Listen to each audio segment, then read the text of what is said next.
Chapter 1. Cultivation is akin to ascending the stairs to heaven. The further one progresses, the more arduous the journey becomes.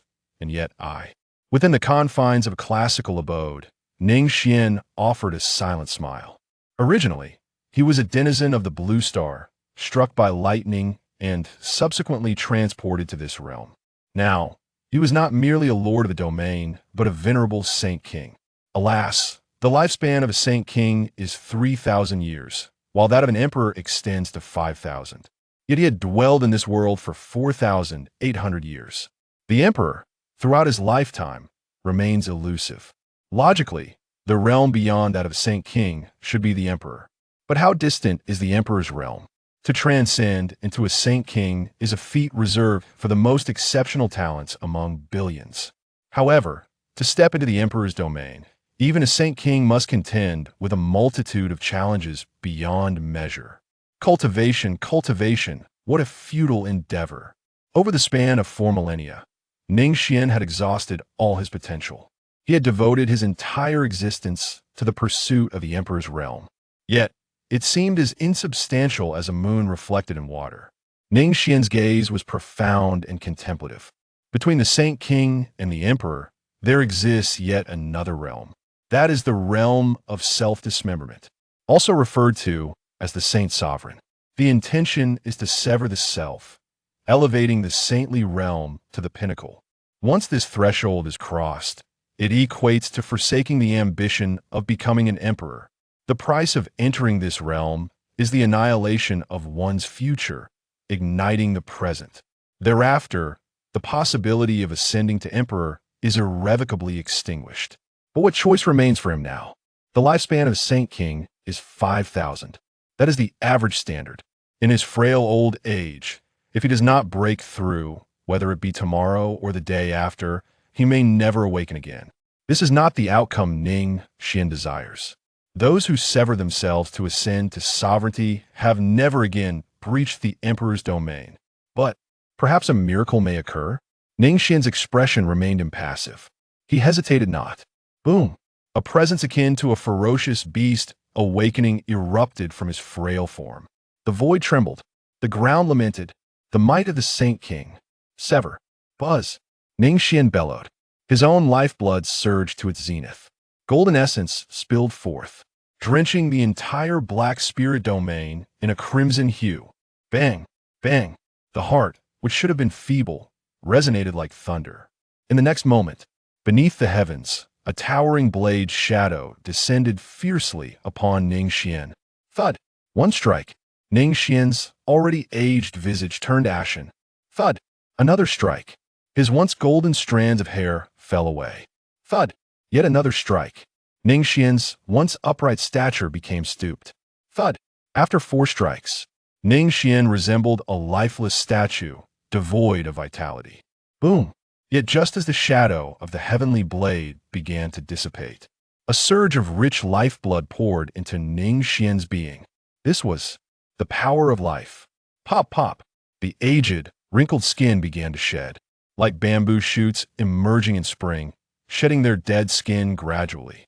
The strands of hair that had fallen began to sprout anew. For strikes, you say? The greater the number of self-inflicted strikes, the more potent the retained realm. Typically, 5 strikes constitute the average in severing, the optimal number being 9. Once severed, the realm becomes eternally fixed. For all eternity, there shall be no progress. Even elixirs and divine herbs would lose their efficacy entirely. For a self-inflicted strike is akin to an exchange with the heavenly principles, abandoning all, including oneself, merely to seek a chance to survive. Early Saint Sovereign, feeling the immense power coursing through him, far surpassing that of a Saint King, Ning Xuan felt little joy. This signified that he was bereft of any possibility of becoming an emperor. The lifespan of Saint King is 5,000. While that of a Saint Sovereign spans 6 to 9,000. To call it mere survival is not an exaggeration. He had once held disdain for the Saint Sovereign. If one were to cultivate, how could one not aspire to ascend to the Emperor's realm, to witness a broader and higher world? Now, he had become what he once scorned the most, the Saint Sovereign. Gazing at the youth in the mirror, with pale lips and red teeth. Ning Xuan furrowed his brow. For 1,000 years of cultivation had rendered him indifferent to his appearance. Yet, as a dignified domain king, this visage was indeed displeasing to him. Continue. With a mere thought, Ning Xuan summoned forth his inner essence once more. He transformed from a youth into a young man, then into middle age, until finally, he became an elder with hair as white as snow. Only then did Ning Xuan feel a modicum of satisfaction. Though still aged, the handsomeness of his features could not be concealed. His brows resembled deep abysses, his eyes akin to mysterious seas. Every movement exuded an overwhelming presence, instilling trepidation in all who beheld him. This man was no ordinary figure, and it was also how Ning Xuan had always envisioned himself in his mind. Old comrade, the path to the emperor is severed. Ning Xuan mused with a hint of nostalgia as he summoned an object. It was a dark, celestial cauldron. Even without activation, the surrounding void struggled to bear its oppressive weight, shattering like a mirror, transforming into a black hole. The mere aura emanating from the dark celestial cauldron instilled a sense of dread, awe-inspiring to the soul. This is no exaggeration, for this cauldron is an emperor's weapon. Ning Xuan placed his hand upon the cauldron. A wistful glimmer shone in his eyes. His ability to establish himself in this world, ultimately becoming a domain king, was largely attributable to this cauldron. In those early days of his arrival, the current domain king had nearly perished in the snow. An elderly figure had guided him through his first winter after crossing over. Ning Xuan knew that this elder was no ordinary person. Thus, he bowed and sought to become his disciple. Yet the elder never accepted him, instead sternly admonishing him, forbidding him from claiming to be his student. Despite this, the elder imparted techniques to Ning Xuan. Moreover, he helped Ning Xuan lay the foundation for his cultivation daily. It is noteworthy that when Ning Xuan traversed into this world, he had done so in his entirety. He had arrived here after being struck by lightning, not through soul transference or possession. Each day, Ning Xuan recounted tales of the 4 travels of Songhe and the 3 kings epic to the elder. In this, he found joy, until the elder passed away. He left no final words, nor did he preserve his form, dissipating into the cosmos. Only the dark celestial cauldron remained for Ning Xuan. Survive, live well. You are not my disciple, and you shall never be. As his thoughts meandered, Ning Xuan's eyes glistened with moisture. Master, those were his most carefree days. In the subsequent 4,000 years, none could compare to those times. The reason he fervently sought to transcend to the emperor's realm was also to avenge the master who had never allowed him to call him so. He had uncovered the master's true origins and past. Yet even with the strength of the emperor, avenging would still fall short. For the perpetrator was of the celestial clan. Ding, target detected, confirming target. Blue star, Saint Sovereign, meets binding conditions. Ding, Billionfold critical strike system activated successfully. A cold, unfamiliar voice interrupted Ning Xuan's reverie. System? Ning Xuan's dark eyes narrowed. As a blue star inhabitant, he was naturally not unfamiliar with such matters. Ning Xuan did not rush to investigate. 4,000 years of cultivation had rendered him exceptionally composed. He rose and exited the dwelling. A chill wind swept in. Ning Xuan squinted against the breeze. He caught a fallen dry leaf in his hand. A smile graced his not-so-young visage. 4,000 years of arduous cultivation. Today, I shall ascend. Billionfold critical strike system. The host may select a target for investment. Every unit invested yields a billionfold return. What constitutes an investment? Ning Xuan began to examine the system's introduction. Requires the host's bloodline, any means of hitting, scolding, or otherwise simply having aided the target's growth qualifies as a successful investment. No consent from the target is necessary. One investment yields eternal returns. Unless the target dies, otherwise the invested target will continuously return a billionfold cultivation boost to the host. Ning Xuan slightly raised an eyebrow. It requires my own bloodline? This is hardly a challenge. Given his status, he could accomplish this at any moment. Throughout these 4,000 years, he had diligently cultivated, yet he hadn't even established a bloodline. System, why must my bloodline be necessary for investment? Ding, only the host bloodline can enjoy such good fortune. Very well. In truth, he did not place much importance on bloodline descendants. Otherwise, he would not have remained unmarried for 4,000 years. Then what does it mean to assist the target's growth? Ning Xuan inquired, does hitting or scolding count as investment? Could it not be as simple as a slap or a harsh word qualifying as an investment? Ding, indeed, the host may interpret it thus. As long as you believe you have aided him, the absence of the target's consent renders the investment a success. Quite impressive. Ning Xuan was rendered speechless. Moreover, this investment system is remarkably extraordinary. A single investment yields a billionfold return. In this light, his aspirations of becoming an emperor seem promising. It is far beyond mere emperorship. The only caveat is that the investment target may also perish. Should the target meet their demise, the investment is deemed a failure. A cybernetic leech, indeed. Thus, does this not imply he can grow stronger while reclining in comfort? Even if he does nothing, the cultivation attained by his progeny will be returned to him a billionfold? However, this aligns perfectly with Ning Xuan's desires. He is already over 4,800 years of age. The pursuits of combat and adventure no longer pique his interest. The billionfold return system suits him admirably. Domain Lord, someone requests an audience with you. At that moment, a member of the Ning family arrived to report. Who? The ancient Jiang family. The Jiang family? Ning Xuan pondered. The place he currently occupied was Ning City. Why is it called Ning City? Because this city embodies but a single will. That will is Ning Xuan. He is the king of the Black Spirit domain. Black Spirit, White Spirit, Purple Spirit, Green Spirit, Red Spirit. There are a total of 12 domains. Collectively, these 12 domains are known as the Sword Domain. The ancient Jiang family is the actual ruler of the Sword Domain. Having produced an emperor within their ranks, they're also referred to as the Imperial clan. Nominally, Ning Xuan's Black Spirit domain falls under the jurisdiction of the ancient Jiang family. Yet, the reality is somewhat different. I understand. Ning Xuan nodded. In a flash, he proceeded to the hall. Ning family hall. Ha ha, brother Ning, it has been quite some time. A hearty laughter resonated.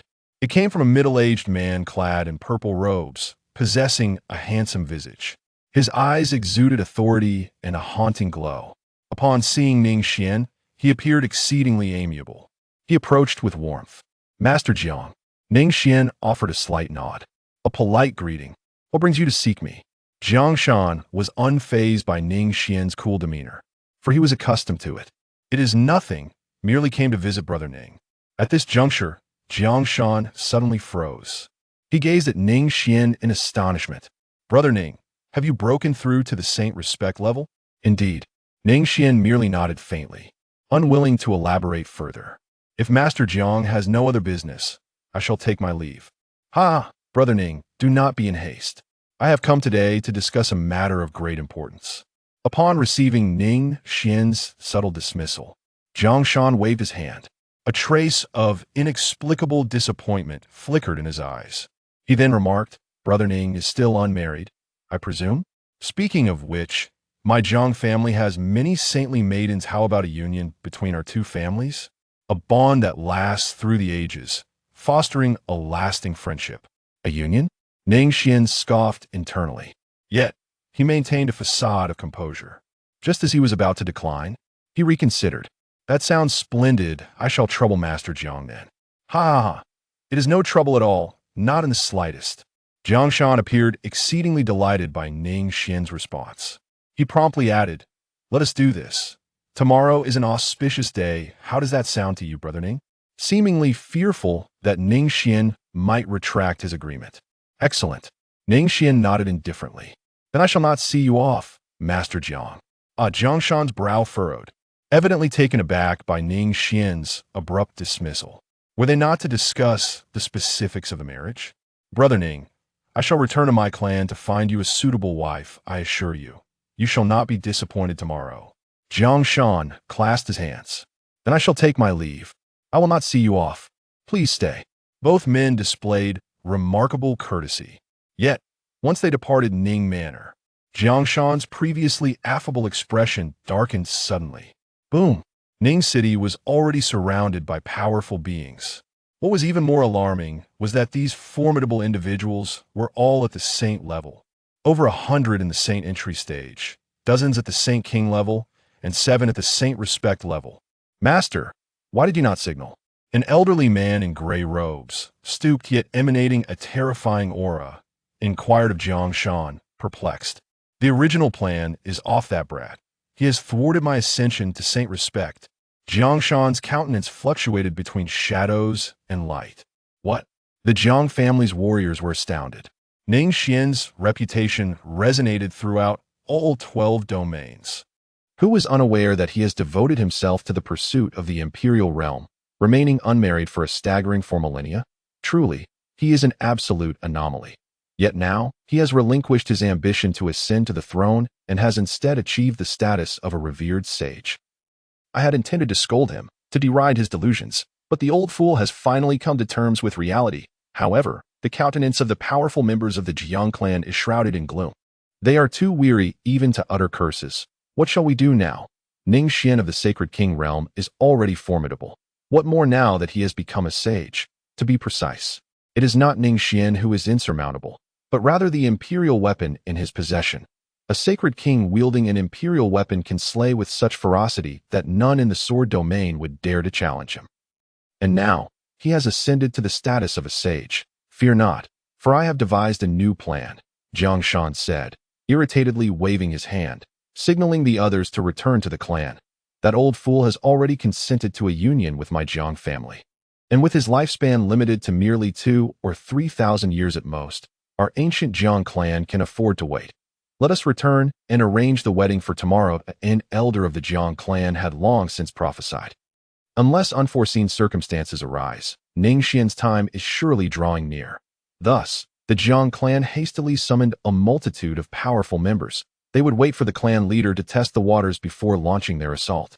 Though it would inevitably lead to considerable casualties, the allure of the imperial weapon is simply too great. The Jiang clan has coveted it for well over 1,000 years, while the Jiang clan has produced an emperor in the past. That emperor left no imperial weapon behind. Hence, they are left to scheme for themselves. Such misfortune, alas! A throng of Jiang clan elites returned home. Their heads hung low. Numerous powerful figures streaked across the sky like brilliant meteors. They could undoubtedly be regarded as supreme beings. Yet, in the face of Ning Xuan, a sage, none dared to utter a word. Have they departed? Ning Cheng, clad in a dark, flowing robe, Ning Xuan gazed at the beams of light. His eyes shimmering. That it is worth mentioning that his reign as the king of the Black Spirit domain has only spanned a mere 1,000 or 2,000 years. In the past, Ning Xuan was a wanderer without a fixed abode, traversing various spiritual and Tao realms. However, one fateful day, the previous king of the Black Spirit domain coveted his imperial weapon, and then there was no further tale. The outcome was inevitable. From that moment on, Ning Xuan became the king of the Black Spirit domain. That he had slain the former king, yet the ancient Jiang clan did not voice any objections. Instead, they graciously acknowledged his new title as the domain king, all the while scheming to acquire the imperial weapon he wielded. Both parties were fully aware of this unspoken understanding. As for Ning Xuan's feelings regarding the actions of the ancient Jiang clan, he remained indifferent. 4,000 years of wandering had rendered him accustomed to the nature of humanity. All was for the sake of profit. If you truly desire the imperial weapon, I would not mind bequeathing it to you upon my demise. But why resort to such underhanded tactics? Ning Xuan summoned the Shintian black cauldron with a wave of his hand, his fingers grazing its surface. No one could fathom the cataclysmic power that such a seemingly inconspicuous black cauldron could unleash when fully activated. Had he not taken his own life today and remained at the Sacred King level, what would his fate have been? As he caressed the imperial weapon, Ning Xuan chuckled softly. Life is fraught with uncertainties. Since the Jiang clan has presented themselves, I shall not hold back. It is an opportune moment to continue my bloodline. A glint flickered in Ning Xuan's enigmatic eyes. The system's investment can only be activated through one's own bloodline. Yet, does he now have the leisure to seek a spouse? The notion of casually selecting a tool merely to fulfill the system's investment conditions is beneath him. To act thus would render him nothing more than a mere instrument of the system. If one cannot even maintain their true self, how can they accomplish anything? For 4 millennia, Ning Xuan has dedicated himself to cultivation, having little regard for romantic entanglements. Of course, this was a deliberate choice. In his earlier years, he was relentlessly pursued, wandering like a stray dog. How could one speak of love? As for the latter half of his life, he has spent nearly all his time in seclusion. With no inclination for other matters, his mind was singularly focused on one ambition: the emperor, and yet again, the emperor. Thus, when the Jiang clan proposed a marriage alliance, Ning Xuan pondered for a moment and acquiesced. The Jiang clan harbored ulterior motives. He intended to utilize their tool for the continuation of his bloodline, and he felt no guilt that it is evident that the Jiang clan's so-called union will undoubtedly involve sending a pawn to monitor him. After his demise, they would seize everything that rightfully belonged to him, including the imperial weapon. Regrettably, what the Jiang clan failed to anticipate was that he possessed a system, one that could unlock countless investments. Who could have foreseen that after 4,000 years of traversing time and space, he would activate the system at this moment? The most intriguing aspect of life is, after all, the unknown. In the resplendent hall of the ancient Jiang clan, a voice shattered the prolonged silence. I shall not marry. The speaker, adorned in a flowing red gown, possessed exquisite features, akin to a proud little phoenix. Indeed, she is none other than Jiang Shan's daughter, Jiang Yun. To describe her as a cherished princess would be an understatement. Yet at this moment, Jiang Yun wore an icy expression. She could hardly fathom that someone in her clan would propose her marriage to that so-called king of the Black Domain. While Ning Xuan is undeniably powerful, a sage, Jiang Yun found it laughable. How could the illustrious daughter of the Jiang clan, a celestial beauty coveted by countless admirers, be wed to an aging man with little time left and no potential? Is this not absurd? Not only is it absurd, but it also incites her fury. The very thought of their union felt like a personal affront. If they desire an alliance, why not send your own mother to negotiate? Jiang Yun retorted coldly. The elder of the Jiang clan who had proposed the union could only smile awkwardly, realizing he had provoked the young lady's ire, and he chose not to argue further. Enough! Jiang Shan raised his hand at this moment. The Jiang clan was filled with dozens of individuals. The matter of the marriage alliance was of great significance and required a clan meeting for collective discussion. Though the imperial weapon remains in Ning Xuan's hands, to the Jiang clan, it has long been considered theirs, impervious to external interference. Ning Xuan is merely a temporary custodian. Once he passes, they would promptly reclaim the imperial weapon. Had it not been for Ning Xuan's sudden breakthrough to the sage level, the Jiang clan would have already disregarded casualties and acted. As for now, even with 1,000 greedy desires, the Jiang clan dared not act. For a sage is the highest level of cultivation in the mortal realm. Apart from an emperor, none can rival him. Moreover, this is not an ordinary sage. He is a sage who possesses an imperial weapon. If there were even a glimmer of hope, the Jiang clan would act decisively, for the imperial weapon is of paramount importance. Yet, the current situation offers not even a sliver of hope. Thus, the Jiang clan has no choice but to resort to the alternative of a marriage alliance. The primary purpose of this alliance is not merely to curry favor with Ning Xuan. There is a more pressing objective: to monitor him, to prevent other forces from secretly coveting the imperial weapon. This matter is crucial for the prosperity of the Jiang clan. Though we are an imperial clan, we are the only one without an imperial weapon heritage. Regarding the imperial weapon, it is not merely a desire. It is a pursuit at any cost. Which elder would be willing to marry off their daughter? Jiang Shan scanned the crowd. The gazes of the elders flickered, and none spoke. Clearly, their thoughts aligned closely with Jiang Yun's. Regardless of how illustrious Ning Xuan may be, he can only live for a mere 1,000 or 2,000 years at most. To call it a marriage alliance feels more like a sacrifice. No one wishes to sever their daughter's future happiness. My husband, as the clan leader, you must take the initiative. The murmurs fell silent. The speaker was none other than Madame Long, Jiang Shan's wife, a woman of exquisite grace. Her every gesture radiated an air of nobility. Upon uttering those words, Jiang Shan was momentarily taken aback. He knew precisely whom Madame Long was referring to. Indeed, there is her. She can be utilized as a means to an end. Jiang Yun's eyes brightened, seemingly pleased at Yun. How can you speak so? She is your elder, Madame Long remarked, her tone devoid of any particular emotion. Yet Jiang Junior remained unfazed. Go summon Jiang Yun. Jiang Shan did not utter another word. Before long, a woman clad in a simple white gown entered the council hall. In an instant, all eyes converged upon her. She stood as if an object for scrutiny, with no right to refuse, nor even the qualification to speak. Is this an elder? Furrowed his brow. Is it not somewhat disrespectful to the king of the Black Domain? Jiang Yun appeared unkempt, her cheeks smeared with soot and her hands caked in dirt. It mattered not, for there exists no unattractive woman in this world. A little adornment would suffice. Lady Long cast a languid glance at the girl. Jiang Yun, your family has arranged a marriage for you. You shall wed tomorrow. It was hardly a discussion, merely a notification. The girl, known as Jiang Yun, who had kept her head bowed, finally raised it. Her face was obscured by grime, rendering her age indiscernible, yet her round, captivating eyes sparkled with allure, albeit clouded with confusion and apathy. Jiang Yun, do you have any wishes? Jiang Shan, who had remained silent until now, finally spoke. That if possible, could you help my mother move to the Jiang family? Her speech was halting, as if she rarely conversed with others. The moment she spoke, the hall erupted in astonishment. All eyes turned cautiously towards Lady Long. Jiang Shan's expression darkened, just as he was about to refuse. He was interrupted by Lady Longhead. That is certainly feasible. I shall grant your brother's small request. Jiang Shan's face flushed with embarrassment but quickly returned to normal. Thus, the marriage arrangements for the Jiang family were set. Miss, please return. Such matters are best left to us servants. A group of Jiang family servants headed towards the potter's field, followed by the silent Jiang Yun. Under ordinary circumstances, the servants would have ignored her.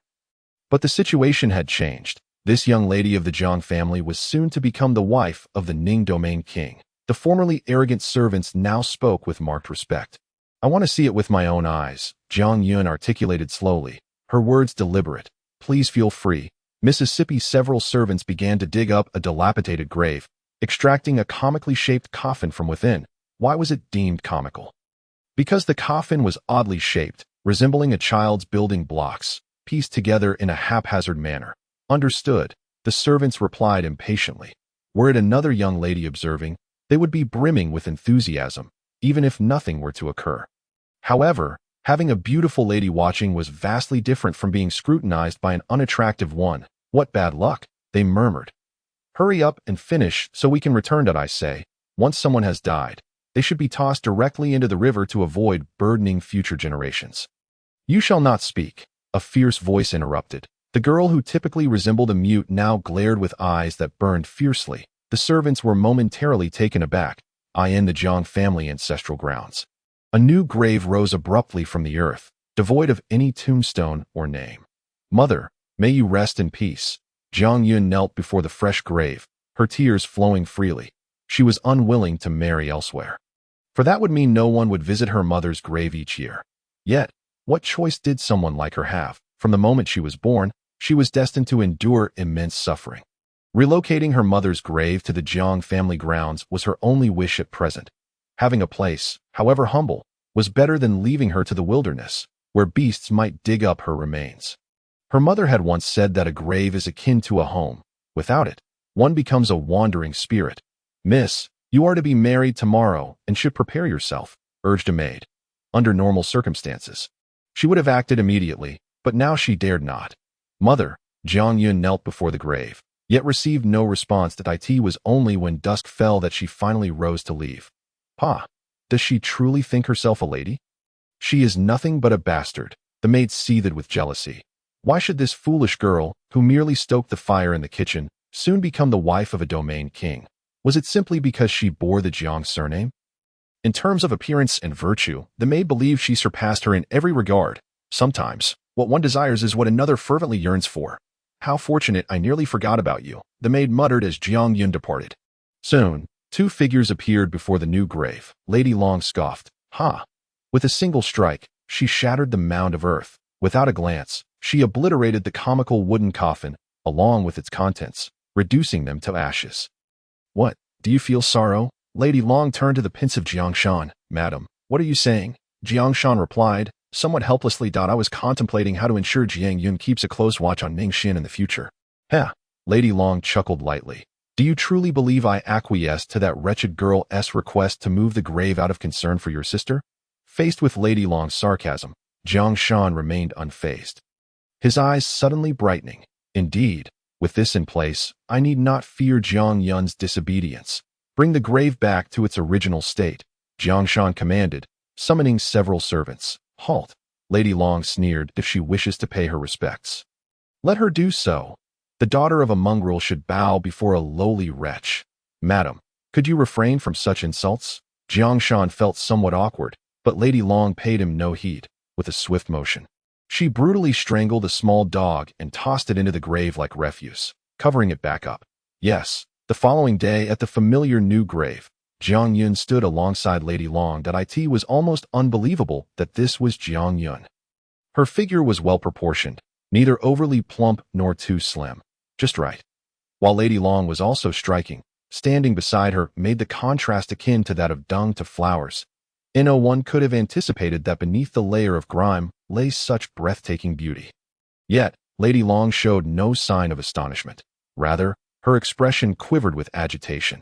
Jiang Yun, regardless of the circumstances, you are still a member of the Jiang family. This place will always be your home, and you are welcome to return at any time.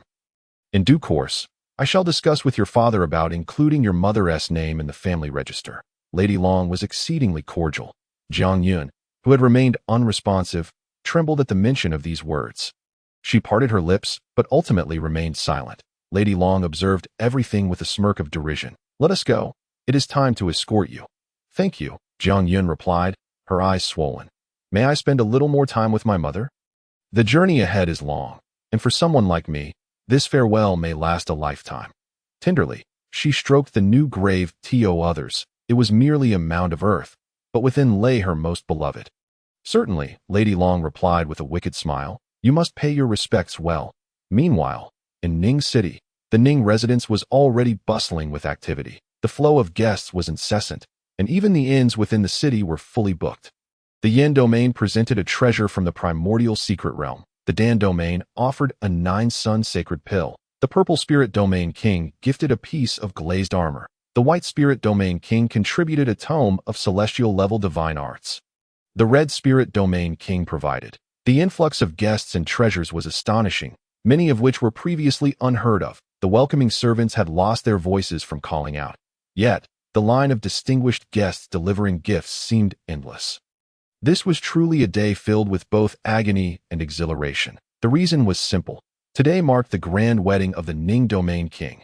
While there may be many saints in this world, only one possesses the unparalleled authority over imperial weapons, reigning supreme across the mortal realms, Ning Xuan.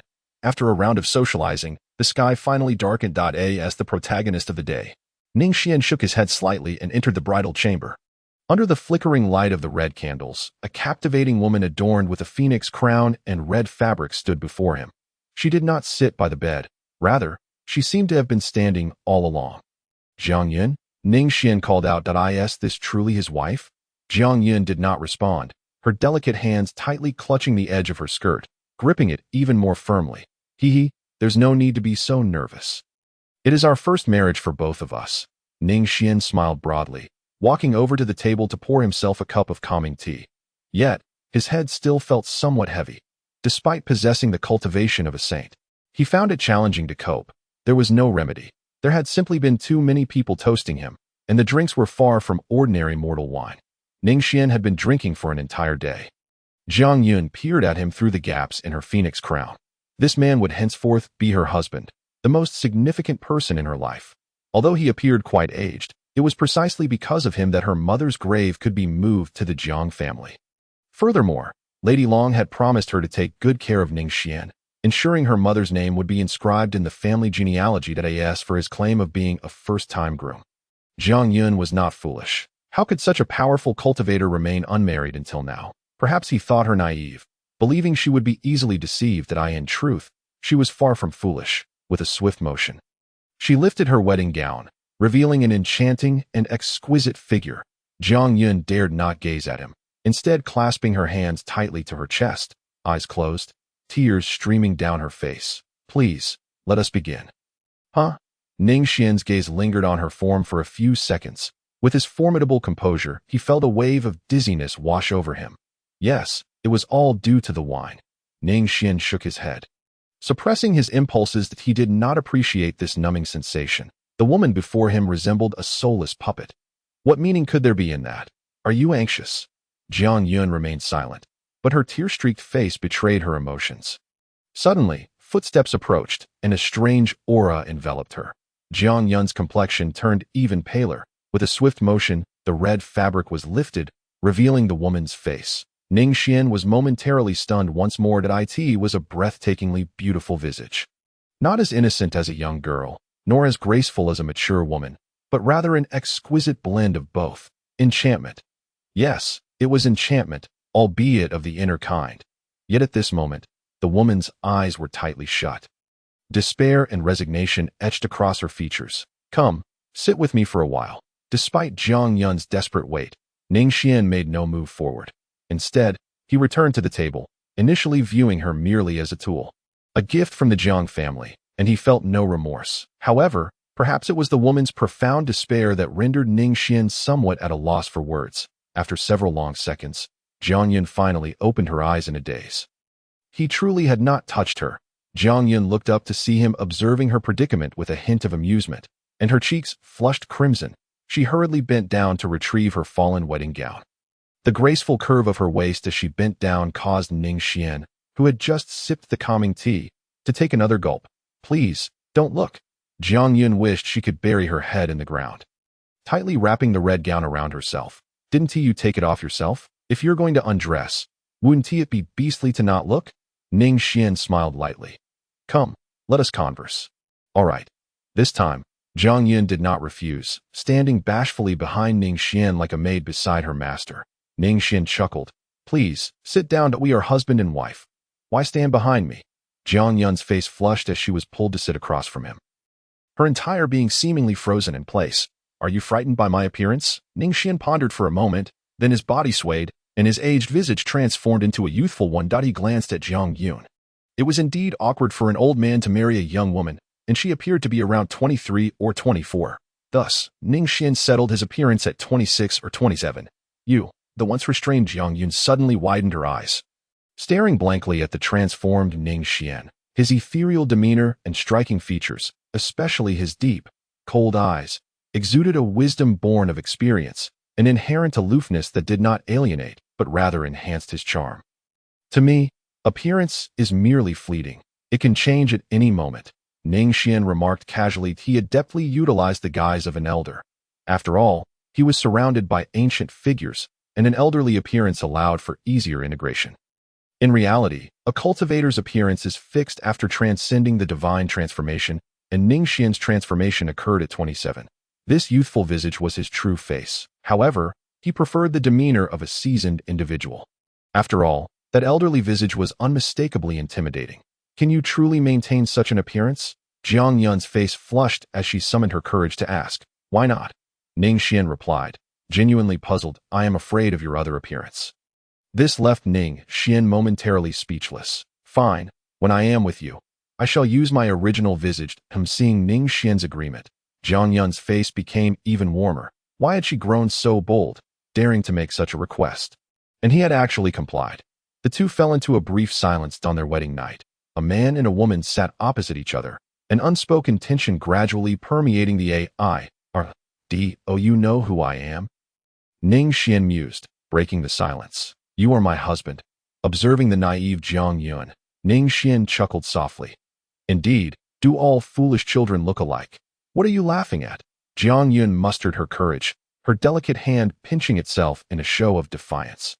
Yet, paired with her inner charm and round face, it lacked any real intimidation, only rendering her more adorable. She was unsure why she had become so audacious. Clearly, Ning Xuan was mocking her, yet his laughter felt entirely different from that of the Jiang family.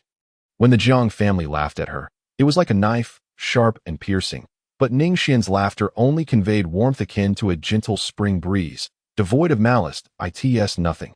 My name is Ning Xuan. Oh, I know. Very well, Ning Xuan continued. From now on, you shall be my wife. That I will forever cherish you, protect you, and accompany you. The weight of a vow, if mischosen, would invite skepticism. Yet, if chosen rightly, it was an entirely different matter. Ning Xuan's words echoed in Jiang Yun's ears, causing her to choke back tears. He will forever cherish me. He will forever protect me. He will forever accompany me. How wonderful that Jiang Yun nodded earnestly. Her gaze no longer shied away but grew increasingly resolute. She raised her head, meeting Ning Xuan's gaze directly. From now on, you are my husband. I will forever care for you, cherish you, and accompany you. Poof! Her earnest and adorable demeanor made Ning Xuan unable to suppress a laugh. It seemed quite delightful. Indeed. What are you laughing at? Observing her serious expression, Ning Xuan decided to tease her. Jiang Yun, have you never doubted that I might be deceiving you? Jiang Yun pouted in frustration. That so? Are you deceiving me? A smile lingered at the corners of Ning Xuan's mouth, while Jiang Yun awaited his answer. After 4,000 years of battles and bloodshed, he had not experienced such relaxation in a long time. His so-called experiences and composure seemed utterly unnecessary at this moment. Ning Xuan shrugged. Of course not. I would never deceive my loved ones. Loved ones? Could I also be considered one of them? Jiang Yun's heart fluttered with joy as she smiled foolishly. I believe you, because no one has ever said such words to me before. If you are deceiving me, I would still be very content. The last sentence was uttered so softly it was almost inaudible. Yet Ning Xuan heard it clearly. His smile faltered. Jiang Yun. Ning Xuan cleared his throat, ultimately refraining from asking those questions. If Jiang Yun were unfortunate, his inquiry would undoubtedly cause her pain. He could wait until tomorrow to send someone to inquire further. Jiang Yun tilted her head, waiting for him to speak. Ning Xuan suppressed his other emotions, striving to maintain a calm demeanor. Jiang Yun, you have made your husband very displeased, so I must punish you. Jiang Yun was puzzled. Wasn't he just laughing? Why was he suddenly stern? Before she could finish her sentence, Ning Xuan pressed a brief kiss upon her lips, like a dragonfly skimming the surface of the water, just a fleeting touch. Boom! Jiang Yun's mind exploded with a cacophony of thoughts. She felt blank and helpless, yet strangely, she did not feel repulsed. Instead, an indescribable sensation surged within her, a novel and peculiar feeling that the dazed Jiang Yun quickly regained her senses. She found Ning Xuan gazing at her with a triumphant expression. You naughty person, I will punish you too. Plop. Ning Xuan's kiss was as fleeting as before, yet Jiang Yun attacked with fervor. There was no finesse involved, just a collision. I shall punish you too, Jiang Yun declared, shaking her fist defiantly. But her cheeks were already as radiant as the dawn. Oh, you dare to resist? Then I must punish you again. Ning Xuan was astonished to see Jiang Yun daringly return the kiss. He understood that her boldness was a means to alleviate the tension between them. Nevertheless, this was undoubtedly a positive development. As long as you beg for mercy, I shall spare you from punishment. Ning Xuan grinned mischievously. Jiang Yun blushed but imitated Ning Xuan's wicked smile, however, paired with her innocent and charming visage. It only served to enhance her cuteness. I will also punish you. Is that so? This time, Ning Xuan kissed her for several seconds. The once stubborn girl had already grown soft and languid, her seductive gaze resting in Ning Xuan's embrace. Little Jiang Yun, do you realize your mistake? Ning Xuan said with pride. You thought you could compete with me. Yet the very next moment, Ning Xuan raised an eyebrow. Jiang Yun had wrapped her arms around him again. Moments later, plop. Jiang Yun's lips glistened with moisture, her expression breathless, yet she still managed to mimic him, saying, Little Ning Xuan, did you make a mistake? Although she was clearly anxious, she feigned indifference. Ning Xuan chuckled silently and moved away from Jiang Yun. The Jiang Yun, who had been waiting for Ning Xuan to punish her again, slowly regained her focus, only to find that he had already risen to rest on the bed. All right, I was wrong. You should rest early. With that, Ning Xuan closed his eyes. Jiang Yun stood still for several seconds before coming to her senses. Instead of feeling victorious, she was overwhelmed by an inexplicable sense of emptiness and a hint of grievance. She could not understand why she felt this way, and no matter how mistreated she had been in the Jiang family, she had never felt wronged before. Jiang Yun gazed at Ning Xuan for a few seconds. Suppressing her shyness, she lay down beside him. Oh, you find me distasteful. Who? Why won't you? Responded only by Ning Xuan's steady breaths. Jiang Yun hesitated for a long time, her gaze steeled with determination. Her cheeks flushed with color. You shall punish me, but I will also punish you first. Jiang Yun extended her hand. Ning Xuan's breath halted abruptly. That night, the 4,000 years of accumulated emotions burst forth.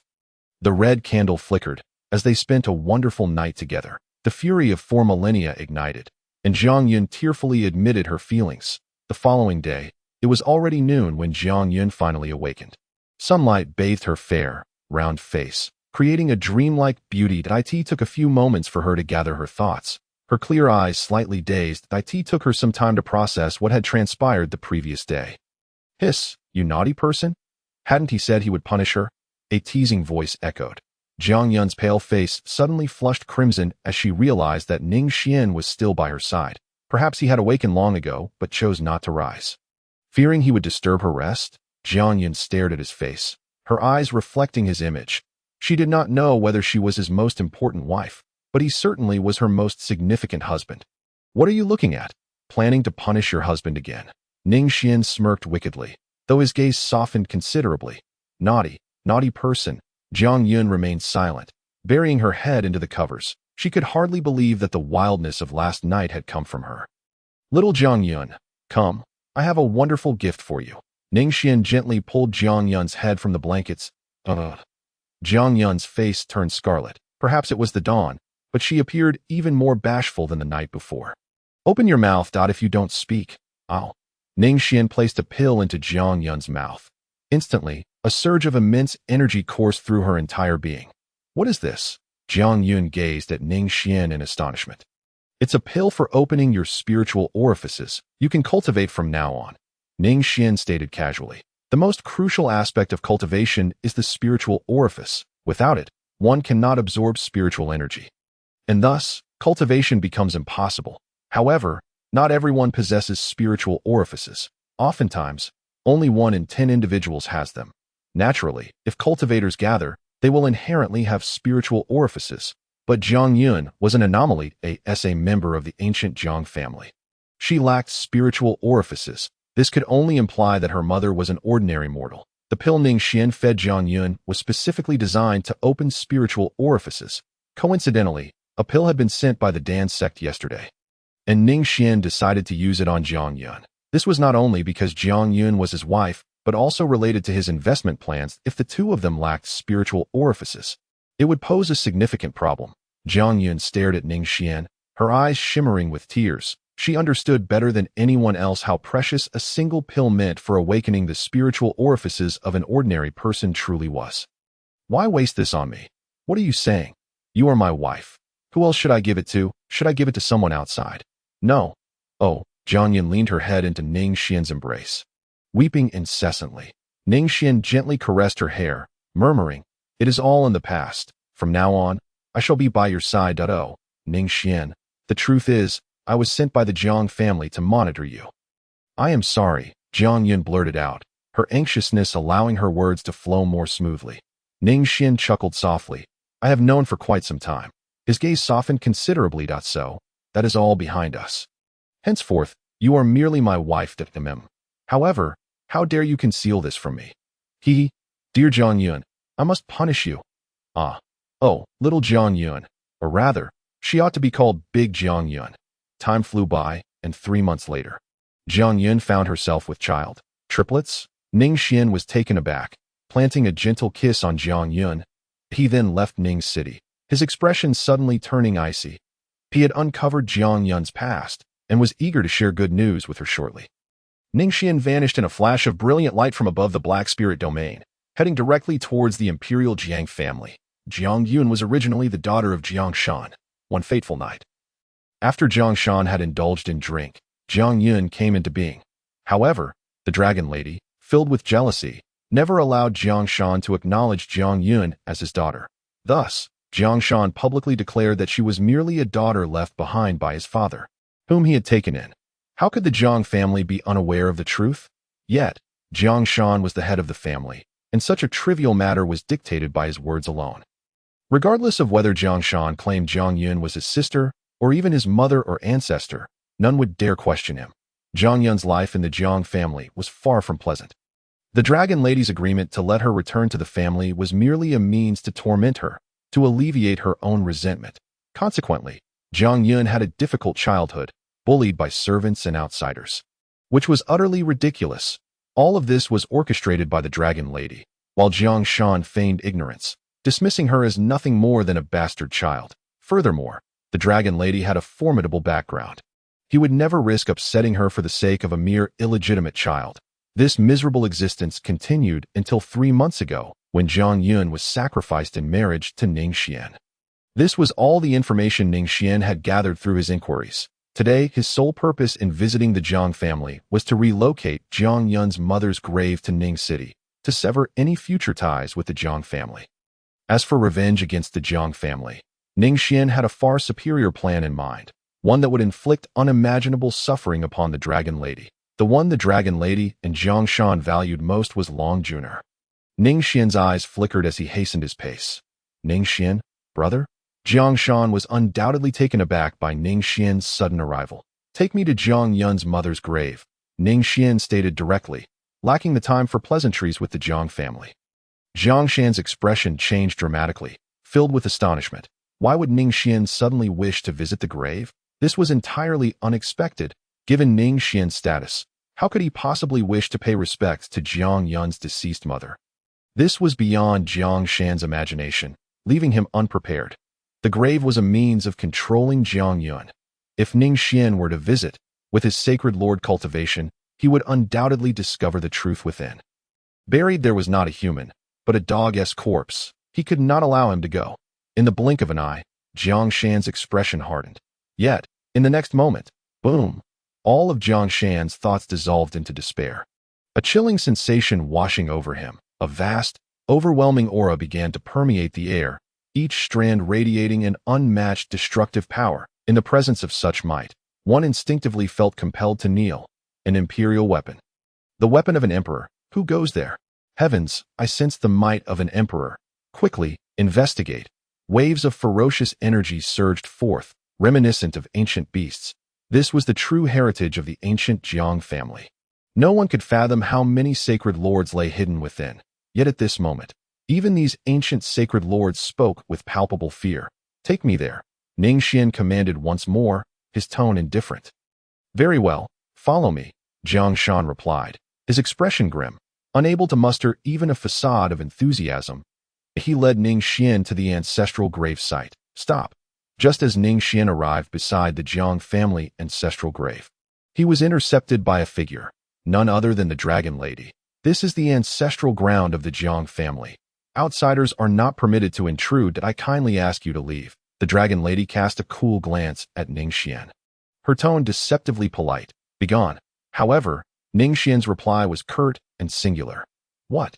The Dragon Lady's expression shifted suddenly, clearly unprepared for anyone to speak to her in such a manner. Even Jiang Yun had never dared to. You, boom. The Dragon Lady's face transformed in shock, yet she could not evade. She was instantly obliterated. Boom. A torrential mist of blood engulfed the area. Ah, the Dragon Lady emitted a wretched scream, half her face obliterated. Her once stunning visage now resembled a grotesque, bloodthirsty demon. Jiang Xuan's pupils contracted sharply, frozen in place, too terrified to stop Ning Xuan, unsure how to issue commands. You dare! Boom! Another overwhelming aura surged forth, revealing a gray-robed elder. Hovering in the air, undetected until now, as if he had merged with the very fabric of the universe, radiating an aura of undying vastness. Ah, seventh master, slay him. The Dragon Lady shrieked in fury. The gray-robed elder was clearly not a member of the Jiang family, but rather a direct descendant of the Dragon Lady's own clan. Harm my Dragon family's lady. You shall pay 1,000-fold. The gray-robed elder exuded an aura of authority, akin to a celestial being descending to earth, his voice resonating with divine command, instilling fear in all hearts. Clearly, he was an unparalleled powerhouse. Begone. Ning Xuan maintained his singular response. Boom. In the next moment, the void began to shatter. The gray-robed elder was engulfed in fear. An aura not meant for this realm emerged. An imperial weapon. The gray-robed elder's eyes widened in terror, fear reaching its zenith. Boom. Ning Xuan indifferently activated the imperial weapon, unleashing a devastating onslaught. Bang, bang, bang. The skies above the Jiang family were plunged into an abyssal darkness. For the void had been shattered by the imperial weapon. Boom. The violent aftermath radiated like ripples, the skies erupting in chaos. It was over. Was the apocalypse upon them? Oh, who will come to save us? What on earth is happening? The Jiang family had no inkling of the calamity unfolding. They were an imperial clan, the sole rulers of the sword domain. Yet now, they were enveloped in cries of despair. The explosive aftermath sent chills of dread coursing through every soul. If that previous strike had been aimed at the Jiang family, the imperial clan with millennia of heritage would have been reduced to mere rubble in an instant. However, the most despondent aspect was that they had no understanding of what was transpiring. Calamity had descended from the heavens. Jiang Xuan trembled in place, his previous discontent long since replaced by sheer terror. He recognized the might of the imperial weapon. He had heard of the emperor's prestige. An emperor must not be insulted. Even weapons bearing the imperial name must not be provoked. Yet now, witnessing the true power of the imperial weapon, he grasped the reality of what an emperor truly represented. Begone. Ning Xuan advanced with indifference 1,000 miles away. The gray-robed elder was left with nothing but his head floating in the air. Had he not fled swiftly moments ago, he would have undoubtedly met a similar fate. The gray-robed elder was no ordinary figure, far surpassing the common sacred lord. He had somehow glimpsed the path to the emperor. Yet, even so, faced with a full-force strike from an imperial weapon, he had barely escaped. This time, no one dared to obstruct Ning Xuan. Approaching the new grave, Ning Xuan frowned, his dark eyes growing colder with his cultivation. He could sense that there was no human buried within. Instead, it was a dog's corpse. Boom! Ning Xuan raised his hand, uprooting the entire grave as he strode out of the Jiang family grounds. This is no concern of mine. The corpse is destroyed, and it has nothing to do with me. Jiang Xuan, terrified, attempted to explain, but Ning Xuan brushed past him without a glance. Vile woman! Slap! Jiang Xuan's hand struck Lady Long's cheek with a force that was both shocking and fierce. The once feeble man now wore a terrifyingly grim expression. Had it not been for your destruction of that corpse, how could my Jiang family have faced such humiliation? Lady Long trembled uncontrollably. Clearly still reeling from the fear she had just experienced, she had been but a step away from death, a truly precarious distance. Had that imperial weapon struck her, her background and status would have been rendered meaningless, leaving her merely as a corpse. The Jiang family had secluded themselves for 20 years, not to venture out carelessly. N01 was permitted to stir up trouble before the Immortal Worship Conference. Especially regarding Ning Xuan, this incident had drawn the attention of the Jiang family's foremost ancestor, who had issued a sealing order against the imperial clan. After leaving the Jiang residence, Ning Xuan returned to Ning City. He had never regarded the Jiang family with any seriousness, but that did not imply they were weak. They a lineage that had endured for millennia. The Jiang family's depth was unfathomable. Outsiders were utterly ignorant of the myriad means possessed by such an imperial clan. In the past, Ning Xuan would have refrained from employing imperial weapons. However, once he did, it would inevitably lead to rivers of blood. Yet, the situation had changed. Relying solely on imperial weapons, he feared no one. If he could not win, he would simply flee. With imperial weapons to protect him, where in the world could he not roam freely? Even outside the Black Spirit domain, he could still live in carefree tranquility. However, now that he had activated the system and his wife, Jiang Yun, was with child, he could no longer act as recklessly as before. Reality was not a game, and everyone had but one life. Indeed, he possessed imperial weapons, and he could unleash his fury within the Jiang family. But what would the consequences be? Reality was not a game. Enemies would not simply stand by, waiting for him to eliminate them one by one. They would retaliate fiercely. If they could not defeat him, they would ruthlessly target his family. Such battles, where life and death were at stake, were far from mere child's play, like a rabid dog, when you aim to kill it. Even if you were far stronger, it would not simply resign itself to death without a fight. Thus, Ning Xuan opted to obliterate the one who obstructed his path without completely severing ties with the Jiang family. On the road home from the Immortal Worship Conference, Ning Xuan's dark eyes glimmered. Jiang Yun of the Jiang family was renowned as the greatest talent in the sword domain. The Immortal Worship Conference was tailored for such prodigies. Approximately 20 years hence, the Immortal Worship Conference would commence.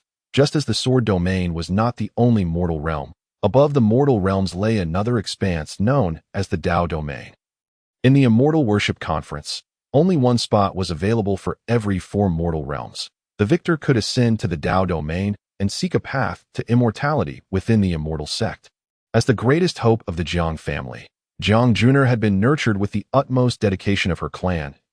If Jiang Junior were to suffer a crushing defeat at the Immortal Worship Conference, it would certainly be a most amusing spectacle. A cruel smile crept onto Ning Xuan's lips. Cruel? Gazing at the dog's corpse in the grave, his eyes turned colder still. Boom, with a wave of his hand. He extracted the dog's body, scooping up some earth from the grave and placing it back into a mysterious coffin before burying it once more. The untrained eye, there would be no flaw. It appeared as though the grave had remained untouched. Having completed this task, Ning Xuan let out a sigh. This could serve as a consolation for his simple-minded wife, Jiang Yun, in the Ning residence. Jiang Yun said, "It's cold outside. Come inside." After burying the new grave in the courtyard, Ning Xuan and Jiang Yun offered their respects. Husband, Jiang Yun's eyes glistened with tears as she gazed at Ning Xuan with heartfelt emotion. Her lips moved, yet words eluded her. She had never been one for eloquence. Why did you not tell me from the beginning? I could have brought mother home sooner. Ning Xuan feigned annoyance, playfully pinching Jiang Yun's nose. I feared you might think it ominous. Jiang Yun lowered her head, wiping away tears, but her expression was not one of sorrow. Rather, it radiated sweetness. Time hastened by, and after July, following Ning Xuan's traversal of over 4,000 years, his first offspring was born. No, more accurately, 3 were born. Wah wah wah. The loud cries of infants shattered the tranquility of the Ning residence. Jiang Yun, you have endured so much. Ning Xuan held one baby in each arm, while Jiang Yun cradled another. Her pale face bore a gentle smile. It's not suffering. I am happy. Husband, we need names. There are 3. Ning Xuan kissed Jiang Yun's forehead, and the room was enveloped in warmth. Gazing at the bamboo growing in the courtyard, he pondered for a few moments. Even amidst the falling snow, blanketing the world in silver, those few bamboo shoots remained lush and vibrant. The Ning family should also have a family tree to carry on their legacy. Previously, he had always been alone, never considering such matters, but now, everything was evidently different. Danyang, Yuan, Chu Deng, Chongqing. Jiang Yun asked in confusion, Husband, we only have 3 children. Simpleton, those are not names. Ning Xuan replied, somewhat exasperated. Those are family identifiers, for instance. The first generation is called Qing, the second generation Chong, the third generation Deng, and the fourth generation Chu. Continuing in this manner, Jiang Yun clearly did not fully comprehend, having read little since childhood. She simply gazed at Ning Xuan with gentle eyes, listening to his words. Then, Husband, what should our children be called? Let me see. Ning Xuan surveyed the 3 exquisitely formed infants, 2 girls and 1 boy. They shall be named Ning Qing Snow, Ning Qing Lan, and Ning Qing Shan. Ning Qing Snow, Ning Qing Lan, and Ning Qing Shan. Jiang Yun nodded, tenderly embracing all 3 children. Just as Ning Xuan completed naming them, a chime echoed. Congratulations, host. Successful investment. Target. Ning Qing Snow, cultivation. None. Target. Ning Qing Lan, cultivation. None. Target. Ning Qing Shan, cultivation. None. 100 million-fold investment has been activated. From now on, the cultivation attained by the targets will be returned to the host at a 100 million-fold critical hit. Investment successful? Ning Xuan was momentarily stunned that it had nearly been a year since he activated the system. And it finally responded. He had almost thought the system had vanished. One must admit, the method of investment was astonishingly simple. Even naming a child qualified as an investment. Ning Xuan could only laugh helplessly. Now, he would devote himself to nurturing these children, eagerly awaiting the 100 million-fold return. Jiang Yun, you should also begin cultivating. Observing Jiang Yun, who now exuded a touch of grace, Ning Xuan felt a stir in his heart. He approached her and said, though you consumed the enlightenment sacred pill, you have yet to cultivate. With the birth of our 3 children, it is time for you to embark on the path of cultivation. After all, mortal lifespans are brief, lasting merely a few decades. Yet for cultivators, once they tread the path of cultivation, their lifespans may extend to hundreds, even thousands of years. The legendary emperors are said to live for over 10,000 years. To his surprise, Jiang Yun vehemently resisted. Why? Ning Xuan inquired. I wish to forever be by your side, to watch you every day, Jiang Yun replied earnestly. Ning Xuan could not help but smile. You are truly naive. Mortals have fleeting lifespans. Only by becoming a cultivator can one truly live forever. But Jiang Yun pursed her lips, a rarely seen expression gracing her features. Cultivation necessitates seclusion, rendering her invisible for an extended period. Fool, Ning Xuan's gaze softened slightly. You are on the path to becoming a cultivator. We shall have ample time in the future that I'd rather not. I do not wish to cultivate. Jiang Yun fervently shook her head. Ning Xuan sighed in resignation. What could possibly be going through that little head of hers? Countless individuals yearn for the chance to attain immortality, yet she exhibits no interest whatsoever. Jiang Yun, Ning Xuan sighed again. Feigning despondency, though you know what transpired during my last visit to the Jiang family. As expected, Jiang Yun's demeanor shifted to one of concern, her beautiful eyes fixed intently on Ning Xuan. You know Jiang Junior, right? That prodigy of the Jiang family? She cruelly mocked me, claiming she looked down on me, which is why you were forced to marry me. Ning Xuan sighed once more. The immortal worship ceremony is set to commence in 20 years. But only those exceptional cultivators under the age of 100 may participate. As for me, I am beyond such aspirations, destined to be scorned and ridiculed by Jiang Junior as an old, useless being. How wonderful it would be if someone could assist me. Upon finishing, Ning Xuan awaited a response, only to realize that Jiang Yun was shedding tears foolishly. Husband, she is a villain. Can you cultivate and help me seek revenge? Ning Xuan leaned closer to Jiang Yun's cheek. I shall seek vengeance for you, my husband. Despite her apparent frailness and lack of cultivation, her tone was imbued with unwavering determination. My dear wife, you are truly remarkable. I shall reward you. No. The room was filled with warmth, accompanied by the cries of 3 children. Time flew by, and 7 years later, under Ning Xuan's care, the 3 children had reached the age of 7. Ning Qingxue was the firstborn, the eldest sister. Ning Qinglan followed just seconds later, the second sister. The youngest was Ning Yun, their little brother. Both sisters were quite sensible, much to Ning Xuan's delight, although the youngest, Ning Yun, was a bit mischievous. His nature was not at7. His spiritual channels had fully formed, signifying the commencement of his cultivation journey. On this day, Ning Xuan took the 3 children to gaze at the vast sky from their residence. He had no intention of continuing to intervene in their cultivation, for each art has its specialization. While he may excel in combat, the pursuit of cultivation should rightfully be guided by more adept individuals. The Lord of Ning City, Luoyang, would serve as an excellent teacher. Speaking of which, Ning City had transformed drastically from its former remote state to a flourishing hub, all thanks to Ning Xuan establishing his residence there. As the king of the Black Spirit domain, it was only natural that Ning City became the heart of his domain. Do you see the stars above?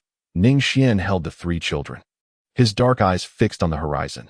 Father, you are deceiving us. There are no stars at all. Little Qing Yun pouted. Soon, there will be stars. Ning Xuan chuckled softly, waving his hand skyward. Instantly, the dark clouds parted, revealing a breathtaking expanse of stars. Wow, so beautiful, like cotton candy. Not at all. It looks like. Well, it doesn't look like cotton candy. The eldest sister, little Qingxue, exclaimed in awe. The second sister, little Qinglan, quickly retorted. Meanwhile, little Qing Yun was left utterly mesmerized, his gaze transfixed on the dazzling stars. Unable to tear his eyes away this is what the sky looks like. What do you think those stars resemble when they come together? Ning Xuan smiled gently. Like a small river. Ning Qingxue answered first, her eyes squinting into crescent shapes, eagerly awaiting her father's affirmation. Indeed, Qingxue is correct. It resembles a river. Ning Xuan affectionately ruffled her hair. Wrong. It looks like a river, but rivers aren't so vast. Ning Qinglan immediately countered. True, it resembles a river, Ning Xuan said, playfully tousling her hair as well. In an instant, the pout on Ning Qinglan's face transformed into a sweet smile. It looks like the sea. An endless, boundless sea. You can't see the bottom or the end. Ning Qingyun answered, wide-eyed and innocent. Yes, this is the world above us. Ning Xian's gaze grew profound, as if penetrating through the stars to gaze upon distant realms. Beyond the mortal domain lies the realm of Tao. This world is composed of layers of domains. Each shining star represents a distinct Tao domain. Countless Tao domains interconnect to form a singular world, a flowing galaxy, a sea of stars. Each crashing wave signifies a fragmented world. The three siblings were enraptured by Ning Xuan's tale, left speechless in awe.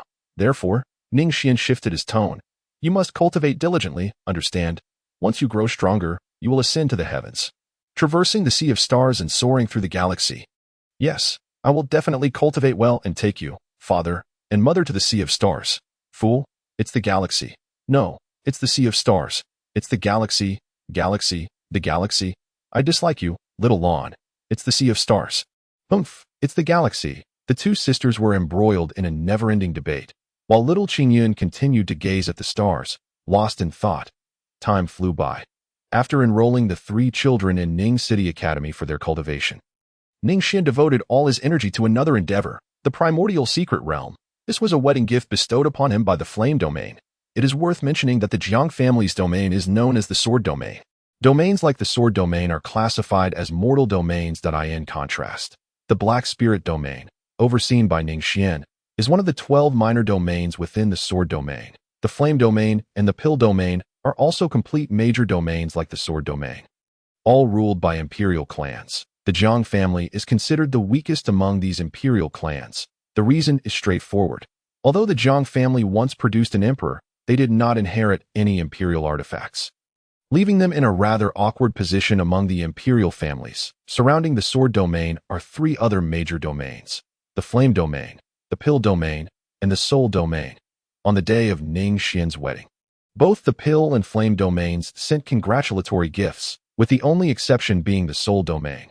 However, that is a matter for another time. Ning Xuan delved into the Primordial secret realm. He couldn't help but reflect. The secret realm. The most significant distinction between a secret realm and the outside world lies not in rare treasures or resources. A minor secret realm's spiritual herbs could hardly compare to the abundance of the outside world. What makes a secret realm truly extraordinary is its flow of time. Among them, the most exceptional is the one known as Primordial, just like the Primordial secret realm in Ning Xuan's possession. Its time flow is a staggering tenfold. This means that while a year passes outside, 10 years elapse within the secret realm. This is a pristine and untouched secret realm. There is nothing inside. But Ning Xuan does not intend to use it for cultivating spiritual herbs. Instead, he plans to transform this secret realm into a training ground for honing combat skills. With a thought, Ning Xuan activated the realm.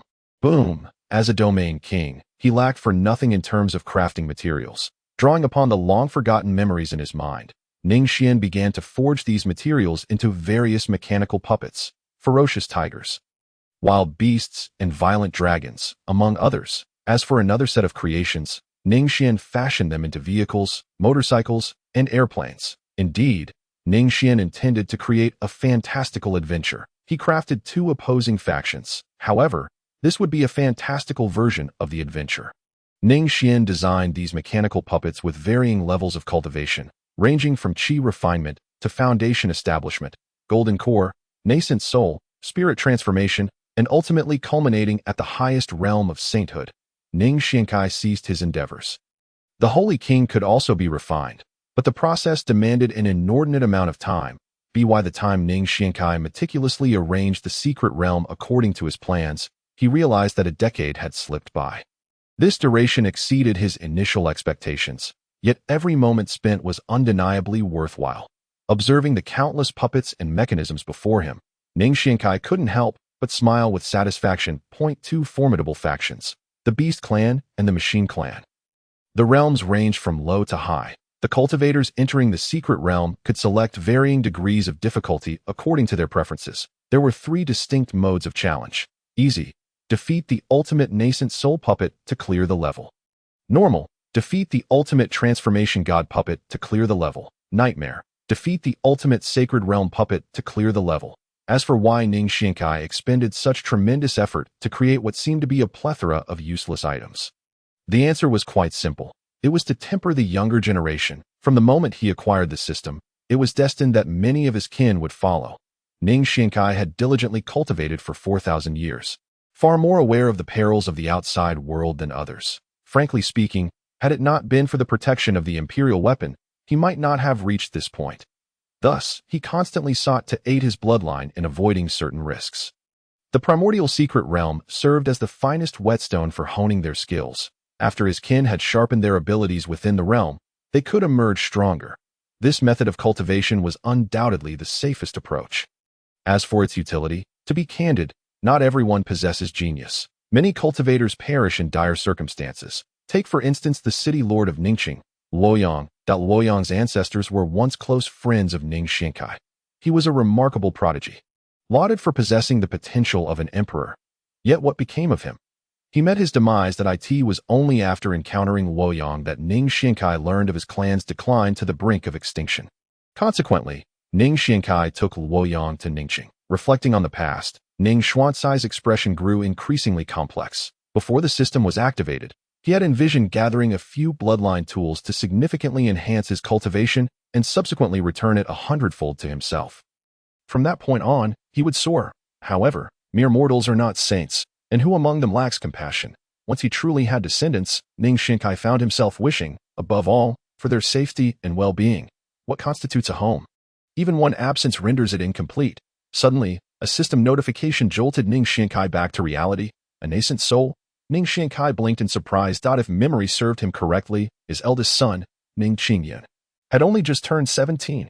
Remarkable, a 17-year-old nascent soul, something ordinary people would scarcely dare to dream of. At 17, he had yet to traverse into this realm.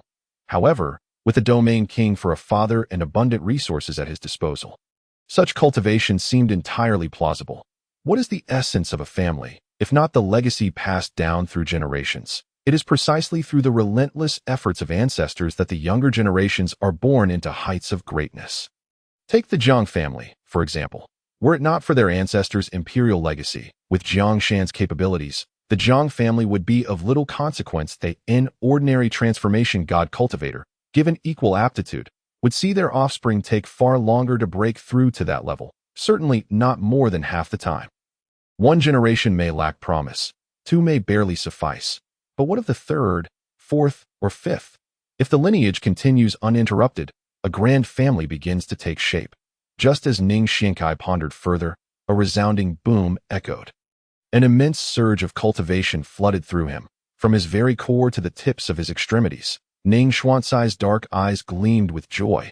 He was breaking through when the three children of the Ning family had ascended to the golden core stage. Each had experienced a 100-fold increase. Yet now, he was a holy sovereign. It was not that golden core was weakened. Rather, he was simply much stronger. Thus, even after a 100-fold increase, the change in his cultivation remained minimal. He remained in the early stages of holy sovereign. It was akin to several individuals' cultivation being represented as droplets of rain, while Ning Xuan's holy sovereign essence resembled an endless ocean, merely a tributary of cultivation. Hence, the changes were negligible. Yet this time was different. The nascent soul and golden core were realms apart. After the 100-fold increase, the difference was even more pronounced. Boom, like an unyielding seal that could not be shaken or surpassed. It was effortlessly shattered. Ning Xuan's cultivation surged, breaking through 3 realms in succession: mid-stage, late stage, perfection, until he was on the cusp of the emperor realm. Boom! At this moment, Ning Xuan was exponentially more powerful than ever before. Beyond the transformation in cultivation, what delighted him even more was that his cultivation had not been shackled. Ever since he had self-immolated to attain sovereignty, it had felt like a desiccated river, ever so difficult to sprout anew. This was a truth even a 3-year-old child would comprehend. Otherwise, how could the title of Holy Sovereign be associated with self-immolation? Previously, when his golden core returned to its former state, he had still remained in the early stages. Ning Xuan was genuinely astonished. He had believed that even the system could not breach the seal of Holy Sovereign. It appeared he had merely overthought the matter. The reason for his inability to break through was simply that the return of his cultivation had not been sufficient. Holy Sovereign perfected, on the brink of Emperor.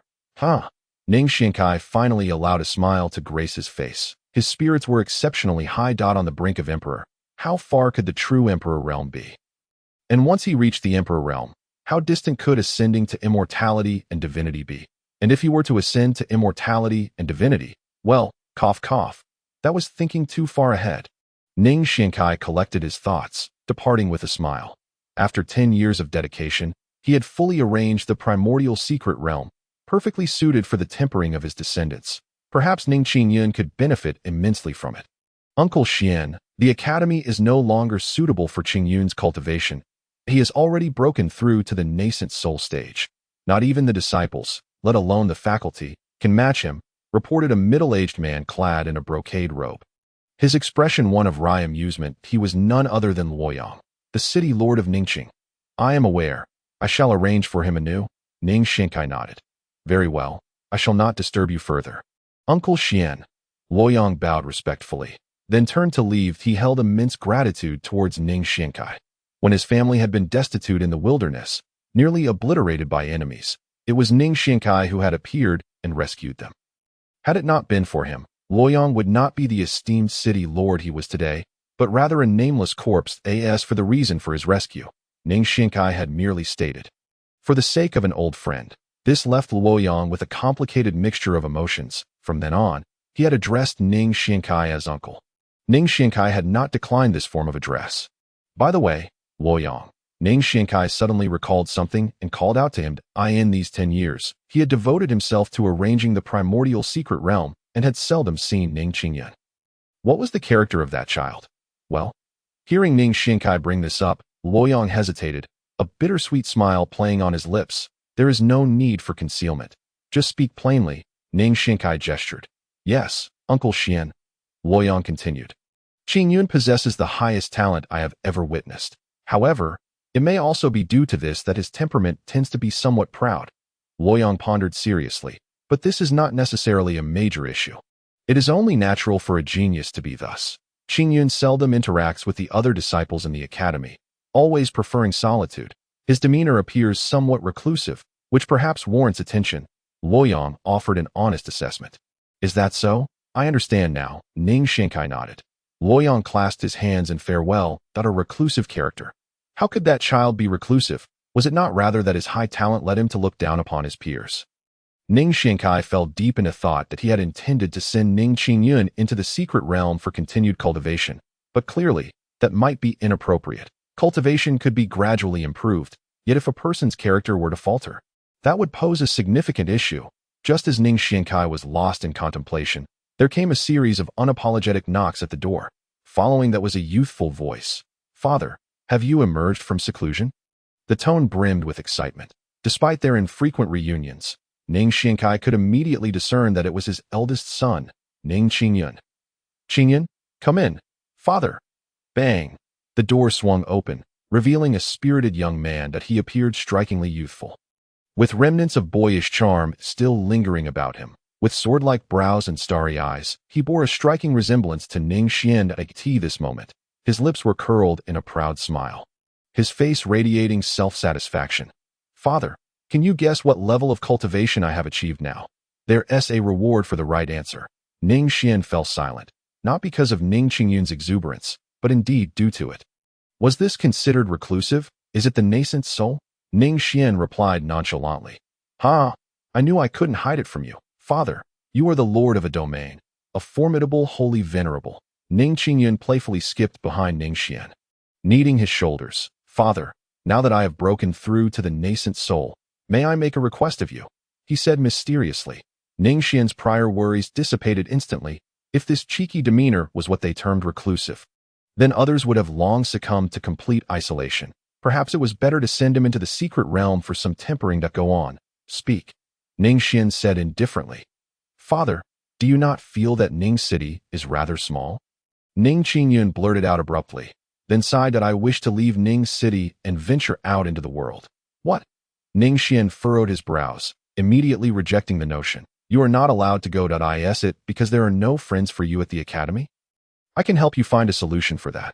That is not the case. A hint of disdain laced Ning Yun's tone. Those fools are hardly worthy of being called my friends. They only wish to associate with me because I am a genius. Or because you, Father, are the domain king. I have no desire to befriend such people. Hearing this, Ning Xian's frown deepened, but he chose not to dwell on it. Then why do you wish to leave Ning City? Father, Ning City is simply too small. Ning Yun shook his head again, his gaze ablaze with fervor, a brilliant glimmer of hope shining within. Father, Do you remember the starry sea, the Milky Way? Countless stars converge into a vast river of light.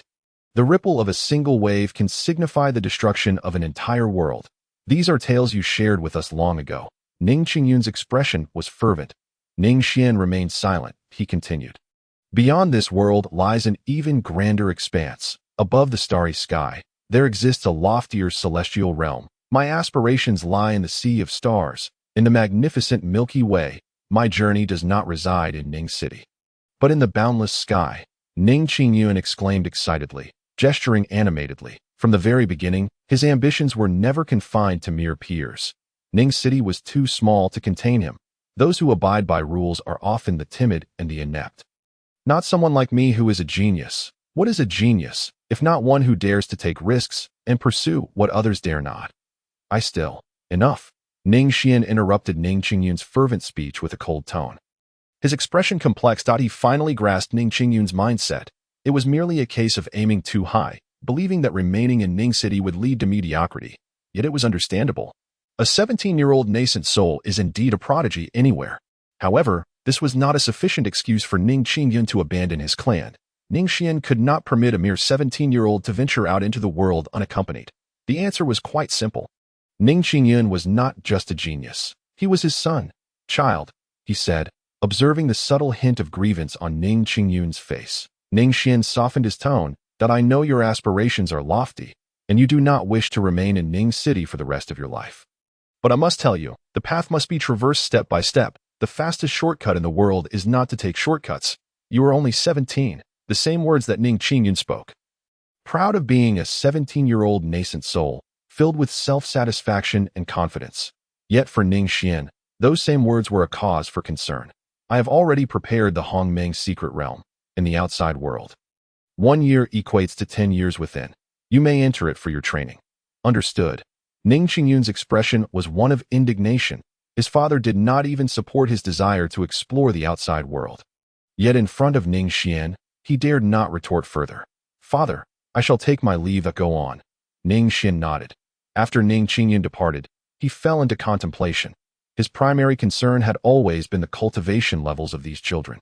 But it now seemed that this was not entirely a good thing. Should he be joyous about having a 17-year-old nascent soul for a son? After all, at that age, Ning Xuan had yet to embark on his own journey. The starting points of him and Ning Yun were worlds apart, yet Ning Xuan found it difficult to feel joy, an undercurrent of worry still lingering. The triumph of youth is a pursuit every young person yearns for. However, every coin has two sides. The success of youth is also a threshold every genius must surpass. In his youth, Ning Xuan was rather unremarkable. He belonged to the category of late bloomers, witnessing such a gifted son, despite never having enjoyed early success himself, brought forth unease from his 4,000 years of experience that a fragile steel can easily break, while soft clay is difficult to shape. Anything that develops towards an extreme will inevitably face true trials. This was also what concerned Ning Xuan.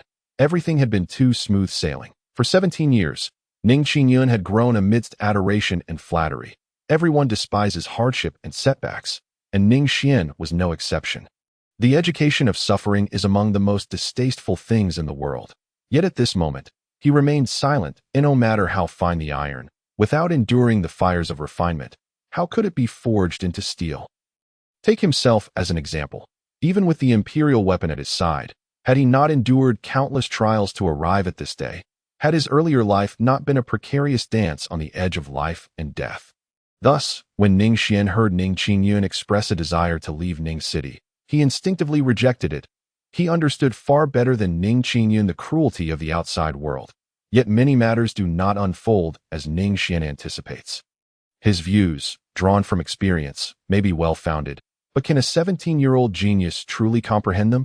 Ning Xuan was more aware than anyone of the answer. Yet he persisted in his earnest counsel. Why? Because he was his son. At 17, one's worldview is already largely formed. Alter, it is not a matter of mere words. I have spent 10 years crafting the secret realm, yet I neglected to consider the psychology of my child. This is my fault if a son is not taught. It is the father's error. Ning Xuan sighed. Cultivation and character must be equally attended to.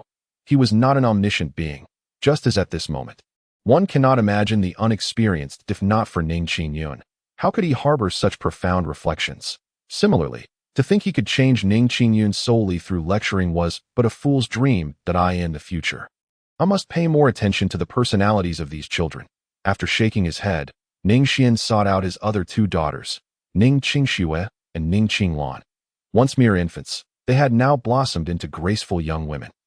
Both had achieved the pinnacle of foundation establishment. Under the same distribution of resources, they fell considerably short compared to Ning Xuan. Yet Ning Xuan wore a gentle smile. Very well, foundation establishment perfected. When I was 17, I had yet to embark on the path of cultivation. You both surpass me greatly. Upon hearing Ning Xuan's praise, the two sisters, who had been bowing their heads, instantly beamed with joy, calling out "Father." In unison, such endearment was delightful. Compliments are forever the best means of maintaining familial bonds. Yet some foolish and oblivious individuals know only to criticize and scold. That is undoubtedly a grave mistake. Ning Xuan had witnessed a once vibrant genius being driven to madness by a father's oppressive educational methods, to the point of becoming utterly obsessed. The father, who proclaimed himself a hero, lived a life of regret, burdened with sorrow until his dying breath, never comprehending how things had come to such a pass. Such a grave mistake is indelibly etched in Ning Xuan's heart. After escorting the two sisters into the primordial secret realm and providing them with a thorough explanation, Ning Xuan turned to depart. Seated in the grand hall, he savored a sip of hot tea, his face alight with contentment.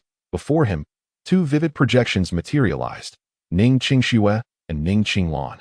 The sisters were wreaking havoc in the secret realm. One had opted for the beast clan, while the other had chosen the mechanized clan. Given their cultivation levels, it was only natural they would select the easy mode. Under such conditions, they would be able to refine their skills to the nascent soul stage. Domain King. We have a situation. At that moment, the butler of the Ning residence rushed in, flustered. With a mere wave of his hand, Ning Xuan caused the ethereal images to vanish. Since their births, he had bestowed each of his 3 children with a protective talisman. This talisman not only could withstand a single lethal blow, but also allowed Ning Xuan to track their movements at any time, akin to a genius's smartwatch. Exceedingly convenient. What is it? Ning Xuan inquired calmly, relishing his tea, unfazed by the butler's distress. The butler, affected by Ning Xuan's composure, found his own panic slightly alleviated. Domain King, young Master Jiang Yun, is missing. There was no response. The butler paused for a moment, then cautiously raised his gaze, only to discover that the usually unflappable Ning Domain King was now furrowing his brow in concern. Alas, the butler knelt in trepidation. Please punish me, Domain King. It is my failure for not keeping a close watch on the young master. Enough, this does not concern you. Though somewhat vexed, Ning Xuan simply waved his hand. Domain King. The butler's face was awash with tears. Your kindness to this lowly servant cannot be repaid in several lifetimes. If anything were to happen to the young master, I would willingly sacrifice my life 1,000 times over. I shall dispatch someone to find him at once. The butler's fear stemmed not from the dread of Ning Xuan's wrath, but from the possibility of something befalling Ning Xuan. His life had been saved by Ning Xuan. Truly unnecessary. Ning Xuan will be fine. You may leave now. Yes, Domain King. Recognizing Ning Xuan's intent, the butler bowed and withdrew. Ning Xuan sat alone in the grand hall. Ning Xuan rubbed his temples, relieved that he had taken precautions and given the children protective talismans beforehand. Otherwise, he would have been at a loss regarding the whereabouts of that rebellious child.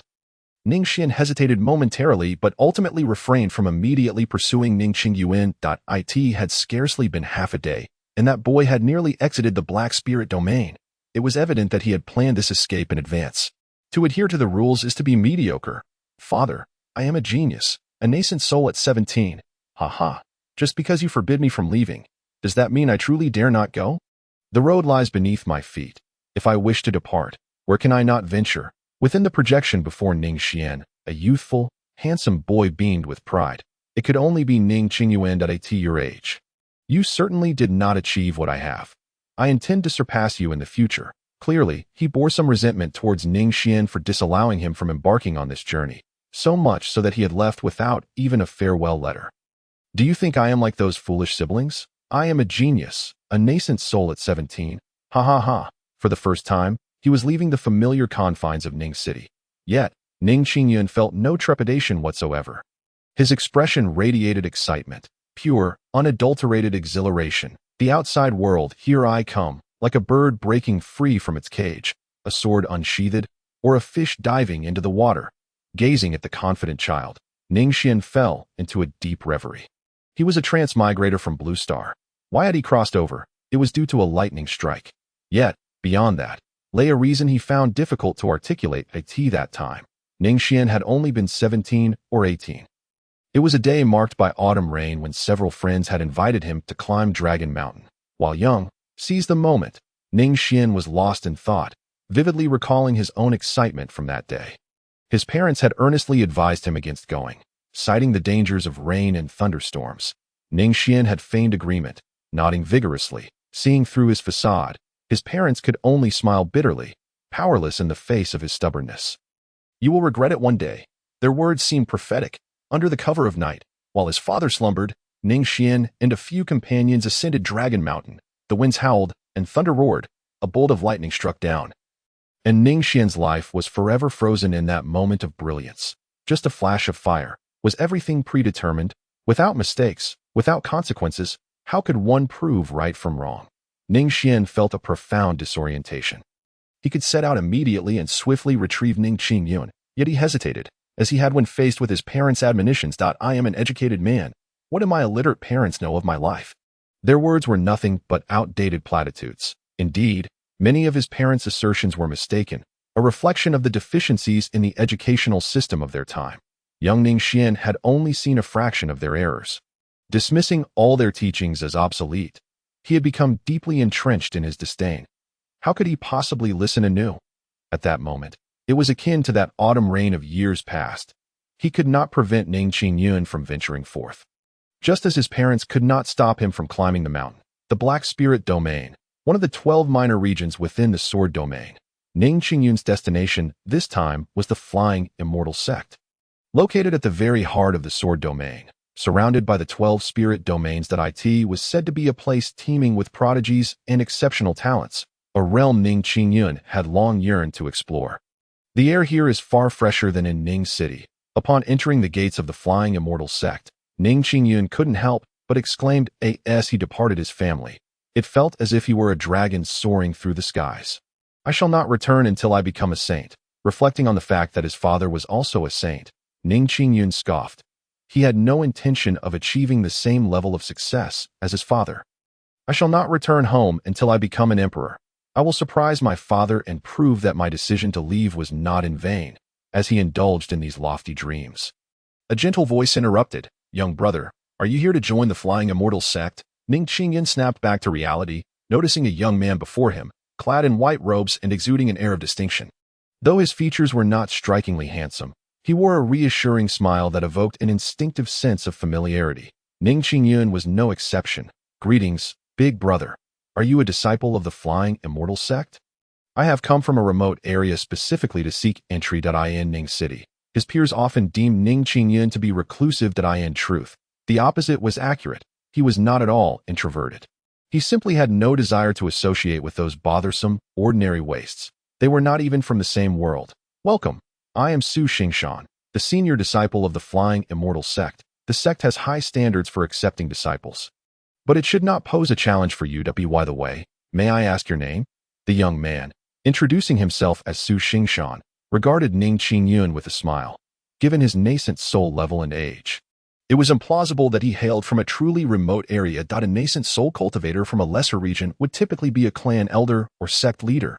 However, Su Xingshan's character dictated that he would not expose the inconsistencies in Ning Yun's words. "Hello, Su big brother. My name is Ning Yun. I look forward to your guidance in the future." Ning Yun broke into a broad smile. Having just arrived in an unfamiliar place, he was elated to encounter a kind-hearted peer. Ning Yun and Su Xingshan exchanged glances, and Su's expression momentarily reflected surprise. Though Ning remained oblivious to Su Xingshan quickly regained his composure, adopting a more amiable demeanor. "Ning Shitty, I hope you don't mind me addressing you as such. The time has passed. The entrance examination for the Facian sect will not commence until tomorrow. How about I show you around?" Su Xingshan suggested with a warm smile. Ning, in the entire Sword Domain, aside from the widely known Ning Domain King, He could scarcely think of any other prominent family bearing the Ning surname. The Su family behind him wielded considerable influence, yet comparing it to the Ning family, which held dominion over imperial weapons, rendered it rather laughable. Now, having encountered a descendant of the Ning family, it was only natural for Su Xingshan to cultivate a friendship. His thoughts raced, yet his face remained composed, perpetually adorned with a welcoming smile. Really?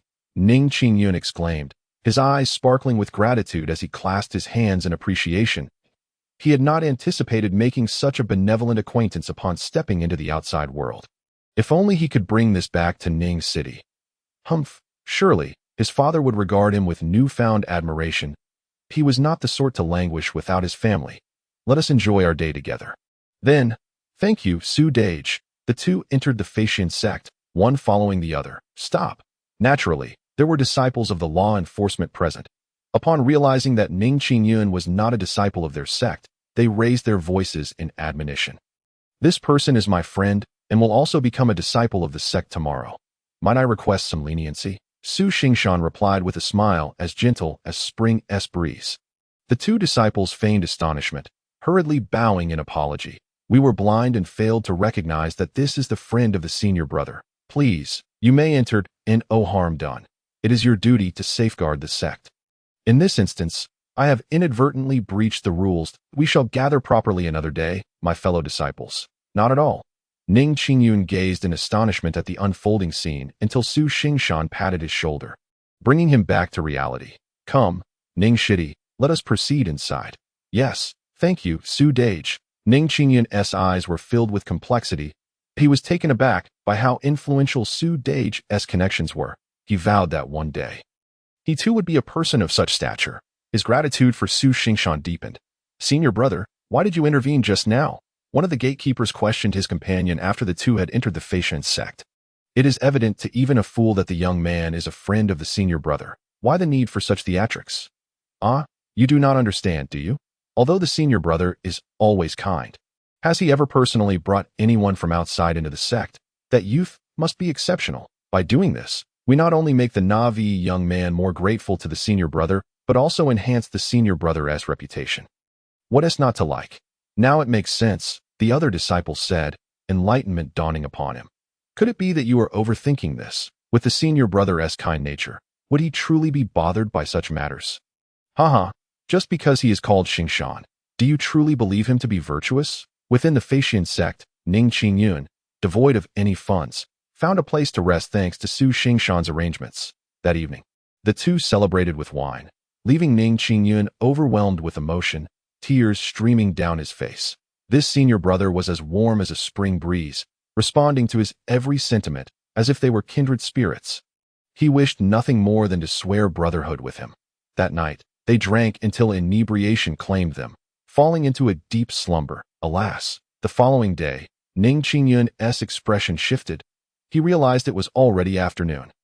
He had indulged far too much with Su Xingshan the previous night. Would he miss the examination again? Oh no, another day of waiting. Ning Yun shook his heavy head and rushed outside. He had secretly vowed upon leaving his family to achieve something noteworthy before returning. Now, after several days of travel, he had been away for 5 days, yet his cultivation had not progressed at all. How could he not feel anxious? Ning Shitty, what troubles you? Su Xingshan slowly rose, appearing as if he had just awakened. Su Dage, it's already afternoon, and I'm going to miss the entrance examination again. Ning Yun lamented, tugging at his hair in despair. It's my fault for overindulging last night. That Su Xingshan frowned, then interjected before Ning could speak further. Fear not. Today, I shall ensure you gain entry into the sect regardless. Ning Dage, tears welled in Ning Yun's eyes, reflecting his profound gratitude. He did not wish to speak more. Nor did he want Su Xingshan to see him cry. He quietly wiped away his tears, vowing in his heart to repay this kind-hearted senior brother in the future, in the days that followed. With Su Xingshan's assistance, Ning Yun, despite missing the examination time, was allowed to retake it. This was all due to the elder's favor towards Su Xingshan. Ning Yun successfully became a disciple under that elder's guidance. As time passed, 3 months flew by. Boom! Accompanied by a surge of spiritual energy, Ning Yun opened his eyes. His cultivation had successfully advanced from the early stage of the Yuaning realm to the mid-stage. Yet, he did not experience the joy he had anticipated. Father, Sister Ning Xuan leaned against the wall, tears dampening his cheeks. Despite his ambitions, life outside required self-reliance, and no longer could he simply sit back and let resources be handed to him. What truly brought him to tears was not the hardships of life. Thanks to Su Xingshan's help and his own decent aptitude, his days in the Faxian sect were bearable. What made him weep was a longing for home. After all, he was still a mere 16-year-old boy. His earlier arrogance was now matched by a deep yearning. He no longer wished to sulk. The outside world was far from the paradise he had envisioned. He desired to return to his family, but found himself too proud to face them. He had left secretly, without even a farewell letter. How could he return in shame, if he were to go back? It had to be as a saint king or an emperor. For a young man, pride was paramount. How could he possibly slap himself in the face? Yet he was truly at his wit's end. He missed home, longed to hear his father's incessant chatter, and craved the meals prepared by the steward. Previously, the Faxian sect had held a grand competition among its disciples. Ning Xuan had truly put in the effort. He defeated all contemporaries and earned the title of Rookie King. He did all this not for any other reason, but in the hope that the news would reach the Highling domain and eventually reach his father in Ning City. However, his father erupted in anger. He sent someone to the Faxian sect to bring him back that moment. He would surely feign disappointment, yet secretly, he would be eager to return to his nurturing grounds. But that did not happen. Months passed, and no news arrived from his family. He felt as though he had been forgotten by the entire world. The only world that mattered to Ning Xuan was his family. If they had forsaken him, did that not equate to the world abandoning him? Ning Xuan bit the blanket, weeping bitterly. The joy of arriving at the Faxian sect had long since dissipated, leaving behind an endless void. Why had his father not sent anyone to retrieve him yet? Had they not received news? Had the fame of Rookie King not spread? Were they all well? Ning Shitty, just as Ning Xuan was lost in his thoughts. A familiar voice came from outside the room. Su Dage. Ning Xuan was momentarily taken aback. Then, in a flurry, he hastily wiped away the tears from his face, fervently rubbing his pallid cheeks that bore the marks of despair from feeling abandoned. He feigned nonchalance as he exited the room. Ninggu, do you need me for something? Indeed, the secret realm of the Immortal sect has opened. It is an ancient legacy, and there may be many treasures within. As he observed the lackluster expression on Ning Xuan's face, Su Xingshan's eyes flickered with a hint of concern. This junior brother seemed somewhat off lately, often reticent. Yet, he did not dwell on it. Come, brother, let me take you out for a breath of fresh air. Thank you, Su Dage. The Immortal secret realm. The air was thick with spiritual energy, and spiritual herbs flourished everywhere. Any single herb, if placed outside, would be sufficient to incite fierce competition among those seeking to cultivate. Yet, the disciples of the Immortal sect entering this realm appeared rather indifferent. The most formidable force in the sword domain. Aside from the Jiang imperial family and the 12 domain kings, the Immortal sect stood as an invincible entity. Those who could join the Immortal sect were unlikely to come from ordinary backgrounds. Thus, few could find these herbs appealing. Ordinary disciples were dismissive of them, let alone Su Xingshan and Ning Xuan. The two of them walked deeper into the secret realm, side by side, until they soon reached a desolate area. There lay the dragon blood Ganoderma. Su Xingshan suddenly halted in his tracks beneath a withered tree, where a resplendent crimson Ganoderma thrived. There were countless spiritual herbs within the Immortal secret realm. But among the most valuable, the dragon blood Ganoderma certainly held its place. It could significantly nourish a cultivator's vitality. Su Xingshan had already perfected his transformation into a divine being and was on the brink of transcending to the tribulation stage. A single dragon blood Ganoderma was undoubtedly a coveted prize for him. Ning Shitty, I will distract the guarding beast while you retrieve that dragon blood Ganoderma. The usually composed Su Xingshan now wore a face filled with fervor. Do not worry, Su Dage. I will certainly assist you. Ning Xuan nodded solemnly. Since the Ganoderma was what Su Dage needed, he would risk his life to ensure it was obtained.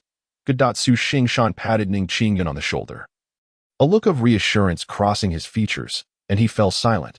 Boom. In the next instant, Su Xingshan charged forward, the unique pressure of a divine being enveloping him like a crashing wave, making it hard to breathe. So powerful, Ning Xuan's eyes brimmed with envy. He had previously thought Su Xingshan to be of similar age, only to later realize that Su Dage was already over 60, merely possessing the art of retaining youth. But where was the beast? Hadn't Su Dage mentioned? Boom!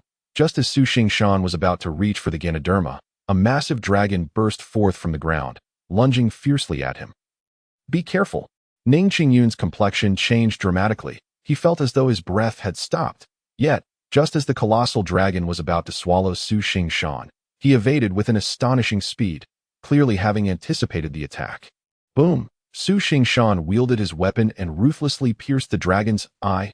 Roar! The wounded dragon lost all reason, maddened in its fury as it charged at Su Xingshan. However, Su Xingshan did not linger, and both man and dragon retreated in succession, leaving Ning Yun, heart racing, standing foolishly in place. Su Dage is truly formidable. Not only does he possess the perfected transformation into a divine being, but his mind is also so astute. If anyone were to oppose him, Ning Yun shuddered, retracting his neck. Little did he know that there truly were beasts guarding the spiritual herbs, hidden beneath the earth. Had he foolishly approached the herbs unprepared, he would likely have met his demise. It was unfathomable how Su Dage possessed such extensive knowledge, even knowing about the beast's presence by the herbs. Ning Yun suddenly froze, repeating the words in his mind. Spiritual beasts. Beast guardians. Generally speaking, a spiritual herb would undoubtedly be protected by a beast. The older the herb, the greater the likelihood of a guardian beast. Otherwise, it would have been consumed by wild animals long ago. Everyone should remember that the more barren the land, the more vibrant the flowers that bloom, indicating greater toxicity. These were all lessons imparted by the instructors during his studies in Ning City. Yet at that time, he had been too dismissive to pay heed, believing cultivation was everything. Higher cultivation equated to absolute correctness. Ning Yun's expression turned inscrutable. After a prolonged moment, he finally approached the dragon blood Ganoderma. Had he erred? As he extracted the dragon blood Ganoderma, Ning Yun was once again taken aback. He noticed that the root of the Ganoderma was entwined with something. He carefully excavated downward, exerting effort to avoid severing the roots. After digging several meters, Ning Yun's eyes widened in shock. What is this? Ning Yun gasped in astonishment. He saw that the root of the dragon blood Ganoderma was entwined with something, to be precise. The very reason the Ganoderma sprouted and took root was largely due to that entangled object. Have I stumbled upon a treasure? Ning Yun swallowed nervously, his heart racing that he carefully extracted the entire dragon blood Ganoderma before turning his attention to the mysterious object. It was wrapped in tattered cloth. Puffed. Cough, cough, cough. Once the battle concluded, Su Xingshan returned, his expression instantly shifting. The dragon blood Ganoderma was gone. Along with it, so was Ning Yun. Could it be? Ning Yun had absconded with the dragon blood Ganoderma? Bang! Su Xingshan's gaze darkened. He spat out several mouthfuls of blood. That enormous dragon was no trivial foe, almost formidable enough to transcend. Among beings of the same realm, humans were far from being the match for such beasts. He had exerted considerable effort just to trap the dragon and escape. Even now, he felt a pang of regret, for the artifact that had briefly contained the giant dragon was his trump card. Yet, looking at the empty pit where the dragon blood Ganoderma once lay, Su Xingshan felt a surge of rage welling within him. He knew Ning Yun was not that kind of person. But what if, even just a fraction of a possibility, you had better not have betrayed me? Puffed. After spitting out a pool of blood, Su Xingshan, injured and weary, departed from the area. Su Dage. What happened to you? A loud shout echoed. It was Ning Yun, who rushed over in a panic to Su Xingshan. Bloodied, and with a grim countenance, softened his murderous intent slightly upon seeing him. He attempted to smile, but the effort only made his face appear more terrifying. Ning Shitty, I'm fine. Where is the dragon blood Ganoderma? Here. The Ganoderma is here. Su Dage. We must return to the Immortal sect quickly. Ning Yun retrieved the dragon blood Ganoderma from his storage pouch and handed it to Su Xingshan, anxiously helping him leave the secret realm. Upon receiving the dragon blood Ganoderma, Su Xingshan visibly relaxed, the tension in his body easing considerably. Thank you for your concern, Ning Shitty. I am all right. Su Xingshan smiled and shook his head. Regaining his former composure, Su Dage, do not speak. I will take you to find the elders. Ning Yun's expression turned serious as he firmly supported Su Xingshan, hastening their exit. By the way, Ning Shitty. Why did you leave early today? Late at night, after stabilizing his injuries, Su Xingshan casually inquired, fixing his gaze upon Ning Yun's face, his eyes narrowing slightly. Su Dage, I am sorry, my cultivation is too low to be of any assistance. Which has caused you to sustain such serious injuries? Ning Yun clenched his fists, his face filled with shame. If only I were also at the transformation stage, you would not have suffered such grievous wounds. I thought remaining at the original spot would be of no help. If that vile dragon were to suddenly return, I would only become a burden to you. Thus, I quickly left after digging up the Ganoderma. Bang! In self-reproach, Ning Yun struck the wall, gritting his teeth. That wretched, evil serpent. Brother Su, you must let it go. When the next secret realm opens, I will undoubtedly avenge you. Observing Ning Yun, who was still cursing vehemently. Su Xingshan paused in silence before regaining his smile. Junior brother Ning, I apologize for causing you concern. The spiritual herb was indeed harvested by you. However, as your elder brother, I am on the verge of transcending tribulations and must shamelessly accept it. Do not worry. I shall compensate you with resources equivalent to half of the spiritual herb. Brother Su. Ning Yun suddenly slammed his hand on the table, his expression one of profound anger. What is the matter? Su Xingshan was taken aback. Compensation? You only think of compensation. Ning Yun's eyes turned red. I regarded you as my true elder brother, and that spiritual herb was discovered by you. What do you mean by compensation? Are you deliberately trying to humiliate me? Do you not realize that your words have truly hurt my feelings? Su Xingshan, indeed, fell silent once more, his gaze flickering. That I apologize. Junior brother Ning, that it was my oversight. And I spoke thoughtlessly, damaging our bond. Humph! Ning Yun trembled with rage, turning his head away and ignoring Su Xingshan, wiping away tears. Clearly, Su Xingshan's earlier words had genuinely wounded him. Su Xingshan forced a bitter smile. Having not anticipated his words would backfire. Cough, cough. After a few coughs, blood trickled from the corner of his mouth. This expedition into the secret realm had inflicted severe injuries upon him. Yet, in comparison to this venture's harvest, the dragon blood's spiritual herb, everything else seemed trivial. Transcending tribulations 9 times would grant entry into sainthood. The trials to become a saint king were arduous, and once one became a saint king, the path to the emperor's realm would be within reach. Contemplating the realms that lay ahead, Su Xingshan could not help but feel a sense of yearning. Mortals are born and perish in a day, yet they long for those who cultivate their minds. But which cultivator's path is devoid of peril? This expedition nearly cost him his life. Therefore, in cultivation, there is no other recourse but to be cautious, cautious, and ever more cautious. One misstep could render a century of arduous practice meaningless. Junior brother, a call from Ning Yun jolted Su Xingshan back to reality. What is it? He smiled at Ning Yun. Your injuries, Ning Yun replied, unable to bear the sight of the bloodstain at Su Xingshan's mouth. He produced the mysterious item obtained from beneath the dragon blood spiritual herb. What is this? Su Xingshan merely glanced at it, his gaze abruptly freezing, unable to look away. The tarnished bronze cover bore the marks of time. And just a single glance revealed that this was no ordinary object. Su Xingshan exclaimed in shock. Junior brother, where did you acquire this? His breath quickened as he struggled to maintain his usual composure. But his clenched hands trembled uncontrollably. His family background was far from ordinary. However, such a mysterious technique was an irresistible temptation for him. What distinguishes a genius from a great power? Strength? Cultivation? Neither. It is opportunity. Opportunity. A single chance is enough to transform a genius into a formidable force. At this moment, an opportunity lay before Su Xingshan. How could he not be stirred? The quality of techniques is divided into 4 tiers: heaven, earth, profound, and yellow. The dragon elephant sacred technique before him was neither heaven tier nor earth tier. It was sacred tier. The unique golden rhythm of the sacred tier was dazzlingly brilliant. Feeling dejected, Ning Yun responded, clearly still dissatisfied with Su Xingshan's previous politeness. He genuinely regarded Su as a good brother and was entirely oblivious to the changes in Su Xingshan's expression. Junior brother, do you intend to share this technique with your elder brother? Su Xingshan's throat moved. Elder brother, this technique was unearthed beneath the dragon blood spiritual herb. It should rightfully be shared by the both of us. Ning Yun wore a silly grin, feeling a slight joy from this unexpected delight. What truly excited him was a secret he found difficult to voice. With this technique, he would have a reason to return to his family.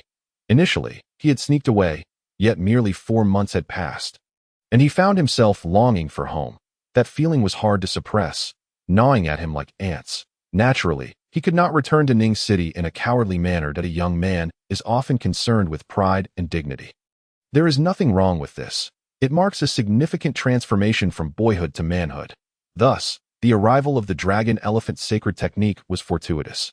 Ning Xuan did not particularly care about the quality of this technique. What mattered most was that it provided him with an excuse to return home. With the technique in hand, he could visit his family without shame. This way, not only would he avoid embarrassment, but surely his father would not scold him either. With this thought, a silly smile returned to Ning Xuan's face. He could easily return home to visit, and it would not take much time at all. Yet, he could not convince himself that he felt a sense of pride and could not easily let it go. After all, he had sneaked away from home. Ning City is too small. It cannot contain me. Those who conform are but waste. I, Ning Xuan, will surely rise above. I shall not return home until I enter the sacred realm. Remembering the confidence and arrogance he had felt when leaving home, Ning Xuan's cheeks inevitably flushed. The excitement he once felt had long since faded. The outside world was not as wonderful as he had imagined. Junior brother? Observing Ning Xuan lost in thought, Su Xingshan furrowed his brow as he struggled to keep pace with Ning Xuan's thoughts but restrained his other impulses, speaking with a hint of urgency. Do you intend to share this technique with your elder brother? Su Xingshan's eyes glimmered with fervor. Elder brother, I do indeed have such intentions, but, Ning Xuan replied with a silly grin, it will take some time to go. Su Xingshan's eyelids twitched, waiting for Ning Xuan to elaborate. You see, I have not returned to my family for quite some time, and I find myself missing them, Ning Xuan said with great melancholy, not concealing his thoughts in front of his elder brother. I plan to bring this technique back to my clan so that my sisters can cultivate it. My father will surely not punish me. Elder brother, rest assured, Ning Xuan vowed, once my 2 sisters have mastered it. I will seek you out at the earliest opportunity though. Ning Xuan's eyes flickered, still responding with a single word. Unlike the lower-tier techniques like heaven, earth, profound, and yellow, such as the emperor tier and sacred tier techniques, these were unique and could not be widely disseminated. Cultivating sacred tier or emperor tier techniques could only be effective through their original forms. Once the sacred or emperor rhythms within the technique were exhausted, it would be rendered utterly useless, equivalent to a piece of scrap paper. Incomprehensible to anyone. It was laughable to think that one could cultivate merely by reading the technique. Lower-tier techniques could function in such a manner, following the text to operate. However, when it came to sacred tier or emperor tier techniques, it was entirely different. This was also the reason why techniques above the sacred tier held immense value. Who could predict whether Ning Xuan would deplete the sacred rhythm of the dragon elephant sacred technique by bringing it back to his clan? Moreover, a cold smile crept on his Su Xingshan's lips. He had never believed in this seemingly simple-minded Ning Xuan. He truly did not believe such a fool could exist in a world rife with scheming and intrigue. To excavate the dragon blood spiritual herb appeared to be waiting for him, but in reality, it was to monopolize the treasure should he fail to return. Presenting the dragon elephant sacred technique seemed like goodwill, but it was merely an attempt to move him emotionally and to let his guard down. Ning Xuan, you are quite the strategist. I underestimated you. Su Xingshan's thoughts drifted, yet the gentle smile on his face grew more profound. He had never trusted anyone.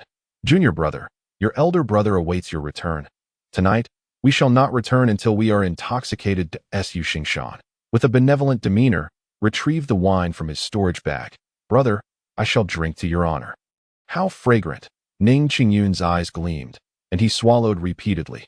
Thank you, elder brother. Reflecting on the companionship they had shared over the past few months, though the duration was not extensive, Ning Xuan felt his eyes moisten. This was the first brother he had ever made that he silently resolved that should fortune favor him in the future, he would surely share wealth and glory with brother Su. I will become a formidable force. Drink up. That night, Ning Xuan succumbed to inebriation. In a daze, he seemed to feel an excruciating pain, accompanied by the clamor of footsteps and raucous noise. The sunlight was painfully bright when Ning Xuan awoke, his head throbbing under the harsh sun, yet it offered no warmth, instead enveloping him in an icy chill as if he were plummeting into an abyss. Face Yin Ling. Today, Disciple Ning Yun has harmed his fellow disciples, committing acts of insubordination that are unforgivable. He is to be expelled from the mountain gate as a warning to others. The cold and authoritative voice of judgment echoed in his ears. Ning Yun stood frozen, unable to utter a single word. What on earth had transpired? No one could provide him with answers. Only the excruciating pain in his body clearly informed him that this was no dream. His nascent soul cultivation was lost, and his spiritual apertures were shattered. This meant he could no longer absorb spiritual energy. He could not even perform the simplest act of chi refinement. He had become a waste of existence. Ha! Ning Yun remained dazed for a few moments, then erupted into wild laughter. He did not comprehend the reason for his mirth, yet the tears flowed more freely with each laugh, as if a dam had burst. Has he lost his mind? It was truly unimaginable that Ning Yun would turn out to be such a person, ambushing Master Su Xingshan and forcibly seizing the spiritual medicine and scriptures. Truly, one cannot discern a person's heart by their appearance. If I were in his shoes, I could not accept it either. To suddenly become a waste after achieving nascent soul status, he deserved it. Who told him to be unable to control his greed? Ignorantly launching an attack against the elder brother was both foolish and laughable. That it was indeed true. He was not worthy of sympathy. The area in front of the mountain gate was already crowded with disciples, all pointing and whispering about Ning Yun. Some mocked, some jeered, and others shook their heads. Not a single soul offered sympathy. Ning Yun's deeds had long been public knowledge. 3 days prior, he had poisoned the elder brother in an attempt to kill him and seize his treasures, only to be justly slain by the elder brother in return. The evidence was irrefutable. Even the Facian ancestor was aware of it. Under normal circumstances, a disciple like this would be executed on the spot, but who could blame him for being the son of the domain king? Even amidst such heinous acts, the Facian sect spared Ning Yun's life. Ning Yun, you may leave. We will escort you back to Ning City. How could the illustrious domain king father a child like you? An elder shook his head, speaking coldly. When the Facian sect learned of Ning Yun's downfall, they were indeed shocked. But upon hearing of Su Xingshan's plight, they felt a twinge of outrage. How could this child be so malevolent? Who did not know of Master Su Xingshan's benevolence? To be driven to such an extent that he had to incapacitate Ning Yun speaks volumes about the grievous nature of Ning Yun's transgressions. Su Xingshan, why? Ning Yun's wail echoed through the Facian sect. His fingers had already dug into his palms, blood oozing forth. Even his tears had run dry, yet he still could not comprehend the reason why. The physical pain paled in comparison to the torment within his heart. If Ning Xuan were present, he would surely understand. Good intentions do not always yield good outcomes. Excessive assistance can only become a burden, leading to resentment. The so-called great kindness can feel like enmity. When engaging with others, one must maintain a certain distance, even with those one considers family. Human nature is intricate and ever-changing. But Ning Yun was merely a 17-year-old youth, and Ning Xuan's 4,000 years of experience was beyond his reach. Why? You ask me why. Another roar erupted. The crowd parted, revealing a young man, his body wrapped in bandages, his face pale. Ning Yun's already reddened eyes twisted further in anguish. Why must you harm me? Ning Yun let out a thunderous shout and lunged forward. You scoundrel! An astonishing scene unfolded. The usually gentle Su Xingshan now bore a twisted visage of fury, gritting his teeth. He too charged at Ning Yun. I regarded you as family. Why then did you resort to treachery? I shall end your life. Su Xingshan's eyes were bloodshot, filled with grievance and rage. The hatred in his gaze could tear Ning Yun into shreds. It was evident that Su Xingshan had suffered greatly. Bang! An elder intervened just in time, stunning both individuals into unconsciousness. He then shook his head, carrying the unconscious Ning Yun towards the dark realm, the direction of Ning City. Who among Ning Yun and Su Xingshan is the wrong party?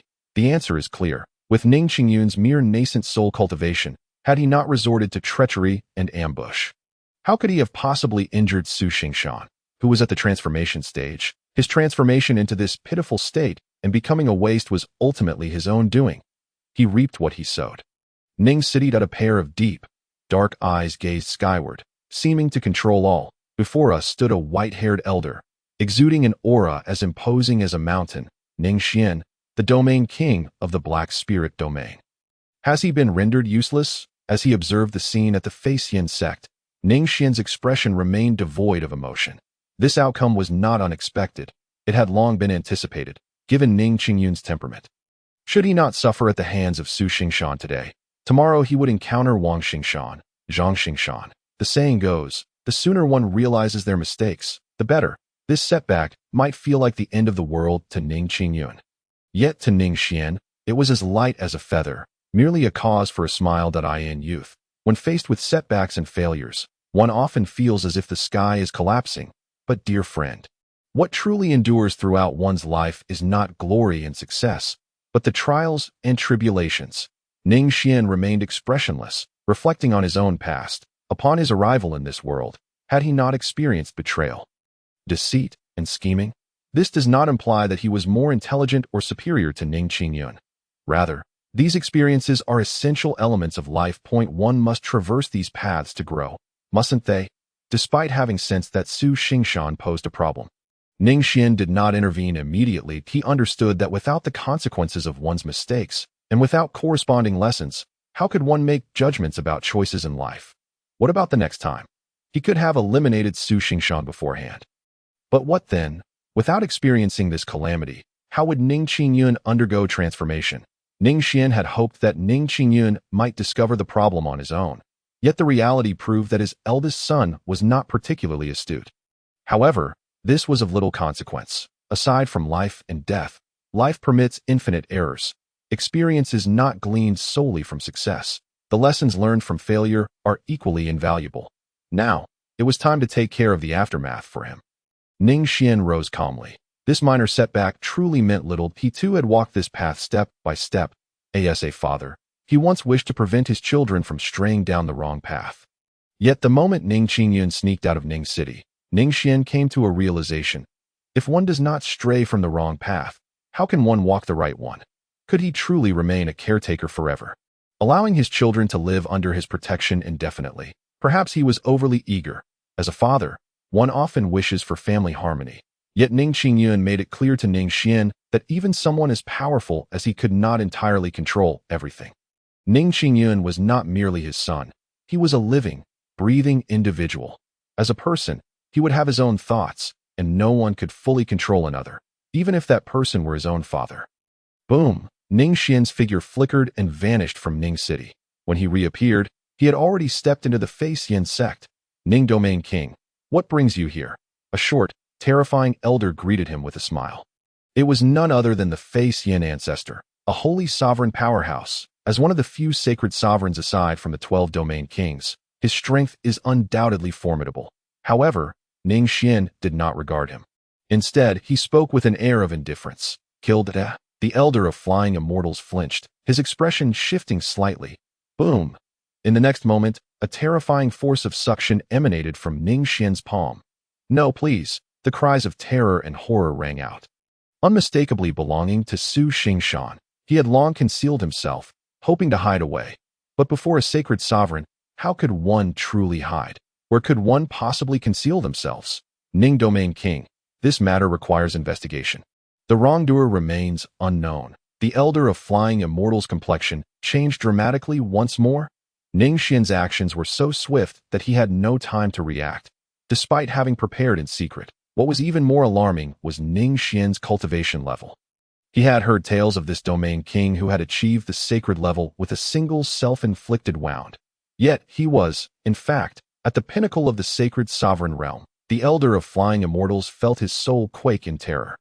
A complete sacred sovereign, coupled with mastery over imperial weapons. Who could contend with such power? Who would dare to oppose him? Even the nominal overlord of the sword domain, the Jiang clan of the imperial lineage, would surely retreat in fear. Investigation. The voice of the elder of flying immortals trembled as it reached Ning Xuan's ears, filled with dread, no longer daring to obstruct him. Ning Xuan merely smiled faintly. Inquiries require evidence. I am here solely to enact justice. Puff! Su Xingshan's body instantly exploded, transforming into a rain of blood that dispersed into the heavens and the earth. His ambitions, his schemes, his myriad thoughts, before a sacred sovereign. They appeared utterly laughable. Su Xingshan was dead. Yet, Ning Xuan did not depart. Even the deceased could serve a purpose. Elder of flying immortals, Ning Domain King, You may simply refer to me as Li Musheng. The elder of flying immortals, with a bitter smile, bowed before Ning Xuan, as though the recently deceased Su Xingshan were merely a figment of imagination. Indeed, it was just so, before a sacred sovereign, let alone a fledgling prodigy. Even 10 or 100 such individuals would hold no weight, no significance. Life, akin to an extinguished lamp, leaves nothing behind. Dao friendly. Ning Xuan nodded lightly. That I require your assistance. How could I refuse? The elder of flying immortals managed a pained smile. Whatever you command, Domain King, I shall comply. Very well. Ning Xuan did not stand on ceremony. That I want you to publicly announce Su Xingshan as your personal disciple and 2 years hence, to pass the position of the head of the flying immortals to him. Furthermore, leverage the matter of Ning Yun to thoroughly tarnish my Ning City's reputation. This, the elder of flying immortals' heart raced. He was nearly stunned by Ning Xuan's words. Yet, being an elder, he quickly grasped Ning Xuan's intent. The elder of flying immortals chuckled bitterly, nodding repeatedly. Was the Domain King attempting to hone and motivate the younger generation? Since the Domain King has commanded, this old man shall certainly obey. Yes, I shall take my leave. Ning Xuan inclined his head, his figure flickering. That I shall see you off. The elder of flying immortals respectfully accompanied him. The strength of the flying immortals was not to be underestimated. Situated at the heart of the 12 spirit domains, the elder of flying immortals was exceptionally powerful, surpassing at least half of the domain kings. Yet, faced with Ning Xuan, he displayed such reverence, and the reason was simple. Ning Xuan held the truth. Imperial weapons, that was the greatest truth. Have you heard? Young Master Ning has been disgraced. It is said he engaged in theft and was expelled from the gates of the flying immortals. Meanwhile, Su Xingshan, not only was he taken as a personal disciple by the elder of flying immortals, but he was also set to assume the position of headmaster in 2 years. The fall of the once greatest prodigy to such a fate is indeed lamentable. Alas, the face of Domain King has been utterly tarnished. Whispers permeated the Ning residence. Ning Yun lay in bed, clutching his ears. Racked with pain. Please, no more. Tears had long since run dry, yet his heart still ached as if cut by knives. A waste. He had become a mere waste, and that despicable Su Xingshan was taken in as the elder's disciple. He would assume control of the flying immortals in 2 years. Heaven above, why do you treat me so? Ning Yun cried out to the sky. He was meant to be the first prodigy of Ning City. He should have been that unparalleled genius, a being of immense radiance, not reduced to this state, to be a mere waste lying in bed. Enduring humiliation was one thing, but the Ning family could not. His father must not. Ning Yun's eyes reddened once more. Beyond numbness, confusion reigned in his heart. He had once believed his closest companion would never betray him, that is growth always this agonizing. His father had visited him. Yet he dared not meet his gaze. He merely lay in bed, feigning sleep. He had no face to confront his father. Perhaps it would be better if I were dead. Ning Yun was engulfed by despair. A wretched smile gracing his lips. Slap. He struck himself fiercely. Thoughts of Su Xingshan flooded his mind. He would surely thrive within the flying immortals, dazzling and resplendent. How could it be? How could he simply die like this? His fingers dug deeply into his palm, his pallid face reflecting profound desolation. Revenge. It must be avenged. Young master, the Domain King requests your presence in the hall. A servant announced from outside the door. Understood. Ning Yun rose with a stoic expression. The once proud and confident youth now bore an air of deep melancholy, as if he had been completely transformed. In the Ning residence's parlor. Domain King. Domain King, sir. May the Domain King be well. 3 distinguished middle-aged men awaited respectfully. Had an outsider been present, they would surely have been astounded, for these 3 were none other than the heads of the most powerful families in Ning City. Yet at this moment, these illustrious family heads appeared as timid as children. Please, take a seat. Ning Xuan nodded dismissively. In fact, aside from these 3, the city lord, Luo Yang, was also present. Ning Xuan's purpose in summoning them was straightforward. It was all for Ning Yun. Yes, Domain King. Thank you, Domain King. Indeed. The 3 men, upon hearing Ning Xuan's orders, did not dare to decline. They obediently seated themselves. If their descendants were to witness this scene, they would surely be left dumbfounded. Even as they sat, they barely settled fully onto their chairs. Yet, no one would dare mock them. for they faced Ning Xuan, the domain king. Gentlemen, I require you to undertake a task. Without waiting for their responses, Ning Xuan continued thoughtfully. Luo Yang, please make preparations for a martial assembly to be held in Ning City 1 year hence, inviting all geniuses from the entire Black Spirit domain to participate. The victors shall receive substantial rewards. Yes, Domain King, I will arrange it immediately. Luo Yang, clad in a purple robe, nodded respectfully. Although he was unaware of the reason behind such a grand martial assembly, the Domain King's commands were absolute, and they would undoubtedly execute them with utmost diligence. Excellent. Ning Xuan smiled with satisfaction, his gaze shifting to the 3 family heads, the Bai, Lin, and Xiao families. You 3 shall also participate. The venue will be in Ning City. Yes, Domain King. Understood, Domain King. Indeed, we comprehend. The 3 responded in rapid succession, their heads nodding vigorously. Yet such a trivial matter could have been casually commanded by the Domain King. Why summon them all here? Not just the 3 family heads were puzzled. City Lord Luo Yang felt the same. Ning Xuan was the very essence of the Black Spirit domain, the domain's sovereign. His words constituted the law of the Black Spirit domain. A mere martial assembly for prodigies was, for Ning Xuan, an inconsequential affair. Why, then, the emphasis and personal discussion? They've arrived, that moment. Ning Xuan's ears perked up. He heard Ning Yun's footsteps approaching. Sipping his tea, a broader smile spread across his face, since mere words of counsel could not alter the mindset of the younger generation. It seemed he had devised a more effective plan. Ning Xuan's eyes gleamed. The notion that Su Xingshan would assume control of the Flying Immortals in 2 years was intended to provide Ning Yun with a target to strive toward. As for the prodigy's martial assembly, that was even more so, a means to restore a measure of confidence to this child, now rendered a waste. The prodigy's assembly was precisely the opportunity he needed. As for the shattered spirit channels, for one who stands as a sovereign within a realm, is it indeed a matter of consequence to seek restoration? Different individuals encounter varying adversities. The level of difficulty is as disparate as their circumstances. To a child, a treasure of 100 years' worth of silver is but a fanciful tale. Yet, to a wealthy merchant, what significance does it hold? There exists no true impasse in this world. It is merely a matter of perspective, shaped by one's elevation and insight. In light of this, Ning Xuan turned his gaze towards the 3 heads of families. My son shall arrive shortly. You are to feign a proposal for a grand contest of the extraordinary, and mock me fiercely, insinuating that I have no worthy successor. This, what? Domain Lord, this is unacceptable. A tempest of shock surged through the 3 family heads, their faces paling as they instinctively fell to their knees. Yet, under Ning Xuan's imposing aura, they found themselves unable to move. Enough? Do not prostrate yourselves so readily. You must not reveal any weaknesses, lest the truth be uncovered. Luoyang, you understand what must be done, do you not? Ning Xuan waved his hand nonchalantly.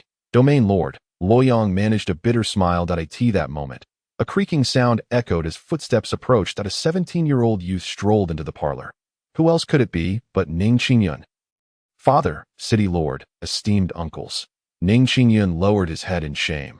Unable to meet the gaze of his father seated at the head of the table. In former times, he would have scorned the need to show deference to anyone. He had always held himself in high regard, viewing even his father as a mere benchmark to surpass. What of others, then? The 3 family heads trembled in unison, recalling Ning Xuan's prior instructions, as they restrained the urge to rise in salutation.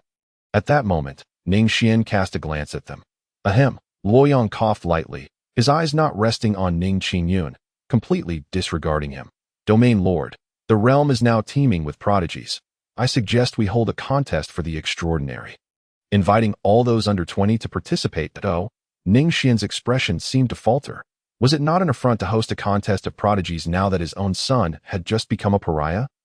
A grinding noise of clenched teeth resonated. The shame on Ning Yun's face was swiftly eclipsed by fury. He lifted his gaze towards City Lord Luoyang, anger flickering in his eyes. Why must this contest, which could have been held at any other time, take place now? A splendid idea, indeed, to provide the prodigies of the Black Spirit domain a chance to shine. That Bai family has a prodigy ready to participate.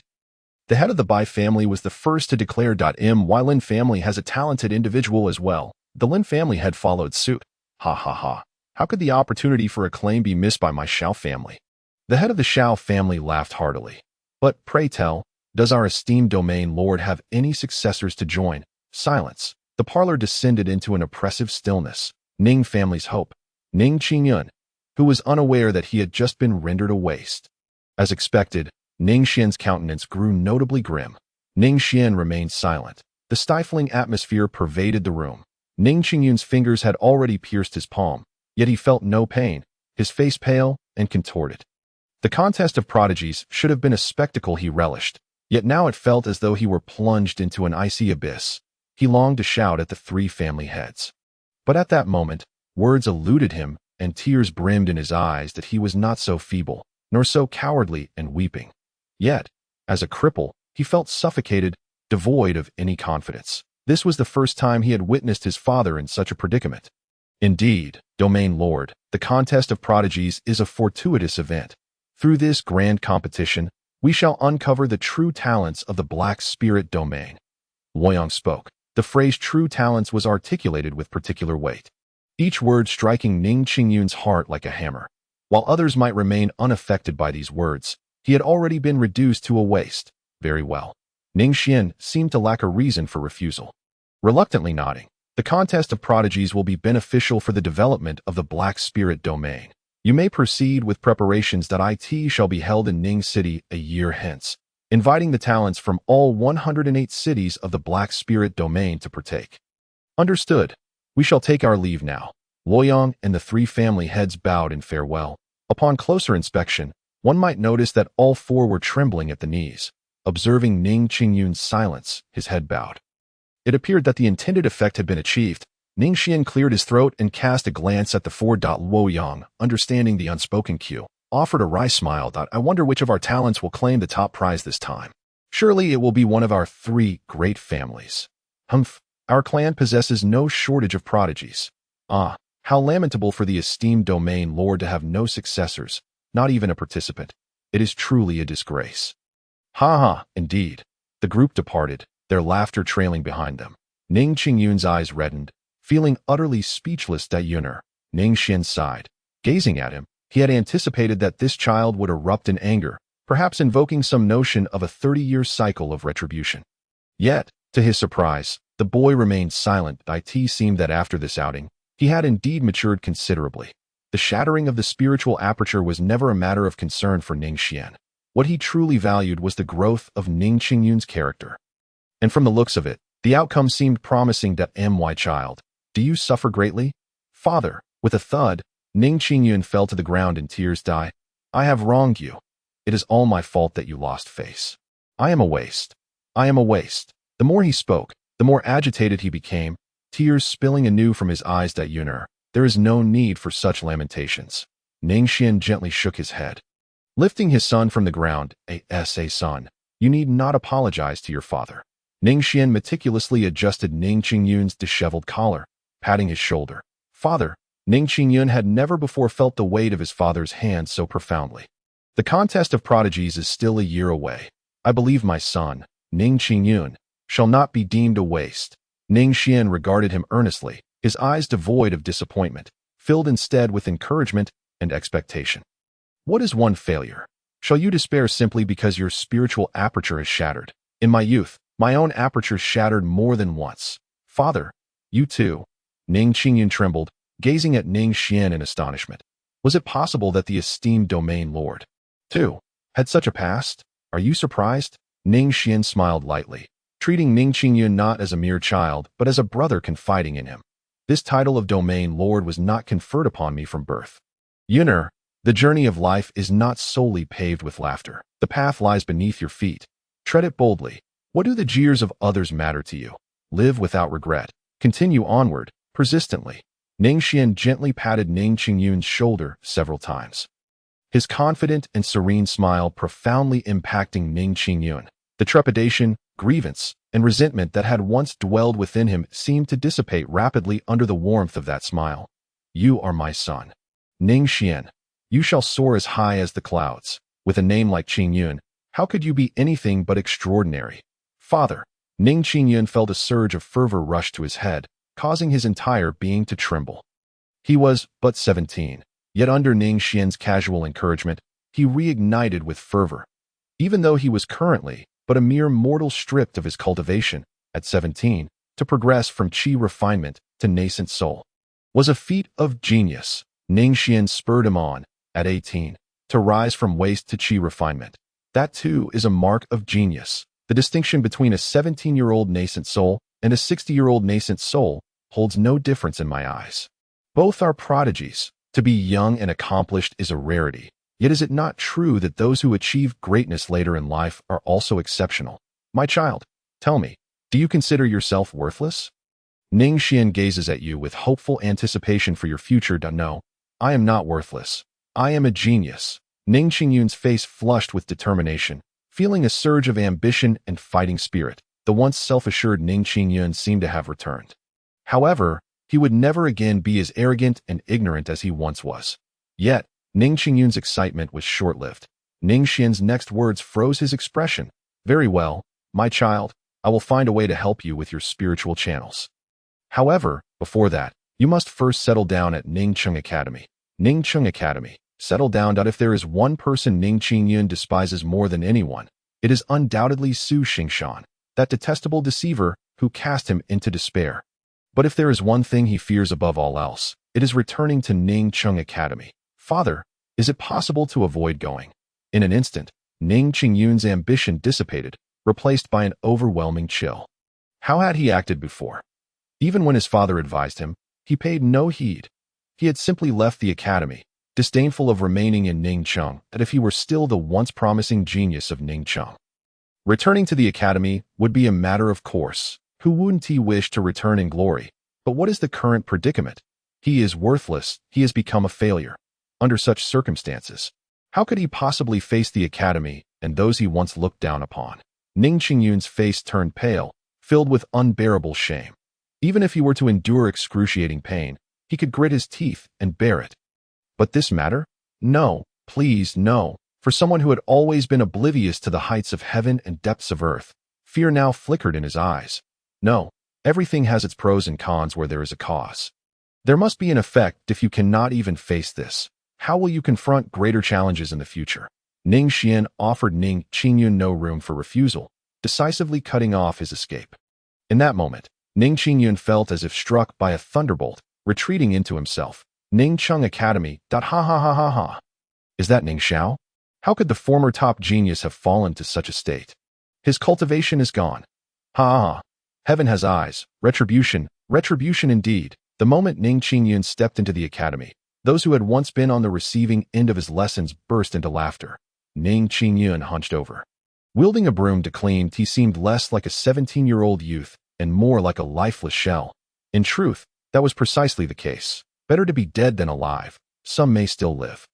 But he had long since perished. His father had sent him to the academy to attend classes. Yet, Ning Yun had no face left. After pleading desperately, he had gone from attending classes to sweeping the floors.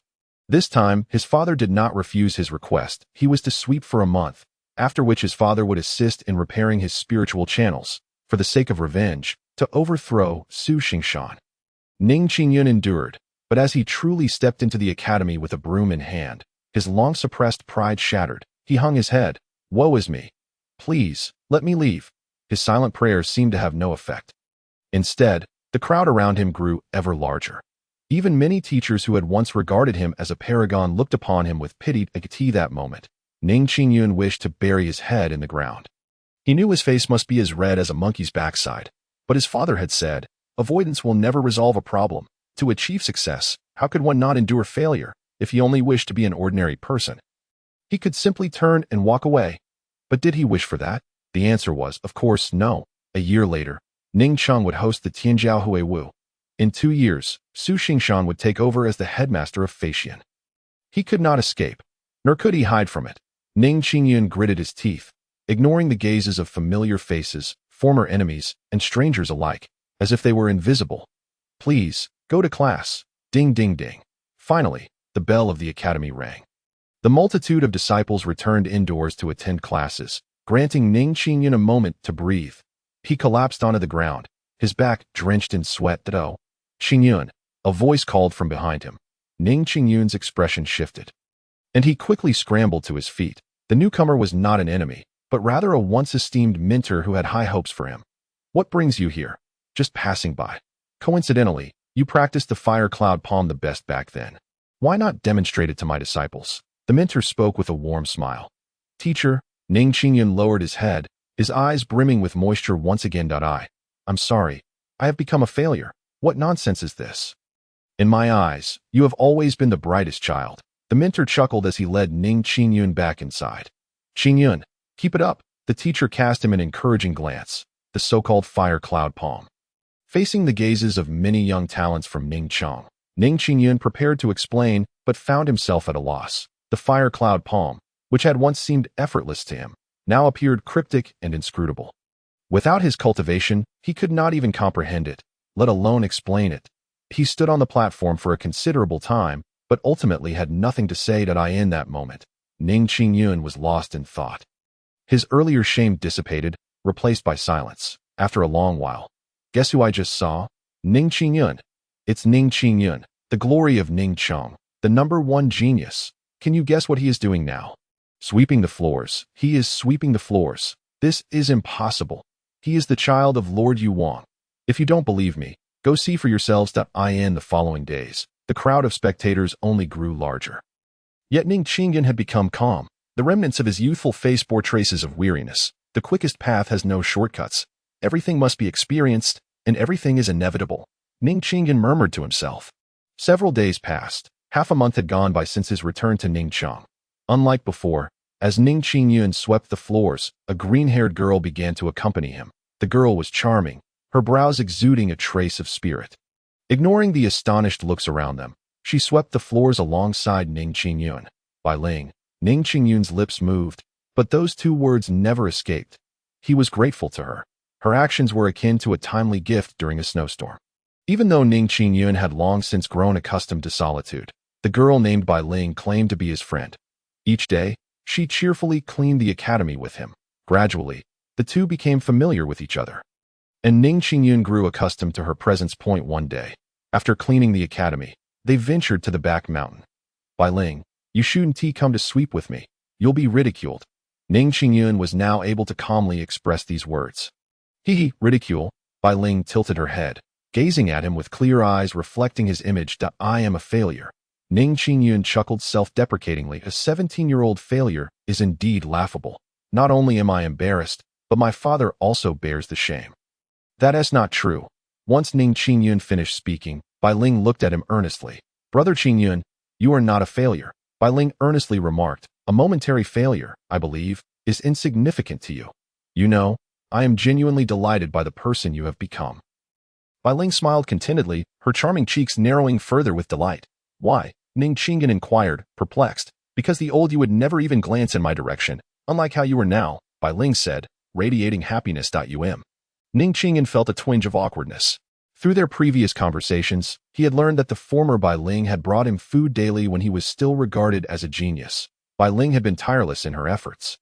Yet, unbeknownst to her, the items she delivered were routinely discarded by Ning Yun without a second thought. Naturally, he was not foolish enough to mention this. Bai Ling, why did you bring me food every day back then? This was a genuine mystery to Ning Yun that he was not well acquainted with Bai Ling and had never paid her much attention in the past. Was it because he was the top genius of Ning City? Did she admire him? But that didn't seem right, as he had now fallen from grace. There was no reason for her to continue being so kind to him. Meeting Ning Yun's bewildered gaze, Bai Ling gently replied, it was because of the Domain King. Domain King?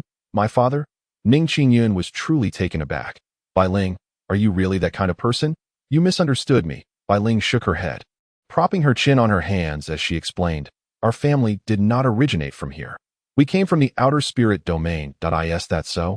Ning Yun stroked Bai Ling's hair, listening intently to her narrative. The black spirit domain is indeed wonderful. It is quiet, peaceful, and we live comfortably every day. The Bai family was once powerful, but one day, enemies came for us, resulting in the deaths of many clansmen. My father led us to flee here in Ning City. We no longer have to train tirelessly every day as we once did. My father speaks of revenge, yet he has not left Ning City even once. Bai Ling's family was one of the three great families of Ning City. It seemed that everyone here had a story to tell. Yet the one constant remained their respect for the domain king. But what does this have to do with my father? Ning Xuan furrowed his brow. Was it because his father was powerful and no enemy dared to confront them? He found it puzzling, because the domain king is very powerful.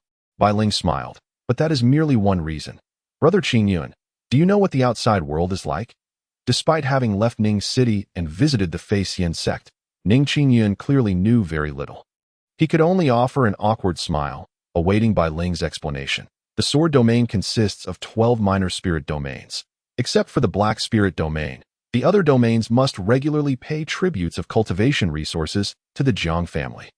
Each spirit domain has over 100 cities, and every major family within a city must pay tributes to the city lord, who in turn must pay tributes to the domain king. The domain king, of course, must pay tributes to the Jiang family. The Jiang family has many clansmen and cultivators to support, so the more clansmen there are, the more resources are needed. Where do these resources come from? They must be demanded from the domain king, who gets them from the city lord, who collects them from the various families and sections. Ultimately, the burden falls on everyone. The Jiang family's resource demands will only increase. And when resources run short, what can be done? Only through battle, eliminating opponents to seize their resources. The weak perish, which is why everyone is desperately cultivating. This is how the world operates. After listening to Bai Ling's account, Ning Xuan was left dumbfounded. And what about the black spirit domain? The black spirit domain is, of course, different. Bai Ling replied with a blissful smile. The domain king need not pay tributes to the Jiang family. With the domain king present, the black spirit domain stands apart. Moreover, the domain king hardly collects from the other cities. It is the city lords who rush to deliver resources. Thus, everyone here enjoys a peaceful and prosperous life. Bai Ling's words left Ning Xuan in a state of shock that no wonder. Apart from the youths in the same academy, everyone else in the city showed him great respect. He had previously thought it was due to his status as the top genius. In the city, he never had to spend money. The cultivators never charged him for spirit stones. He had assumed it was because they feared his father would cause trouble, which had displeased him. But now it seemed that this refusal to accept spirit stones was perhaps rooted in respect, not fear. Ning Xuan's expression changed repeatedly before he finally let out a soft sigh. He realized that the more he learned about his father, the more he admired him. In this light, Bai Ling's past kindness in bringing him food was not merely due to his genius, but rather because he had a father like Ning Xuan. Yet, the more he thought about it, the heavier his heart felt. The words of the three great families echoed in his ears. How could his father, a formidable domain king, be mocked for lacking an heir? Those three families were truly infuriating. At next year's talent gathering, he would undoubtedly deliver a resounding slap in the face to them all, releasing the pent-up frustration within. Little did Ning Xuan realize that the heads of the three great families were, in fact, acting alongside his father. A cold wind swept by, causing Ning Xuan to shiver. He noticed that Bai Ling was still resting against his shoulder, sound asleep. In her dreams, she wore a smile, so adorably enchanting. Ning Xuan stared for a moment. Then suddenly, boom, a fierce wind erupted. Ning Xuan's expression changed drastically as he was swept off his feet. Below the mountain was an unfathomable abyss. Ning Xuan's face turned pale, and a single thought consumed him. It was over. The imagined fate of being shattered into pieces did not come to pass. I'm not dead. Ning Xuan broke into a cold sweat upon realizing he had not fallen off the cliff, but was instead perched on a ledge halfway down. The view was expansive. The colossal sword stood upright in the ground, engraved with three characters. Ning Xuan was utterly astonished. Could it be that he was about to stumble upon a treasure again? Last time in the secret realm, he had obtained the dragon blood sacred art. Could it be that fortune favored him again? A sense of unease crept in. His luck seemed almost too good to be true. Yet, he was merely a useless person now. Ning Xuan chuckled at his own predicament. Could things get any worse? He approached and attempted to pull the ancient giant's sword from the ground, but it was as heavy as a mountain. And despite breaking into a cold sweat, he could not budge it an inch. How did this ancient sword come to be here? After a brief rest, Ning Xuan began to dig around the ancient sword with his hands. Last time, he had unearthed a secret realm beneath a spirit herb. Perhaps this time would yield something similar? People often held on to fantasies, simultaneously mocking the unreal while nurturing hope. Would a miracle occur? The answer was evident. Before long, Ning Xuan held his breath, for he felt something beneath his fingers that it was a leather pouch. Upon opening it, he discovered a resplendent ancient tome lying within. Defy the mundane with the extraordinary. Refine through trials, and ascend to the other shore. The first step in cultivation requires the breaking of the spiritual orifice, the way of heaven, to diminish yet have more. The way of man. Waves of profound and mysterious sounds surged into his mind. In that moment, Ning Xuan was overwhelmed with joy and tears, for he realized that his shattered spiritual orifice had been restored beneath the golden light. Not only that, but the capacity to store spiritual energy had increased 100-fold. The 100 refinements Emperor's art? Could this possibly be an imperial-grade cultivation technique? Hiss, I must take this back and inform my father. Ning Xuan gazed intently at everything around him, a faint smile gracing his lips. This ancient sword and imperial decree were, of course, buried by him. The fantasies unearthed from the cliff in his past life have, in a sense, manifested in this current existence. Although it was his son who unearthed the treasure. The treasure itself was hidden by him, that if Zhang Wuji could excavate treasures from a cliff, why couldn't his son Ning Xuan? Ning Xuan mused with a wicked sense of humor, with a target for vengeance in sight and a method to achieve it. It was time for Yun to ascend to new heights. Following this, his cultivation would surge exponentially. Ning Xuan's eyes sparkled with a haunting intensity. The path to becoming an emperor was not far off. Time flew by. A year later, Ning City was already bustling and overcrowded. For today, the city would host the Celestial Heroes Tournament. It was said that the first victor would even have the chance to meet the Domain King. Today, I shall undergo a transformation, reborn anew. Amidst the crowd, an inconspicuous figure was murmuring to himself, fist clenched in determination. His visage was handsome, his gaze resolute, possessing a unique allure. Beside him stood a girl with striking green hair. Her delicate face adorned with a gentle smile. Brother Yun, go for it. You can do it. Linger. Thank you, the youth replied, glancing at the girl, feeling a rare sense of shyness. The great emperor, just one step away. At Ningfu, the typically calm Ning Xuan was consumed by a fervor. He was on the brink of breaking through to become an emperor. The emperor. This was the culmination of his 4,000 years of pursuit and longing. Ning Xuan's cultivation speed surpassed Ning Xuan's expectations. Remarkably, Ning Xuan had already reached the 9th level of the God transformation stage. It was astonishing to think this had all transpired in just a year. Ning Xuan felt a swell of emotion. This rapid progress was beyond his wildest dreams. Even though it was under his full support, Ning Xuan's own efforts were indispensable to achieve such results. Ning Xuan could provide endless resources, yet without the drive and determination, one could never truly become formidable. Otherwise, how could those immortal imperial clans have fallen from grace?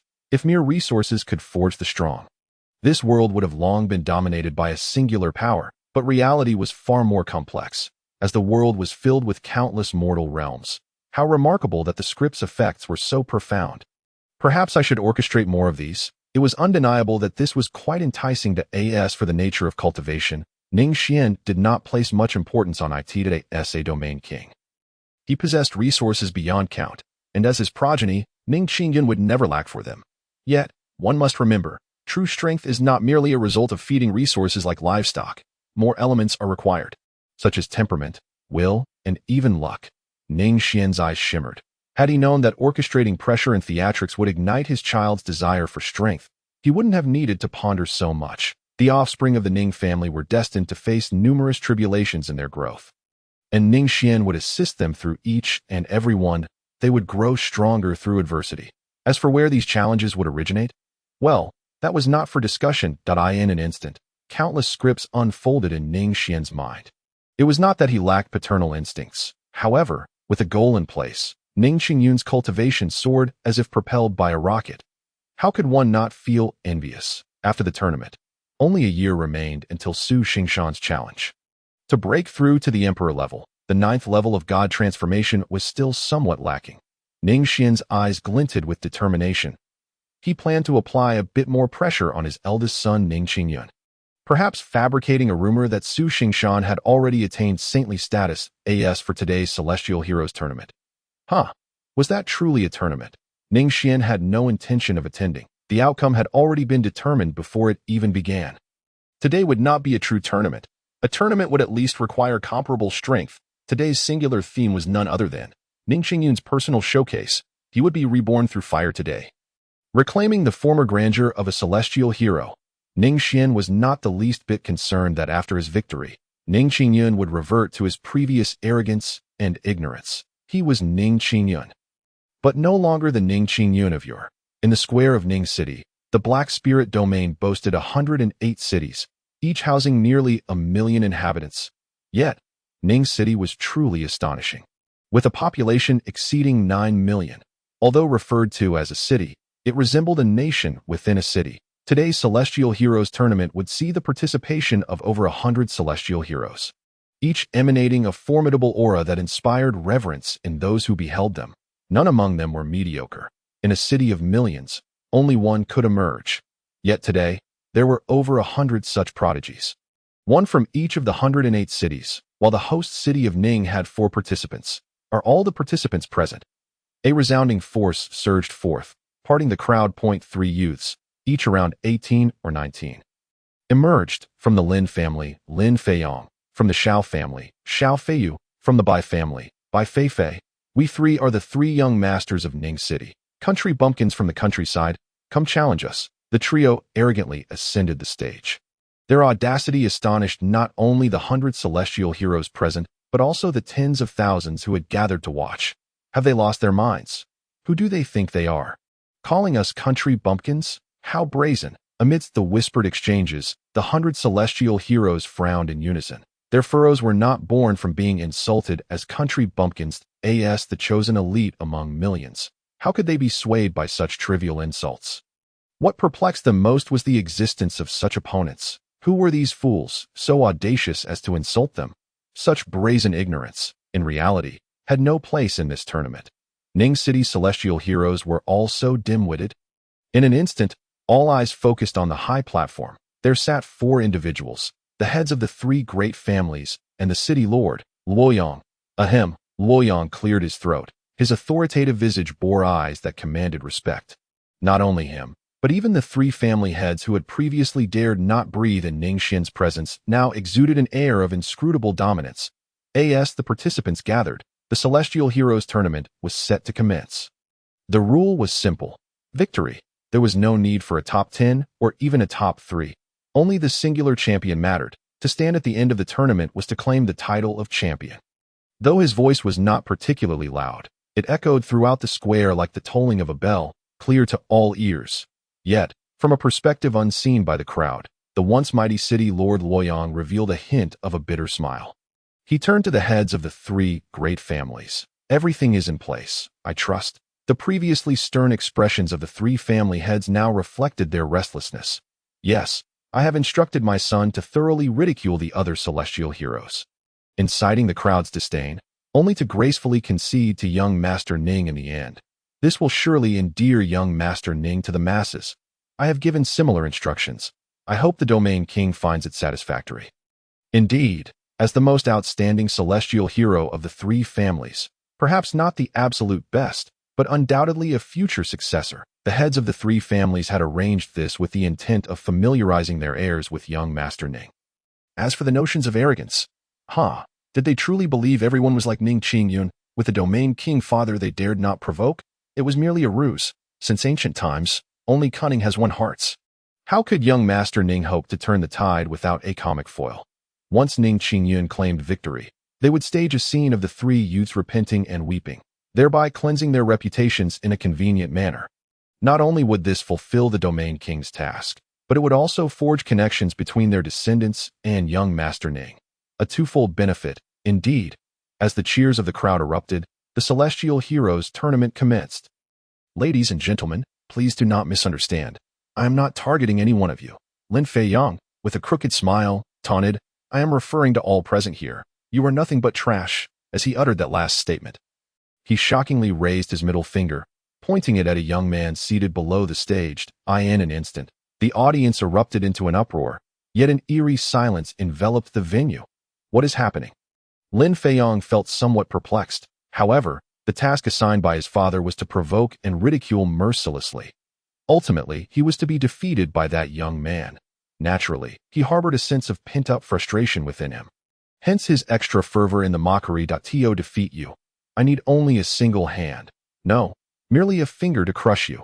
Lin Feiyong taunted with a crooked smile, shaking his finger in defiance. The young man he mocked appeared to be around 17 or 18 years old.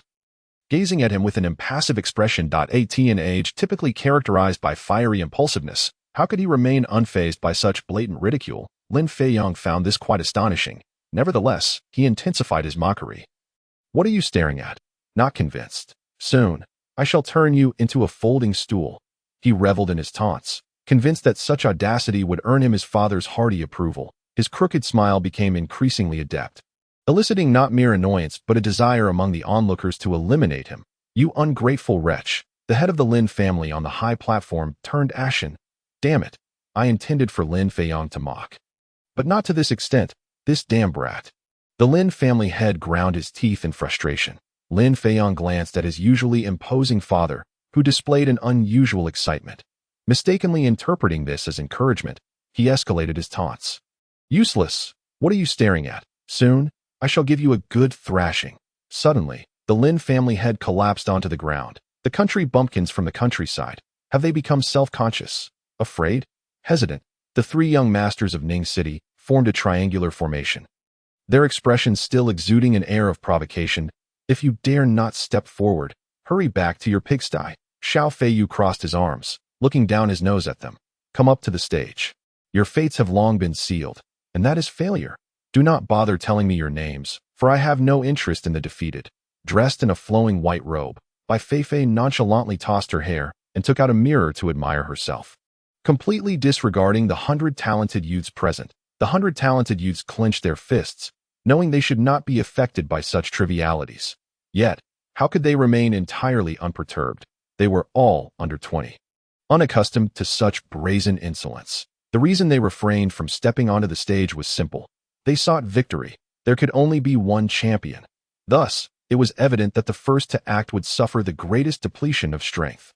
For the sake of victory, they could endure a little longer. You pathetic excuses for talent do not deserve to be called the elite. You simply bring shame to the Black Spirit domain.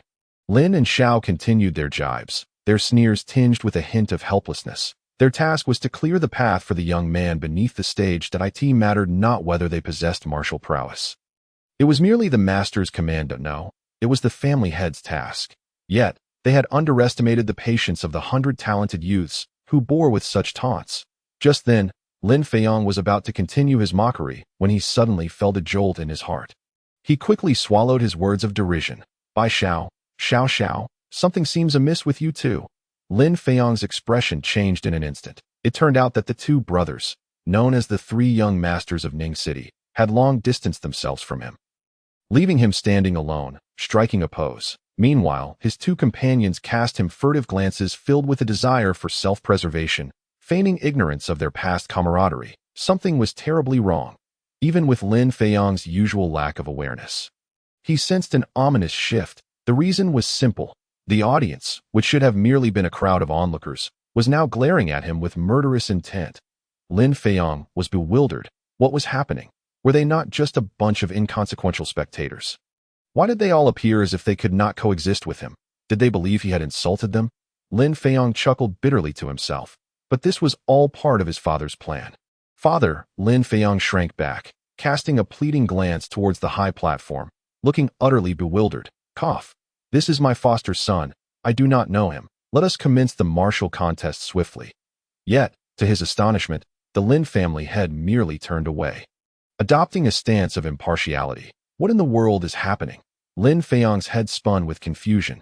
Soon, he realized that no matter how much he boasted, it could not provoke the ire of 100,000 individuals simultaneously. It was evident. There could only be one truth. A flicker of realization ignited within him. Lin Feiyong swallowed hard, a mix of shock and trepidation washing over him as he gazed at the 17-year-old boy he had just mocked. Might I ask, are you? Silence. Lin Feiyong's words were drowned out by the enraged crowd. You wretched fool. How dare you speak of the domain king's child in such a manner, without the domain lord's protection? I would have perished long ago. Merely the tribute I owe could bring ruination upon my family. You have some audacity. We shall inform the domain king. You vile creature, do you think you can bully others simply because of your superior cultivation? We shall report this to the domain king. The crowd roared in fury, their shouts drowning Lin Feiyong like a small boat caught in a tempest. His face turned pale. It was not about cultivation. Facing the wrath of 100,000 angry eyes sent shivers down his spine. He finally understood, truly comprehended. This was, after all, the child of the domain king. Realizing the gravity of his mistake, Lin Feiyong stood frozen in shock. A cold sweat drenching his back, he now grasped why everyone was so enraged. Because he had insulted someone he should never have mocked. No, more accurately, he had insulted that person's offspring. But this was not my doing. It was all my father's fault. Just as the stunned Lin Feiyong opened his mouth to speak, he was abruptly interrupted by the Lin family head's furious roar. Silence, you wretched child. The Lin family has no need for someone like you. The Lin family head bellowed, trembling with rage. The domain king has tirelessly devoted himself to the Black Spirit domain. Without the domain king, there would be no Ning City today. The Lin family head was shaking with fury. Their original plan had indeed been to have the 3 children mock the crowd. However, the targets were the 100 talented youths, not the young master of Ning. To his utter dismay, this rebellious child had taken his role too seriously. Mocking the young master instead, the Lin family head was at his wit's end, uncertain how to remedy the situation. The youth may not understand, but the old-timers who had witnessed the previous era knew full well. What was the Black Spirit domain of yesteryear? It was a lifeless wasteland. The various domain kings had stripped this once fertile land bare, leaving it desolate. Can you believe that the population of this vast domain barely totaled 1 million? The Black Spirit domain had been on the verge of being removed from the 12 domains of the sword. This grim situation persisted until Ning Xuan arrived and changed everything. The previous domain king, driven by greed for Ning Xuan's imperial soldiers, was ultimately slain by Ning Xuan. This land had been a barren wasteland. The Jiang family had opportunistically gifted the Black Spirit domain to Ning Xuan. The subsequent events are well known to all. The Black Spirit domain gradually regained its vitality, expanding from a mere 1 million inhabitants to a grand domain of 100 cities. What did Ning Xuan do, you ask? In truth, he did nothing extraordinary. He simply ceased the relentless plundering of resources from each city. Perhaps no one could ever imagine that such a simple act could breathe new life into the Black Spirit domain. Countless people came to settle here, finding their livelihoods. Observing the enraged crowd, the Lin family head sighed. Outsiders would never comprehend the deep reverence the people of the Black Spirit domain held for the domain king. In truth, he too felt the same way. Thus, when the domain king's son, Ning Yun, was insulted, it was no wonder the common folk of Ning City reacted with such fervor. Lin Feiyong stood helplessly on the martial stage, utterly dumbfounded. Just then, the cacophony of curses, cries, and indignation abruptly ceased. The 18-year-old Ning Yun ascended the stage. As you wished, I have come to defeat you. It was hard to fathom that one so young could be born into such a lineage. His calm voice silenced the tumult below. The answer was simple. He was the son of the domain king, Ning Yun. In ordinary circumstances, if someone dared to say they would defeat him, Lin Feiyong, the prodigy of the Lin family, would have swiftly taught them the harsh truth with his fists. The Lin family shall not be insulted. At this moment, he could only shed tears of excitement, yearning to present his face to Ning Yun for a defeat that would render his existence inconspicuous. Are you truly strong? Why do you belittle everyone? Ning Yun spoke, his expression somewhat awkward. Perhaps he himself could hardly believe he uttered such words.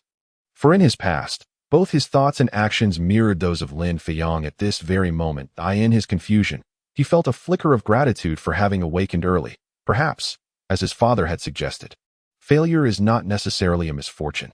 If he were still the once great genius of Ningxing, how could he possibly concern himself with others, much less contemplate their perspectives? Moreover, gazing at the green-haired girl cheering him on from the audience, a hint of tenderness surfaced in Ning Yun's eyes. How could he have encountered her? Beyond the breakthrough in his cultivation, if one were to claim he fell from paradise to hell, this year of despair and interminable darkness yielded his greatest treasure, her. To be precise, this was not merely about gain or loss. She would become the love of his life. Lin Feiyong's face flushed with embarrassment, rendered speechless. After gritting his teeth, he resolved to continue his charade. After all, If he revealed everything now, whether anyone would believe him was uncertain. His well-meaning father would undoubtedly deliver a severe reward. Humph, have I spoken incorrectly? Shouldn't the strong humiliate the weak? Ning Xiao, weren't you once like this? Lin Feiyong ground his teeth. Enough, enough. A stepping stone must possess the awareness of being a stepping stone. Today, I shall play this role to perfection. Should the strong humiliate the weak? Ning Yun fell silent for a moment. Not necessarily because it held validity, but simply because he had indeed uttered such words in the past. Was he ashamed? Perhaps a little. Yet this invaluable year had propelled Ning Yun further, not just in cultivation. He smiled calmly. I did indeed say that once. The crowd fell silent, but that was wrong. Ning Yun's smile was untroubled. His boyish cheeks bore a depth that belied his age. The strong can embody the weak, and the weak can also embody the strong. The two are intrinsically one and the same. This was the insight he gained from transforming from the hope of Ningxing into a waste, and then breaking through to the divine transformation. Where does strength originate? Are we born strong? Perhaps you possess great talent, but what does that make you as a true strong individual? Do you not require sustenance? Do you not need pills? Where do these come from? No one is inherently strong. Each person must be their own champion. Ning Yun's words were somewhat disjointed, yet it seemed he was more engaged in a soliloquy. What is the role of the strong? To protect the weak. Then do not the weak also protect the strong? In ancient times, before humanity embarked on the path of cultivation, they had to band together to fend off the assaults of beasts. Even the bravest warrior could not survive without the sustenance provided by the weak. Ning Yun's spirit grew ever more vibrant. Without the sustenance of the weak, the strong would have perished long ago. And without the protection of the strong, the weak could not cultivate their crops. There is fundamentally no distinction between the strong and the weak. You may have high cultivation, but can you grow spiritual rice? Where does the spiritual rice you consume come from? Did your cultivation manifest overnight? To despise the weak is to ultimately despise oneself. Ning Yun proclaimed loudly. His somewhat youthful voice echoed across the square. Tens of thousands gazed at him in stunned silence. For many, it was their first encounter with such rhetoric. Can the weak transform into the strong? Certainly. But once the former weak becomes strong, who will advocate for them? Probably no one. Thus, the crowd remained silent at this moment. Nonsense. All of it nonsense. Lin Feiyong stood dazed for a moment, eyes wide with astonishment. He never anticipated that the son of the domain king would utter such words. He scrutinized Ning Yun from head to toe. The calm, gentle visage, the resolute and penetrating gaze. These were remnants of profound experiences. He had transformed entirely from the arrogant, aloof individual who once saw no one. Had he not witnessed it firsthand, Lin Feiyong would have scoffed in disbelief at such a drastic change within a mere year. Of course, he was currently playing the role of a stepping stone. Thus, he could not afford to appear overly compliant. Otherwise, how could this Ning Xiao achieve fame? As a result, Lin Feiyong swiftly masked his astonishment, replacing it with a crooked smirk. His features were not unpleasant. As the eldest son of the Lin family, he was, in fact, quite handsome.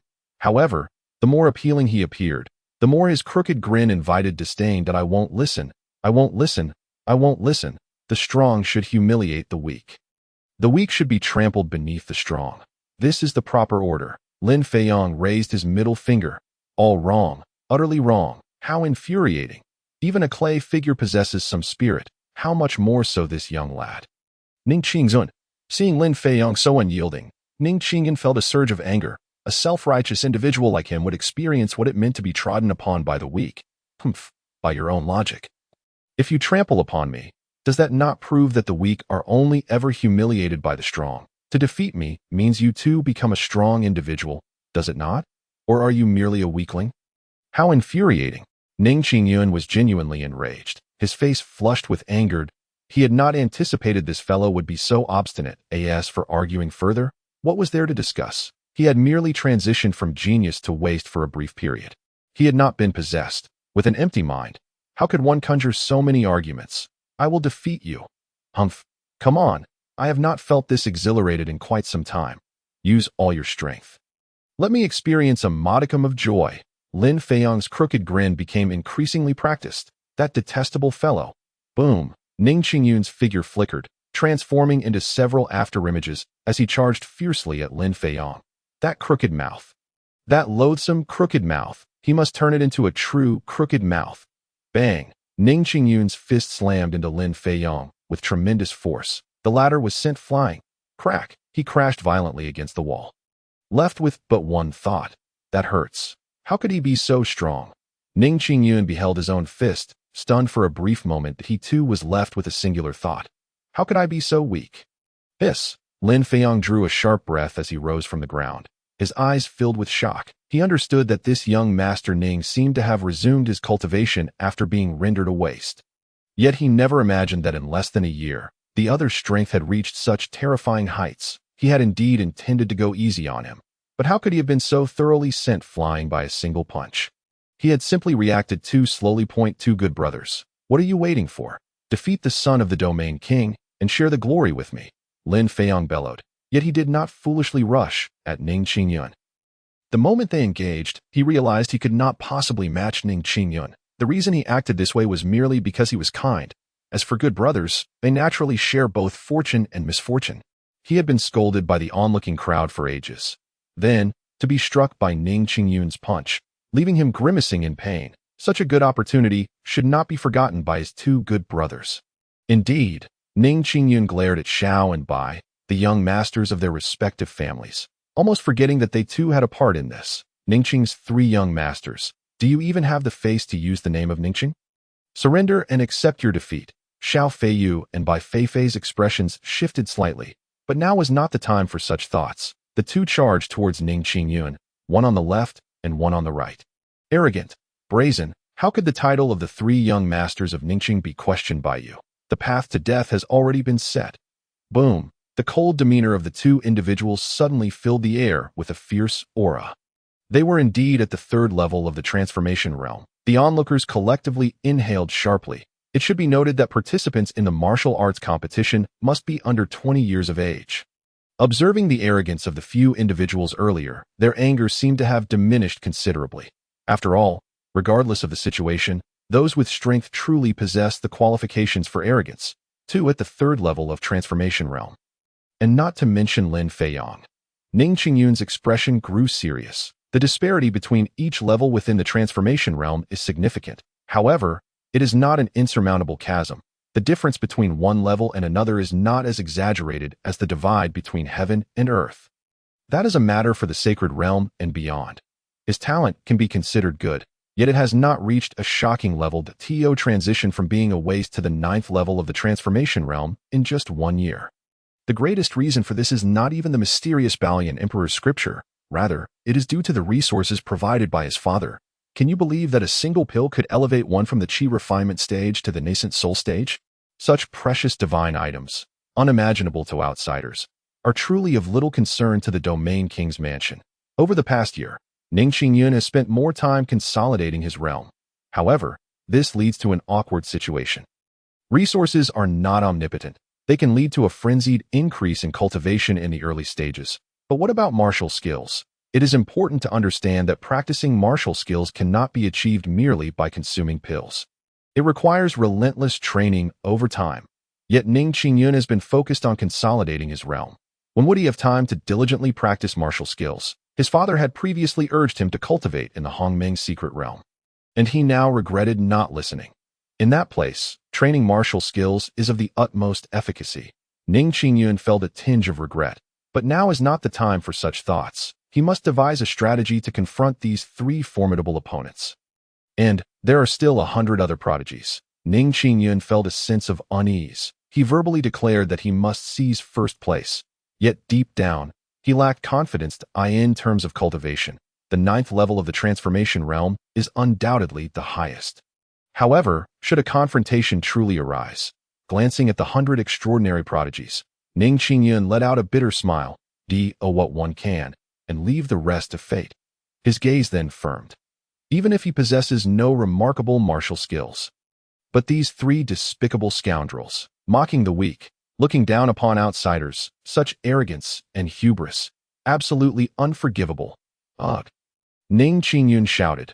A golden aura enveloped him as he prepared to withstand this perilous blow.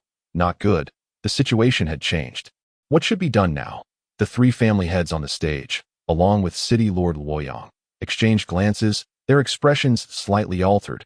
Their initial plan was for Lin Feiyong and his companions to defeat the 100 prodigies present, clearing the path for young Master Ning. Ultimately, they would then be defeated by young Master Ning. In this way, the task assigned by the Domain King to restore Ning Qingyun's confidence would be easily accomplished. However, they had not anticipated that Ning Qingyun would be the first to confront Lin Feiyong and his companions. This was indeed a headache. Lin Feiyong and his companions could deploy a formation. When united, they were nearly invincible. Yet the current problem was that Lin Feiyong and his companions could not use their formation against young Master Ning. But if Lin Feiyong were to fail, how could young Master Ning seize the championship? After all, this was merely a performance. Aside from the four of them, the other prodigies from different cities were unaware of this matter. Surely, it should be fine. City Lord Luoyang consoled. The Domain King only entrusted us with restoring young Master Ning's confidence that it appears that he is nearly there. It would be ideal if young Master Ning could secure the championship. But if not, it would not be a significant loss for him at this moment. After all, Ning Qingyun was now at the 9th level of the transformation realm, no longer the waste he had been a year ago. You are right. Upon hearing Luoyang's analysis, the three family heads breathed a sigh of relief. The Domain King has never been a petty person, so this matter should not pose a significant issue. The cries of pain drew the attention of the four back to the martial stage. With just one glance, their expressions turned peculiar, as if they struggled to contain their laughter.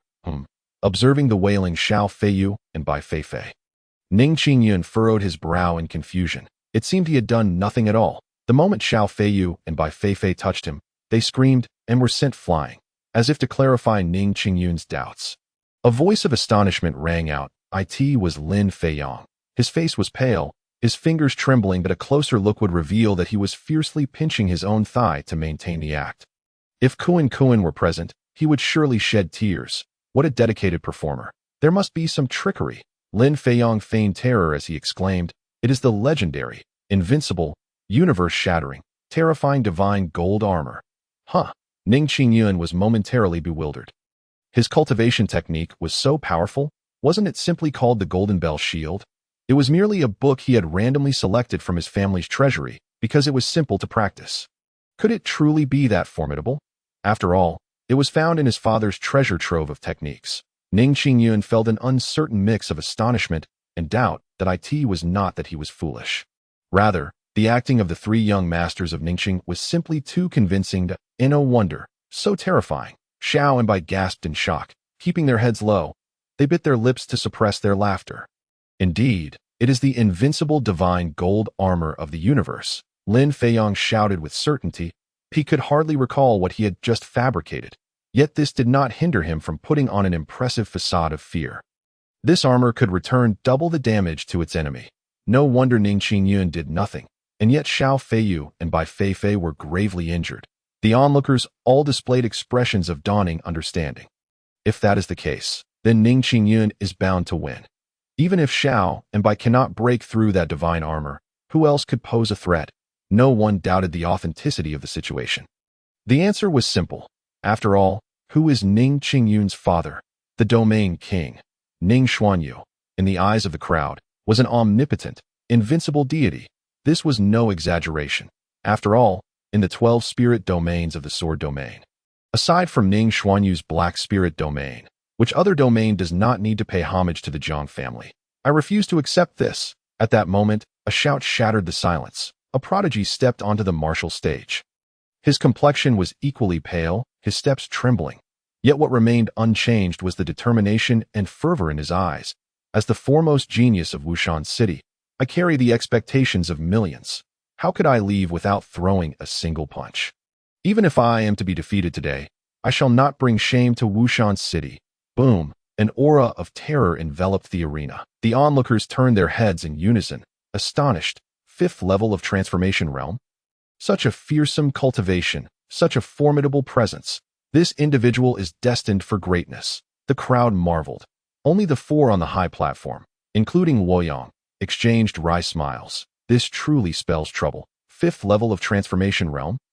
Observing the prodigy from Wutan City ascend the martial stage, Ning Qingyun's expression grew grave. The opponent appeared even younger than him, merely 16 or 17 years of age. Yet their cultivation stood at the 5th level of transformation realm. To be honest, in that moment, Ning Xuan felt a tinge of jealousy. His achievements in cultivation, it would not be an exaggeration to say, were entirely due to his father's status as the domain king. Backed by the domain king, it is not just Ning Xuan, but even any random Ning could achieve similar success. He had always held a sense of pride within him. Yet at this moment, an unprecedented and inexplicable sensation surged within his heart. Ning Xuan instinctively clenched his fists, then released them with a bitter smile. "What is your name?" He recalled his father's words about prodigies and geniuses. "Yuner, your father knows you think highly of yourself, but I must tell you, this land has never been short of talents. Never be arrogant or complacent, and do not halt your forward steps. Your starting point is far beyond that of ordinary people. Yet above you, there are many others who have begun their journeys. It is beyond your imagination. Your father does not mean to discourage you, merely to remind you. Never fall into arrogance." The words previously spoken had rendered Ning Xuan's ears calloused. It was not that he was unwilling to listen. Rather, he simply could not absorb the information.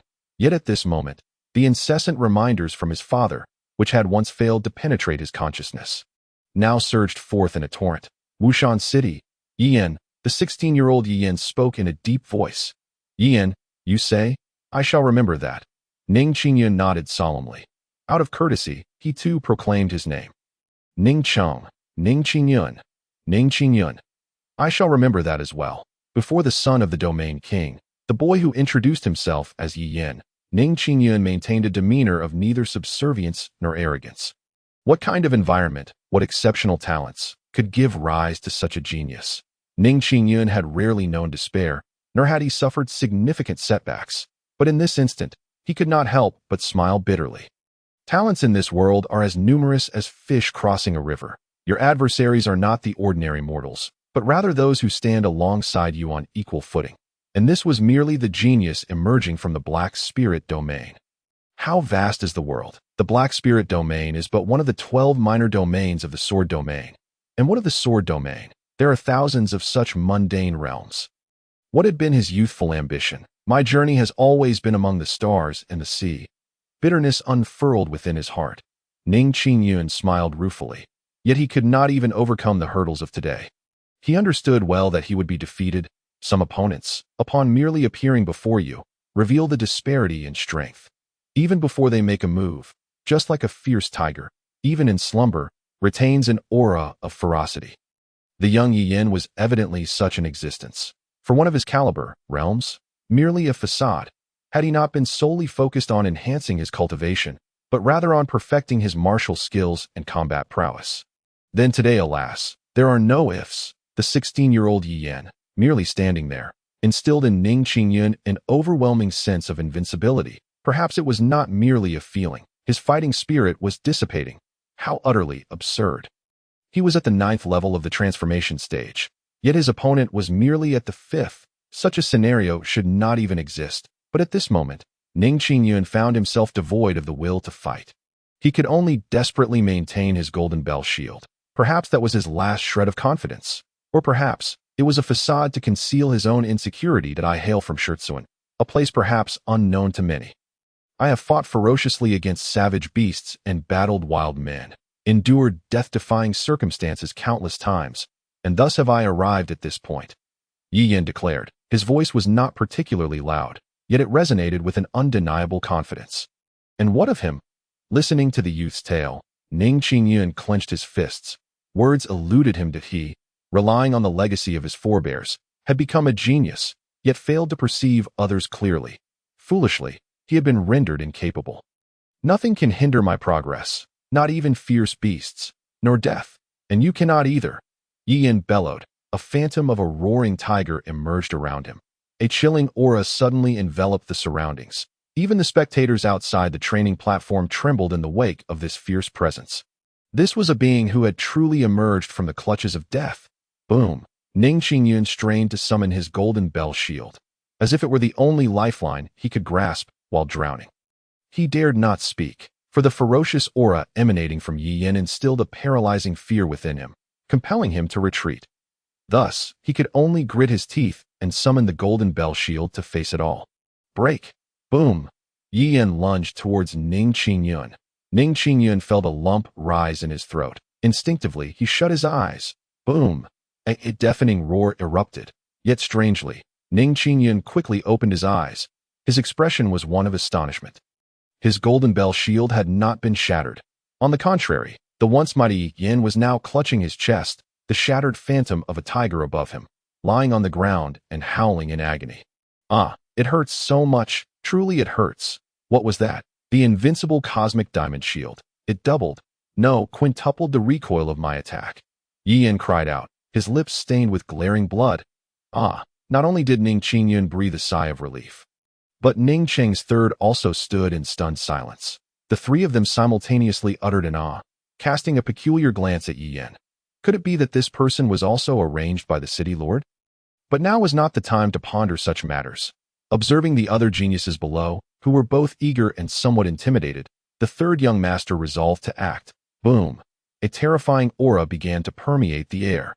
It bore an ominous hint of calamity. What kind of formation could unleash an attack from three transformation stage practitioners that rivaled that of a tribulation stage? City Lord Luoyang explained loudly.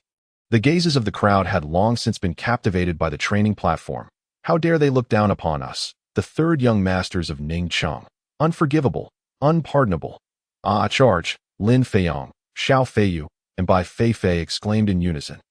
They simultaneously launched themselves towards Ning Xuan. Creak! The training platform instantly collapsed as if gnawed by a dog. Under the protection of the golden bell shield, Ning Xuan's face grew pale. Could he withstand this strike? He had no confidence whatsoever. The famed 100 refinements emperor technique, to him, served primarily to expand his spiritual apertures 100-fold. His internal capacity for cultivation rivaled that of practitioners at his level by 100 times. Yet at this moment, it bore no efficacy at all. Puffed. Wail. 3 cries of despair echoed in succession. Many spectators, covering their eyes, finally dared to open them. The anticipated bloody scene did not unfold.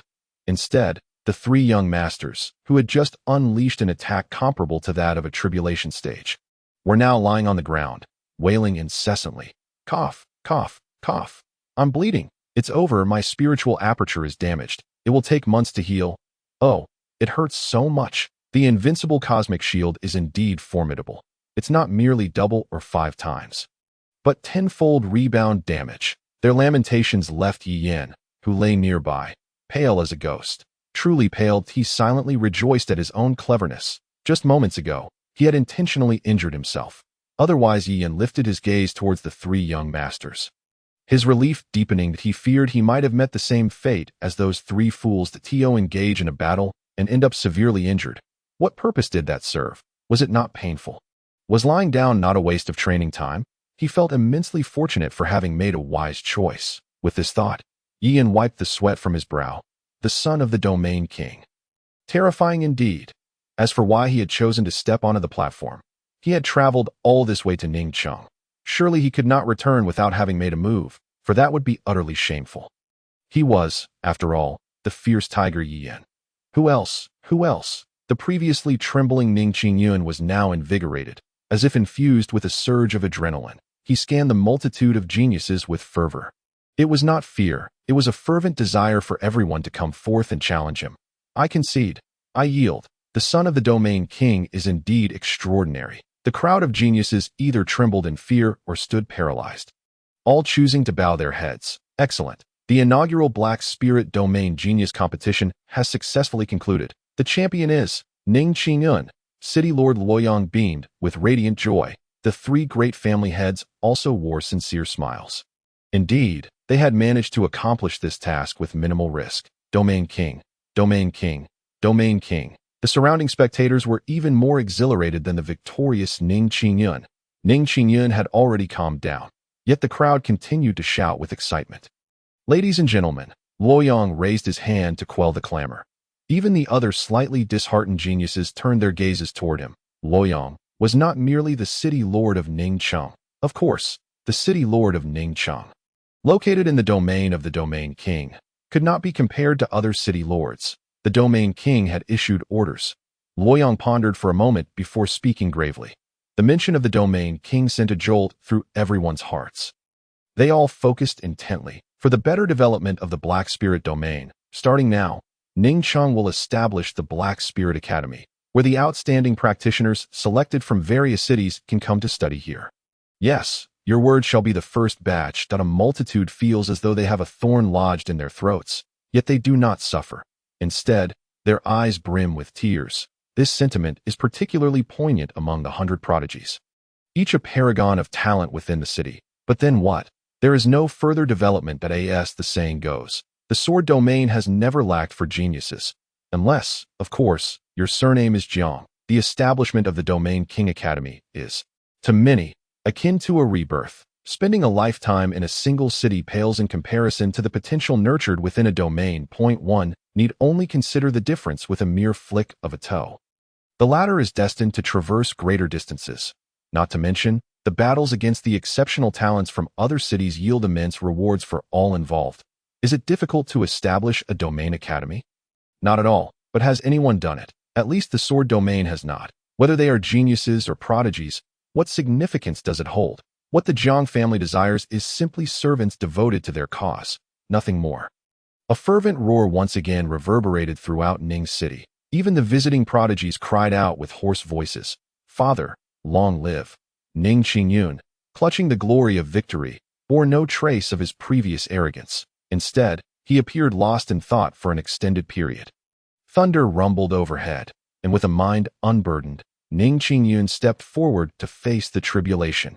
He was already at the 9th level of the divine transformation, yet he had struggled to break through, not due to any inherent limitations, but rather because of lingering regrets and dissatisfaction. Now, having claimed victory, those regrets may still linger, but the dissatisfaction has vanished. Even with the heart demon Su Xingshan awaiting him, he would no longer retreat as he had in the past. He would resolutely forge ahead. Within the Ning royal residence, a notification chimed. Target Ning Yun has broken through to face the tribulation, achieving an extraordinary multiplier effect. The system's alert rang out. Everything transpired as anticipated. Even Ning Yun's breakthrough occurred slightly faster than Ning Xuan had envisioned. The usually composed Ning Xuan could not help but feel a surge of fervor. This was not merely the transformation of a child. It was the ascent to imperial status. An unimaginable, overwhelming power surged within Ning Xuan's aging frame. He was already at the peak of the Saint's sovereign realm. As this vast power merged, a crack resounded, his bottleneck shattered, and the shackles broke apart. Naturally, Ning Xuan had become an emperor. With a mere gesture, he emanated an aura capable of annihilating the heavens and the earth. This aura was one of destruction, despair, and terror. A hint of imperial might could subdue an entire domain, staining the world with blood. This was a terrifying power far surpassing that of the Saint's sovereign, imperial might. Ning Xuan reveled in the power coursing through him. His thoughts swirling. 4,000 years, a full 4,000 years. When he first traversed here, his greatest hope was to break through to the level of the great emperor, a dream he cherished as for the other realms. One cannot conceive of what lies beyond their understanding. At that time, Ning Xuan had not considered anything else. Now, from the activation of the system to this moment, barely a decade had passed. The great emperor had once been the pinnacle of his aspirations. But now it merely marked the commencement of a loftier journey. I have ascended to become an emperor, he mused, not in disbelief, but with a touch of wistfulness. Even before achieving this status, Ning Xuan had been fervent. Yet, upon truly becoming an emperor, his gaze remained tranquil. The great emperor would not be the end. After transcending to this realm, aside from the changes in strength, Ning Xuan's physique had become even more robust. His muscles appeared as though sculpted from marble, flawless and perfect, to the extent that even a modest woman would blush at the sight. This transformation was not merely superficial. The lifespan of a Saint sovereign is but 10,000 years, while that of an emperor can extend to 30,000. Viewed through the lens of ordinary human standards, Ning Xuan's vitality now astonishingly resembled that of a mere 20-year-old, even in his seemingly aged state. One could not sense a hint of decay. Rather, he exuded vibrancy, akin to a towering ancient tree. Gazing up, one could only appreciate its magnificent grandeur. A few days later, Ning Xuan raised an eyebrow as a communication stone vibrated. He received a message. Taoist Ning, come quickly for a gathering. The message was from the alchemy domain, the Emperor of Medicines, The alchemy domain? Ning Xuan pondered. Near the sword domain, 3 other domains bordered it: the alchemy domain, the flame domain, and the soul domain. At his wedding, the primordial secret realm had been a gift from the flame domain, the 9-sun holy pill, which had aided his wife Jiang Yun in her cultivation journey, was a divine medicine bestowed by the alchemy domain. The Emperor of Medicines was the sovereign of the alchemy domain, a formidable saint sovereign. The Flame Alliance, the Soul Hall, and the Alchemy Sect are all on par with the ancient Jiang family. These 3 powers surpass the ancient Jiang family in strength for a simple reason. They each possess imperial weapons, while the ancient Jiang family does not. Ning Xuan had a decent relationship with the Emperor of Medicines and the Flame Sovereign. At the very least, they were acquaintances. He wondered what the Emperor of Medicines sought him for this time. Ning Xuan's spiritual sense swept across the vicinity, discovering Ning Yun diligently cultivating within the primordial secret realm. At 18, he had already reached the tribulation stage but had not neglected his practice. Instead, he worked even harder than before to Su Xingshan. A year from now, the hatred of that year shall be repaid 100-fold. On the day you take over as the sect leader, I will defeat you and expose your true, ugly self. Even in meditation, Ning Yun's teeth ground together in frustration. Ha. Ning Xuan shook his head and smiled at the scene. Everything was flourishing. His wife, Jiang Yun, was also preparing for the upcoming Immortal Worship Conference. However, Jiang Yun's cultivation was not particularly high. It might prove challenging for her to defeat Jiang Jun. Ning Xuan shook his head, but did not dwell on these matters. While they may pose some difficulties for him as a saint sovereign, he was now an emperor. What hardships could still trouble him?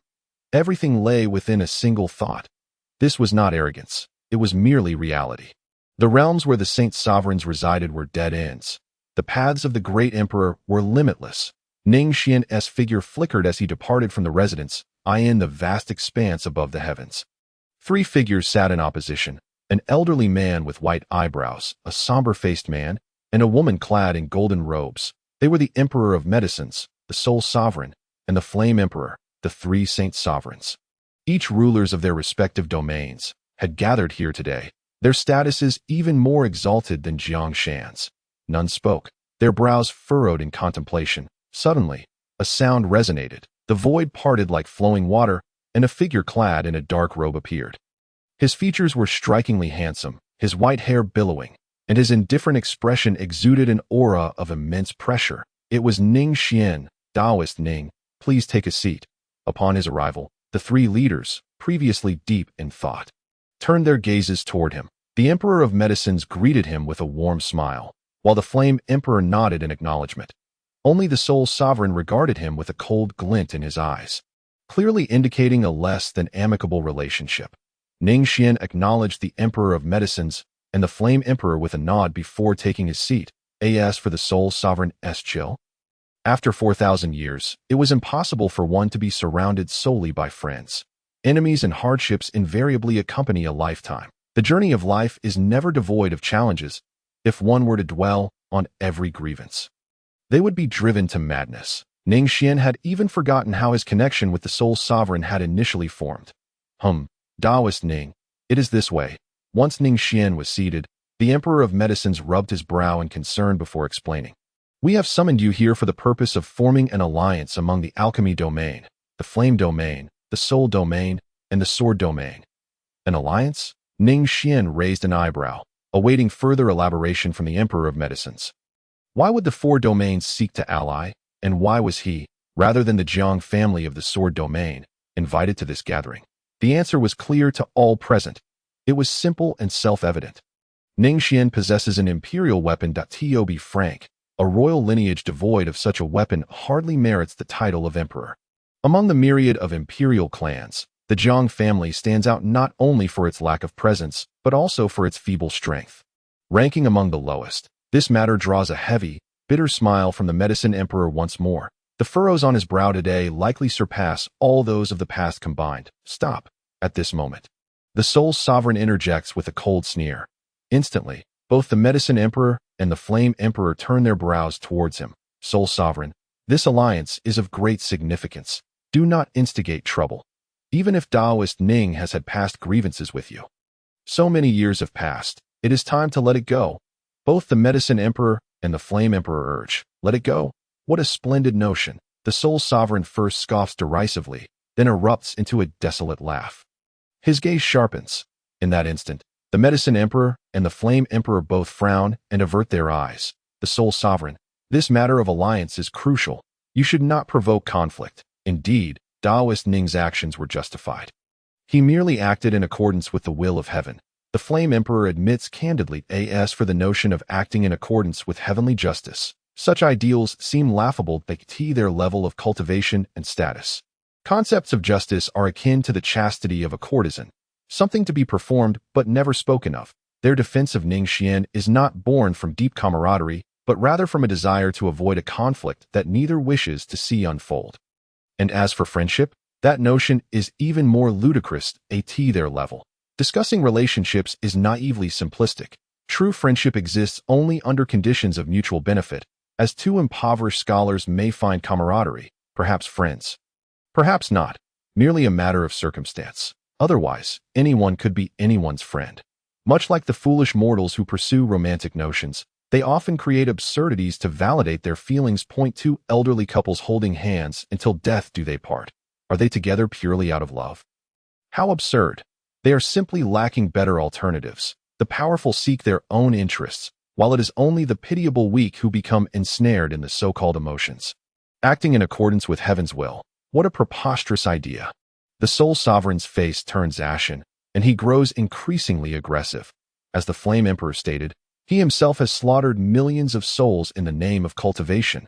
Will you, too, act in accordance with heaven's will today?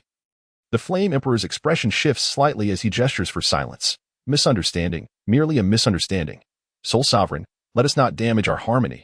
We are all friends here. The Medicine Emperor hastily adds his encouragement. Acting in accordance with heaven's will. As you wish. But at that moment, Ning Xuan, who had remained silent, speaks with an air of calm. He does not seek to engage in a war of words, nor is he filled with rage. His demeanor is serene, as if discussing a matter of little consequence. The Soul Sovereign's countenance changes dramatically. Instinctively, he prepares to summon his imperial weapon, yet the next moment, he appears as if confronted by a specter. His eyes widen with disbelief. Boom. A tremendous, towering force envelopes him entirely. Unable to struggle, unable to move, that unmistakably emanates the imperial might unique to the realm of emperors. And from where does all this originate? From Ning Xuan. He raises a finger. In the past, I was a sacred king. You might have pursued vengeance under that pretext.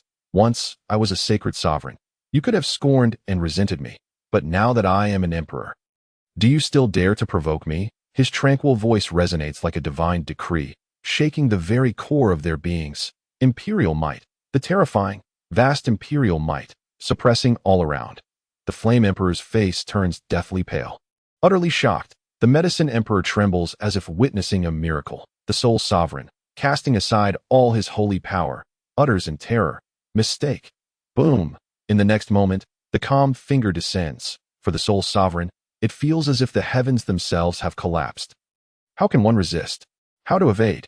Die. Boom. The indifferent words resonate. In an instant, the Soul Sovereign is obliterated, reduced to nothingness. The imperial dignity cannot be insulted. All that remains is a skeletal black flag quivering in place. That is the imperial weapon, a legacy of the Soul Palace. And now, with a mere wave of his hand, Ning Xuan swiftly refines this imperial weapon, claiming it as his own. Now, let us continue discussing the purpose of the Four Domains Alliance.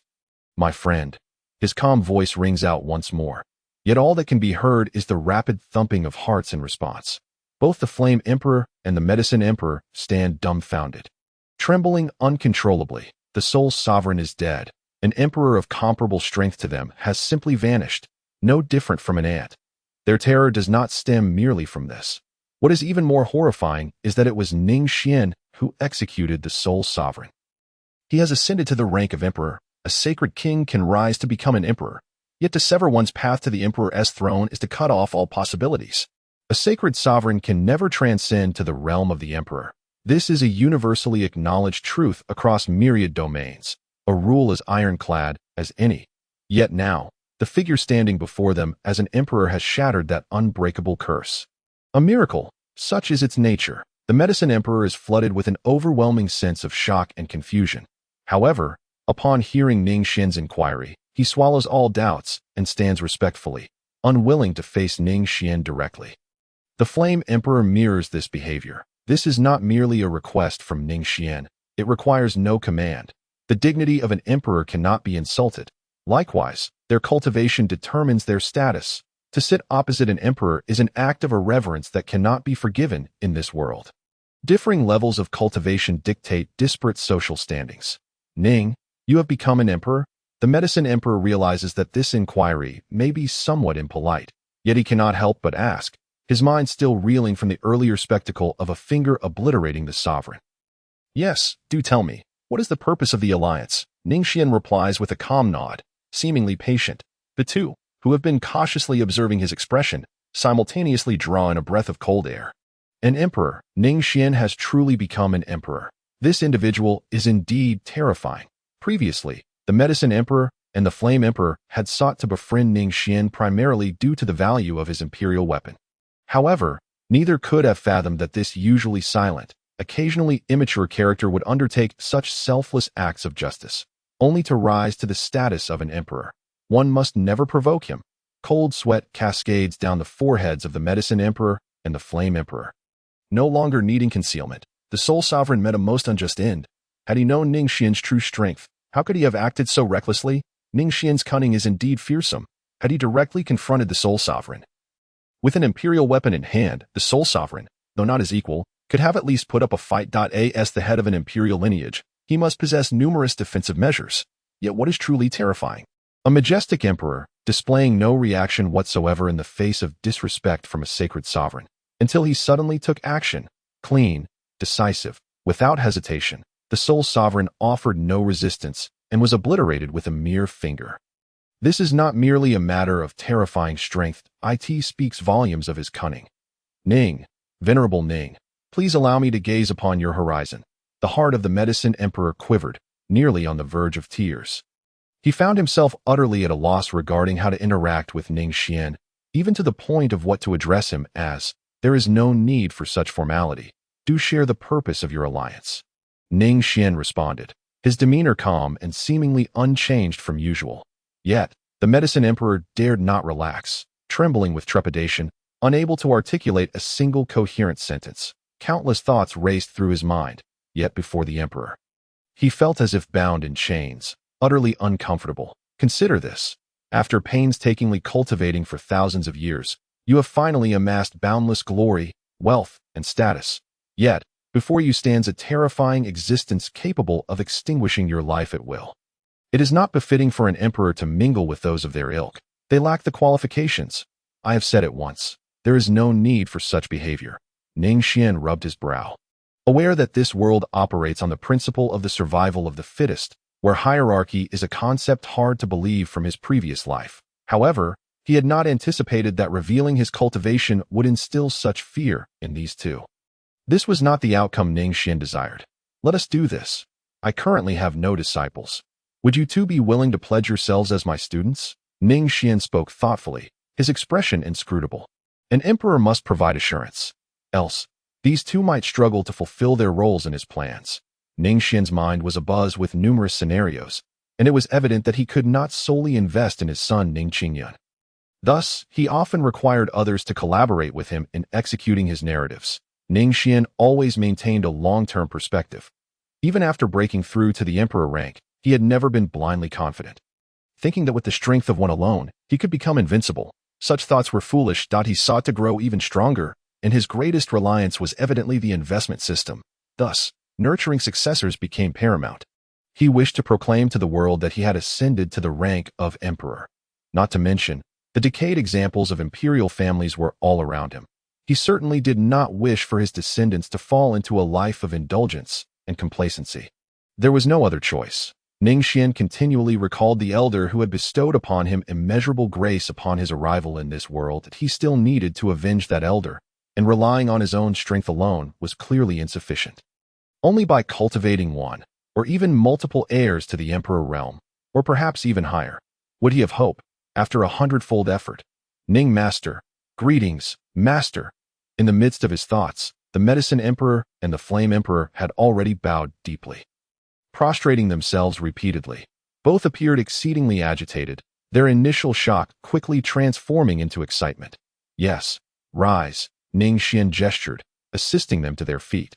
Though they remained somewhat reserved, they no longer seemed as terrified as before, unable to utter a word. Ning Xuan nodded.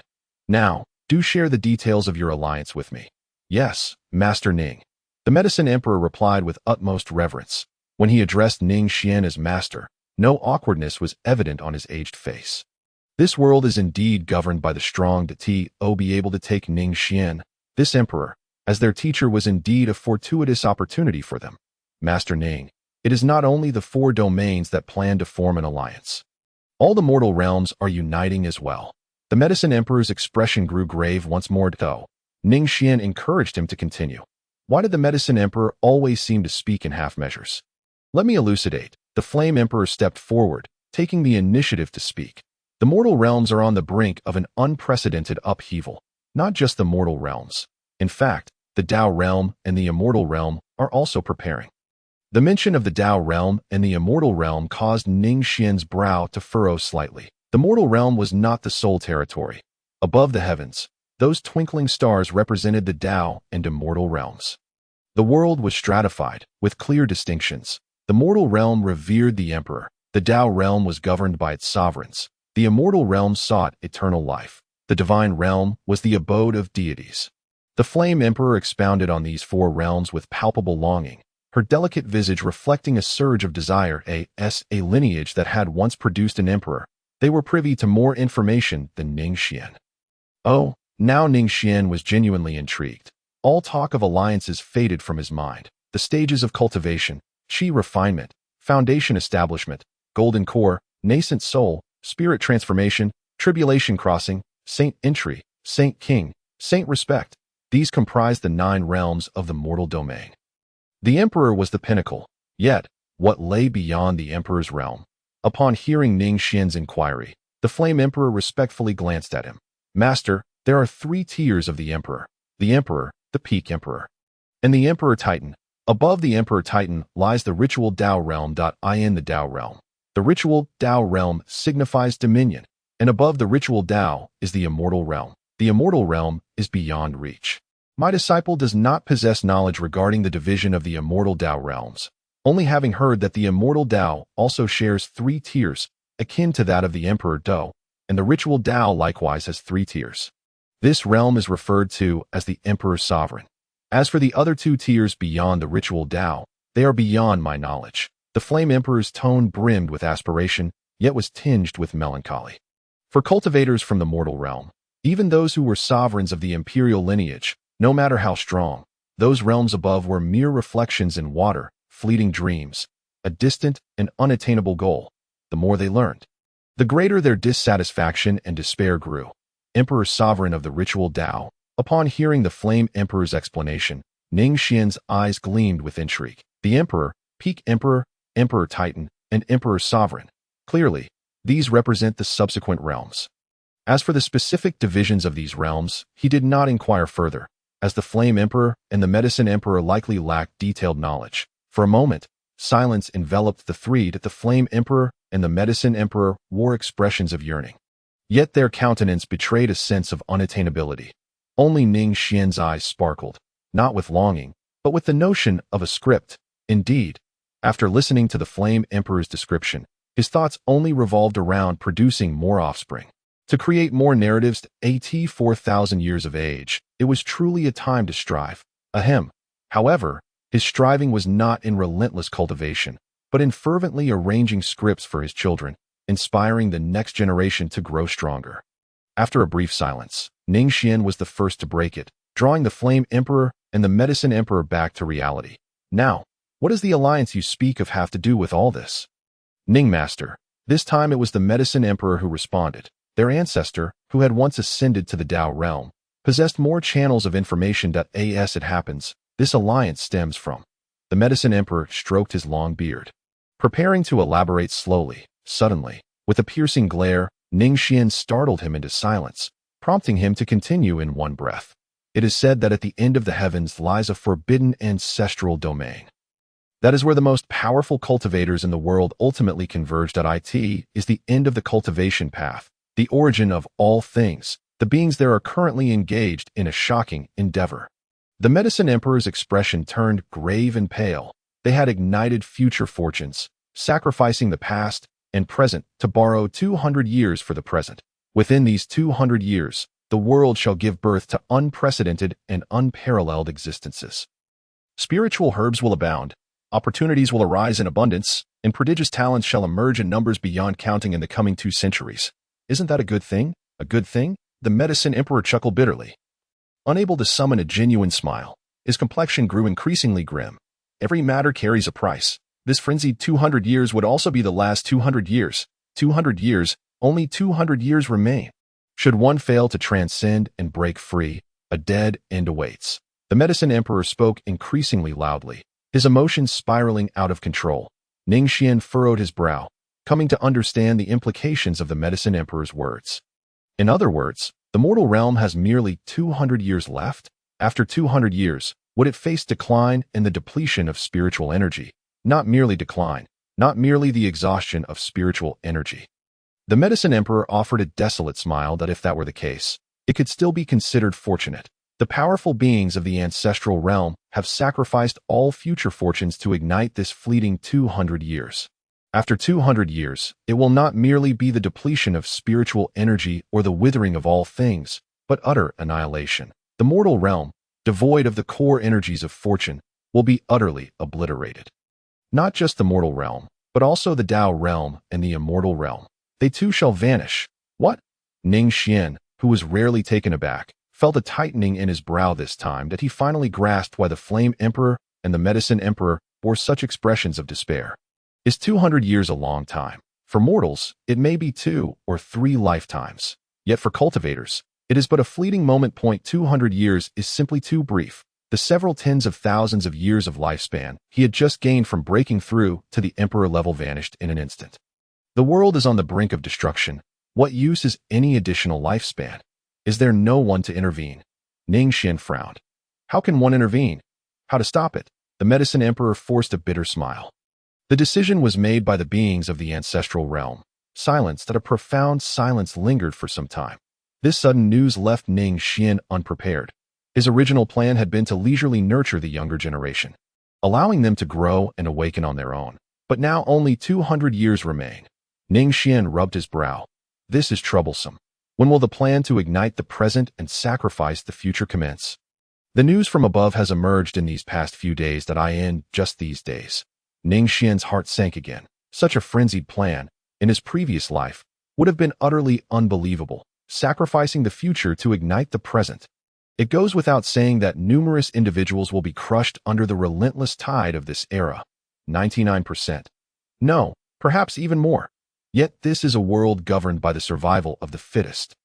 The beings of the ancestral realm have decided, regardless of others' desires or willingness, it is all rendered meaningless. For the rest, even for powerful emperors like Ning Xuan, the sole consideration is how to survive 200 years hence.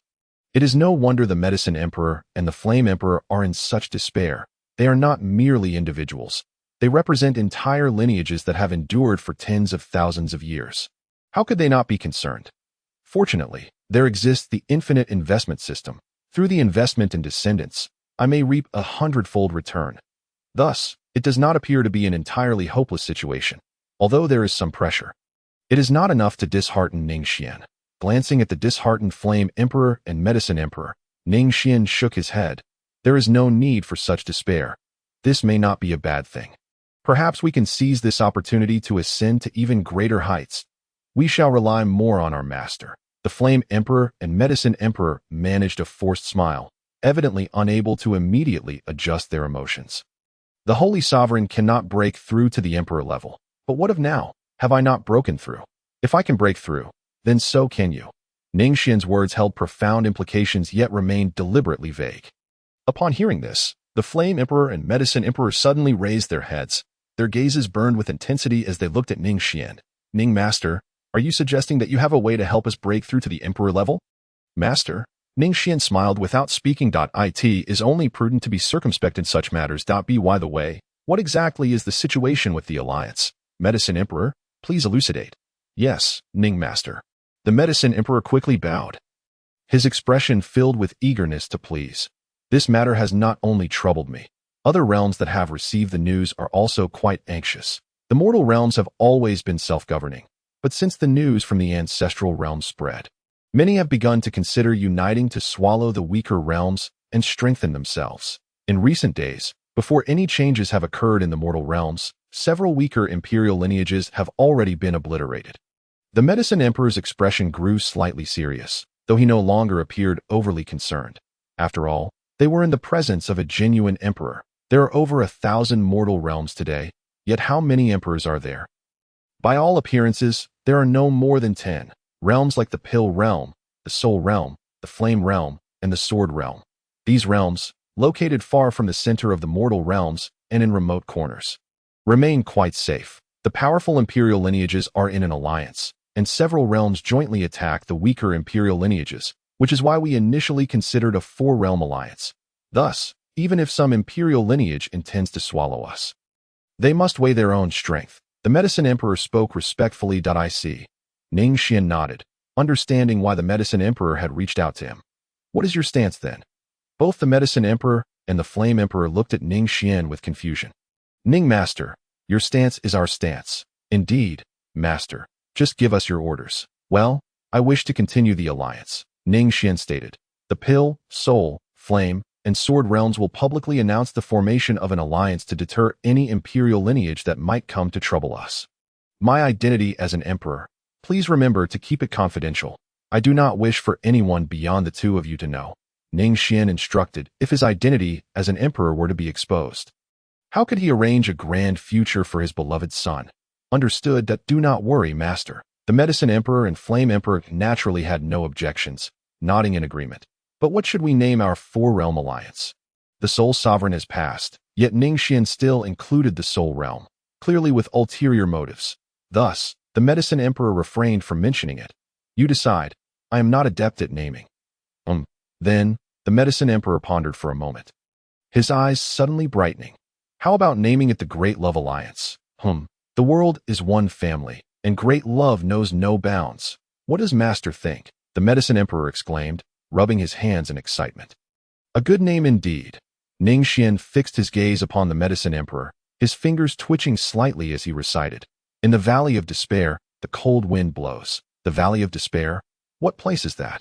The Medicine Emperor inquired, puzzled. With his extensive experience, he had never heard of it. It is nothing. Ning Xuan lowered his finger and shook his head, treating the matter as though it had never occurred. The affairs of the Great Love Alliance will be left in your hands. If any troubles arise, just send me a message. Yes, Ning Master. Ning Xuan added the communication stones for the Medicine Emperor and Flame Emperor. This way, if anything arises, both parties can promptly inform one another. Had it been previously, the relationship among the three would not have been so harmonious. After all, Ning Xuan is an emperor. Every action and decision would incite suspicion and unease in the two. However, after taking the two as his disciples, their relationship had suddenly become much more familiar. By the way, Ning Xuan seemed to recall something and spoke. When does the Immortal Worship Conference commence? The Immortal Worship Conference? The Medicine Emperor scratched his head. There is only one quota among the 4 realms. The victor may directly enter the Tao realm's immortal sect. He was unsure why Ning Xuan brought this up, but he answered honestly. Originally, it was supposed to be held in 2 years. However, due to the matters of the ancestral realm, the Tao realm is currently unstable, and those major forces are preparing for the revival of fortune. Therefore, the Immortal Worship Conference will now commence in 12 years. Is that so? Ning Xuan nodded. At the time of the Immortal Worship Conference, the passage between the mortal realm and the Tao realm will be opened. Though it is called the Immortal Worship, it is more akin to a disciple recruitment event. Those sects from the Tao realm will seek to recruit disciples from the mortal realm. The Jiang family has the greatest hopes. It is indeed the case that Jiang Yun successfully becomes a disciple of the Tao domain's powerful faction. Ning Xuan's original plan was to have Jiang Yun decisively defeat Jiang Yun, thus relieving his pent-up frustration. However, given Jiang Yun's current cultivation level, achieving victory over Jiang Yun seems nearly impossible. Therefore, the 12-year postponement turns out to be fortuitous news for Ning Xuan. By the way, Do not announce the news of the Soul Lord's demise. I have other uses for it. Ning Xuan contemplated for a moment, then waved his hand to produce a puppet, transforming it into the likeness of the Soul Lord. He placed the Emperor's Soul banner upon it. Master, the Soul Lord appeared somewhat dazed, kneeling before Ning Xuan. Indeed, Ning Xuan smiled with satisfaction. He particularly favored such tools, as they could be utilized to orchestrate a narrative. With the Soul Palace now in play, it was only fitting that his descendants should have a Xiaohuahua. How could there be no youthful hero to vanquish the malevolent Soul Palace? Days later, in the familiar setting, the Flame Emperor and the Medicine Emperor stood behind Ning Xuan, gazing up at the sky. Today, they would witness an unprecedented scene, one that could only be described as miraculous.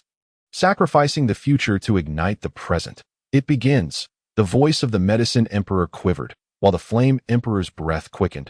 Only Ning Xuan remained composed at a scene both shocking and magnificent unfolded.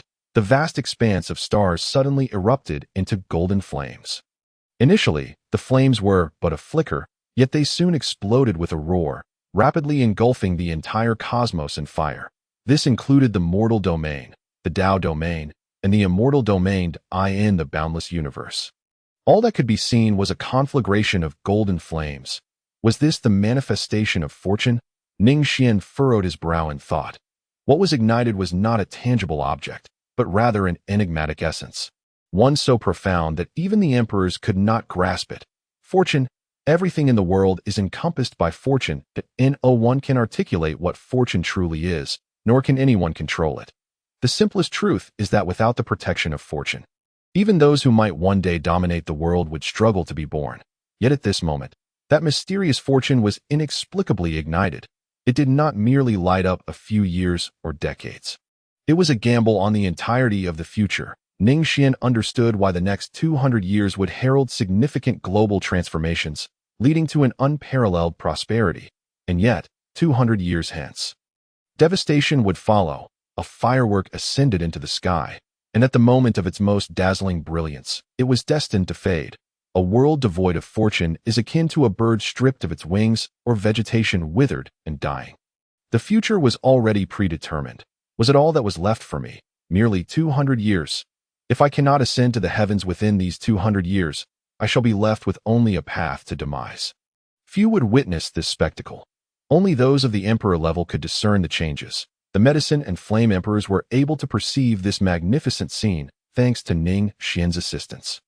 Ning Xuan's thoughts soared. Contrary to the Medicine Emperor's earlier assertions that spiritual energy would revive tenfold, at this very moment, he could distinctly sense that the surrounding spiritual energy was at least 20 to 30 times more abundant than before.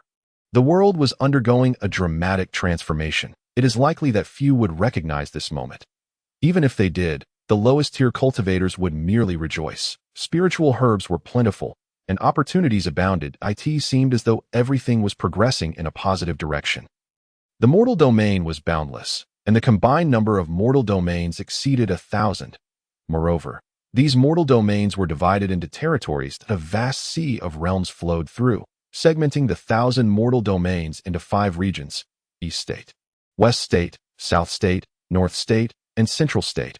Each state encompassed over 200 mortal domains. The Sword Domain, Flame Domain, and Pill Domain, among others, all belonged to the South State, the moment when fortune ignited and spiritual energy revived. Beneath the resplendent golden flames, many beings that ought not to belong to this era emerged simultaneously. They awakened alongside the revival of spiritual energy after endless epochs. In the North State, within an unknown mountain stronghold, the terrain was rugged, and the cultivators residing there made their homes in such fortifications. Amidst the gusts of cold wind, a rigid figure emerged from the snow. This was once a person who had perished from the cold. Yet at this moment, they were awakening to life. Ugh, a youth, no older than 16 or 17, shook his head while clutching it. On this snowy day, he wore tattered clothes, insufficient even for the simplest covering against the chill. The youth's prior demise was likely due to such conditions. Yet at this moment, facing the biting cold wind that sliced against his face like a blade, a smile graced the youthful visage. For others, pain may be terrifying, but for him, it was something to be cherished. As long as he could still feel pain, it meant he was alive. He was alive. How precious and cherished life was. Had he been reincarnated into the mortal domain, although it could not compare to the resource-rich Tao domain, it offered safety. Braving the cold wind, the youth trod barefoot upon the snowy ground, making his way toward the distant, brightly lit stronghold. Despite having many means to shield himself from the cold, the youth did nothing, allowing his feet to become frostbitten and his body to turn purple. Throughout it all, he wore a smile of enjoyment. Had he ultimately failed? Unable to fully condense the mark of longevity, yet the youth extended his hand, delicate and tender, shrouded in an unseen layer of black energy. What a surprise it was, though he had not walked the path of longevity. He had instead embarked upon the path of immortality. Life and death are intertwined. In life, there is death, and in death, there is life. I am reborn, having returned. Just as the youth's name is Feng Sheng. He is indeed Feng Sheng. The name Feng Sheng is unremarkable in the mortal domain, yet in the Tao domain, it is a name met with disdain, fear, and hostility. He is a revered figure, a sacrificial Tao emperor. Moreover, he is no ordinary emperor as for the reason he was reborn in this mere mortal domain. It is simple. The Tao he condensed was that of immortality. Immortality does not arise from birth or egg, but from transformation. He may be killed, reduced to ash, yet even if his soul scattered, he would still live on. As long as there exists someone named Feng Sheng in this world, he can be reborn again. A century, a millennium, even 10,000 years, none of it would change. This is the terror of the path of immortality. Regrettably, a hint of sorrow lingered on Feng Sheng's youthful face. The path he wished to tread was meant to be that of longevity. Immortality was not his desire, for it does not equate to eternal life. But such is the nature of life, often falling short of one's aspirations. There is hope, Feng Sheng murmured to himself, merging with the memories of his former self. His slender form was gradually swallowed by the wind and snow. When he re-emerged, he stood before the stronghold. Changxing Tian, such was the name of the stronghold. Feng Sheng cast a glance, a smile adorning his face as he regarded the vigilant guards. I am Feng Sheng, and you may also call me the North Sun Emperor. What? The guards were alarmed. Had anyone else made such a claim, they would have been struck down without hesitation. However, the individual before them exuded an eerie, timeless aura. It was precisely for this reason that they remained on high alert. The youth's declaration left them in shock and horror. The North Sun Emperor. He was the founder of Changxing Tian in the North State, the ancestor of all cultivators in Changxing Tian. This boy actually claimed to be the North Sun Emperor. There was no trace of anger at being mocked, only a chilling sense of dread. Yes, I am indeed the North Sun Emperor. Feng Sheng continued to smile, his expression reminiscent of a face dried and set after being stripped of flesh. So standard, so eerily silent. Let your stronghold leader come to meet me. He will understand everything. In the East State, numerous nations existed, with most factions maintaining their existence as dynasties. The layout of the East State was not evenly distributed like the other four states. Even the most powerful factions in the other four states had rivals of equal strength to contend with, but the East State was different. Here, there was only one heaven, the Celestial Court, the sole transcendental entity that overshadowed all factions in the East State. The Celestial Court was also the earliest imperial power in the mortal domain. This is because the founder of the Celestial Court was the first emperor of the mortal domain. This refers not merely to cultivation rank, but to an honorable title. That emperor was the first to emerge from the mortal domain. At this moment, in the forbidden realm of the heavenly court, the ancestral tomb, in endless radiance awakens. Boom! Statues that were meant to be mere clay figures suddenly come to life. Countless terrifying legions, exuding an overwhelming malevolence. Ancestor Emperor, Ancestor Emperor, Ancestor Emperor. Boom! The sound reverberates, echoing throughout the heavenly court. Whoosh! Whoosh! Countless powerful beings of the heavenly court kneel before the ancestral tomb, their expressions fervent and shaken. Ancestor Emperor. Is he to be resurrected in this world? Hiss! Ancestor Emperor, the foremost sovereign of humanity. In days of yore, he had toppled the Tao domain. He had proclaimed to lead all of humanity to ascend the heavens. Yet, in the end, it all came to naught. Some say he perished in the Tao domain, but only the most significant powers of the heavenly court know the truth. That Ancestor Emperor never truly died. He has always been present. Boom! Boom!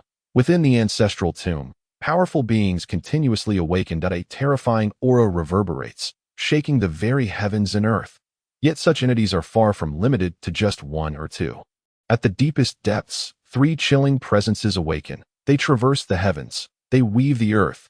They resonate through eternity. Indeed, they are three sovereigns. However, the three resurrected sovereigns only kneel fervently, prostrating themselves. Who can withstand the homage of sovereigns? It is he, only he, an emperor without precedent, and one who shall leave no successor, ancestor emperor, the foremost sovereign of humanity. What year is it tonight? Buzz. Amidst the ceaseless roar, a man clad in a black phoenix robe awakens from the imperial tomb. In an instant, his excited roar shatters the skies. The man in the black phoenix robe gazes indifferently at the heavens, eyeing the cold yet imposing golden pupils. There lies a rare glimmer of regret and solitude. Under heaven and earth, all are the soil of the heavenly court. In this world, once again to traverse the Tao domain. In the western continent, at the great Buddha temple, beneath the Bodhi tree, golden light flickers. A figure with hands clasped in prayer, having undergone countless cycles of reincarnation, still retains clarity in his gaze. I am I. I am not I. I am also I. In this era of great contention, all adversaries must be subdued. I in the central continent, a young man who has lost his sheep gazes with a sense of profound experience. The heavens and earth undergo drastic changes. A brand new era quietly approaches. In the southern continent, in the sword domain, within the grand hall of the Jiang family. The Jiang family, which was supposed to remain secluded, now sees powerful beings gathering in the main hall. Jiang Xuan sits at the head. His usually cultured demeanor now ominously dark. What are your thoughts on this matter? After a long, oppressive silence, Jiang Xuan is the first to inquire. The strong members of the Jiang family are well aware of what the family head is referring to. They know all too well, yet they only lower their heads, remaining silent. Recently, a major event has stirred the waters. That is the alliance of the four domains, establishing the Heavenly Family Alliance of Great Love. Is this a good thing? Undoubtedly, it is a good thing. After all, the recent times have been tumultuous, and it is unclear what has transpired. It is said that many imperial clans, which have endured for millennia, were annihilated overnight. For a slightly weaker imperial clan like the Jiang family, this is indeed a boon. Yet, the stifling atmosphere clearly indicates that the situation is far from simple. A bunch of useless fools. Bang! Jiang Xuan shatters a teacup, angrily scolding. Many present are his elders, and he ought not to act this way. Yet, the frustration within him is unbearable. Ning Xuan, you have gone too far. You have truly gone too far. Jiang Xuan's countenance can no longer be described as merely dark. It has twisted into something slightly grotesque. The four-domain alliance has resulted in the sword domain forming an alliance, yet it is not he. The master of the imperial clan, who leads it, the nominal ruler of the sword domain, is instead Ning Xuan. This is no longer merely a matter of face. It directly impacts the interests of the Jiang family.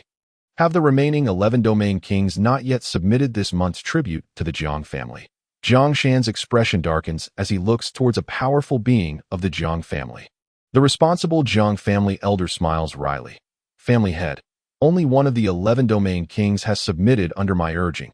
The other 10 claim resources are insufficient and they need more time to prepare. Promising to submit double later. Good, good, good. Jiang Xuan repeats the word thrice. His cold laughter grows even more pronounced. It is merely a test. That old man Ning Xuan, just speaking his name, makes Jiang Xuan grit his teeth. The other powerful clan members remain silent. That man possesses imperial weapons that as formidable as the Jiang family is, they are utterly powerless against him. This is the reason for their collective silence. Ning Xuan has already represented the sword domain in forming an alliance with the four domains. What is even more infuriating is that the other three major domains have not opposed it. Ning Xuan is not of an imperial clan, yet he wields the authority of one. What does he intend to do? Does he seek to supplant the Jiang family? As they ponder this, none dare voice their thoughts. The truth is, Ning Xuan possesses reason. No matter how unwilling the Jiang family may be, they cannot contend with this obstinate stone. This face must not be lost by the Jiang family. Otherwise, more troublesome matters will ensue. After taking a few deep breaths, Jiang Xuan's expression returns to its usual calm. He is not inherently irritable. Yet he has been provoked by a string of unfortunate events. Ever since the Jiang family shut its doors over a decade ago, They have never sought trouble with anyone. Yet, they do not instigate conflict. Yet trouble still knocks at their door. This face is not something they refuse to fight for. It is something they must fight for. Jiang Yun, what does the Soul Palace say? Jiang Shan shifts the conversation. He turns to another powerful member of the Jiang family. Family head, I have sent a large quantity of resources to invite the Soul Palace to join us in dealing with Ning Xuan. But the Soul Palace accepted the resources without either agreeing or refusing. Jiang Yun replies, Fool, Jiang Shan rebukes. Those from the Soul Palace are not to be trusted. When you invite someone to do a job, how can you send all the rewards up front? Enough, enough. Jiang Shan continues. Since it has been sent, we cannot backtrack. Send another batch of resources, but do not give it all. Only give half so the Soul Palace can see our sincerity and also stir their greed. Yes, the family head is wise. Jiang Yun responds with admiration. However, we cannot rely solely on outsiders. We must also devise our own solutions. Jiang Shan waves his hand impatiently. After a moment of contemplation, he suddenly lets out a cold laugh. Family head, the Jiang family as strong members feel a shiver at his cold laugh. Unless absolutely necessary, they do not wish to completely sever ties with Ning Xuan, for once war breaks out. They will undoubtedly be the first to charge in, and they will be the first to perish. Are they truly jesting with imperial weapons? The Jiang family could not contend with Ning Xuan when he was a sacred king. Not to mention now that he has become a sacred sovereign. The disparity between a sacred sovereign and a sacred king is akin to the difference between a grown man and a 7- or 8-year-old child. The imperial weapons disregard such disparities. It is like a bare-handed child facing a child wielding a high-powered firearm. No matter how skilled you are, what use is it if you cannot even touch the opponent? Moreover, Ning Xuan is no longer the Ning Xuan of old. He is now a sacred sovereign. Who among them can contend with him? Who dares to face him in battle? Family head, please think carefully. That old man Ning Xuan is absolutely not someone we can contend with at present. An elder of the Jiang family speaks up. Rest assured, 3 ancestors. I am naturally aware. Jiang Shan lets out a cold laugh. I would never engage in a life and death struggle with Ning Xuan, as that would be akin to leading my Jiang family into a pit of fire. That as well, the powerful members all breathe a sigh of relief. However, Jiang Shan shifts the conversation. Didn't Ning Xuan recently hold some Black Spirit Domain martial gathering in Ning City? If he, Ning Xuan, can host it, why can't my Jiang family? Jiang Shan's gaze turns icy. This time, not only will I hold it, but I will also host it in Ning City. He holds a martial gathering, and I shall hold a grand competition. The Immortal Ascension conference has been delayed. It seems something has transpired in the Dao domain above, but I still have a way to humiliate Ning Xuan. This time, let Juner take action in advance to embarrass Ning Xuan. I shall see what the Ning family has left to contest with. Upon hearing this, the eyes of the Jiang family as strong members light up. Indeed, this way, not only can they avoid fighting with Ning Xuan, but they can also avenge the humiliation the Jiang family has suffered. Of course, there are numerous interests involved as well. The family head is wise. Long live the family head. Indeed, the head of the family. Laughter erupted among the crowd as they began to deliberate on the details. In the entire sword domain, who was unaware that Ning Xuan had no heirs, it was said he had only 3 children. The 2 daughters were hardly a threat, while the youngest was notorious for petty theft. Wasn't that a sign of futility? This was the perfect opportunity to utilize the upcoming sword domain competition to reveal to everyone whether the sword domain belonged to the Jiang or Ning family. What use was strength if one was destined to have no descendants? Meanwhile, in Ning City, Ning Xuan's gaze swept over the numerous precious materials and elixirs in his storage bag. It was no exaggeration to say that any single item within could incite a bloody storm if displayed to the outside world. Yet, in Ning Xuan's storage, they were piled high like mountains. Hundreds of mountains at that. This perplexed Ning Xuan. What madness had overtaken the Jiang family to send him resources daily? The gifts the Jiang family had sent to the Soul Palace eventually found their way back to Ning Xuan through the puppets. Shaking his head, Ning Xuan dismissed the trivial matter from his mind. Last night, his 2 daughters had returned to Ning City. It was worth mentioning that Ning Xuan had 3 children. His eldest daughter Ning Qingxue, his second daughter Ning Qinglan, and his youngest son Ning Qingyun. Both daughters had reached the yuanying stage now. While it might seem insignificant before Ning Xuan, this was merely because he was a domain king. A yuanying cultivator would be deemed a powerful individual in the outside world. After spending some time cultivating in the Hongmeng's secret realm, both daughters had mostly been traveling abroad. Last night, they had mysteriously hinted that they would surprise him today. Hopefully, it wouldn't be a shock. Ning Xuan chuckled softly as he made his way to the hall. Father, father! Upon his arrival, Ning Xue and her sister joyfully called out to him. After years apart, their reunion felt somewhat unfamiliar. Ning Xuan found himself momentarily lost in thought. With Jiang Yun, even after a time apart, their reunion melted the ice between them. Yet, after a period of separation from his own children, he too experienced a fleeting sense of estrangement. Ning Xuan recalled a saying from his past life. In the end, the ones who accompany you are neither your parents nor your children, but rather your other half, when children are young. The bond feels closest, but as they grow, that affection inevitably fades with time. Ning Xuan was not overly sentimental. He simply savored the nuances of change. This was merely his personal habit. Whenever confronted with something he couldn't comprehend, he instinctively sought to understand the root of the problem. As for his two daughters, Ning Xue was fine. She frequently roamed around Ning City and often returned home, so their relationship remained close. However, Ning Qinglan felt much more distant. The two daughters were determined to become great heroes, often spending years traversing areas outside the sword domain, engaging in righteous deeds. Ning Xuan had heard whispers about it, but felt no worry. For all three of his children possessed the protective talismans he had given them. If they encountered life-threatening danger, the talismans would activate at once. Ning Xuan was aware of this. As for attempting to change or dissuade them, he had long since come to terms with it. Each person is an independent entity. As long as they did not commit any heinous acts, he would naturally not oppose them. From a father's perspective, he wished for the family to reunite harmoniously, but from his children's viewpoint, their thoughts might differ. Father, at that moment, Ning Xue's cautious voice pulled Ning Xuan back to reality. What is it? Ning Xuan inquired warmly. Father, I have something to discuss with you. Ning Xue's face flushed, seemingly hesitant to speak. Speak freely. There is no need for such formality. Ning Xuan shook his head. Finally, Ning Xue summoned her courage. Father, I wish to marry. Marry, you say? That is indeed good news. Father, my fiancé, he. Ning Xue appeared rather bashful. He's just an ordinary person, quite unremarkable, but he is very kind. Thud. Ning Xue gritted her teeth and knelt down, not daring to meet Ning Xuan's gaze. I am unfilial. Father, you are a domain king, and I ought to consider the Ning family and find a match worthy of a domain king. Rise. Ning Xuan interrupted her. Ning Xue raised her head, expecting to be met with harsh words, but instead found only her father's gentle smile, that he seemed to always accept everything with calmness and serenity. Throughout his life, Ning Xuan had never displayed anger in his memories. No matter what occurred, he had never wavered. Are you truly not angry? Ning Xue's eyes reddened, feeling a pang of guilt towards her father. The notion of matching social status was not merely a superficial concept in this world. It was ingrained deeply within everyone.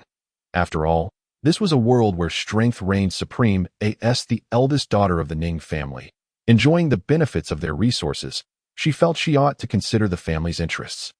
This act of rebellion was likely her first and last. I am truly not angry. That a hint of helplessness finally appeared on Ning Xuan's otherwise calm face.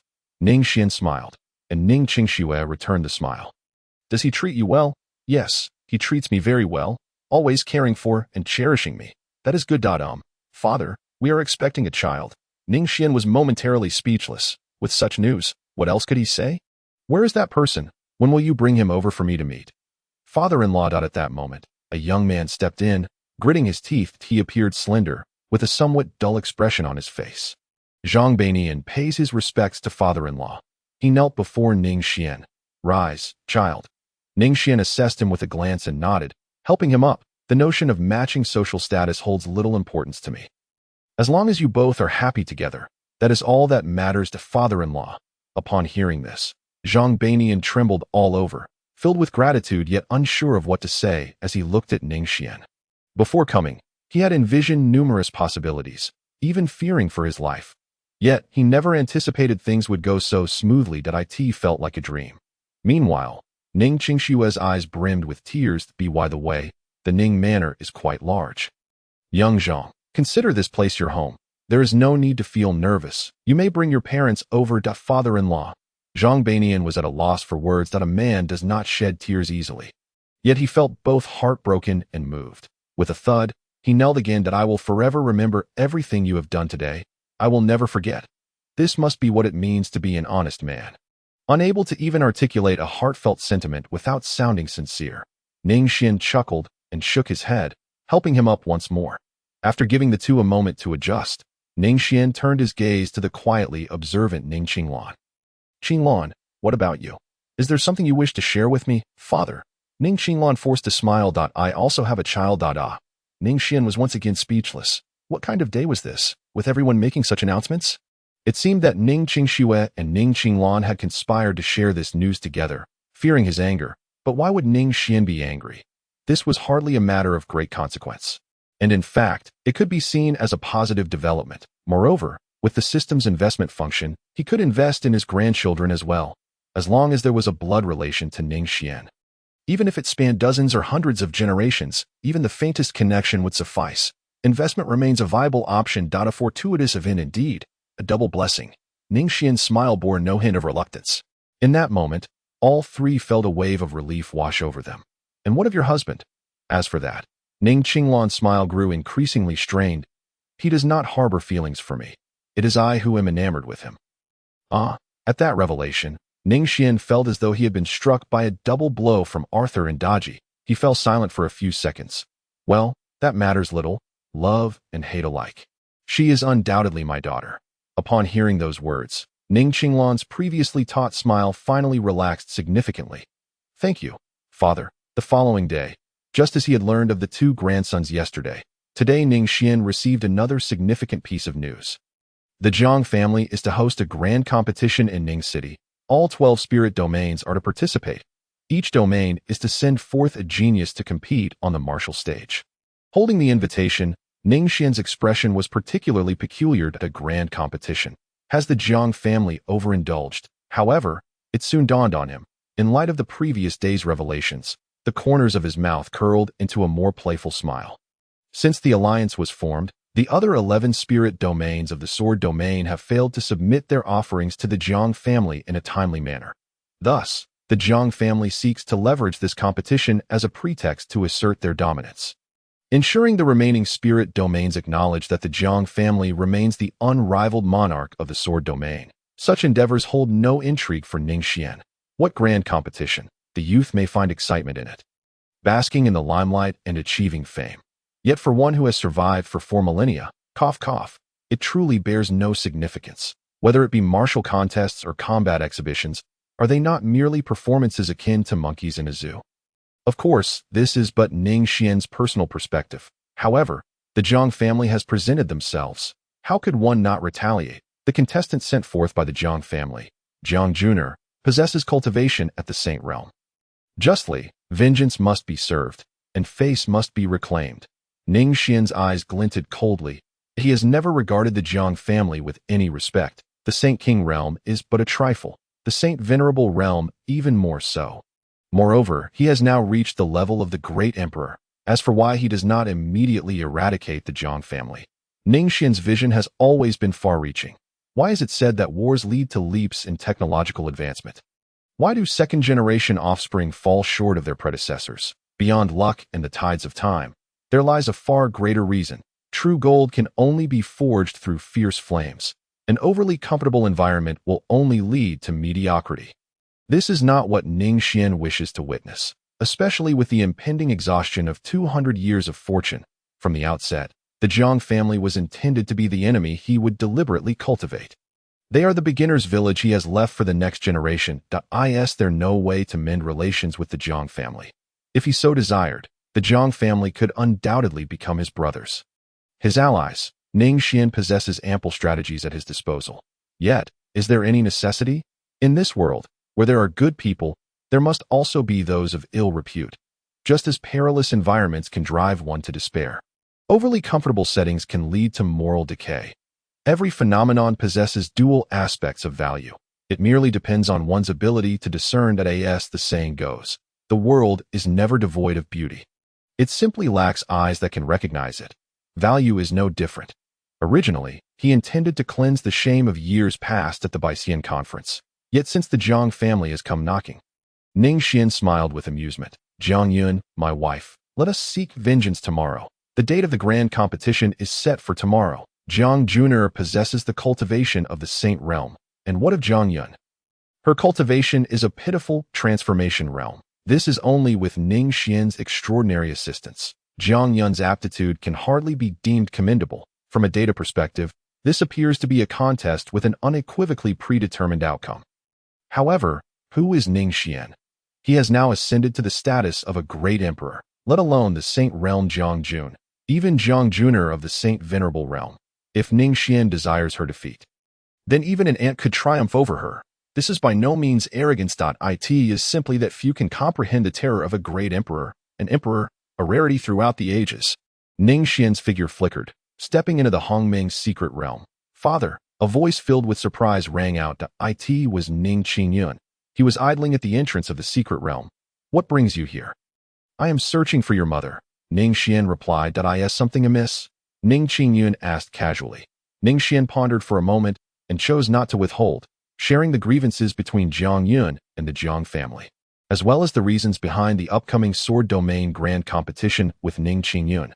Such matters would undoubtedly have a significant impact on a child's psyche and would aptly ignite his desire for strength.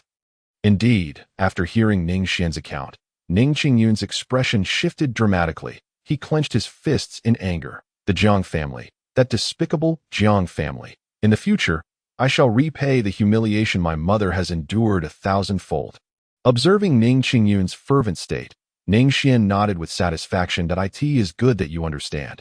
After patting Ning Yun on the shoulder, Ning Xuan intended to seek out Jiang Yun. Father, wait. At that moment, Ning Yun called out to him again. Ning Xuan turned to him. Father, the Baixian conference is still 12 years away, correct? Let me represent the Ning family in this sword domain grand competition. Mother has been wronged. How can we turn a blind eye? Ning Yun's tone conveyed his indignation. Yet this was not like the previous Ning City martial exhibition. The Jiang family's people would not indulge him in theatrics. However, after some thought, Ning Xuan nodded in agreement without refusal. Excellent. Thank you, Father.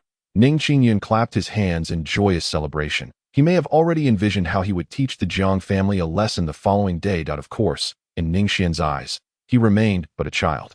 While courage is undoubtedly important, an obstinate bravery often leads to dire consequences. Even if Ning Yun is to accept this challenge, he ought first to ascertain the strength of his opponent rather than act solely on impulse. This could also be a result of hearing Ning Xuan's narrative, learning of his mother's plight, and disregarding caution altogether. Regardless, Ning Xuan shook his head inwardly. This child has a long way to go before achieving true maturity. Maturity is not merely about age or intelligence. The most fundamental requirement is the ability to protect oneself. This encompasses not only cultivation but also mental acuity. Then, the sword domain grand competition shall be entrusted to you tomorrow. However, Ning Xuan's smile faded. Jiang Jr. is of the Saint realm. Are you truly confident you can best her?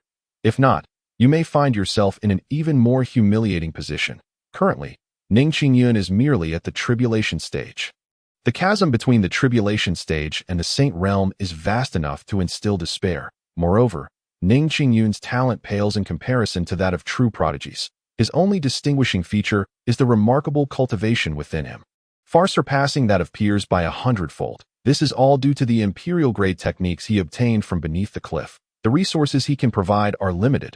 Upon hearing that his opponent is of the Saint realm, Ning Yun's expression became awkward. Yet, it was not long before his eyes sparkled with hope. Father, I had indeed not considered this matter, but you are different. You are the domain king. You would have a way to assist me. Would you not? In Ning Yun's eyes, his father is an omnipotent deity. He has never perceived his father as facing any unsolvable dilemmas. It seems that any challenge in the world can be effortlessly overcome before his father. This has been the case since childhood, and likely will be in the future. You should cultivate some awareness. Besides practicing diligently, read more books. Ning Xuan sighed in exasperation. Ning Yun nodded sincerely, resembling an obedient child. Yet his heart held a deep sense of skepticism. Reading? What nonsense! The moment he laid eyes upon the densely packed characters, a shiver ran down his spine. Those words burrowed into his mind like sleepy little bugs. making him yearn only for the comfort of his home and the embrace of slumber. Although the sacred realm was formidable, it was not invincible. Your hundredfold cultivation is both your greatest and sole advantage. Ning Xuan pondered momentarily, then gently closed his eyes, allowing countless martial arts to unfold in his mind. As an emperor, should he aspire to create an imperial-level technique, the task would undoubtedly be arduous. Even an emperor would require countless moments to forge an imperial skill. However, if he merely aimed to establish a sacred-level technique, that would be an entirely different matter. It was akin to a struggling university student attempting to solve basic arithmetic problems. The two scenarios were worlds apart, a complete dimensional assault. Buzzing, a profound aura swirled around Ning Xuan. Gazing at his father, whose white hair danced in the wind, Ning Yun's eyes brimmed with respect and aspiration. His greatest ambition in days gone by was to surpass his father. His father stood like a mountain, shielding him from all tempests. Yet, the majority of children, upon maturing, do not remain hidden behind the mountain. Rather, they seek to ascend it, to prove their worth. Now, as Ning Yun began to grasp the realities of life, he truly understood the enormity of that mountain. To surpass it would be an exceedingly difficult endeavor. Father, even in the face of treacherous mud and looming crises, I shall ultimately prove myself to you. Ning Yun clenched his fists in determination. His goal had transformed from mere ambition to a profound need for validation. After a few moments, Ning Xuan ceased his mental exploration to appear more convincing. He feigned exhaustion. Yun, father, upon seeing his father's weary visage and the cascade of white hair, Ning Yun felt a pang in his heart. He hurried forward to support him that if he had grown, yet his father remained burdened with fatigue. What then was the purpose of his growth?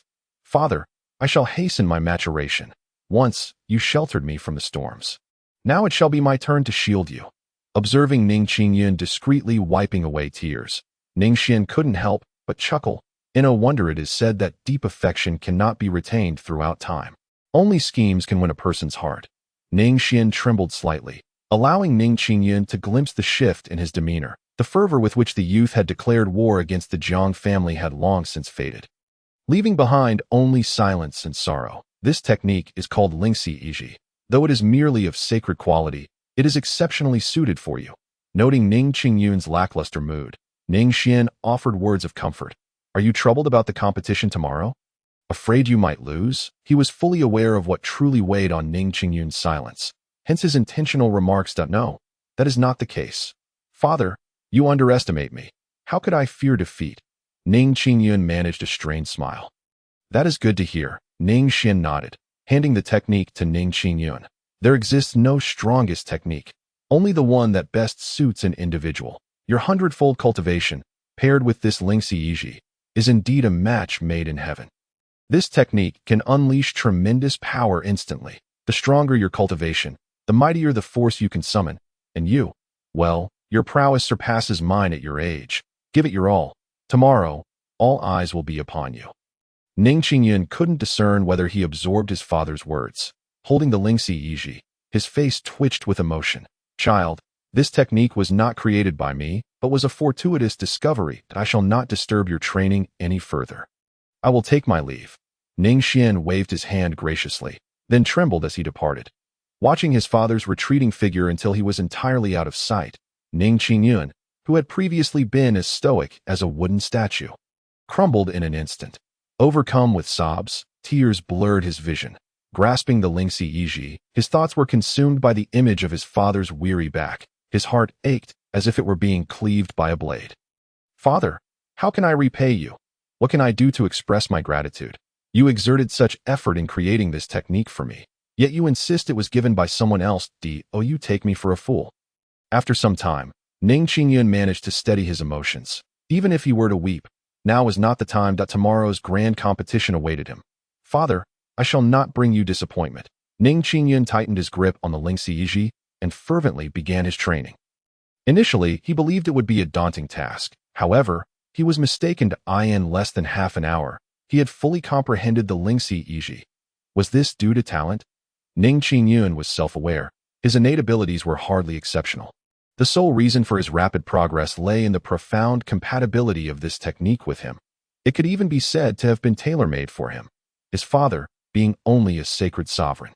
could not have created a sacred technique in mere breaths. How much time and effort had he invested in preparing this technique? Gazing at the vast crater formed by the Lingxi Yiji in the distance, Ning Xuan fell silent, devoid of joy and success, only feeling a profound sense of discomfort. He was no fool. The following day, Ning's city buzzed with life, yet the atmosphere was markedly more orderly and solemn than during the previous martial arts event. Once again, at the square, though the crowd was dense, there was not a hint of uproar. Instead, the high platform was occupied not by the heads of the three families and the city lord, but by 11 domain kings and Jiang Yun. The ambience was somewhat oppressive. Although Jiang Yun wore a smile, the 11 domain kings seated behind him remained silent and stoic. The domain kings have arrived. Ning Domain King.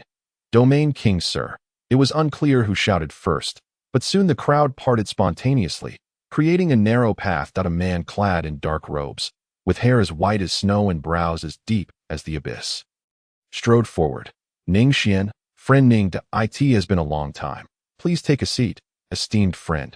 The 11 domain kings rose in unison, bowing respectfully to Ning Xuan.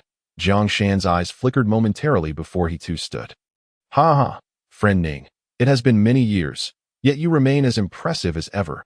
His genuine and warm smile would have led any outsider to believe Jiang Shan and Ning Xuan were lifelong brothers. Master Jiang, esteemed friends, welcome to Ning City. Ning Xuan's demeanor remained calm as he nodded to Jiang Shan and the 11 domain kings, showing no discernible difference in his treatment, although they were all on the high platform. A closer inspection would reveal that the 11 domain king seats were slightly behind Jiang Shan's, signifying a hierarchy.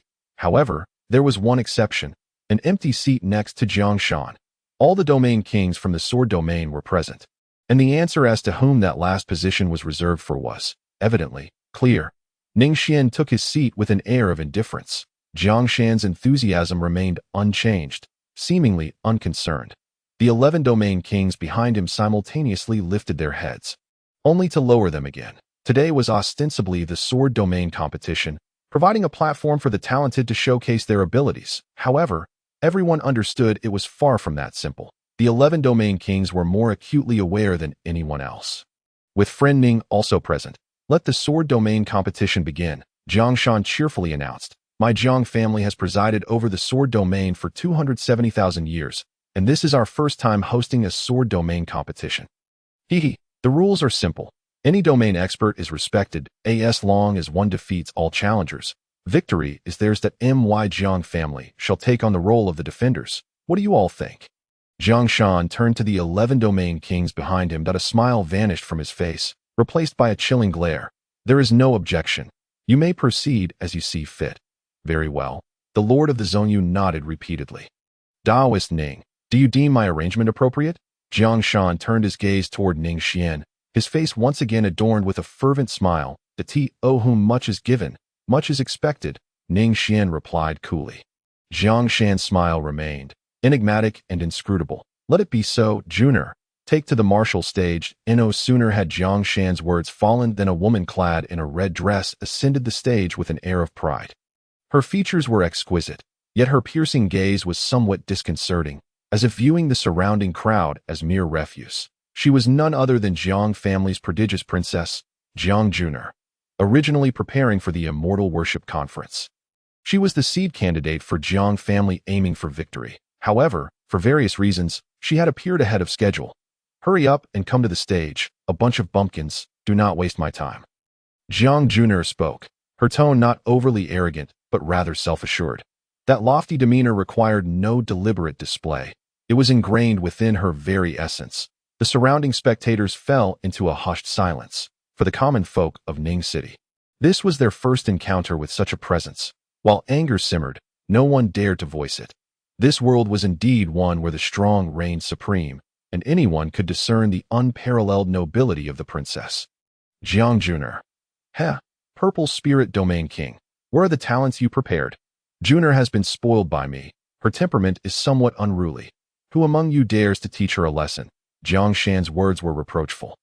Yet his tone was light-hearted. It was evident to all that he took the matter lightly.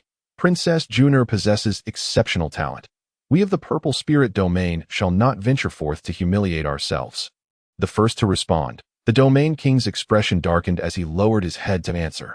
Green Spirit Domain concedes. Blue Spirit Domain concedes. White. The voices of 11 Domain Kings conceding echoed in succession. The crowd erupted into a cacophony. Wasn't this the sword domain competition? Shouldn't the talents of the 12 spirit domains participate?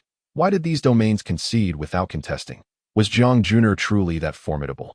Unlike the astonishment of the masses, the 11 conceding domain kings showed no signs of despondency. Rather, they collectively turned their gazes toward the figure cloaked in ink, though today was labeled as a grand competition. It was not truly one that this martial event proposed by the Jiang family had, from the beginning to end, been a contest solely between two individuals. Should the Ning family be defeated today, they would immediately double the delayed tribute resources owed to the Jiang family in an attempt to atone. Conversely, should the Ning family emerge victorious, the sword domain would undergo a transformation. The Jiang family would still exist as the imperial clan, yet the true rulers would bear the surname Ning. Why is the imperial clan called so? Is it merely a title? Because the imperial clan signifies the strongest, denoting supremacy. Not every imperial clan is destined to dominate the mortal realm.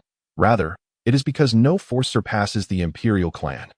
However, the sword domain had quietly shifted in power, not to mention that Ning Xuan wielded an imperial weapon and was himself a holy sovereign. Just a few days prior, during the Four Domains Alliance incident, the Jiang family had already lost its hegemonic position. They bore the title of imperial clan, yet lacked the standing of one. The world is inherently cruel. Without absolute dominance, how could the Jiang family continue to govern the sword domain? Today's competition was not merely a test. It was the final answer. Of course, if Ning Xuan were to concede directly and send no one to battle, the domain kings, though disappointed, would still be compelled to submit resources to the Jiang family as they had in the past. Truthfully, they hoped for Ning Xuan's victory, to become the new sovereign of the sword domain. This was not due to the rumors of Ning Xuan's benevolence. Every year, the resources collected from the cities barely sufficed for the Jiang family's needs. But rather because the resources collected by the Jiang family were far too excessive. Ostensibly the hegemonic clan of the sword domain, the supposed protector of its safety, yet in reality, the very existence of the Jiang family had nearly led the sword domain to ruin. Except for the Black Spirit domain, the 11 spirit domains were on the brink of collapse, descending into a state of misery and suffering. Otherwise, the domain kings would not have gritted their teeth and collectively resorted to delaying tribute as a means of resisting the imperial clan. The domain kings sought to survive, yet they were coerced into a corner. Even if a new, inferior sovereign were to take their place, could it be worse than the current situation? The 11 spirit domains had become estranged from the Jiang family. The root of the problem had never resided with Ning Xuan, for Ning Xuan had done nothing from the very beginning. The source lay firmly with the Jiang family. Taoist Ning, does the Black Spirit domain have any prodigies to contend? In the midst of a profound silence, Jiang Shan's gaze burned intensely upon Ning Xuan, awaiting his final response. If Ning Xuan's stance were to mirror that of the other domain kings, conceding outright, then, Ning family, Ning Yun, Jiang Shan's imaginative musings were abruptly interrupted. In an instant, numerous gazes converged upon the stage. A tall, resolute youth steadily ascended the martial platform. Ning Yun. He was the son of the domain king. The champion of the last talent competition, was he representing the Black Spirit domain in battle once more? As expected, the surroundings erupted in fervor. Ning Yun, that wretched spawn of Jiang Yun. Jiang Yun sneered scornfully. You've grown up so much. Where is your mother, Jiang Yun? Is she too ashamed to show her face? Despite maintaining her father's stoic demeanor, a mountain crumbling without revealing a trace, upon hearing Jiang Yun's words. Ning Yun, who had always sailed smoothly through life, suddenly contorted his expression in fury. Damn you! Boom! The spirit connection finger exploded with resplendent golden light. Jiang Yun's expression shifted dramatically. She had never regarded Ning Xuan and his wife with any seriousness. A mere wretched spawn, a luckless old dog. What of the others? Unprepared and caught off guard, she was struck by Ning Yun's finger, instantly shrieking in pain and losing consciousness, defeated in an instant. Juner, my dear. Even Jiang Shan's admonishing words had yet to escape his lips when Jiang Yun had already suffered a crushing defeat. Jiang Shan was utterly humiliated. Yet the next scene left him wide-eyed in shock. A terrifying aura erupted. "How dare you? Sit down." With an air of indifference laced with coldness, Ning Xuan pressed Jiang Yun back into his seat, rendering him immobile. "Ning Xuan, what do you mean by this?"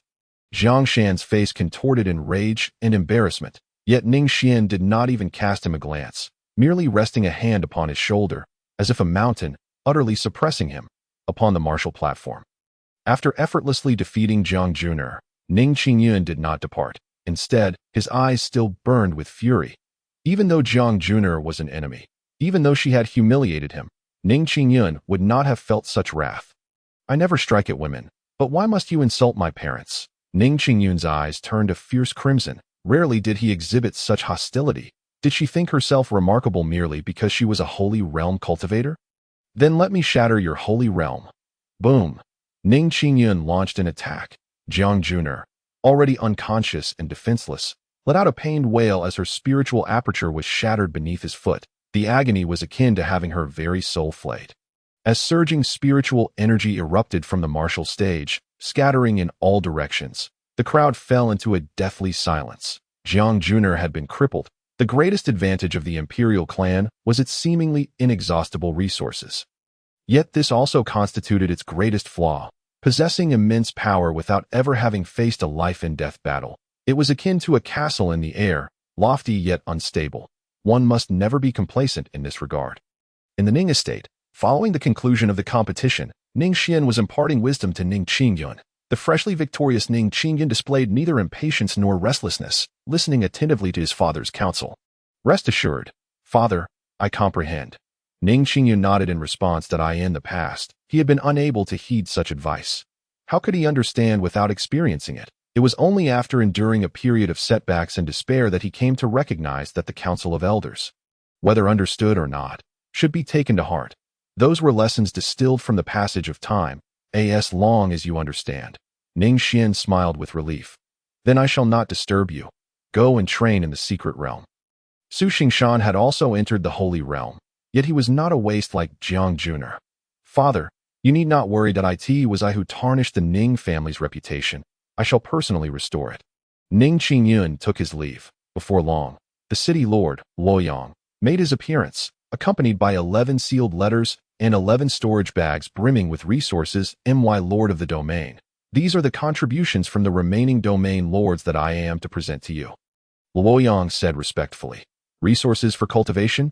Ning Xuan shook his head. "Accept half, and return the rest. Instruct them to collect fewer resources in the future." "Understood." Luoyang seemed somewhat perplexed, yet complied with Ning Xuan's command as for why he did not accept everything. It was not out of benevolence. After all, who would script a narrative for their own son? Ahem. The truth was that Ning Xuan already possessed an abundance of resources. Spending even a few decades would not deplete them. Moreover, as he had ascended to the rank of an emperor, those coveted treasures that outsiders yearned for were, for him, little more than dust. Though not entirely without value, they were of negligible use, and accepting them might lead to the ruin of many families. Ning Xuan was no saint, but he was fundamentally a man of principle. "My lord of the domain, there is something you must be cautious of," Luoyang reminded him after organizing the storage bags. "Not only have you injured the reputation of the Jiang family, but you have also usurped their status and resources. Although it was not your intention, I fear they may seek retribution, not a concern." Ning Xuan replied with a serene smile. "Should they desire revenge, they will only lead themselves to ruin. I am now an emperor, an emperor." Luoyang gasped in astonishment, his mouth agape as he stared at Ning Xuan. Speechless with shock, the ancient Jiang family, Jiang Shan, once composed, was now frenzied, shouting with an intensity akin to madness. This grand competition of the sword domain had not only failed to suppress Ning Xuan, but had instead thrust the Jiang family into the abyss. 11 spirit domains had directly submitted resources to Ning Xuan. The implications were all too clear. The Jiang family, once a proud imperial lineage, had lost its rightful status. What was the root cause of all this? Self-inflicted misfortune? Jiang Shan certainly would not entertain such thoughts. It was all because of Ning Xuan. Had he not appeared? Had he not wielded the emperor's weapon? Had he not? Alas, there are no what-ifs. Reality is cruelly silent. The Jiang family's schemes against Ning Xuan's imperial weapon had not only failed, but had also cost them their position as dominators. Ning Xuan must die. Jiang Shan clenched his teeth. It hurts so much. Mother, avenge me. You must find a way to make them pay. Inside the room, Jiang Jun's anguished cries only deepened Jiang Shan's gloom. The door creaked open, and Mrs. Long emerged in tears, her gaze filled with resentment and heartbreak. That little wretch from the Ning family has such a cruel heart, injuring my Jun'er to this extent. How dare they? How dare they? For the mighty Jiang family, having one's spirit meridian crippled was not an insurmountable issue. There were ways to mend it. The foundation of an imperial lineage is beyond common comprehension. What truly shattered Mrs. Long's heart was the sight of Jiang Jun'er, pale and wailing. What parent could bear to witness such a scene? With a heavy heart, Mrs. Long wiped her tears. If this grudge goes unavenged, how can my Jiang family maintain any dignity in the sword domain? Jiang Shan took a deep breath, finally resolved. Madam, we must find Howard.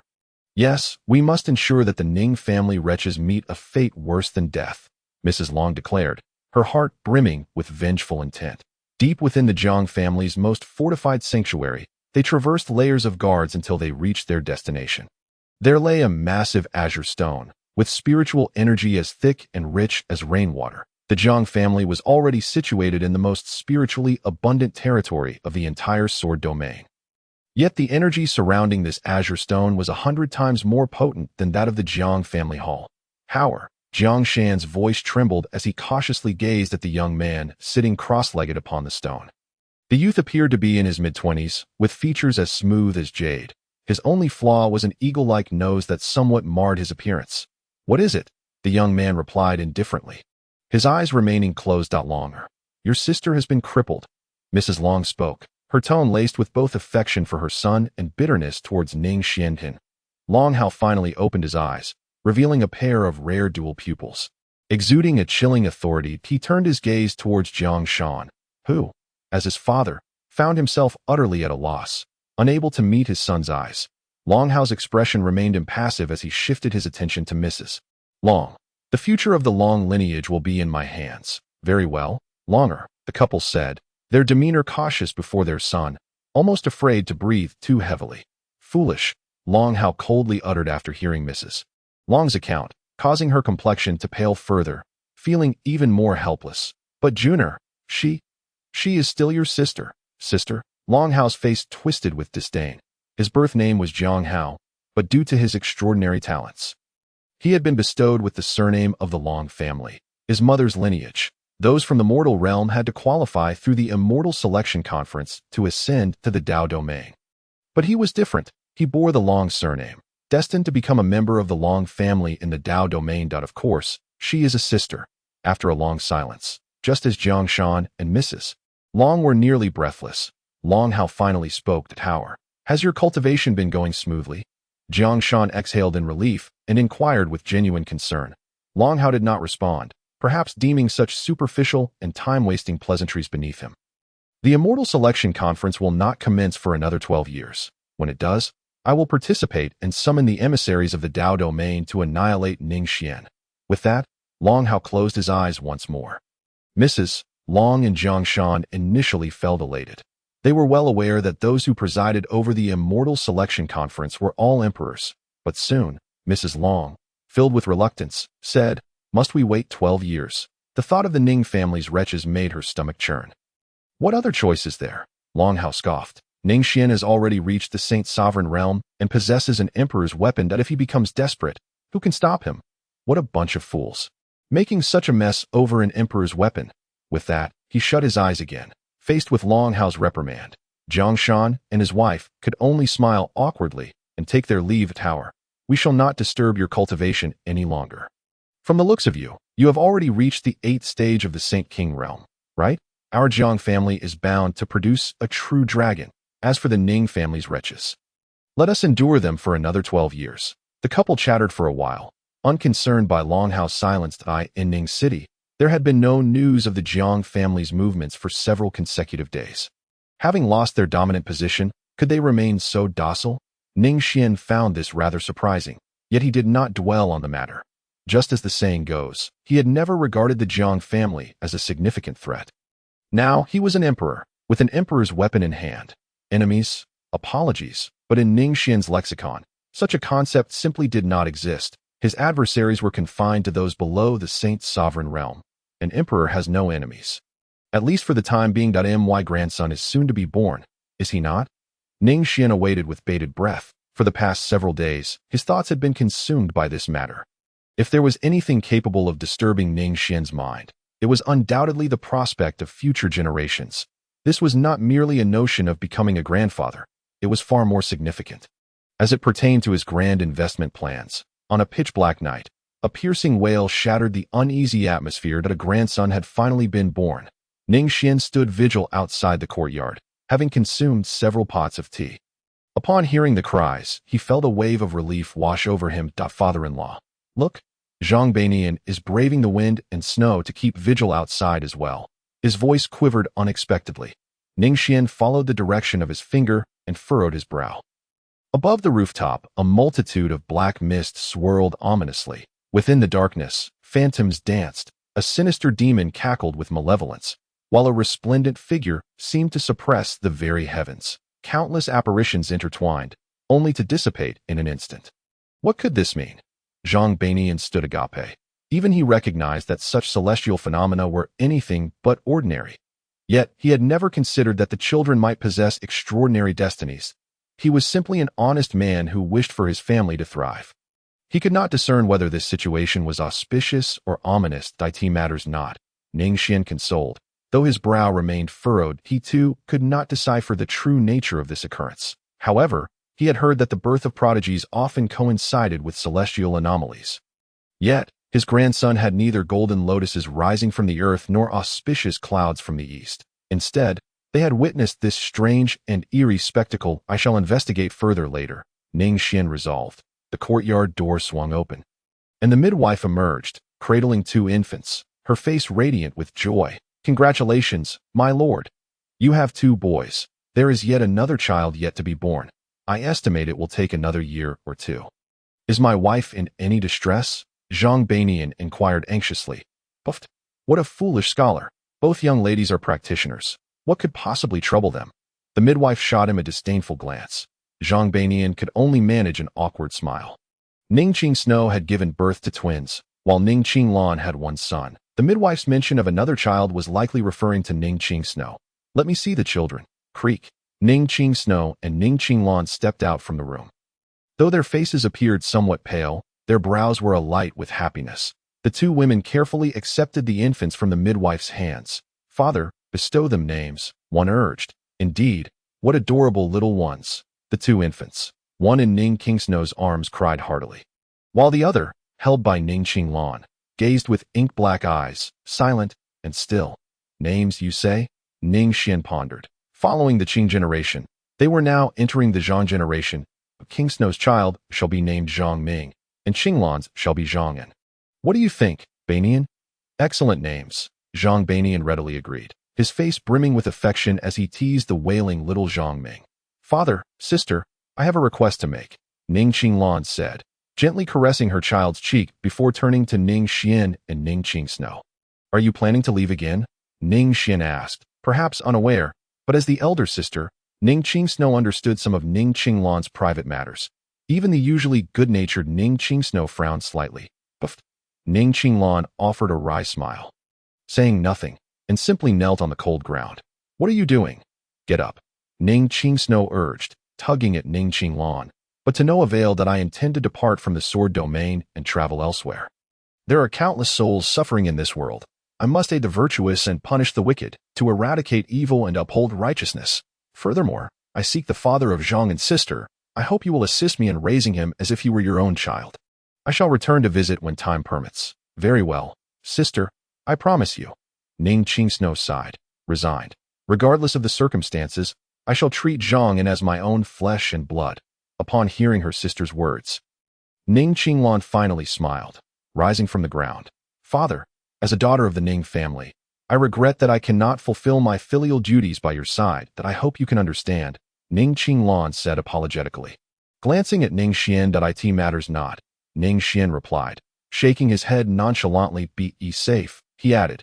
Yes, father, I understand, Ning Xuan said with a sheepish smile. She and Ning Snow clasped their hands in respect before vanishing into the vastness of the world, as if they had never existed, except for the recently born Jiang Yun, who began to wail loudly upon leaving his mother's embrace. Father, what of you?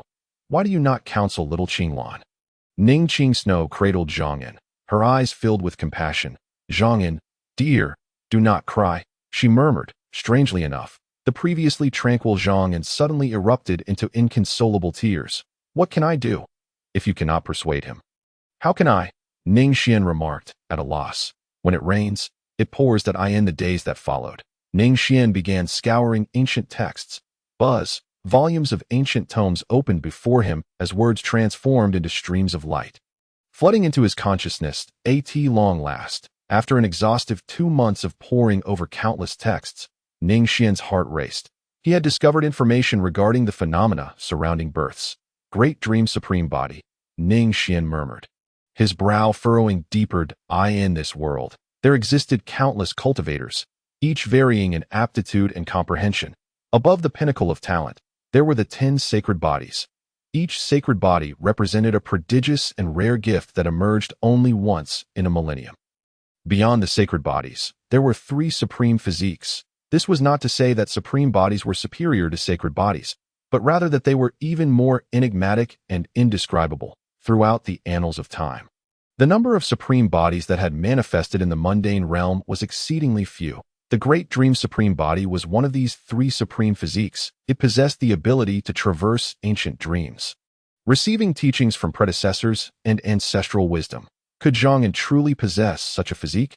Ning Xuan's frown deepened. He had already examined the physiques of both children. Jiang Ming was utterly ordinary, without any remarkable traits. Only Jiang Yun's physique was so peculiar that even this great emperor found it difficult to fathom. It turned out to be the legendary Supreme Body, the most bizarre of all, the Great Dream Supreme. This physique not only boasted unparalleled comprehension, but also allowed one to receive teachings from past beings while in slumber. Theoretically, any figure from history could appear: emperors, demons, or celestial beings.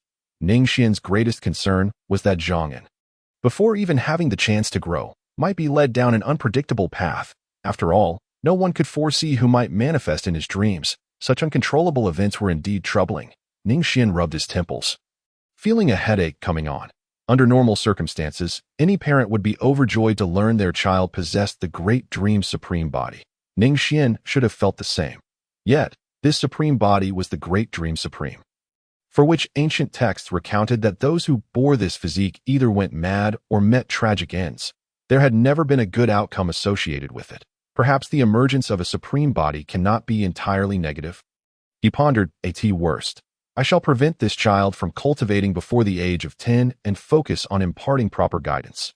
Having learned from the cautionary tale of Ning Yun, Ning Xuan approached such matters with considerable prudence. He certainly did not wish for any of his grandchildren to stray down a misguided path. Although he comprehended that the emergence of many issues is beyond personal volition, Ning Xuan still felt compelled to exert additional effort. 2 months later, 2 years had elapsed since entering the Hongming secret realm. Ning Xuan's 3rd grandson should have been born by now. Yet, upon entering the realm, Ning Xuan was met only with the sight of the fainted Zhang Beinian and the bewildered Ning Qingxue. What is this? With a swift motion, Ning Xuan took the infant from Ning Qingxue's arms. Father, please save him. I beg you, save my child. Ning Qingxue cried out, clutching at straws in desperation. Do not fret. Ning Xuan furrowed his brow as a surge of vitality flowed from his palm into the infant. The child's previously purplish visage and halted breath were suddenly restored. Not only that, but the infant also emanated a brilliant golden glow. My child, Ning Qingxue exclaimed in overwhelming joy, oblivious to the golden radiance surrounding her son. All she knew was that her child had returned to life. Once again, Ning Xuan's expression darkened. This child was yet another sacred body, having perused countless ancient texts regarding the peculiarities of Ning Chang'an. His knowledge now resembled that of a human computer. The anomaly of his grandson before him was indeed documented in ancient manuscripts. The sacred body, known as the Great Wilderness Sacred Body, was the foremost among the 10 sacred bodies. Yet, in this era, it had long since faded into obscurity. The reason was simple. The great wilderness sacred body was not meant to exist in this time. It belonged to the radiant age of the great wilderness. With the sanctity of its being, the great wilderness sacred body could contend with emperors, exemplifying its extraordinary nature and why it held the top position among sacred bodies. However, that was all in the past. During the era of the great wilderness, it was said that spiritual energy abounded like an ocean. Imagine a mortal domain where half of its territory was a vast sea of spiritual energy. What a scene that would be. This was not an isolated occurrence. Throughout the great wilderness era, spiritual energy was uniformly rich. Yet now, to speak of spiritual energy as thin as a hair is an understatement, even igniting the current fate of the future. The spiritual energy now is merely 10 to 100 times that of yore. To aspire to reach the levels of the great wilderness era is undoubtedly a fool's errand. However, herein lies the problem. The awakening of the great wilderness sacred body necessitates a host with formidable resilience. Without sufficient cultivation, the moment of awakening brings not glory but demise. To withstand the awakening of the great wilderness sacred body, one must at least possess the cultivation of the sacred realm to safeguard one's soul and body from obliteration. And when does the great wilderness sacred body awaken? Throughout history, there has only been one number, 18. To enter the sacred realm by the age of 18. What an inconceivable notion. Even the most remarkable and prodigious emperors of the mortal realm have never achieved the sacred realm at such a tender age. It has never happened before, nor will it in the future. No, to be precise, it has occurred, but only during the great wilderness era. In those times, spiritual energy was abundant, elixirs were plentiful, and everyone was brimming with vitality. It was rumored that many were born into the sacred realm, but that was the great wilderness. To cultivate him to the sacred realm by 18 is an insurmountable challenge. Gazing at the exquisite infant in his arms, who reached out to tug at his beard, Ning Xuan felt a profound sense of helplessness. First, it was a supreme body, and now, another great wilderness sacred body. Was this child intent on adding to his worries? Father, please give the child a name. Upon hearing Ning Xuan's plea, Ning Xuan pondered for a moment. The great wilderness sacred body, each awakened entity, when coupled with achieving the sacred realm before the age of 18, exemplifies a level of defiance against destiny that is truly extraordinary. Thus, it is also referred to as the invincible body of the great wilderness, an unparalleled existence even among emperors. But this child, not suitable for you. Henceforth, he shall be called Chun, for clarity shall prevail in this child's life. His name will be Ning Xuan. Ning Xuan, though Ning Xuan did not fully grasp her father's words. She responded with delight. Let it be Ning Xuan. You frightened me. I thought he. Suddenly, Ning Xuan playfully swatted the small Changchen. The infant, who was about to tug on Ning Xuan's beard, paused with wide, ethereal eyes. Moments later, the child erupted into cries. This child is surely destined to be quite mischievous when he grows up, Ning Xuan mused as he handed him back to Ning Xuan. Time flew by. 8 or 9 months had passed in the outside world, while 7 or 8 years had elapsed in the Hongming secret realm. Human nature is inherently good. People are similar, but habits diverge if a child is not taught. It is the father's fault. Brother, what are you doing? A stout, round-faced child sighed with the exasperation of an adult. His face was smeared with ink.as for the culprit. He appeared a year or two younger than this 10-year-old. With a mischievous glint in his bright black eyes, clearly scheming something naughty, it was Ning Changming and Ning Changchen. They had been in the secret realm for quite some time. Ning Xuan would come daily to teach them various lessons. Ning Changming often marveled at how much his grandfather knew. Meanwhile, Ning Changchen absorbed everything through one ear and out the other, failing to pass even the simplest tests set by his grandfather. Hey, Ning Changming, Ning Changchen, come, let us see who can urinate farther. With that, Ning Changchen removed his trousers and began to relieve himself on the side. Haha, I urinated 2 meters, quick look. Ning Changchen clapped his hands in excitement. While Ning Changming showed no interest boring.as for Ning Chang'an, he paid no heed, gazing into the sky with distant eyes. He was exceptionally intelligent, as if he had possessed such wisdom since birth. The principles taught by his grandfather were always easily grasped by him. Yet one question continuously troubled him. What is the meaning of life? I urinated 3 meters. Yay, 3 meters. Quick look, everyone. Ning Changchen, you urinated on my foot. The children frolicked in the secret realm, while the Ning family hall fell into a hushed silence.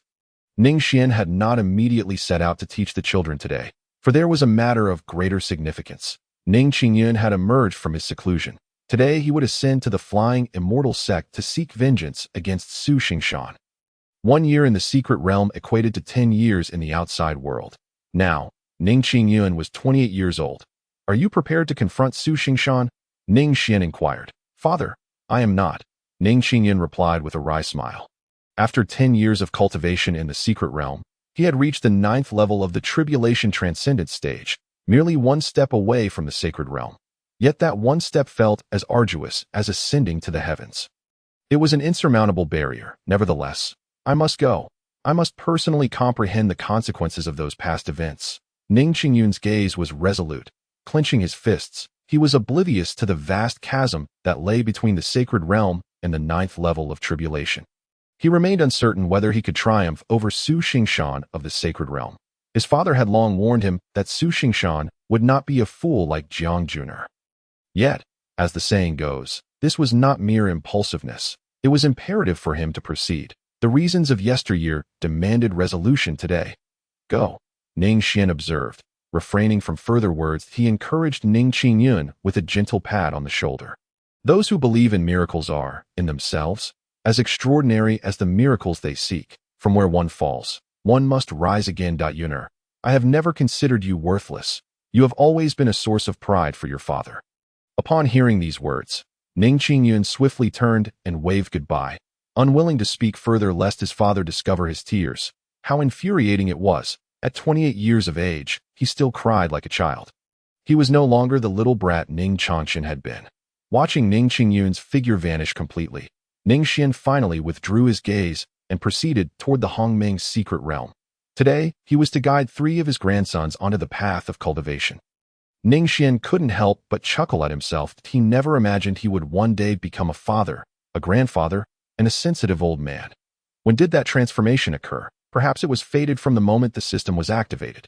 The change encompassed more than just his cultivation level. Before encountering Jiang Yun, he had thought to find a tool wife to obtain system rewards. But now, it was no longer so. Nothing in this world remains eternally unchanged. Shaking his head, he gathered his thoughts. Ning Xuan's gaze returned to calmness. As for Ning Yun's journey to ascendancy, he felt no worry. After all, the real Su Xingshan had long since perished. The current Su Xingshan was merely a puppet he had meticulously orchestrated, intended for Ning Yun to defeat and thereby rectify past regrets. The familiar gates of the flying immortal sect loomed before him. Although 10 years had passed since he last departed, standing here again, Ning Yun felt an overwhelming sense of familiarity. It was here that he had endured his first humiliation, the greatest disgrace of his life. Once a passionate youth, he was now a young man. Yet the fiery spirit within him had never waned. "Isn't that the son of King Ning?" murmured the crowd. 10 years ago, he shamelessly plotted against Master Su Xingshan. How dare he show his face here now? The name Ning Yun had long faded from memory, much like the ashes of those in the corners of a classroom, overshadowed by the most illustrious of peers. The only reason anyone even remembered him was due to his unspeakable crime, which had resulted in nothing more than being stripped of his cultivation and expelled from the sect, all thanks to his royal father. Indeed, one cannot judge a person by their outward appearance. Master Su had been blind to have associated with such a wretch, especially considering he was the son of a king. Who would have thought that now he would be addressed not as Brother Su, but as Master Su? Laughter echoed. Who would have thought? After being taken as a direct disciple by the ancestor, Brother Su has now reached the sacred realm. Under his leadership, the flying immortal sect is sure to shine once more. The air was thick with mockery. Each word struck Ning Yun's heart like a sharp dagger that it felt eerily similar to 10 years ago. The difference? Back then, he was merely a defenseless pawn, while now he stood at the 9th level of tribulation. Why had he arrived filled with murderous intent? The crowd gasped in shock. They dared not impede Ning Yun's advance, merely whispering among themselves. Even the ordinary disciples refrained from confronting him, and the elders pretended not to see. After all, his father was Ning Xuan, and the status of King Ning Yu had only grown more esteemed over the years. Whether Su Xingshan had become the master of the flying immortal sect, or even the ancestor himself, who would dare obstruct Ning Yun's path? While they may have disdained his past actions, in the face of his current resolve, the elders either feigned ignorance or nodded in acknowledgement. The world is neither black nor white. And so, Ning Xuan, alone, entered the grand hall of the Flying Immortal sect with unfaltering composure. I declare that Su Xingshan possesses exceptional talent and virtuous character. He shall officially become the master of the Flying Immortal sect. Boom! A fierce aura erupted, interrupting the ancestors' proclamation. The hall erupted in uproar, all eyes turning toward the solitary MAN.IS at him. Ning Xuan, a grand battle was inevitable. Sacred realm, is this the extent of your strength? Ha!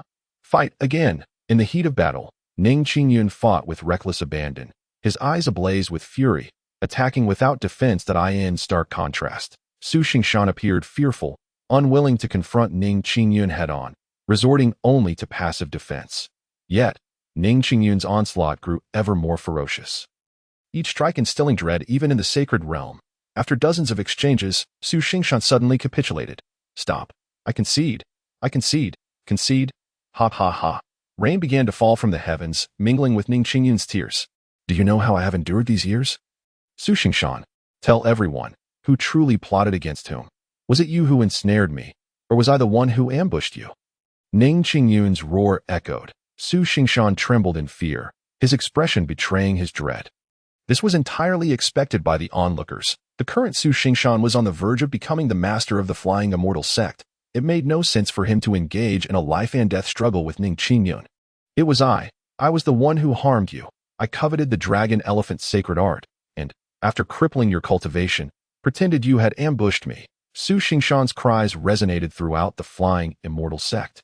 The crowd was left stunned, a cacophony of disbelief filling the air. Impossible, but it did not seem like a fabrication. Could it be true? Amidst the clamor, the ancestor of the Flying Immortal sect erupted in fury. With a single strike, he shattered his seat. To think, as death approaches, you reveal your true nature, Su Xingshan. I never expected you to be such a person. How disappointing. Ning Xuan, nearly drained of energy, sat gasping for breath upon the stage. Yet, upon hearing the ancestor's words, a silent smile spread across his face. Had he succeeded? He had finally proven himself through sheer determination. With the ancestor's affirmation, it seemed to be so. Who would have thought? Who would have thought that Su Xingshan was truly such a person?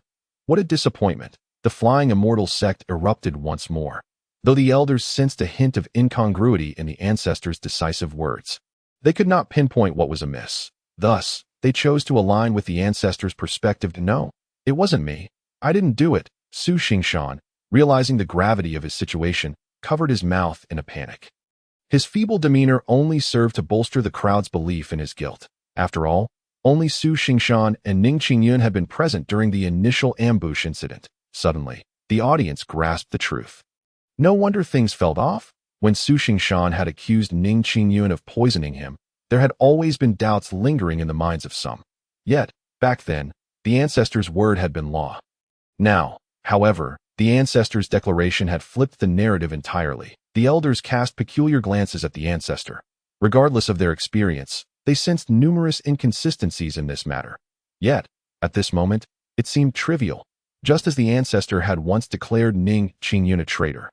He now proclaimed Su Xingshan to be morally corrupt. Su Xingshan, you have committed numerous misdeeds. You must not be allowed to remain. The ancestor of the Flying Immortal sect suddenly shouted, with a swift leap forward.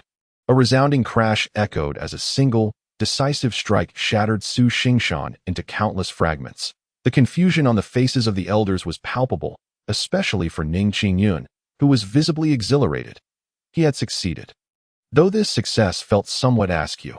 Young hero Xuan, you have endured much hardship over the years. That I never expected Su Xingshan to be such a scoundrel. Sighed the venerable ancestor of Facian. It is fortunate that you appeared today. Otherwise, our Facian sect would have been deceived by this treacherous wretch for eternity. The Facian sect will always be your home, and you are forever welcome to return, for justice shall prevail. Indeed, justice shall prevail. Ning Xuan nodded in a daze, overwhelmed by the endless flattery that made his head spin. In an instant, he transformed from a notorious scoundrel into the great hero who saved the Facian sect. Countless accolades and honors were heaped upon him. No wonder. I understand now.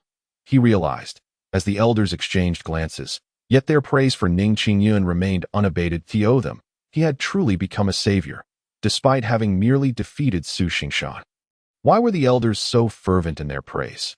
Surely, they were akin to the cunning ancestor. The truth was simple. Ning Xuan's father was Ning Xuan. Hence, Ning Xuan could not bear the stigma of being a scoundrel. Even if he had truly acted as one, the crowd was all smiles. Yet inwardly they collectively cursed the ancestor for his cunning. They saw only the surface, while the ancestor had already perceived the deeper truth. Ning Xuan was the son of Ning Xuan. With that condition in place, defeat was simply not an option for him. Unbeknownst to them, the venerable ancestor of Feishan had even loftier ambitions than the elders could fathom. Before Ning Xuan arrived at the Feishan sect, he had already conferred with Ning Xuan to discuss the details of their ruse, the battle, which could barely be considered a means of redemption. Left only Ning Xuan bewildered. Had he truly succeeded in washing away his disgrace? 1,000 miles away in Ning City, through a protective talisman, Ning Xuan observed the scene. His dark eyes flickered. Ning Xuan's cultivation at the 9th level of tribulation had yet to break through. Ning Xuan had anticipated that this grand battle would unleash his potential. Perhaps the challenge posed by Su Xingshan was still insufficient. When Ning Xuan reached the 9th level of tribulation, it would elevate his cultivation to the realm of the emperor. As long as Ning Xuan could break through again, Ning Xuan could distinctly sense that his own cultivation would inevitably ascend as well. This time, it would surpass that of an emperor. If memory served correctly, it would reach the pinnacle of emperor's level. It was also time for the Soul Hall to play its part. Ning Xuan's thoughts raced. This journey to Feishan could not simply conclude here. After Ning Xuan successfully cleansed his shame, he would undoubtedly enjoy a period of leisure, whether for decades or even centuries in the past. This would have been perfectly acceptable. But now, time was of the essence. The mortal realm had less than 200 years remaining. He needed to exhaust every means to elevate his cultivation within that time. But as for how he would enhance his power, it would naturally be through assisting his children. With 3 grandsons still in their youth, the burden of pressure had to be shouldered primarily by Ning Xuan. Just as Su Xingshan's appearance led to Ning Xuan's downfall, it was precisely through this downfall that he was able to recognize himself and swiftly elevate his cultivation. Defeat and disgrace were never insurmountable foes.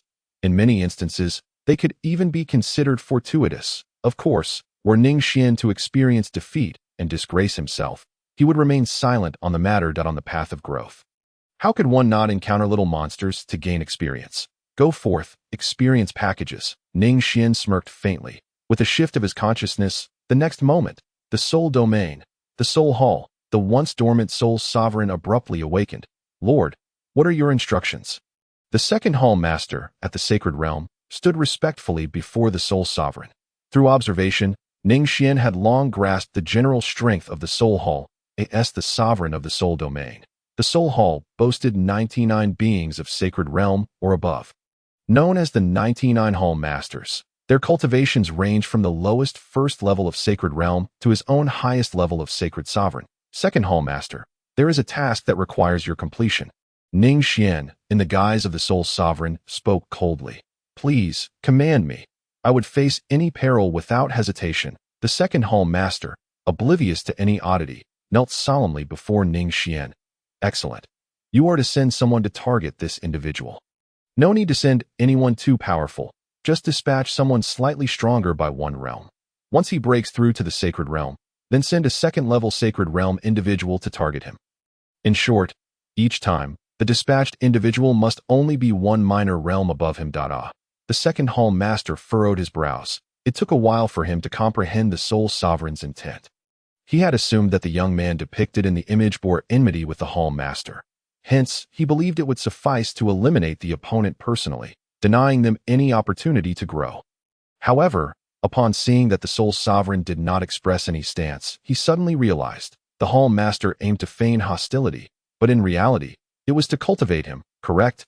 Indeed, quite clever, the soul sovereign acknowledged, eliciting excitement from the second hall master. The former soul sovereign had never spoken such words of cleverness before. His lips were always adorned with terms like fool and idiot, or do you wish to perish? For a moment, he felt both flattered and bewildered.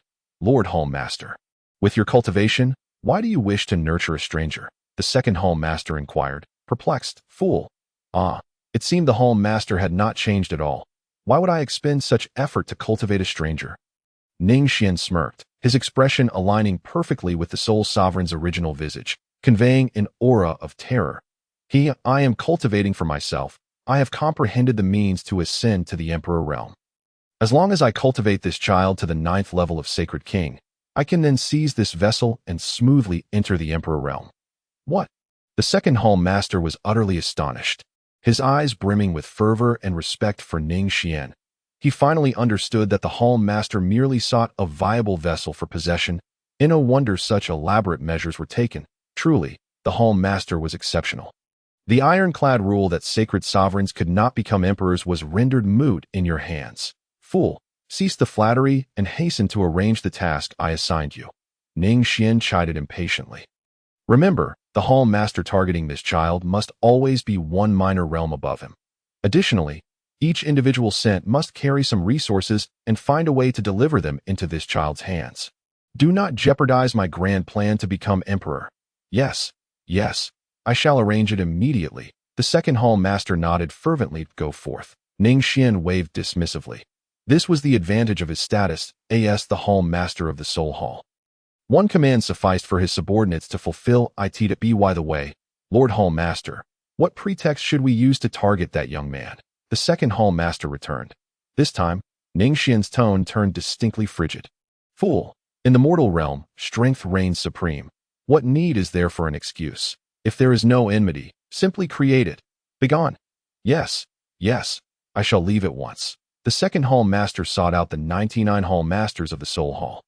One of them was a formidable being at the 1st level of Sacred Realm. You, go and target this individual, suppress and bully him at every turn. In short, ensure he sees you as an enemy. Huh? The 99 hall master found this command inexplicable. Glancing at the image repeatedly, he finally inquired cautiously, Second hall master, how should I target him? Fool, the second hall master reprimanded coldly. How to target him? Must the hall master teach you step by step? Can you not create enmity without any? I dare not. I understand. The 99 hall master was drenched in cold sweat, bowing and gesturing in submission. Humph, set off at once. Indeed. After watching the second prince depart, Lord Jujio was left in a state of utter bewilderment. What had come over the second prince today, appearing as if he had consumed gunpowder?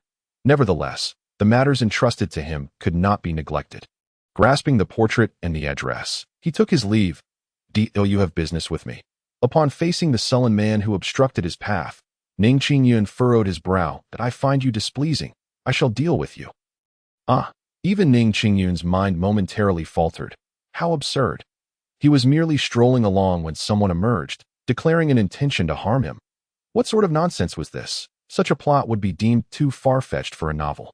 Poof! Yet, in the next moment, Ning Yun's countenance shifted dramatically. A mouthful of fresh blood was violently expelled. The masked, brooding man had indeed launched an unprovoked attack against him. There was no time for contemplation. Ning Yun turned and began to flee with great haste. Run! No matter how you flee, you cannot escape my grasp. Behind him, Lord Jujio wore a face of dark clouds. His displeasure was genuine, but it did not stem from Ning Yun. This unfortunate soul merely became the target for his frustrations. The second prince's orders were simply to avoid taking a life. Thus, whether he was merely injured or left crippled mattered little. That a cruel glint flickered in Lord Jujio's eyes as he pursued Ning Yun like a cat stalking a mouse. What is happening? Why is this happening? I have done nothing to provoke him. Ning Yun was engulfed in pain and fury. He could hardly comprehend how such a person could exist. If he were to speak of this, he would surely be ridiculed, for others would only claim he was spinning a tale. I cannot sit idly by. Casting a glance at the relentless pursuer behind him, Ning Yun's expression hardened. His only advantage now was the 100 refinements emperor technique. With superior cultivation, his recovery was swifter as well. Only by engaging in a war of attrition could he find a glimmer of hope. With this thought, Ning Yun continued his flight into the distance. Half a day later. Do not come any closer. Previously in hot pursuit of Ning Yun, Lord Jujio now wore a face of terror. As he chased Ning Yun, his spiritual energy dwindled at an alarming rate.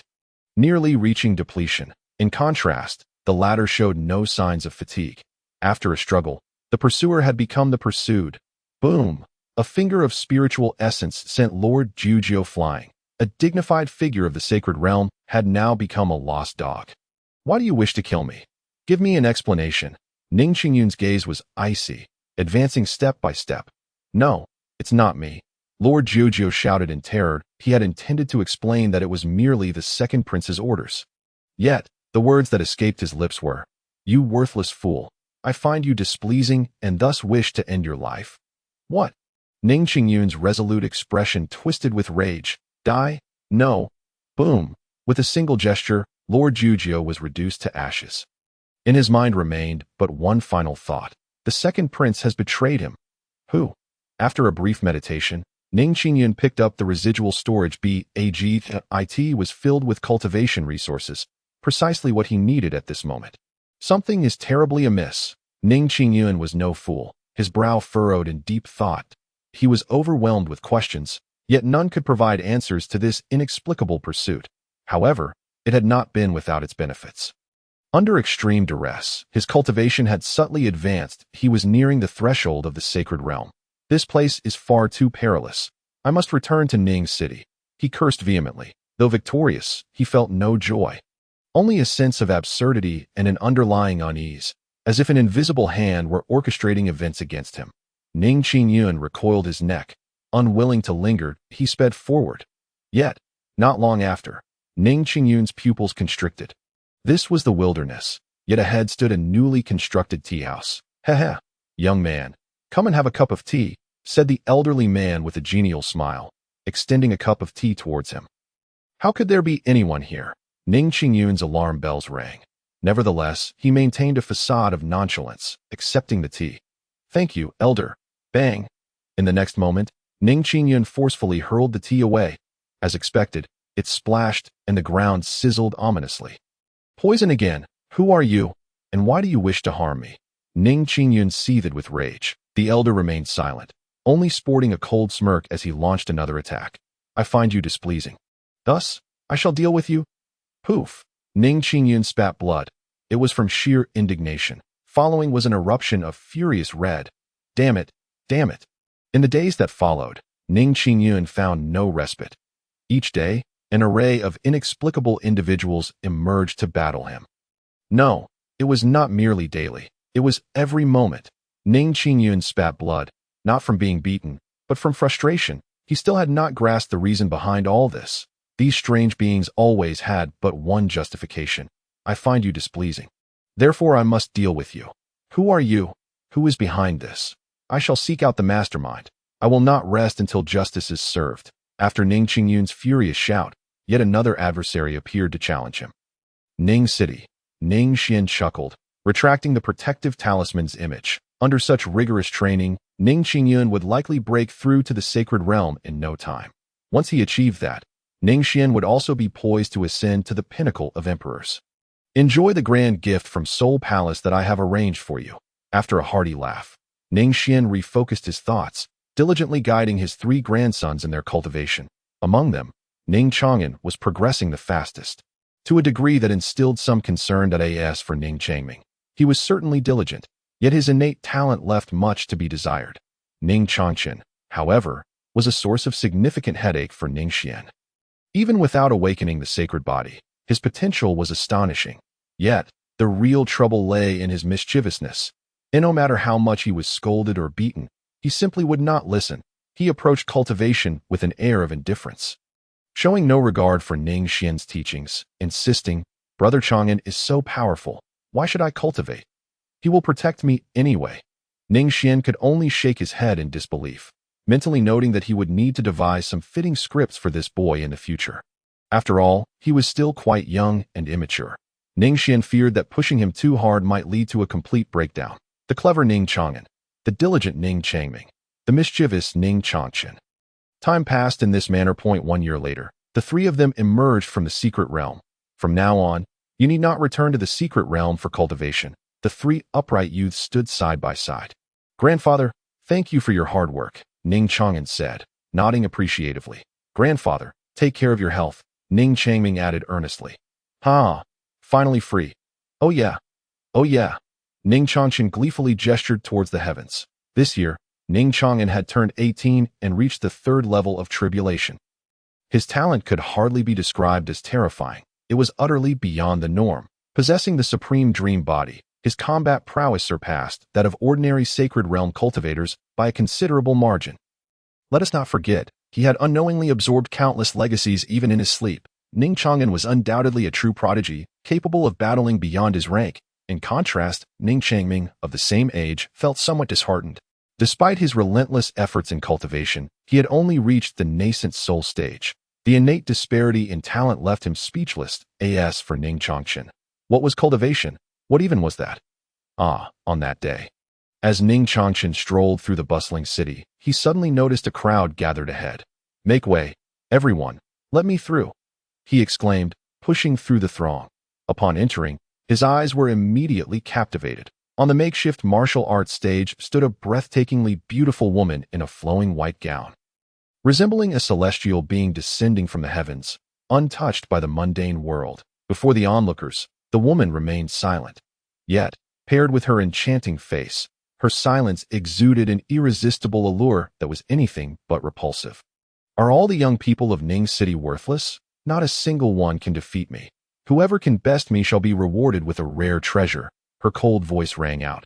She surveyed the crowd. But no one dared to meet her gaze, for many had already attempted to challenge her, only to be defeated in an instant. The disparity between her delicate appearance and formidable strength was stark. "What? You dare call me worthless?" Ning Changchen, having just squeezed into the crowd, overheard this statement, and his expression soured instantly. Her beauty did nothing to soften his mood. "If you're not worthless, then how could you possibly defeat me?" Upon spotting Ning Changchen, a fleeting, imperceptible glimmer of surprise crossed the woman's clear eyes, yet her lips curled in disdain. "You, just wait." Ning Changchen had never endured such provocation. His face flushed with anger as he forcefully pushed through the crowd. Rushing toward the Ning residence, he glanced back at Ning Changchen's retreating figure. The ethereal beauty's clear eyes glistened with a single teardrop. Her slender fingers trembled between clenching and releasing, caught in a turmoil of emotions. Her already captivating visage becoming even more stunning in its distress. The contrast between the trickle of crimson from her palm and her radiant smile was hauntingly peculiar. "Ning, family," a voice called out. "Chang'an, this is the place. That arrogant woman. Chang'an, you must teach her a lesson for me. Despicable, despicable, despicable." When faced with an insurmountable challenge, the answer was, of course, to seek reinforcements. Unable to resist Ning Changchen's insistence, Ning Chang'an reluctantly followed him here. "Young Master Chang'an, it's young Master Chang'an. Everyone, make way." Though both were grandsons of Ning Xuan, Ning Chang'an was a well-known figure in Ning City. Unlike the obscure Ning Changchen, his reputation stemmed not only from his exceptional cultivation and talent, but also from his kindness, frequently aiding the townsfolk and never turning away those in need. Thus, he was cherished by all. "What is this?" Listening to the crowd's greetings toward Ning Chang'an and their eager attempts to clear a path, Ning Changchen scoffed. Yet, he dismissed it quickly. The most pressing matter was to discipline that arrogant, detestable woman. "That's her," he shouted, pointing at the woman on the martial arts stage, like a child reporting to an adult. Indeed, at 16, Ning Changchen often exhibited childlike behavior, lacking the maturity and composure of Ning Chang'an or Ning Changming. He had spent nearly his entire life within the Hongmeng secret realm, while only a mere 2 years had passed in the outside world. This was a realization Ning Xuan would discover many years later, that the Hongmeng secret realm, while effective for rapid growth in age and cultivation, had its disadvantages, particularly in nurturing one's character, for it was devoid of living souls. "Excuse me, this lady is causing a disturbance." Unlike Ning Changchen's brutish approach, Ning Chang'an offered a polite smile to the woman on the martial arts stage. "Is there a misunderstanding? Let's discuss it openly. You don't seem to be a bad person." With his handsome features and sincere smile, he indeed garnered goodwill. However, the woman merely scoffed. "Heh, there's no misunderstanding. I am a villain. To say I'm not. Are your eyes blind? You." Ning Changchen's fury ignited. "Chang'an, don't hesitate. Teach her a lesson. That wicked woman." Ning Chang'an swallowed his words. Managing a wry smile. "My lady," he began, Let's not prolong this. Aren't you the so-called prodigy of Ning City, Ning Xuan? If you have the courage, come up and fight me. If not, be on your way. This is infuriating. Chang'an, I can't take it anymore. Ning Xuan was fuming, his eyes blazing with wrath, his delicate features contorted in outrage. Had he possessed the strength, he would have charged at her already. I'm sorry, but I never strike at the innocent. That a true gentleman knows when to act and when to refrain. Chang'an, let us depart. She does not seem like a bad person. With that, Ning Xuan lifted the squirming Ning Xuan as if he were a mere feather, preparing to return to the Ning estate. How infuriating! Ning Xuan protested. Put me down. You vile woman. You witch, you poisoner. Ha! Are all members of the Ning family such cowards as you? A mocking laughter echoed from behind. Ning Xuan halted. The smile fading from his face, he set Ning Xuan down. Finish her, Chang'an, quickly, finish her.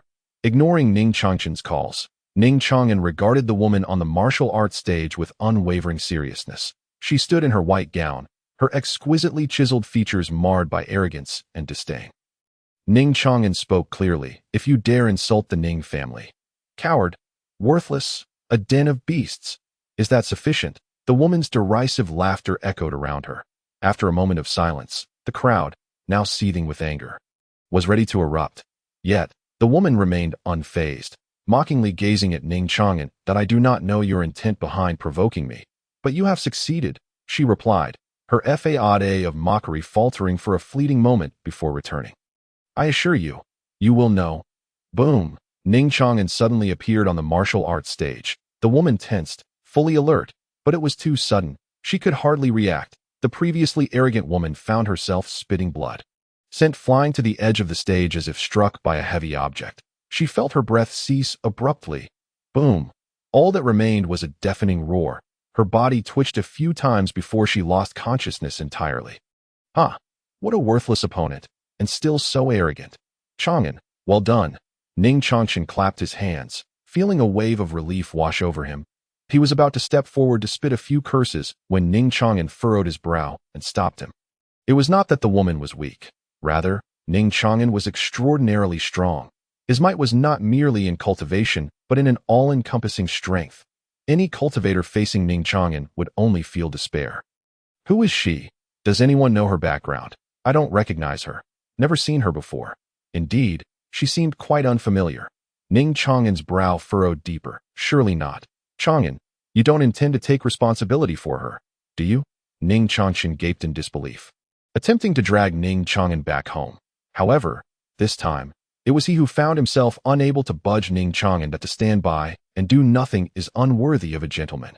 Ning Xuan shook his head. Under Ning Xuan's incredulous gaze, he wrapped the woman in a clean, new cloth and subsequently took her back to the Ning estate. Chang'an, hurry and get rid of her. We cannot let this detestable woman disrupt our bond. Chang'an Gu, the consciousness of the warrior maiden gradually awakened. Her elegantly arched brows furrowed repeatedly, only to realize that she had found herself in an unfamiliar room. You are awake. The door creaked open, revealing Ning Xuan, who entered with a pot of medicine in hand. That I apologize. I may have been too rough. The woman's pallid complexion was a testament to her unhealed wounds, and she did not respond to Ning Xuan's words. Very well. What is your name? Ning Xuan hesitated before inquiring. Wu Ji, came the cool, distant reply. Wu Ji, Ning Xuan pondered, yet he was utterly ignorant of this surname. Where are you from? I can inform your kin to come retrieve you. I have no family, Wu Ji replied with a cold smile, her expression akin to the vibrant beauty before withering away. A sight both enchanting and heart-wrenching. I am sorry, Ning Xuan stammered, lowering his gaze in remorse. Will you take me in? The cool voice resonated once more, leaving Ning Xuan momentarily speechless. The directness of her question was too abrupt, leaving him unsure of how to respond. Wu Ji's smile turned tragic, and without waiting for Ning Xuan's reply, she coughed and rose from the bed. Miss Wu, your injuries? Ning Xuan was at a loss, unable to assist her or prevent her departure. Puffed.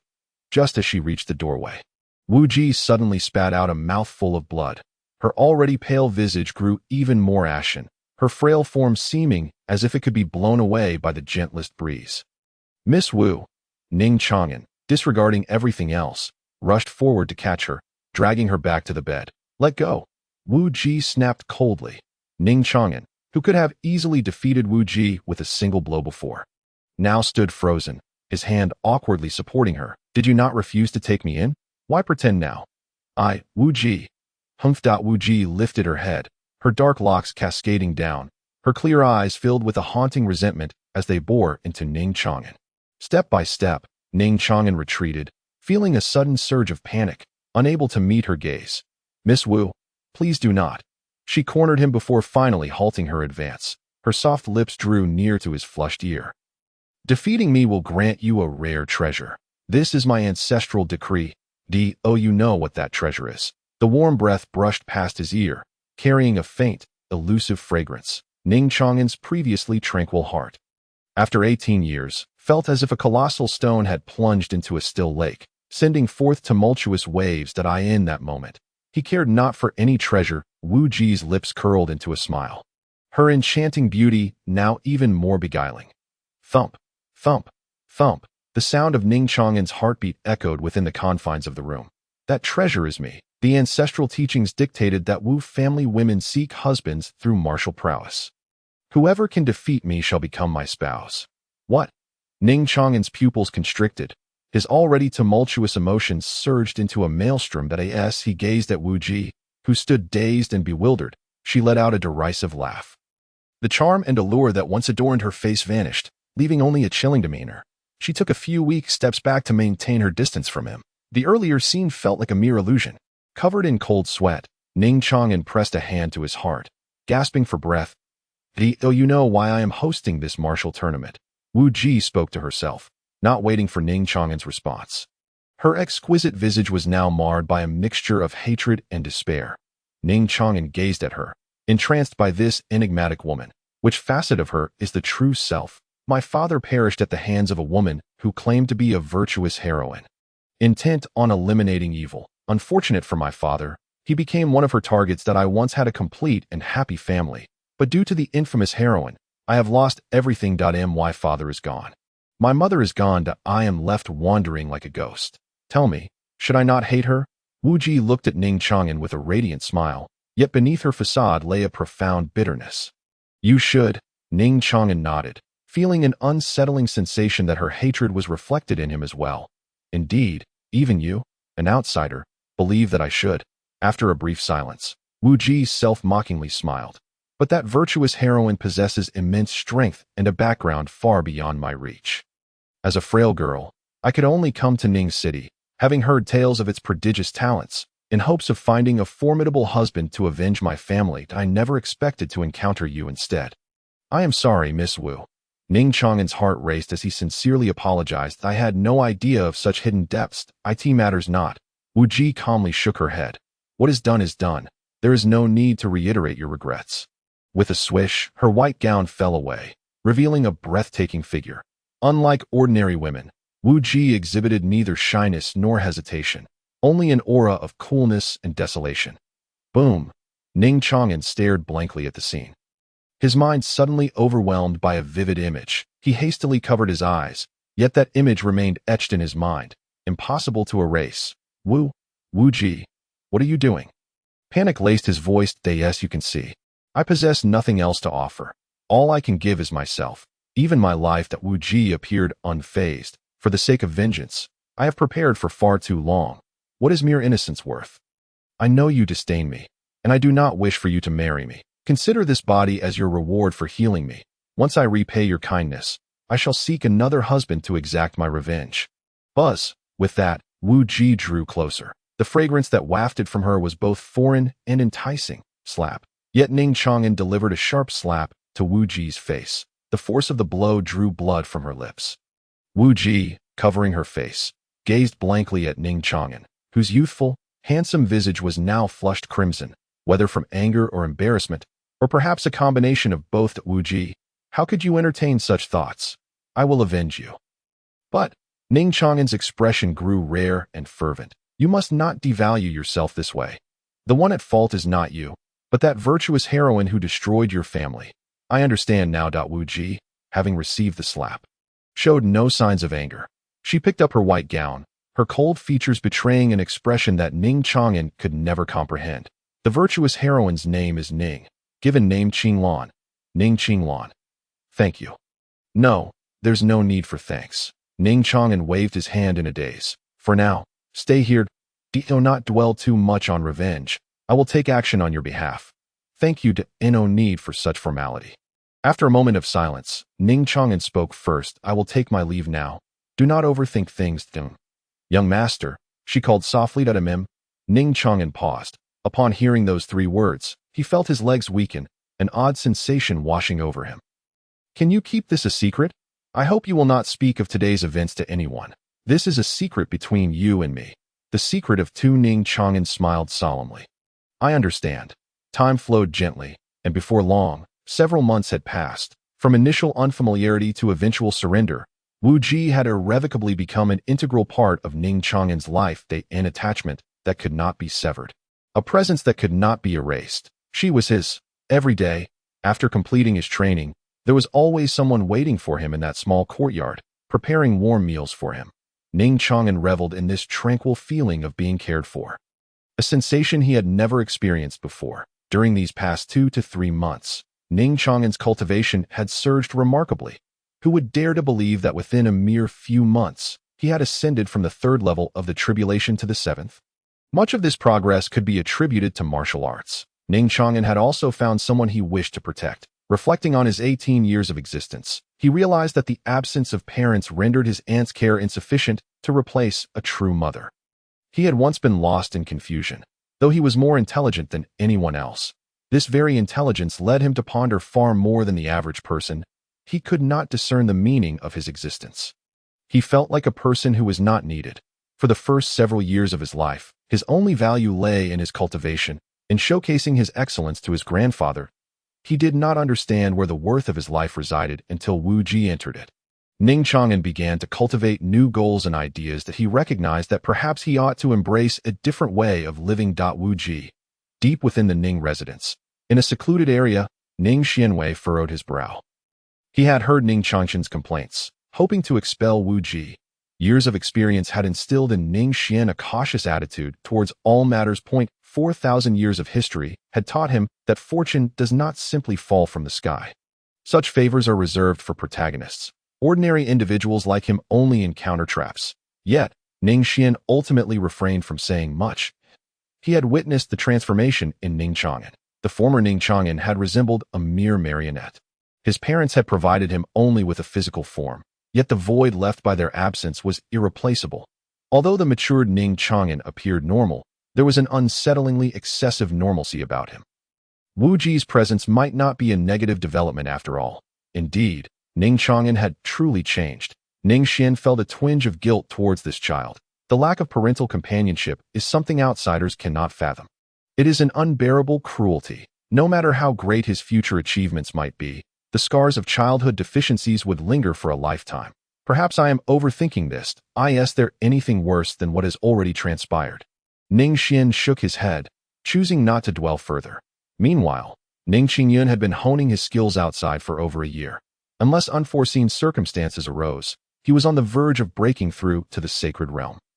Once Ning Yun achieved this breakthrough, his cultivation would ascend to an entirely new level. Everything was improving. That evening, Ning Changming unexpectedly received an invitation from Wu Ji, stating that Ning Xuan wished to discuss something with him. What could Chang'an want from me? Ning Changming wondered, scratching his head in confusion.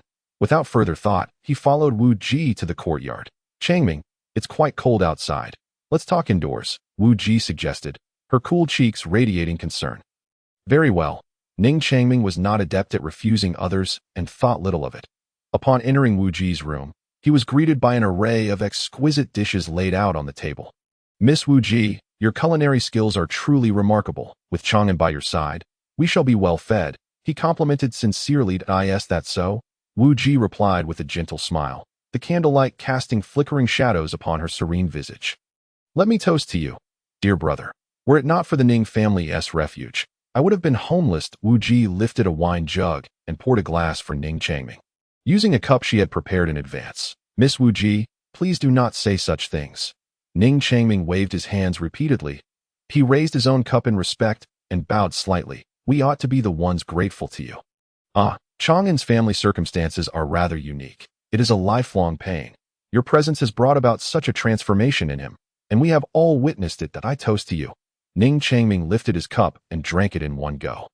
The wine was not bitter. Rather, it possessed an unexpectedly sweet flavor. Before long, Ning Changming suddenly felt a wave of dizziness wash over him, a look of confusion crossing his resolute face. He had always had a good tolerance for alcohol. How could he be feeling this way today? "Miss Wu Ji, why has Ti Chang'an returned? I must take my leave," he said, rising to depart. Suddenly, with a thud, he lost consciousness and collapsed to the ground. The Ning family. Vengeance had only just begun. Wu Ji set down her wine cup, the chill fading from her features, replaced by a cruel smile. "For this day, I have prepared for far too long." At this moment, Ning Chang'an must have completely devoted himself to her, and this was precisely the outcome she had meticulously orchestrated. Merely killing one person would not suffice to quench the hatred in her heart. "Ning family, I shall ensure you are never at peace." In the flickering candlelight, Wu Ji's breathtaking visage twisted into a smile that sent shivers down one's spine. With a swift motion, she tore apart Ning Changming's garments and tossed them onto the bed. She then shredded her own long dress. Just as she had previously stated, for the sake of revenge, she was willing to sacrifice everything, even her life, from the moment her family was torn apart. Her existence lost all meaning. Her sole objective was to see the Ning family meet a similarly tragic fate. Gazing at the unconscious Ning Changming, Wu Ji's expression remained devoid of emotion as she plunged her hand into her own flesh. Crimson blood spilling forth, with a slight furrow of her brows, she then lay beside Ning Changming. If it were that little rascal Ning Changchun, it would be difficult to manipulate him. Not only would he be wary of alcohol, but even entering the room would raise his suspicions. Ning Changchun had never trusted her. However, Ning Changming was evidently another matter altogether. He should be returning soon, Wu Ji thought, eyes closed, counting the seconds that passed. Wu Ji, a joyous voice echoed from outside the courtyard. "Where are you? Where's Brother Changming?" With a creak, Ning Chang'an pushed open the door, and his pupils constricted instantly, every emotion on his face freezing in place. It was as though he had been struck by a paralyzing spell. His outstretched hand became immobile. 1 second, 2 seconds, 3 seconds. His silent breaths grew increasingly frantic. Ning Chang'an's eyes turned bloodshot as he walked, step by step, toward the bed. Wu Ji lay with her eyes shut, her exquisite face marred by glaring handprints, her brows etched with agony. The bed was a shocking crimson. What had transpired was all too evident. Ha! Ha! Ha! Ning Chang'an let out a monstrous laugh, his handsome face drowned in endless tears. Why? He extended his hand, collapsing weakly before the bed. His gaze turned to ash. How painful, so painfully. A low murmur escaped his lips as Wu Ji gradually regained consciousness. However, upon witnessing the scene, Wu Ji felt as though struck by lightning. Her pallid complexion lost all trace of color. Why? Why has it come to this? I had let go of my hatred. I wished for my brother not to seek revenge. I only wanted a home. But why must heaven treat me this way? Wu Ji covered her face, her jade shoulders trembling, her cries a haunting wail filled with despair. The pain was unbearable. Wu Ji, what has transpired? Please, tell me what has occurred. Ning Chang'an's crimson eyes glowed fiercely, yet he managed to retain his composure, refraining from any outburst. He embraced Wu Ji, as if he wished to merge the fate of this wretched woman with his own. Little brother, sob, I am so sorry, truly. I am. Wu Ji wept, her tears cascading like rain upon blooming pear blossoms that I did not know. I genuinely did not know, she lamented. Ning Chang'an's heart shattered with sorrow as he tenderly caressed Wu Ji's hair. Do not be afraid. Speak slowly. I am here. Wu Ji's emotions finally began to stabilize. I notified Brother Changming to join us for dinner, only for him to suddenly lunge at me after consuming a few drinks. Wu Ji's face was a portrait of terror, her body trembling uncontrollably. Ha! A monstrous laughter erupted once more from Ning Chang'an's lips as he stared blankly at the slumbering Ning Changming. That I have no father. A mother who gave birth but did not raise me. Wu Ji is all I have. Why must you still take her away? No, please. Wu Ji clung desperately to Ning Chang'an, overwhelmed by guilt that I never anticipated such an occurrence. Brother Chang'an, I beseech you, do not act rashly. That I can pretend nothing happened and leave at once. Please, do not be impulsive. Wu Ji, Ning Chang'an replied, holding her close, tightly, reassuringly. It is not your fault. It never was. I could not partake in your past. But for the rest of our lives, no matter what transpires, I shall walk beside you eternally. Wuji, amidst her tears, appeared momentarily dazed, soon replaced by a different emotion. Ning Changming. Oh, Ning Changming. How could you, who bears the name of brightness, commit such an act? Ning Chang'an smiled bitterly. Bang! With a single strike, he obliterated Ning Changming's cultivation. Ah! Ning Changming shrieked, the excruciating pain jolting him awake from his slumber. Upon realizing the scene before him, his mind went blank. His body trembled from the agony, yet he had no time to process it. Chang'an, please listen to me. Ah! Ning Changming's words were abruptly cut off. His eyes were pierced by Ning Chang'an, leaving behind two gory black voids. Overwhelmed by pain, he fainted once more. Ning Chang'an withdrew his bloodied finger, casting not a single glance at Ning Changming. Wuji, I will take you away from this filthy place. Little brother, do not grieve for me. Wuji's heart ached as she caressed his face. Let me leave alone, I implore you. Ning Chang'an's response was but 3 words. You are worthy. With that, he embraced Wuji and exited the courtyard. Meanwhile, Ning Changming, sprawled upon the bed, felt his hand, which had reached for Wuji, fall limply. Within his grasp lay a box containing 2 rings, engraved with the names Chang'an and Wuji. This had been meticulously prepared for them by him. What have you done to my brother? Outside the courtyard, they had already been surrounded.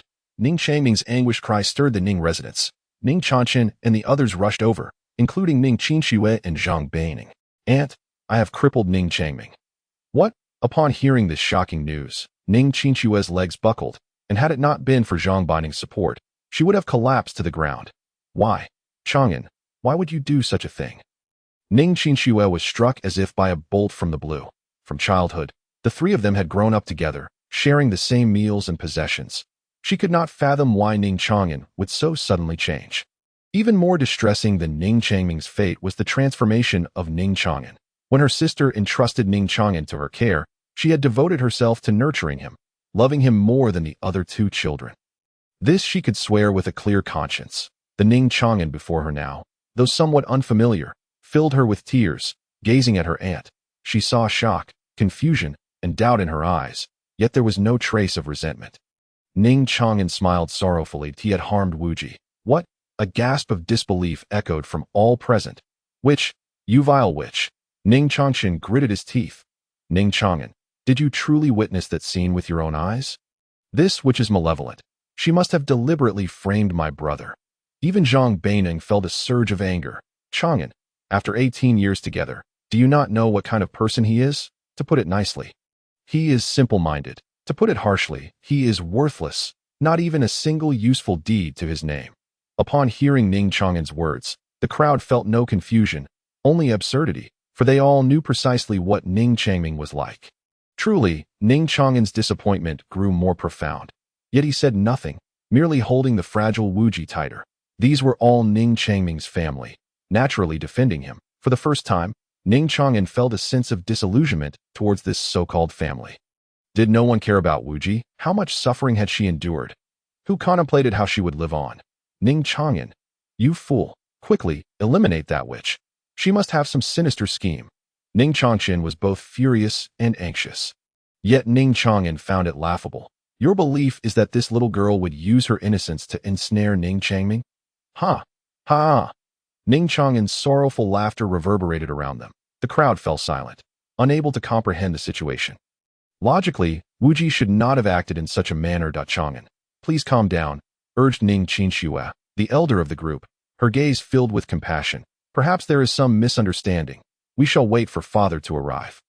With his methods, he will surely find a way to reconstruct the past. What is there to wait for? Ning Chang'an spoke, hesitating in place. Reconstruct the past. Wuji's clear eyes flickered, and she turned to Ning Changchun with a sorrowful smile. Little brother, I will take my leave. It was I who ensnared brother Changming with my innocence. Please, apologize to aunt and the others for me. Do not grieve for me. Her frail silhouette seemed as though it might collapse at any moment. Yet she was resolute. Wuji broke free from Ning Chang'an's embrace, walking alone towards the exit. Aunt, who is your aunt? Shameless harlot. Ning Changchen bellowed in fury. You will wait right there. No one is permitted to leave until grandfather arrives. In a fit of rage, he lunged at Wuji. Wuji's clear eyes closed tightly, a tragic smile gracing her lips. She offered no resistance against Ning Changchen's assault, seemingly yearning for death. Stop. This scene ignited Ning Changchen's fury. Boom! Ning Changchen's cultivation far surpassed that of Ning Changchen. Moreover, he was a seasoned combatant. Bang! Ning Changchen struck Ning Changchen, sending him reeling, blood spewing from his mouth. Changchen, Chunner, everything transpired too swiftly. Ning Qinxue and Zhang Beining screamed as they rushed to support Ning Changchen. Uffed! A gaping wound appeared in Ning Changchen's abdomen. His delicate face contorted in agony. With his last ounce of strength, he pointed a trembling finger at Wu Ji. No. Do not let her go. If you do, my brother's innocence will be destroyed. Stop her. And with that, he fell unconscious to Chang'an. Zhang Beining clenched his fists, supporting the distraught Ning Qinxue, his eyes blazing with anger. After 18 years of nurturing, how could you commit such an act? It is evident that he has truly been infuriated. Otherwise, he would not have uttered such words. That it is precisely due to the of nurturing that I refrained from taking the life of Ning Changming. Ning Chang'an, feeling wronged, wiped away his tears. At this point, has no one considered the well-being of Wu Ji? Everyone seems to perpetually stand from Ning Changming's perspective. But who is Wu Ji? She is none other than Ning Chang'an's future wife. By acting this way, does it not imply that they have disregarded Ning Chang'an entirely? Ultimately, they are not his true parents. Ning Chang'an let out a bitter laugh, stepping forward to grasp Wu Ji's hand tightly. We shall never, ever part again. Suddenly, another figure emerged to obstruct them. It was the steward of the Ning residence. He was, astonishingly, a figure of the sacred realm. Yet, under Ning Chang'an's hand, he could not withstand even 3 exchanges before blood stained the Ning residence. Just as Ning Xuan had anticipated, Ning Chang'an is a genius, a true genius in every sense. Ning Chang'an tightened his grip on Wu Ji's hand, poised to exit the Ning residence. A figure cloaked in dark robes stood beneath the moonlight. His flowing white hair danced in the breeze, and his eyes were as deep and shadowy as an abyss. It was Ning Xuan, grandfather. Ning Chang'an stepped forward slightly, shielding Wu Ji behind him. He did not attempt to resist, for he knew it would be futile. Instead, he drew a sword and placed it against his own neck. Blood began to seep out. Why are you so? Ning Xuan's voice was calm, yet it carried an undercurrent of desolation. Throughout, he did not cast a single glance at Wu Ji. She felt exposed, as if all her secrets had been laid bare before this elder, a profound fear emanating from her core. They had harmed Wu Ji. Ning Chang'an smiled tragically. Thank you for your nurturing, grandfather, but I have no father, and even less of a mother. I only have Wu Ji. She is all that remains of me. After a moment of silence, Ning Xuan spoke. I had thought this was an opportunity for change, yet it has turned out to be the beginning of calamity. At this point, what more could Ning Xuan say? The course of events often unfolds beyond one's control. Just as Wu Ji's appearance was believed to herald a positive transformation for Ning Chang'an, it regrettably led to this dire outcome. Spirit channels can heal, even the gravest of injuries can mend. As for the truth of this matter, I can employ means to investigate it thoroughly. Come home with me, Ning Xuan commanded. Ning Chang'an smiled sorrowfully, glancing back at Wu Ji.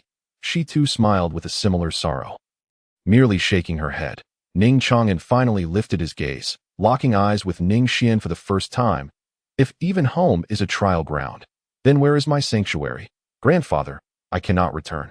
Ning Chang'an bowed his head in respect to Ning Xuan, then turned to leave, offering no resistance. Perhaps the only defiance he displayed was the unwavering edge of the sword against his neck.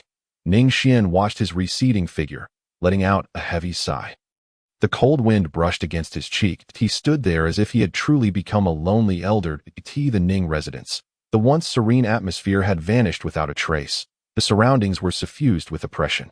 Ning Changchen and Ning Changming had both awakened, yet they lay on their sickbeds like lifeless corpses. Their injuries could be healed, spirit channels could be restored, for Ning Xuan was a domain king.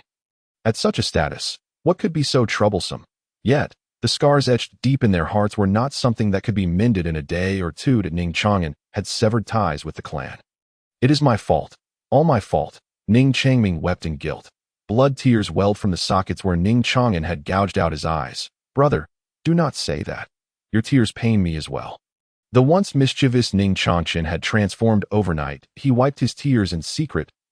Oh, I truly deserve to be a brother? Ning Changming was in a daze that it is my fault that Chang'an left the clan. It is all my doing. Brother, Ning Changshan shouted in anger. It is not your fault. Ning Chang'an is an ingrate. After years of brotherhood, he chose that woman. I shall never forgive him. At this moment, a maid from the Ning residence arrived to tend to their wounds. No, do not come near. To everyone's surprise, the usually docile Ning Changming recoiled in sheer terror, as if faced with a raging flood, covering his head and screaming in despair. Brother, brother. Outside the room, Ning Xuan furrowed his brows. Sighing heavily once more, he instinctively raised his finger, mimicking gestures from a past life. Breathing in and out, he sought to alleviate the turmoil within. Truth be told, Ning Xuan could not fathom how things had spiraled into such chaos. From a young age, he had patiently guided the three children, nurturing them with utmost care, especially Ning Chang'an, whom he held the highest expectations for. This was the first true genius of the Ning family. To be frank, Ning Yun could never compare to as for Ning Changshan. His sacred body had yet to awaken, making him unreliable for the time being. Ning Xuan once thought that eventually, he would ascend to the pinnacle of the great emperor. A mighty figure, even becoming a Tao emperor, all thanks to Ning Changshan's endeavors, that genius in whom he had placed his greatest hopes. However, the course of events had exceeded Ning Xuan's control for the first time. Ning Yun, who had never faced any real consequences, though mischievous, had never acted disrespectfully. Conversely, it was Ning Chang'an, whom he had meticulously educated. Had he been mistaken? The more effort he exerted, the more errors he committed. Ning Xuan rarely experienced confusion. His actions were always straightforward, driven by his goals, to enhance his cultivation, to ascend with the entire Ning city 2 centuries hence, and to avenge the elder who had once entrusted him with the imperial weapon. This was Ning Xuan's aspiration. Yet at this moment, he stood outside the room for a long time. The path is winding, yet the future is bright. After a while, Ning Xuan took a deep breath. Entering the room with a stone of memory in hand, the recording within captured the moment Wu Ji framed Ning Chang'an as a dignified emperor. Briefly reliving past events posed no challenge for Ning Xuan. After watching the recording, Ning Qingxue and her husband fell into silence. The atmosphere within the room was similarly heavy. Just as I suspected, I knew it. Wu Ji, that malicious swordswoman. Ning Changshan erupted in fury. While Ning Changming, the one wronged, remained silent that it is my fault. All my fault. If it were not for me, Chang'an would not have severed ties with the clan. Seeing this, Ning Xuan sighed heavily once more and turned to exit the room. He understood that Ning Changming needed time to adjust. The three children had experienced an overly smooth first half of their lives. Such matters could not be resolved in a day or two. Was my educational approach truly flawed? Where exactly did things go awry? Meanwhile, Ning Chang'an and Wu Ji had settled in the outskirts of Ning City. It was a tranquil place, aside from the wildflowers adorning the hills. The breeze was gentle. Wu Ji. In the future, we shall build our own family. I will shoulder the responsibilities of a husband and provide you with beautiful memories. Let us forget the unpleasant past. I hope that in the future, you will find joy every single day. Ning Chang'an embraced Wu Ji tenderly, handling her with utmost care, as though cradling a fragile treasure. He cherished this hard-won happiness.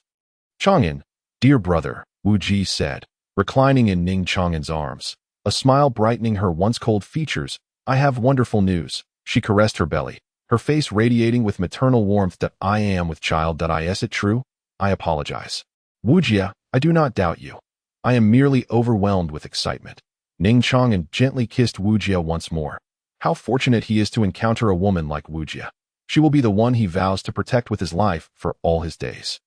My dear, there is still one question. Wu Jia responded to Ning Chang'an's kiss, her smile radiant as she inquired.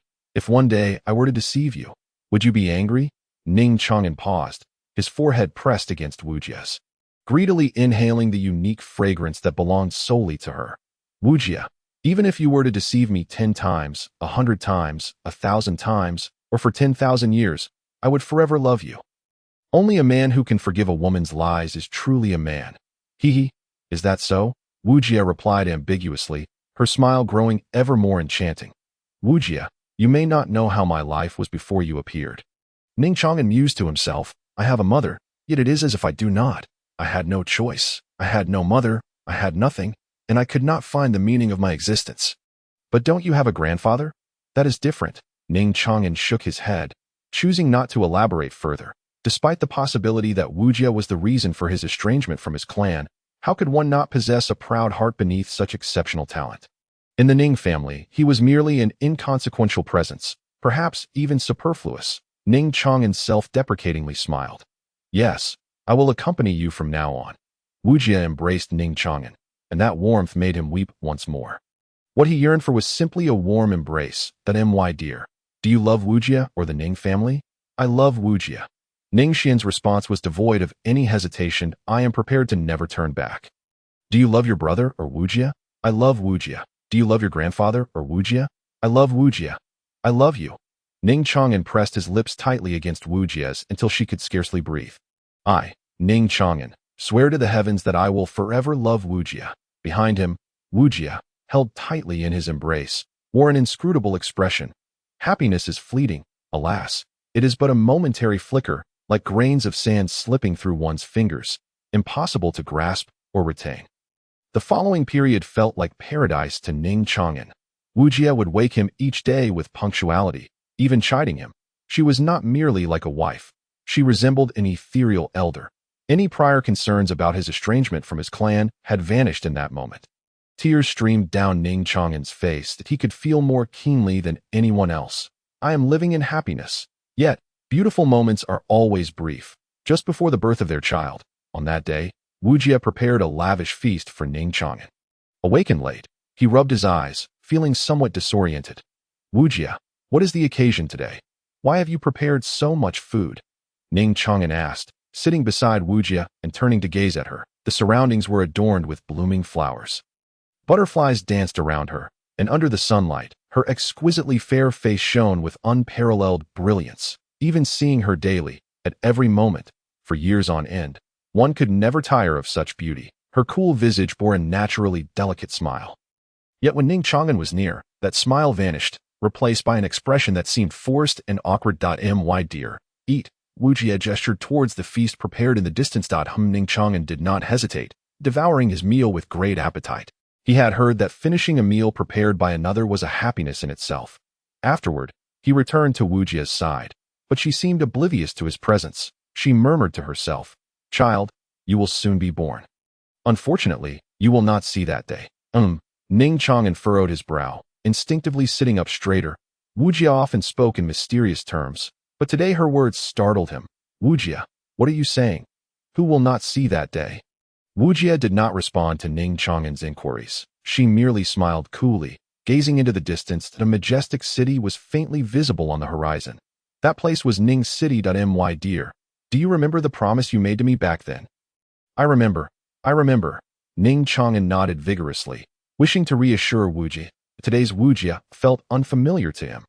As for the promises he had made to her, there were too many for him to discern which one she referred to. Have you been happy during this time? Happy, of course happy. Wujia, what is truly happening? Please tell me. Will you? Ning Chang'an implored. No, something is terribly wrong. Today's Wujia seemed strange. Just a few months, and you are so happy. Wujia's cool expression no longer held a smile. Only sorrow and resentment remained. But I have endured 14 years, 9 months, and 21 days of such happiness. Wujia, please tell me what is going on. Ning Chang'an pleaded anxiously. Haven't you always asked me who it was that killed my father? Wujia's face remained expressionless, her lips curling into a cold smile. This was her truest self. That person's surname is Ning. Boom, like a thunderclap, the revelation struck Ning Chang'an's mind. He thought of his mother, whom he had never met, rumored to be traveling abroad, punishing evil and promoting good. Yet, what had confounded Ning Chang'an was why. If she could do good elsewhere, could she not do good at home? Why did she neglect her own child? As he grew older, he no longer pondered, for he had long since abandoned any hope for his mother. Disappointment is but a product of the illusions one creates about others, is it not? Her name is Ning Qinglan. Wujia pronounced each word deliberately. No, please don't say it. Wujia, I beg you, don't. Ning Chang'an knelt before Wujia, despairingly clutching his head, pleading with her. Mother, why have you caused me to lose love? Why must you make me lose another cherished one? Do you know, after my father died, my family was annihilated, my mother hanged herself. And my sister was violated by villains?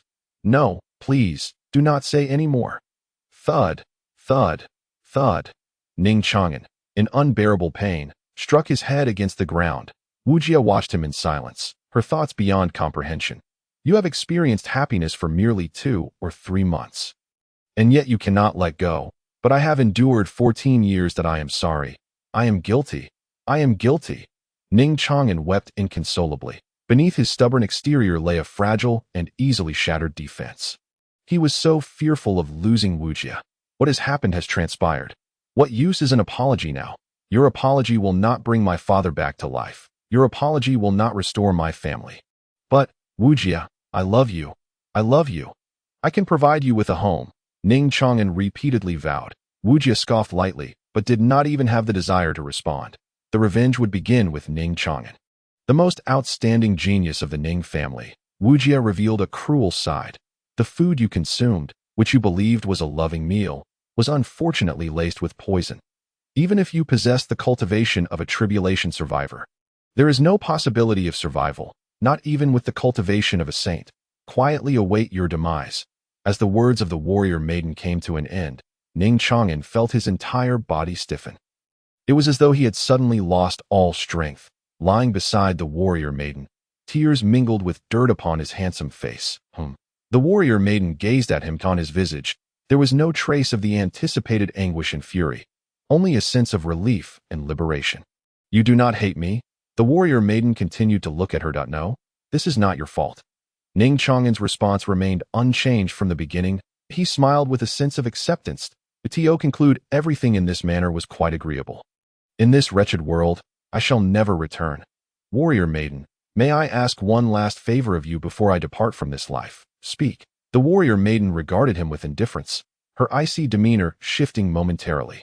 After my demise, cast my body into the sea, ensuring that no one discovers it. What kind of plea is this? The warrior maiden scoffed lightly. So, you were the one who trapped Changming, were you not?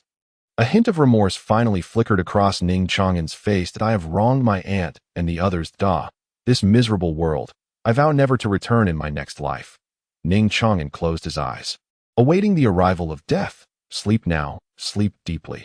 Everything will be well thereafter. The warrior maiden tenderly caressed his head. A tear trembled down Ning Xuan's cheek. Warrior maiden, do you love me? There was no response. No answer. This devilish woman. Yet, cradled in her embrace, Ning Xuan felt as though he had found the most tranquil haven. He soon slipped into slumber. I'm deceiving you, for it is I who has perished. The warrior maiden whispered into Ning Xuan's ear. It was she who drank the poison to exact revenge upon the Ning family. With her cultivation and talent, she would have no hope for countless lifetimes.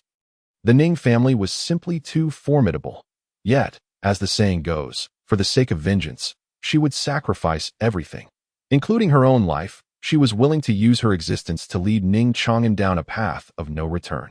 Even if it meant engulfing herself in flames first, this outcome was the utmost she could achieve. At the very least, it would cost the Ning family a super genius, would it not? Alone, she knew that even 100 or 1,000 warrior maidens could not shake the Ning family in the slightest. Farewell, passerby. The warrior maiden lay quietly beside Ning Xuan, her expression serene. The poison she had consumed was a life-burning toxin. All grass withered. Though there was no outward loss, her lifespan would be entirely exhausted. The reason she had not destroyed her own body was also for revenge. She understood that Ning Xuan would never be willing to bury her underground. He would surely go to great lengths to resurrect her. And with each glimpse of her corpse, he would feel a new surge of hatred towards his mother, until he was ultimately consumed by the abyss of vengeance. This was the warrior maiden's final method of revenge. As for why she knew this so well, because, in a certain sense, she and Ning Xuan were of the same kind. Unfortunate souls, not born into misfortune, but rather having first known deep love, only to lose it. Ning Xuan's consciousness gradually stirred. I am not dead. Looking at his intact palm, Ning Xuan wondered if this was hell. There was no pain as he had imagined, nor any other sensation that it felt just as it had when he was alive. But in the next moment, as his peripheral vision caught sight of something, Ning Xuan's expression changed dramatically. Warrior maiden, I am not dead. No, wait. Ning Xuan suddenly realized he was still alive. The warrior maiden had not poisoned him at all. Yet, did she not say she would take revenge upon him? There was no joy in his resurrection. Instead, a foreboding dread began to fester within him, until it erupted entirely. Warrior maiden, warrior maiden. Just as the ominous feeling emerged, Ning Xuan trembled as he reached out to touch her. The woman's clear eyes averted slightly. Her cold visage bore a beautiful smile, as if she were merely asleep, but when his fingers brushed against her face, they met an icy chill. No, this cannot be real, warrior maiden. Ning Xuan, in a frenzy, embraced the warrior maiden's cold body, emitting a wail of anguish. He had not descended into hell, yet at this moment, he was living in his own hell. Warrior maiden, warrior maiden. Ning Xuan's hands seemed to want to fuse her into himself, yet those cold, clear eyes would never open again. He finally comprehended what the warrior maiden meant by revenge. It was not to kill him, but rather to ensure he would forever dwell in suffering. Such pain, Ning Xuan would willingly endure 100 times over. It was all deserved. He was guilty. He bore original sin. It was his mother who destroyed the warrior maiden's family. Thus, whatever means of revenge she sought against him were entirely justified, beyond reproach. Ning Xuan had never feared or evaded. But at this moment, cradling the warrior maiden's frigid form, his heart felt as though it were being sliced by a sharp blade. The pain was excruciating, yet beyond expression. No, it cannot be. The warrior maiden cannot be dead. Grandfather. Yes, grandfather. His grandfather had once said, "There is nothing impossible in this world. What is deemed impossible is merely a weakness within oneself." His grandfather would surely find a way. Ning Xuan, in a frenzy, lifted the warrior maiden's cold body and sprinted towards Ning City. He had committed an unforgivable error within the Ning family. He had no face to return home. Even if it meant death, he would never again wish to return to the Ning family. It was not out of disdain, but rather guilt and shame. However, for the sake of the warrior maiden, what did a mere face matter? If he could save the warrior maiden, he would willingly exchange his life for hers. If it were possible, perhaps there would be those who mocked his foolishness. But Ning Xuan never cared for the opinions of others. Those who have never truly experienced happiness could never fathom that feeling. Even if the happiness were but an illusion, contrived, he would give everything. For a child who had known neither mother nor father since birth, his life held no significant weight. His parents had given him flesh and blood, but the warrior maiden, she was the warrior maiden. She taught him what it meant to truly live, what it meant to love. From the moment he met the warrior maiden, he had truly come alive. For someone like Ning Xuan, once one has experienced the warmth of light, how could one ever wish to return to the darkness of solitude? Indeed, for the sake of this fleeting brightness, he would sacrifice everything, even his life. As the saying goes, he and the warrior maiden were of the same ilk. Warrior maiden, no, you cannot be in peril. His mother had incurred an unforgivable sin upon you, and I shall never repeat it. I am guilty, guilty. Outside the Ning residence, a striking figure knelt in silence. He uttered not a word, only bearing a sorrowful expression as he embraced the cold warrior maiden. Ning Xuan. The first to discover him was Chang Chun. He looked as if he had seen a ghost, rubbing his eyes repeatedly. He then erupted in fury. How dare you return? Do you have any shame? Do you realize that you have been toyed with by that wicked woman? I know. Ning Xuan, in his pain, lowered his head. I am sorry. The moment those 3 words escaped his lips, the anger that had once burned within Chang Chun was instantly subdued. His ire towards Ning Xuan was not for the grievous injuries he had inflicted upon him earlier. Rather, it was his frustration at Ning Xuan's foolishness to be manipulated by a woman. After all, the bond of brotherhood forged over years could never truly harbor resentment. Yet, gazing upon Ning Xuan's suffering and the lifeless warrior maiden in his arms, Chang Chen's eyes gleamed with a sudden realization. He burst into laughter. That laughter was rife with schadenfreude. He was not foolish. Though unaware of the events that had transpired, Ning Xuan's appearance at that moment could only signify one possibility: that he sought his grandfather's assistance to save the warrior maiden. But how utterly absurd that was. Ah, indeed, it seems the heavens have opened their eyes. This wicked woman has finally received her comeuppance. Tiske. Let us hope there are no unexpected turn of events. The poisonous woman must not be saved. Ning Xuan did not conceal his disdain in the slightest, with every word he uttered. Ning Xuan's complexion paled further, his lips pressed tightly together, yet he merely lowered his head in silence. Before long, Ning Xuan, and her husband arrived in succession. They stood in silence, gazing at Ning Xuan, who knelt on the ground. Aunt, uncle, I am truly sorry. The bitter taste of remorse spread within. Ning Xuan felt a heart-wrenching sorrow. Alas, alas, Ning Xuan responded, wiping away her tears in secret. After years of companionship, she had genuinely regarded Ning Xuan as her own child.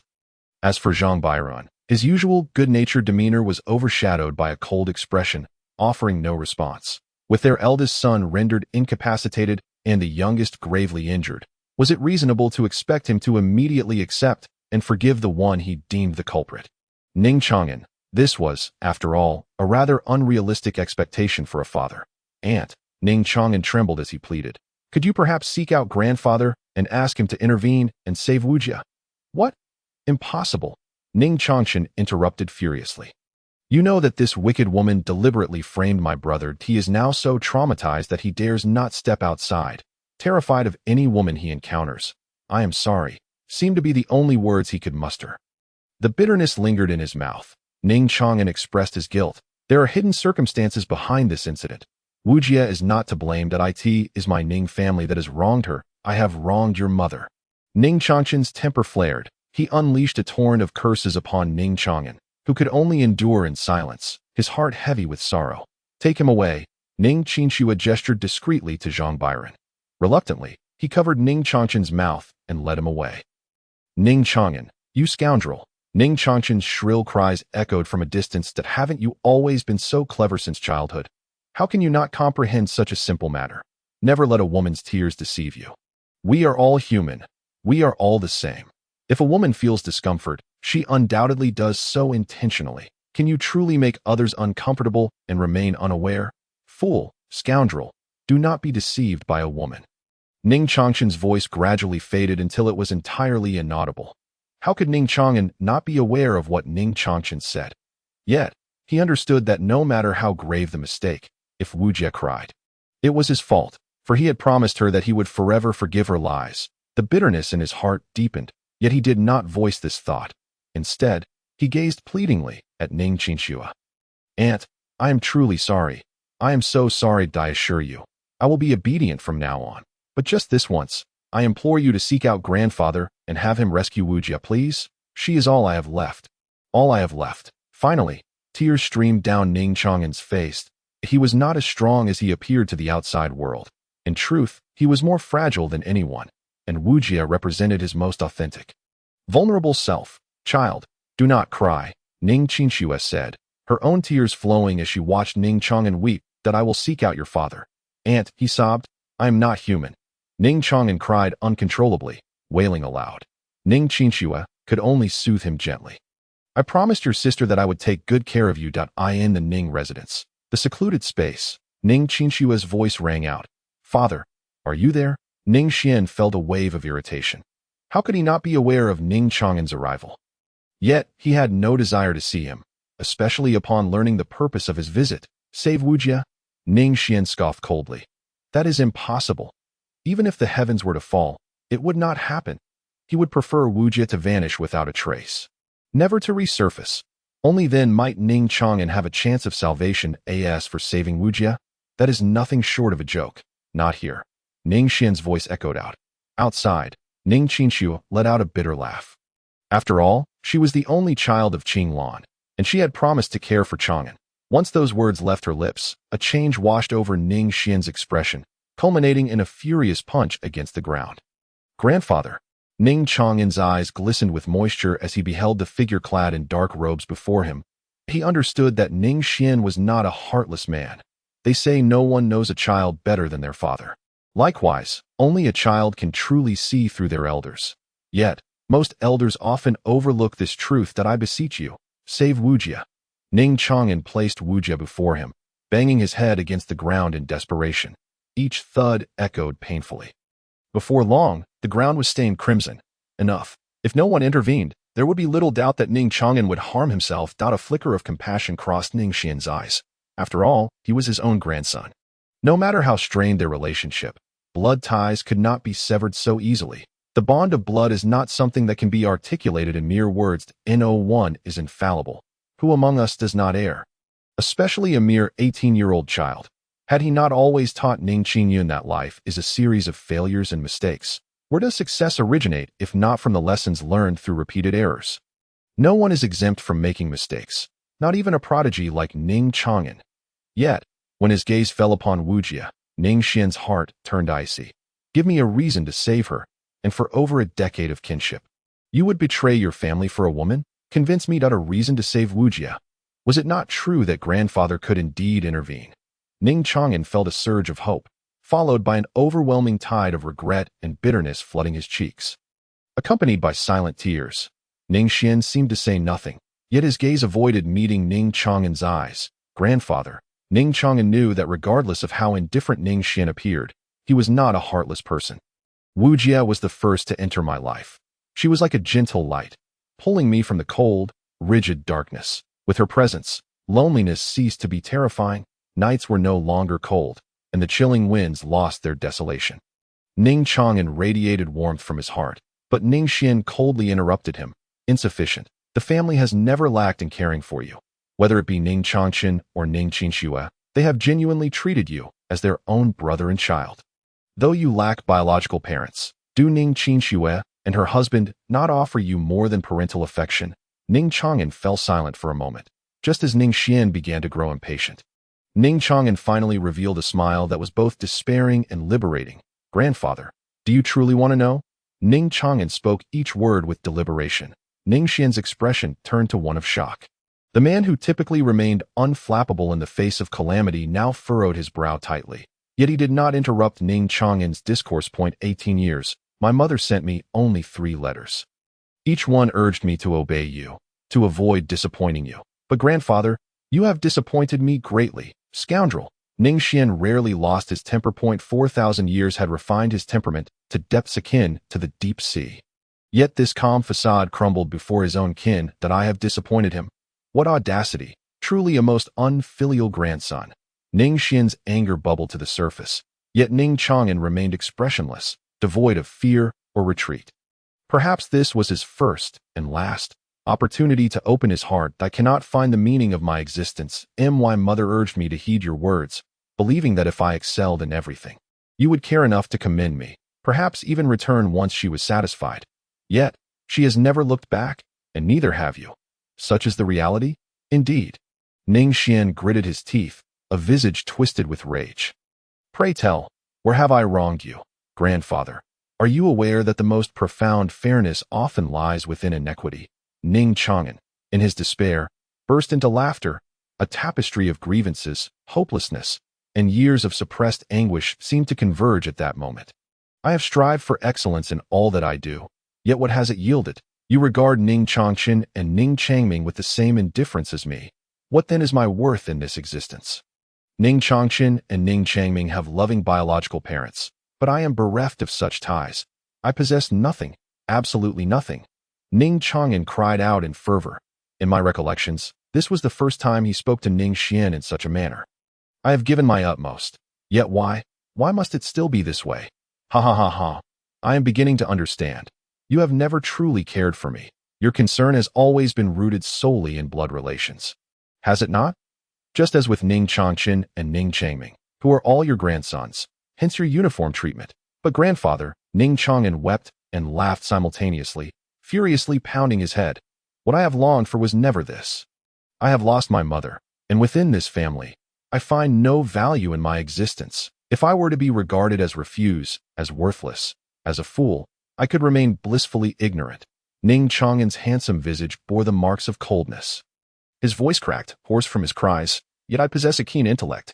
I have no choice but to remain silent. An oppressive, suffocating silence enveloped him. Ning Xuan's aged figure appeared to have aged significantly in that moment.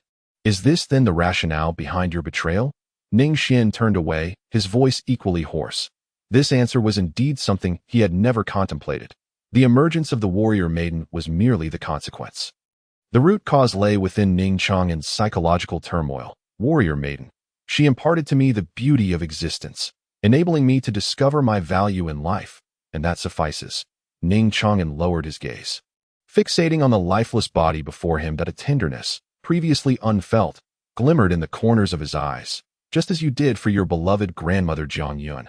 What is there that cannot be done? Perhaps even you do not comprehend my plight, but I understand everyone. Yet, it is precisely through understanding that I remain misunderstood. From a young age, deprived of paternal and maternal affection, my life has been incomplete from the moment of my birth. The pursuit of cultivation and effort is merely an endeavor to validate my existence. However, grandfather has never provided me with any guidance or acknowledgement. His treatment of me has mirrored that of Ning Xuan and Ning Xuan. The sensitive yet insecure Ning Xuan had, from that time, sown the seeds of longing. Beneath his seemingly indifferent exterior lies an insatiable thirst for love, like a moth drawn to flame. When love manifests, even if fleeting, it will recklessly plunge forth, regardless of the potential for total annihilation. This sentiment is beyond the grasp of ordinary folk, who possess complete families and unconditional love. The astute Ning Xuan has always seen through the facades more clearly than anyone else. He never anticipated that outsiders might understand. Now, he is left with this final plea. Grandfather. Bang! The bloodied forehead embodies the stubbornness of youth. Striking heavily against the ground, I am unfilial, deserving of death 1,000 times over. Lower than a beast. But the warrior maiden, she is innocent. Innocent? Ning Xuan furrowed his brow deeply.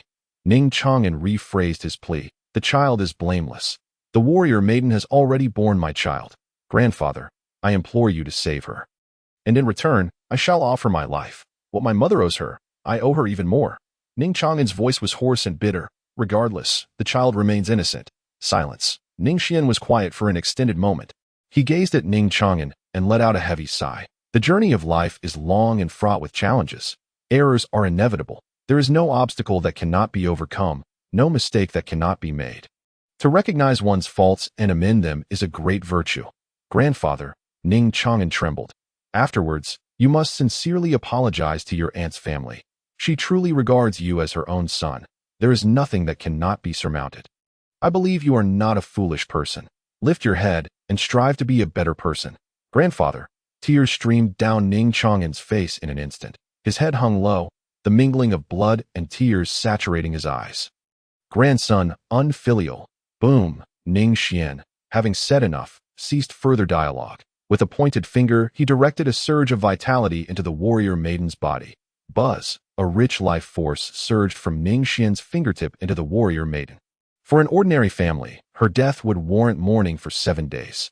Yet, for a great emperor, healing a cultivator of lesser stature is hardly a formidable task. A single drop of imperial blood can restore life. The might possessed by an emperor is beyond the comprehension of mere mortals. Such beings are exceedingly rare, appearing only once in a millennium, or even a 10,000-year span. The warrior maiden's apparent death was merely a dissipation of her lifespan. Now, with a mere gesture, Ning Xuan infused thousands of years of life into her. Her icy countenance stirred slightly, a hint of awakening manifesting. Warrior maiden, Ning Xuan exclaimed with uncontainable excitement. Humph. Ning Xuan scoffed, in an instant. The awakening warrior maiden collapsed again. Do not let her appear in Ning City for the time being. Changqin and Changming cannot bear it. Grandfather, I understand. Ning Xuan wept tears of joy. The immense surprise of regaining what was lost engulfed him entirely. I will apologize and explain to my aunt, Changqin, and Changming. The former brilliance of that youthful genius seems to have returned. The revival of the warrior maiden is not the only resurrection. Ning Xuan's heart has also been reborn. Take care of yourself. Ning Xuan's gaze was complex. Having expended a millennium of lifespan to revive the warrior maiden, weariness etched deeper lines upon his aged face. Perhaps your mother did indeed destroy the warrior maiden's family. But she is not a senseless harbinger of slaughter. Her act against the warrior maiden's father must have been warranted by his numerous wrongdoings. You ought to inquire of the warrior maiden regarding her father's deeds rather than cast blame upon your mother for your misfortunes. Ning Xuan's tone grew somber. Ning Xuan lowered his head in silence, tightly embracing the warrior maiden. But I hope you can amend your ways and start anew. Some mistakes, when made for the first time, can be seen as youthful folly. However, there must never be a second occurrence. Ning Xuan concluded his discourse. Weary, he retreated into the Ning residence. Beneath the sunlight, Ning Xuan stood tall and straight. His handsome visage was shrouded in silence. But grandfather, A wrong is a wrong. Once committed, it cannot be undone. Though weak, he is not devoid of resolve. Ning Xuan lingered outside the Ning residence for a lengthy period, before finally turning to leave. Cradling the warrior maiden. Outside Ning City, the familiar landscape greeted him. The warrior maiden shook her head, her delicate brows furrowed for merely a few seconds before realization dawned. She has been revived, it seems. As anticipated, the warrior maiden's cool countenance showed little fluctuation. Perhaps everything was foreseen, for she understands better than anyone that once one has tasted the sweetness of happiness and love, returning to a life of solitude is an impossibility. When happiness and love burn brightly, that yearning is fiercely intense. Warrior maiden, you have awakened. With gentle affection etched upon her brow, Ning Xuan ceased his cultivation, resembling a loyal hound awaiting the tender caress of its master. Approaching Wu Ji with an air of cautious endearment, he seemed to forget the animosity she had harbored towards him. Who saved me? Your grandfather? Wu Ji's voice was cool and detached. Yes, I implored my grandfather for a while. And he rescued you. A derisive laugh escaped Wu Ji's lips, the reason for her amusement unclear. Her expression remained impassive as she regarded Ning Xuan, devoid of any joy from his miraculous return to life. Only icy skepticism lingered. Who permitted you to revive me without my consent? Wu Ji. Ning Xuan's hopeful demeanor dimmed. I'm sorry, I truly cannot exist without you. Begone, Wu Ji retorted coldly, her disdain palpable. What are you weeping for? I detest nothing more than men who cry. Are you attempting to play the victim? No, I am not. I apologize, Wu Ji. Ning Xuan hastily wiped away his tears, his heart aching unbearably. Yet the traces of sorrow had already vanished from his handsome visage. I swear, I shall never weep again. Who cares? Wu Ji scoffed. Surely you haven't forgotten. Your mother caused my family to be utterly destroyed. I vowed to ensure the Ning family would never know peace. The tenderness once present in Wu Ji's eyes had been replaced by wrath, or perhaps this was her true self. That Wu Ji. Ning Xuan's face contorted in anguish. Would you consider relinquishing the past? I can make amends for the remainder of my life. Make amends? Wu Ji burst into laughter, her mirth so intense that tears streamed down her face. Ning Xuan, you truly overestimate your significance. The playful romance we once shared should come to an end. I have never harbored feelings for you. My proximity was solely for the purpose of revenge. Love is a mere illusion. The only thing that is real is my hatred for your family. Ning Xuan listened in silence as Wu Ji articulated her grievances. Finally, he spoke softly. I regret. The Ning family has wronged you. We are guilty. I know you do not love me, yet my love for you is sufficient. Despite having promised Wu Ji not to shed tears again, his eyes betrayed him, spilling forth grief at her merciless words. Do not feign compassion. Wu Ji turned her head away, her voice icy. That a man's tears are worthless. I apologize. It is my fault. Ning Xuan forced a smile while wiping his tear-streaked face. He struck himself harshly in an attempt to quell the pain, but the tears only flowed more freely. He was a man. Men were meant to support their families. Yet he felt an overwhelming anguish. Was he truly a terrible person? Had he committed grave sins? Why did the heavens treat him so cruelly? Ning Xuan gritted his teeth in frustration, tears cascading down his cheeks. Sorrow was not solely a woman's domain. Men too could be sensitive when love eludes them, their hearts heavy with unexpressed emotions. Yet such feelings were often deeply concealed, the tender side of a man forever hidden within the depths of his heart. Wu Ji. Ning Xuan no longer cared for matters of pride that he knelt before her, clutching her garment with desperation. I love you. I love you dearly. I implore you. Do not act foolishly. For you, I would sacrifice my life. Without you, I cannot endure it. Wu Ji. I beg of you, do not abandon me. I cannot bear to lose you. Wu Ji's clear gaze flickered. Did I compel you to love me? Fool, you are merely a tool for my vengeance. Her voice remained calm, yet a single tear trickled down her cheek, cascading along her delicate collarbone to land upon Ning Xuan's face. From an outsider's perspective, Ning Xuan might indeed appear foolish. But was that the reality? For her sake, he had forsaken his clan without hesitation. For her, he had severed ties with his brethren. If viewed solely from Wu Ji's standpoint, how could one not feel moved? Imagine a girl who sacrifices her future and defies her parents, resolutely standing by your side, willing to oppose the world for you. Would such a partner, regardless of gender, elicit no stirring of the heart? Could Ning Xuan truly be foolish? His love was profound and unwavering. Wu Ji, Ning Chang'an sobbed once more. He was at a loss for how to approach her, feeling both cautious and humble. Yet the reins of their relationship were never in his grasp. He had never learned how to be with a partner. It seemed that in this world, only cultivation mattered. His encounters and feelings for Wu Ji had always been initiated by her. Yet one day, when that initiative vanished, he realized he was utterly unprepared. He could only clumsily and wholeheartedly nurture this affection. He had given everything, even if she might not care. Yet Wu Ji was akin to an unfathomable abyss. The closer he drew, the deeper he sank. Until he was suffocated. What was truly tragic? Knowing this, Ning Chang'an still leapt without hesitation, again and again. Months had passed, leading to this state of despair. Yet his happiness spanned years. That Wu Ji gazed at the weeping Ning Chang'an, her expression a blend of pity and disdain. Your mother destroyed my happiness and my family. How could I possibly forgive her? But this does not concern you. That I can be with you. Really, truly. It was as if withered wood had encountered spring. Fish had gained wings, and shadows had given way to light. An overwhelming joy enveloped Ning Chang'an in an instant. Wu Ji. His cries were piercing. At last, was his love to be acknowledged? In truth, love mattered little to him. He only cherished those who treated him well. Had she not been born into the Ning family, he would have truly been with her. Wu Ji. A sudden dread seized Ning Chang'an's heart. The sweetness that had just surrounded him vanished, leaving an emptiness in its wake. Wu Ji's casual words had the power to shift his emotions drastically. I am sorry. The Ning family has wronged you. He hastily apologized. What I require is not this. Wu Ji replied coldly, shaking her head. If you can accomplish one task, I swear to the heavens that I shall be with you forever. Wu Ji. Ning Chang'an had perhaps begun to grasp her expectations.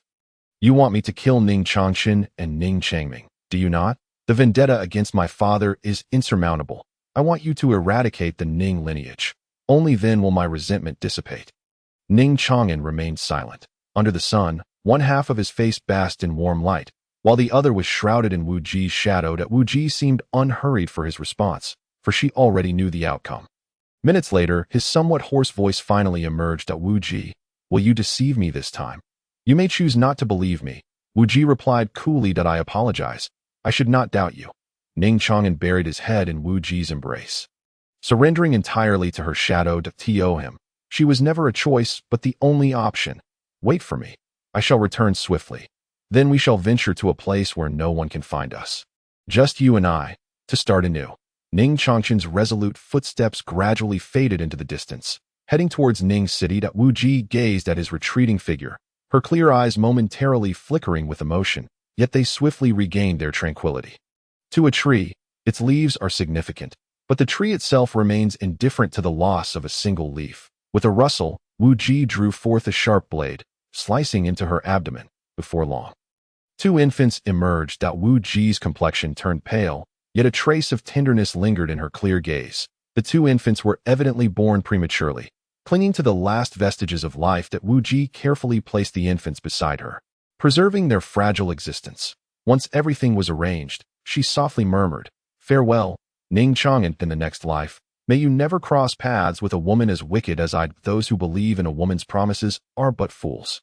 Within the Ning residence, Ning Chang'an entered with a measured pace, not hurried, yet imbued with a steadfast determination. He carried with him a supply of wine, proceeding silently towards his courtyard. It remained as orderly and pristine as he had left it, suggesting that the Ning family had someone to maintain it daily. This room, preserved for him, had not changed. Alas, he could never return. Ning Chang'an gazed at the wine in his hand, lost in thought, until moments later, he summoned Ning Chang'an and Ning Changming.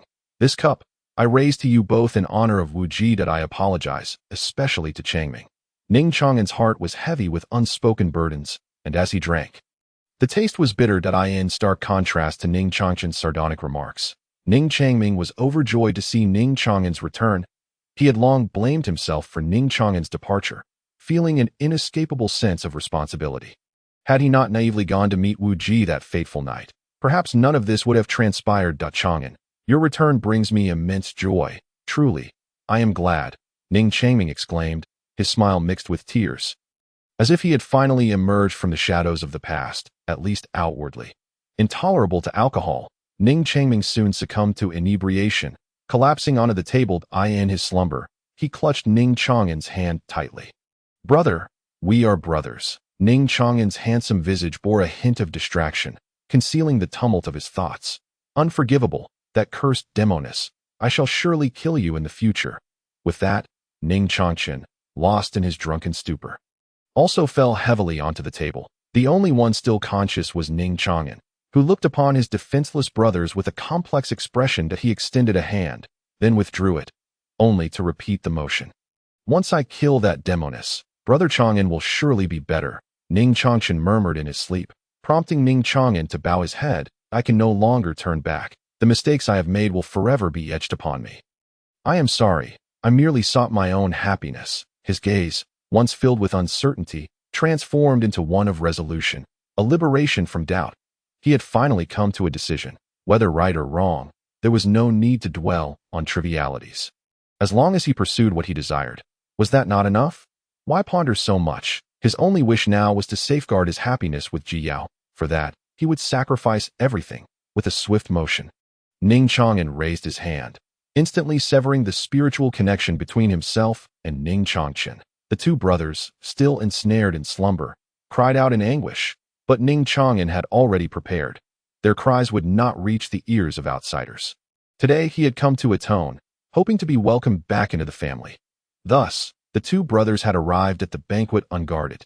Yet, as he gazed upon their pained expressions, Ning Chang'an hesitated for a moment.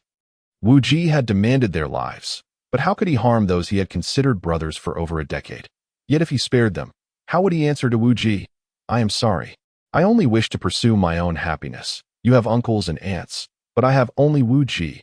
Ning Chang'an raised his hand once more. With a swift motion, he severed the arms of Ning Chang'an and Ning Changming.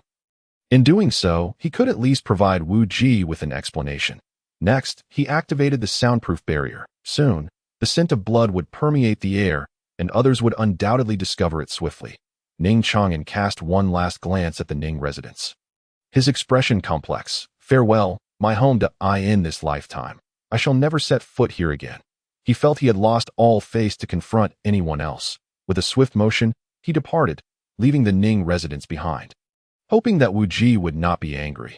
Outside Ning City, in stark contrast to his earlier determination, Ning Chang'an's demeanor became cautious. In one hand, he held the severed arms of his brothers, while in the other, he clutched several strings of candied hawthorn, each flavor meticulously chosen, all of which Wu Ji adored.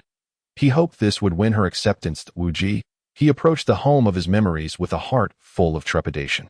His steps were slow, as myriad phrases raced through his mind, all in hopes of pleasing Wu Ji. However, with a clatter, the severed arms and candied hawthorn fell to the ground simultaneously. Ning Chang'an's expression froze.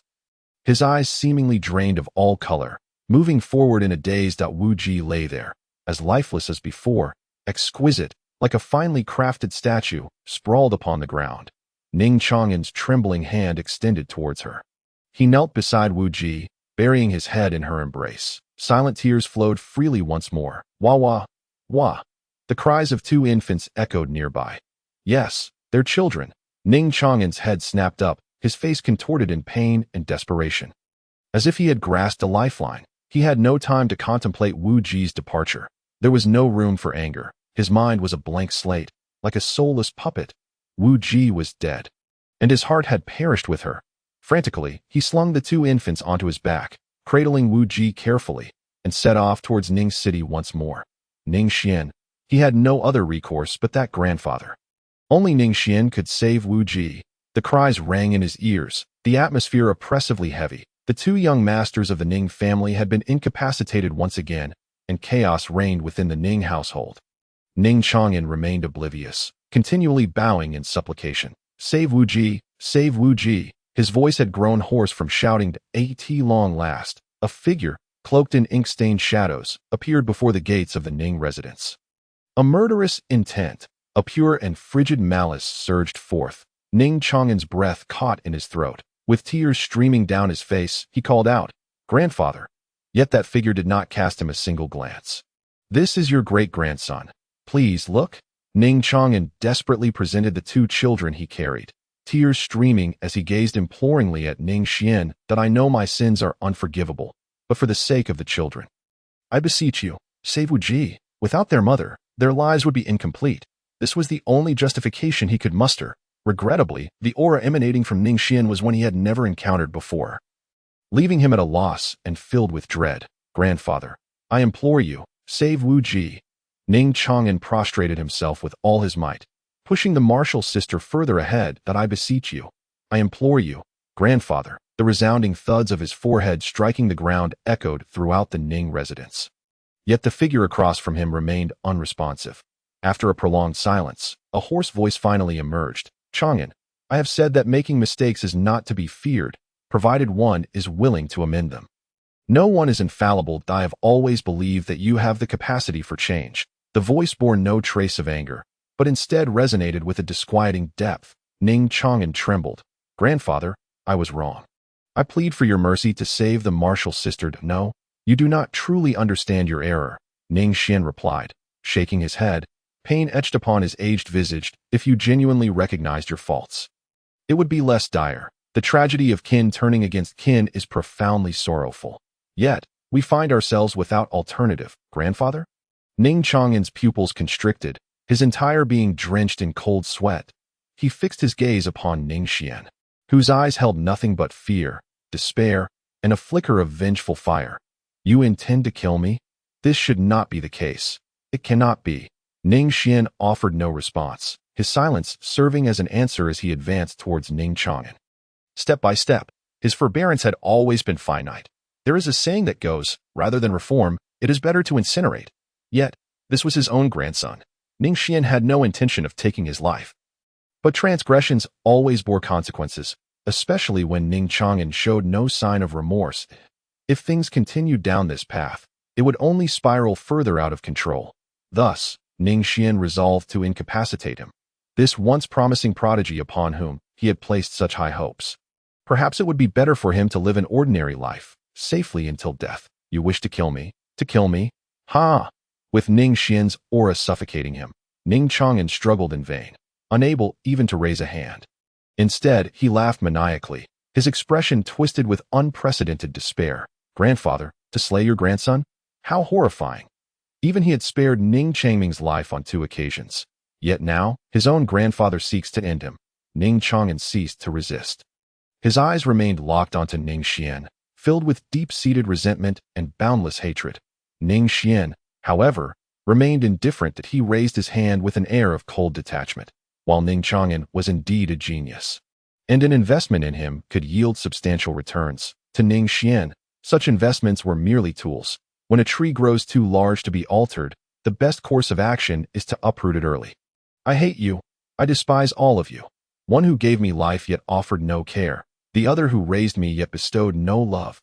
You all deserve to perish. Ning Chang'an gritted his teeth, his youthful visage drowned in tears. In that moment, his despair eclipsed even the anguish felt at the martial sister's demise. Father!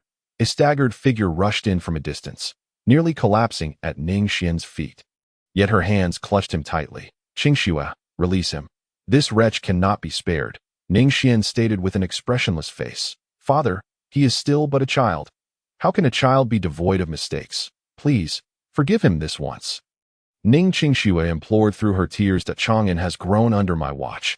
If anything were to happen to him, I would never find peace. Father, I beg of you.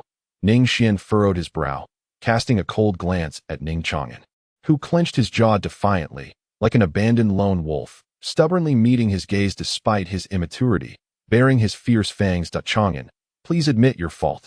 Do it for your father's sake. Ning Qingxue pleaded, tears streaming down her face. Grandfather, I am sorry. Ning Chang'an lowered his head, swallowing all his hatred and suffering. He had but one request. Please save the martial sister. Begone. Do not set foot in Ning City again, Ning Xuan declared, seemingly unfazed, before turning to leave. I implore you, save the martial sister. Save her. Ning Chang'an's voice, hoarse and desperate, echoed behind him. But Ning Xuan did not halt, nor did he cast a glance back, as if this grandson had never existed. Save the martial sister. Ning Chang'an knelt from dawn until dusk, his tears long dried, his throat now bloodied from coughing. Each utterance felt like a blade slicing through him. Yet that figure never reappeared. The martial sister's body had grown cold. Ning Xuan, how ruthless your heart is. Ning Chang'an trembled as he rose. His legs numbed, he lifted his gaze towards the imposing Ning residence, his expression a mask of numbness and silence. Concealing a volcanic fury and an eternal, unquenchable resentment, he said nothing, turning away with the two children and the martial sister, his silhouette a pitiful semblance of a forsaken dog in the grand hall of the Ning residence. This is not good.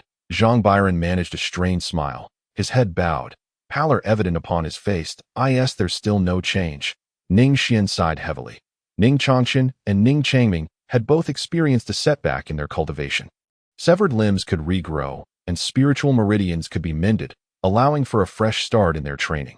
Yet, both seemed profoundly transformed, exhibiting the early signs of despair. A full day and night had passed, and the brothers had yet to exchange a single word. Even Ning Changchen, who was typically loquacious. Ning Xuan massaged his temples, fully aware of the stakes. Ning Changchen's sacred body would awaken at 18. Should he lack sacred realm cultivation by then, he would face not ascension, but rather catastrophic demise. With only 2 years remaining until that fateful age, and now this calamity had struck, the situation was not merely troublesome, it was exceedingly dire. Ning Changming's plight was even graver. Having been previously incapacitated by Ning Chang'an, it had taken him months to recover. Now, he faced another setback, not due to physical limitations. After all, as a dignified domain lord, healing was trivial, but the psychological toll was far more challenging to navigate. Ning Xuan understood all too well how even seemingly trivial matters could devastate a person's life. To speak plainly, such occurrences could utterly ruin an individual and irrevocably alter their future. Take, for example, the previous world. Well-meaning individuals faced slander, leading to their downfall, while kind-hearted souls were ensnared by rumors, resulting in the destruction of their families. The upright were betrayed. There were countless such cases. These were not fleeting pains, but rather lifelong storms of despair. Hence, upon learning of Ning Chang'an's actions, Ning Xuan was incensed. However, this was not Blue Star. He was no ordinary man, he was a domain lord. A true emperor. A glint flickered in Ning Xuan's eyes. The long-term lethargy of his two grandsons, or their descent into darkness, could not be permitted within the Ning family. That he had to take action. Byron, please accompany Qingxua. She too requires solace. Leave the children to me. Yes, esteemed father-in-law, I shall tend to the children, Zhang Byron replied. What are you saying? We are all family. Once Zhang Byron departed, Ning Xuan fell into deep contemplation, devising his revitalization plan. As for the method, it would undoubtedly involve what Ning Xuan did best, combating poison with poison, employing a script to cure despondency. There exist numerous methods to uplift an individual's spirits.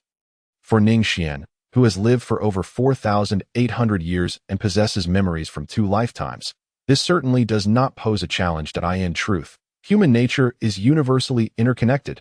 In other words, every person harbors a similar facet.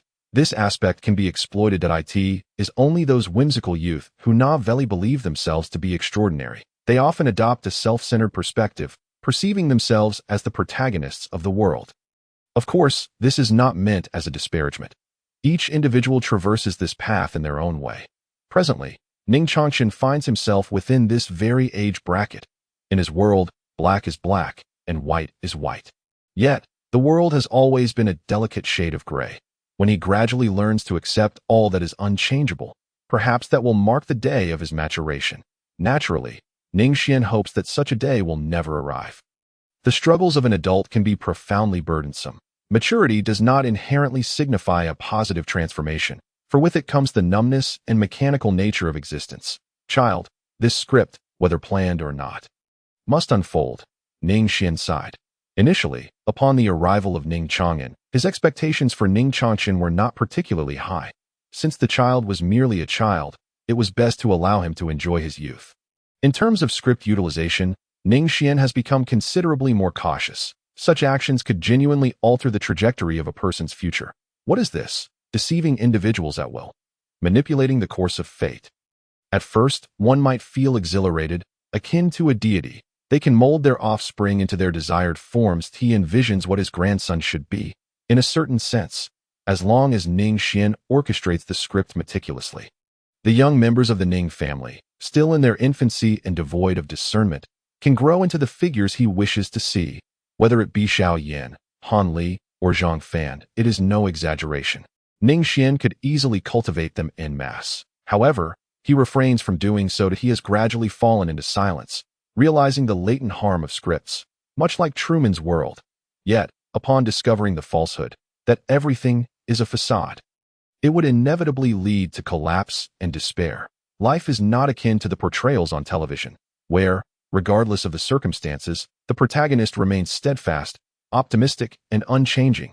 But what is reality? The impact of a trivial matter often reverberates throughout the years, decades, or even a lifetime of an ordinary person.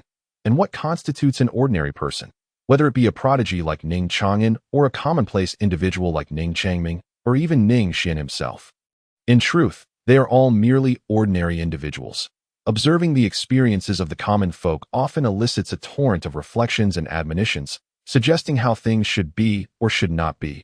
Yet, when faced with those so-called trivial matters oneself, they become an insurmountable burden.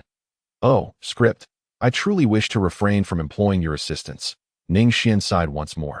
His sentiments run deep, primarily due to his first son, Ning Yun, since he positioned the Soul Palace as an adversary. Over the past 2 years, Ning Yun has undergone a profound transformation, embodying the essence of a formidable being.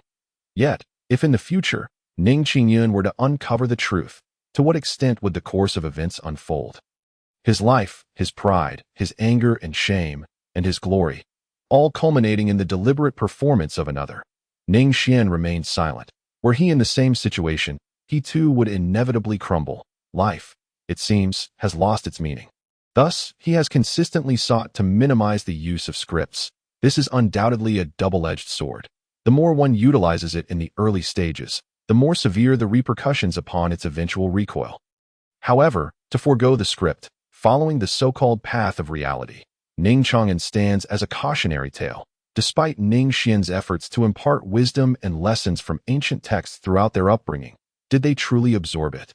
Perhaps Ning Chang'an could even recite it all verbatim, but did he genuinely comprehend it?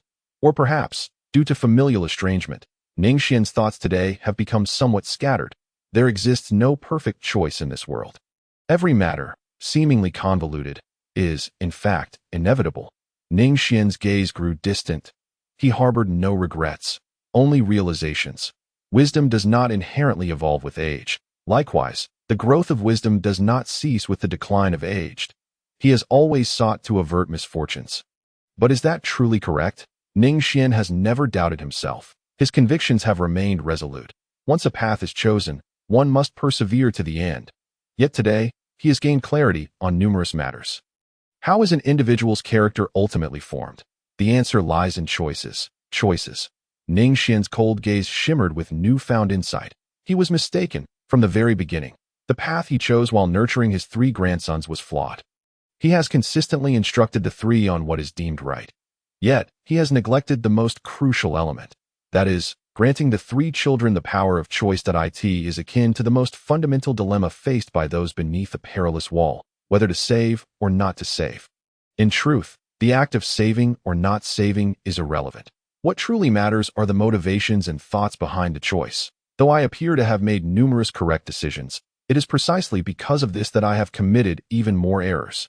Ning Xuan realized, summarizing and reflecting on the reasons for failure is an invaluable treasure. For him, it has proven immensely beneficial. How does one become foolish? By losing the ability to reflect in one's youth. This is easily achievable. Yet, once an individual attains some level of success, whether due to pride or arrogance, they begin to reject everything, including the process of summarization and reflection.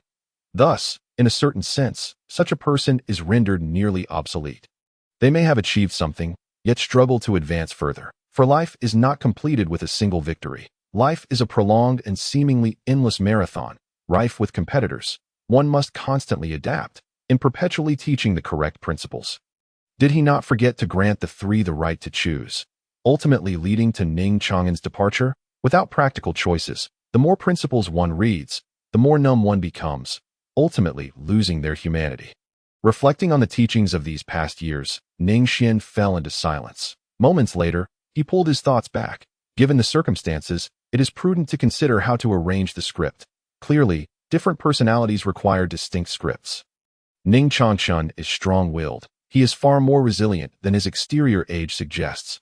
Thus, what he requires is not encouragement, but rather pressure. A flicker of inspiration crossed Ning Xuan's mind that a script began to take shape in his consciousness.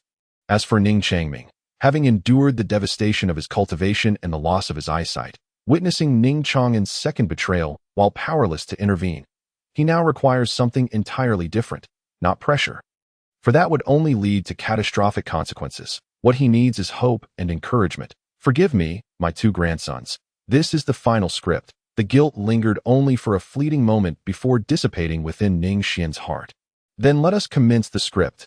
Producing a communication stone, Ning Xuan contacted both the Medicine Emperor and the Flame Emperor. They are to visit Ning City tomorrow. Ning Xuan's dark eyes glimmered. Two premeditated scripts were dispatched. No marriage, no apprenticeship. Buzz. The moment the message was sent, the communication stone vibrated immediately. Master Ning, I understand. Master, I am on my way. A faint smile spread across Ning Xuan's lips. Thus, he awaited the commencement of the script. The following day, within the Ning residence's parlor, two youthful figures sat listlessly. Though they appeared to be mere teenagers, one exuded a deadened demeanor, while the other bore a fierce expression, both devoid of the vitality typical of youth. These were Ning Changming and Ning Chang'an. Since the event that transpired the previous day, both have remained in such a state. Although their spiritual apertures have been restored, Ning Chang'an reassures himself that he will seek vengeance once he becomes powerful. However, Ning Changming has entirely surrendered. With his ordinary aptitude, no matter how many times he practices, he can never hope to rival even a single hair of Ning Chang'an. In the end, he too would find himself discarded. If that is the case, what significance does cultivation hold? The outcome has long been predetermined. A genius is a genius. A mediocre person is a mediocre person. Although Ning Changming has always been composed, he is still merely an 18-year-old youth. That it is not that he is incapable of withstanding a blow. Rather, the experiences of being discarded twice have inflicted profound wounds upon him, just as the two brothers were lost in their heavy thoughts. A hearty laughter resonated. Ning, dear friend, it has been a long time. An elderly man with white eyebrows and a gait befitting one of ancient age approached, his laughter preceding his arrival. Who else could it be but the Medicine Emperor? He swallowed the title of Master Ning to ensure Ning's affairs remained untainted. A respectful bow accompanied his smile towards Ning Xuan, and an unspoken understanding lingered in the that it was none other than the Medicine Emperor from the Dan domain. They swiftly invited him to sit. Ning Xuan blinked and gestured an invitation. The two cunning old foxes exchanged knowing smiles, their shared experiences too vast for two mere teenagers to comprehend the underlying intricacies. Senior, Ning Changming quickly rose, standing as a sign of respect. Meanwhile, Ning Changchen remained slumped in his seat, his fair visage marred only by the hatred he harbored for Ning Chang'an. Dear friend, I have summoned you today regarding my grandson. His constitution appears to be exceptionally unique, something I have been unable to fathom. You, with your vast knowledge and experience, I beseech your assistance in examining him, Ning Xuan earnestly implored, bowing before the Medicine Emperor. Ning, dear friend, you are too polite, the Medicine Emperor replied, returning the gesture repeatedly. Grandfather, Ning Changming momentarily froze, a flicker of gratitude crossing his face. This esteemed elder, the Medicine Emperor, was said to hail from the Dan domain, a place he was well aware of, yet so distant from the Sword domain that he might never set foot there in his lifetime. Yet, merely to assess his aptitude, his grandfather had invited this individual here. Grandfather, I truly do not deserve this. Ning Changming felt a pang in his heart, his face twisting into a bitter smile. There is no need for such trouble. With my pace in cultivation, there is nothing remarkable about it. However, my younger brother could certainly benefit from your keen observation. He might possess potential. Not a problem. Merely a trifling matter. The Medicine Emperor chuckled inwardly, disregarding Ning Changming's refusal and placing a hand on his shoulder. Feigning a test. Then I must trouble you. Senior, Ning Changming cast an apologetic glance. With his current pace in cultivation, if he truly possessed any extraordinary constitution, it would be absurd, yet akin to a lottery ticket. Despite knowing the outcome would likely be fruitless, the anticipation of scratching off the coating still lingered in this moment. How was it any different from playing the lottery? No, there was a distinction. There was a heightened sense of tension. With just a glance upward, Ning Xuan trembled all over as Senior. The Medicine Emperor's expression morphed, as if he had encountered a ghost, serious and flushed, seemingly unable to believe it, yet overwhelmed with excitement. Do not speak. Do not say a word. His previously gentle voice now bore a sharpness. Could it be? Ning Changming's heart skipped a beat, his pulse racing uncontrollably. Could it truly be? Perhaps. He really. No, it cannot be.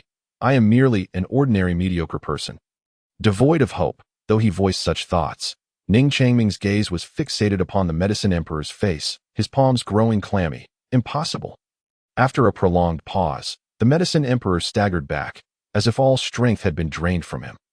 He hastily advanced to grasp Ning Changming's collar, as though fearing some precious treasure might slip away. Dear friend, Changming, Ning Xuan timely interjected, inquiring about the result for the stunned Ning Changming. The seasoned actor was entirely engrossed in his role, gasping for air repeatedly, until it felt as though the very oxygen of the Ning residence was being depleted. This revelation was monumental, indeed. Your son possesses the potential of an emperor. Silence enveloped them, a profound stillness. Ning Changming stood there, mouth agape, staring at the Medicine Emperor. Ning Changchen had already straightened in his seat, utterly astonished. My brother possesses the potential of an emperor? My grandson possesses the potential of an emperor. Ning Xuan's voice trembled with unprecedented emotion. Grandfather, Senior, is it true? Is it really true? The despondent Ning Changming nearly fainted, his mind exploding with the revelation, the 100 refinements emperor body, though he had never heard of it. Merely seeing the words emperor body made it clear that this was an inconceivable constitution. After all, it was said that the strongest constitution was merely a sacred body. Yet now, what was he? An emperor body? Ning Changming's typically resolute visage flushed crimson, brimming with excitement, disbelief, and a hint of shyness. He possesses the emperor body.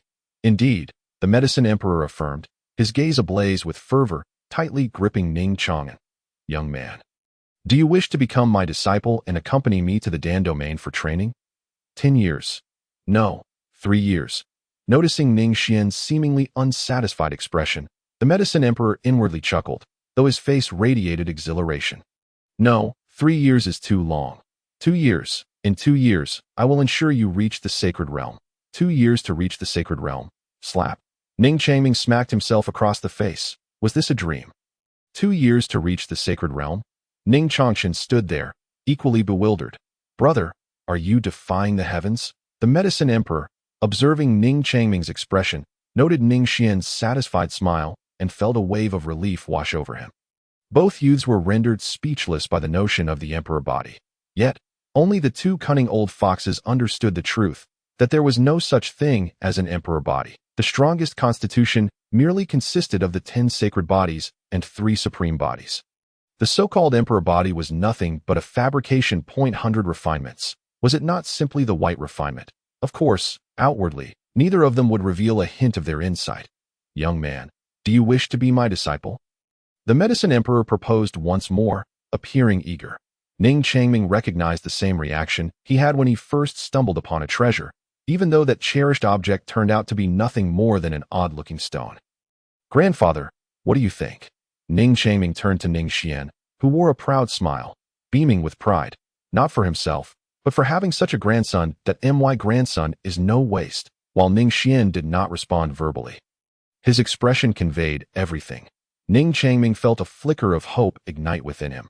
Once a heart silenced by despair, it now began to beat anew. Perhaps he ought to take action. Previously, he felt hopeless due to his mediocre aptitude. Yet, as an older brother, he had persevered in his cultivation, serving as a role model for Changchen. In light of recent events, the enmity that fell upon Ning Changchen should not be his burden to bear. He is the elder brother, was, and always will be. When family requires him, does he truly possess the qualifications to fulfill the role of an elder brother? He had often questioned himself, only to find silence in response. Yet now, his answer was singular. Yes, with conviction and determination. Senior, I am willing to become your disciple. Excellent. Excellent. The Medicine Emperor exclaimed, his laughter tinged with nostalgia that it was quite remarkable that, at this advanced age, he was finally taking on a disciple for the first time. As the head of the imperial clan, he was typically embroiled in endless trivialities, with little leisure to consider taking on a disciple. Countless prodigies abounded within his clan. Little did he expect that his first disciple in this lifetime would be an ordinary individual. The awakening of the emperor body was no trivial matter. Disciple, go prepare yourself. We shall set forth for the Dan domain. Yes, Ning Changming bit his lip. After bowing deeply several times to Ning Xuan, he turned to leave, not casting a glance at Ning Xuan, fearing that he might feel reluctant to part that in the past, regardless of the path of cultivation, he would have never wished to leave home. No matter how exceptional his talents might be, yet now he could only grit his teeth and continue onward, for there was no turning back. Senior, do you see me? After Ning Chang'an departed, the silent Ning Chang'an gazed expectantly at the Medicine Emperor. His brother possessed the Emperor's physique. What of him? Was he also destined for greatness? Your aptitude is beyond saving. The Medicine Emperor's words halted all of Ning Chang'an's movements. Perhaps this might be acceptable for an ordinary person. But to the old man, it was merely trash. Such words had never crossed Ning Chang'an's mind as applicable to himself. Although it was somewhat disheartening, he had only devoted about 1/10 of his seriousness to cultivation and had still surpassed the norm by far. Yet, in the eyes of this old curmudgeon, he had become refuse. You are the true refuse. Cough. Ning Chang'an's face was filled with defiance. Ning Xuan cleared his throat lightly, interrupting him. Chang'an, I have simmered some chicken soup in the kitchen. Please fetch it. Yes. Ning Chang'an seethed with indignation, but he dared not act out in front of Ning Xuan. He shot a resentful glance at the Medicine Emperor, conveying a warning through his gaze. The Medicine Emperor wore a benevolent expression, exuding an air of composure, as if he were not troubled by the matter at all. Trash? You say my aptitude is trash? I would argue that your entire family is the real refuse. The echoes of Ning Chang'an's discontent faded into the distance until they were no longer audible. The Medicine Emperor could only smile wryly. Master Ning, your request for a saint within 2 years truly presents me with a formidable challenge.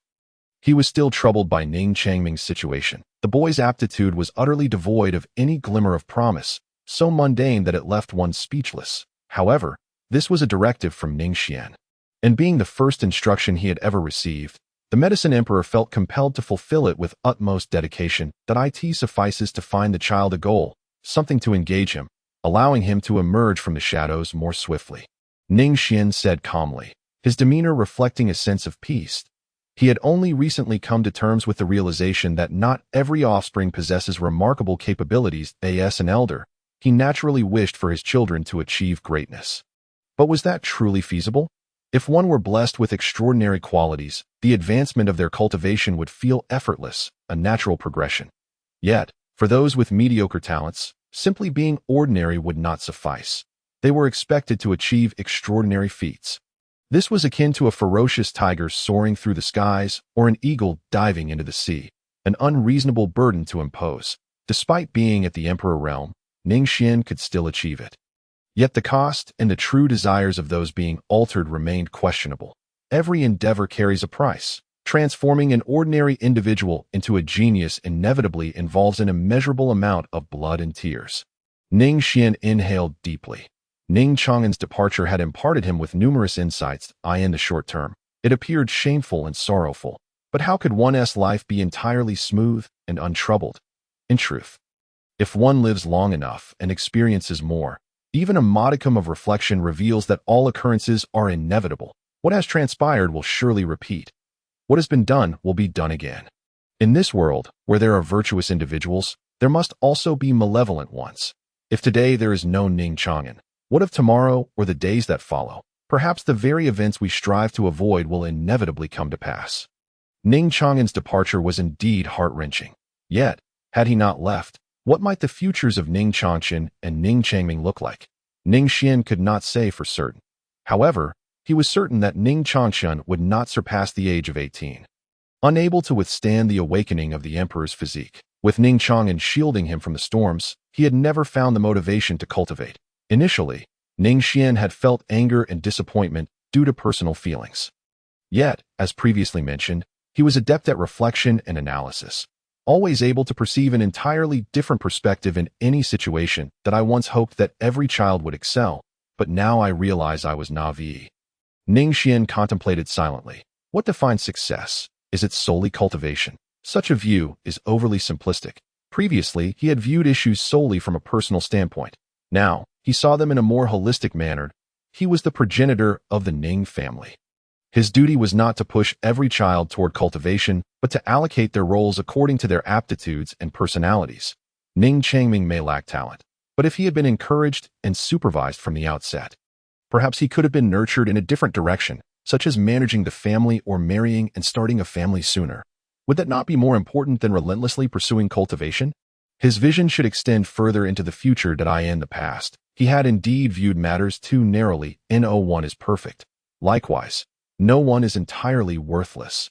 As the ancestor of the Ning family, he should not compel every child to strive for cultivation. Instead, he ought to arrange their paths according to their aptitude and character. He was the forefather of the Ning family, not a solitary figure as he had been before. This was his oversight. In his first experiences as a father and grandfather, he had failed to consider many aspects comprehensively. He was not a deity. The cultivation and status he possessed today were also attained step by step. Ning Master, the voice of the Medicine Emperor pulled Ning Xuan's thoughts back to reality. What did you just say? I did not hear clearly. Ning Xuan replied calmly. Nothing of great importance. The Medicine Emperor replied with a wry smile. It is merely that the southern states are in turmoil, and chaos reigns across the land. If this were to happen in Ning City, or even throughout the entire Sword Domain, no one would believe it. Turmoil in the southern states, chaos across the land. How could that be possible? Hasn't the Sword Domain always been orderly and tranquil? Is that so? Ning Xuan nodded lightly. He had long had a general understanding due to the sacrifices of fortune and the resurgence of spiritual energy. All mortal domains were in a state of upheaval. The Sword Domain, the Pill Domain, the Flame Domain, and the Soul Domain could maintain their peace for the very reason he was aware of. The Grand Love Alliance, formed by the four domains, was not like the other forces in the mortal realms that took advantage of the chaos to annex and attack other domains. The Grand Love Alliance was not particularly strong within the southern states, comprised of only 4 mortal domains. Yet, it was not weak either.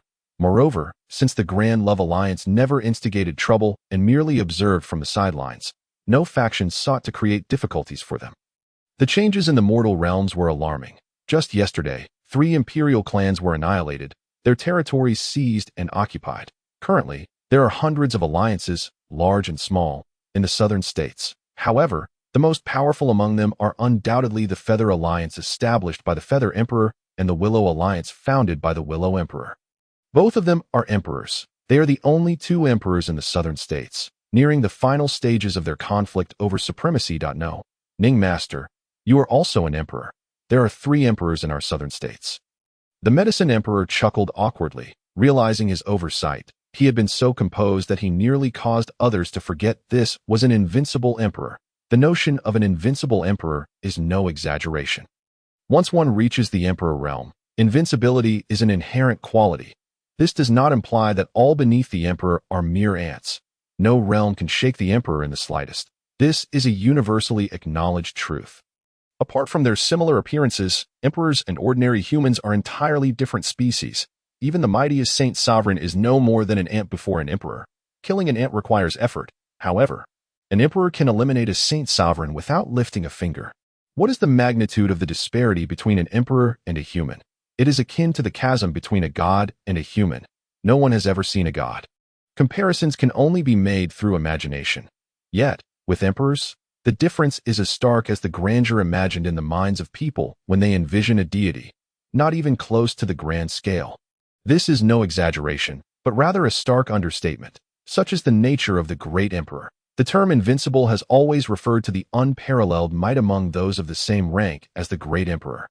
What do the other realms amount to? They are laughable and utterly incomparable. The notion that one could reach the imperial realm and still crush a multitude of others within that realm is nothing but a fabrication of myth. An emperor is an emperor, unconquerable and singular. It transcends mere titles. The so-called emperor is, in essence, synonymous with being the one and only in the world, peerless and unmatched. This realm can only be encapsulated by the two words Great Emperor. The Great Emperor is renowned not solely for the title. It is these two words that can barely describe such a state. Among peers, the Great Emperor has no rivals. Those who can step into this realm are surely not of mediocre stature. Thus, every Great Emperor is invincible, barring external interference. One Great Emperor can never vanquish another. Perhaps there exists a subtle difference in cultivation, but in the vast expanse of the imperial realm, such nuances are inconsequential. No one exists who can defeat a Great Emperor. This statement is not cruel. It is simply the truth that to defeat a Great Emperor by one's own strength is a possibility only for the pinnacle of Great Emperors. A realm that lies above the Great Emperor, not just in the southern region, but the eastern, western, northern, and central regions as well. Under the sacrifice of future fortunes, the current era has become almost unbelievable. Even the imperial clans may become mere cannon fodder in the future. Imperial clans as cannon fodder. To the average person, such a statement would provoke laughter. What are imperial clans, after all? They are eternal and indestructible. They have produced great emperors and are fundamentally rooted in imperial heritage. Can such entities truly be obliterated? One might think the speaker has lost their sanity. Yet, these words come from the mouth of a leader of an imperial clan. Oh, Ning Xuan did not exhibit the same sentimentality as the medicine emperor, his tone laced with sorrow. Instead, he inquired with a hint of curiosity, what significant changes have occurred in the other four regions? More than mere changes. It is a super upheaval, the medicine emperor replied with a bitter smile. If we were to look back over the past 100,000 years, each era has indeed had its legends.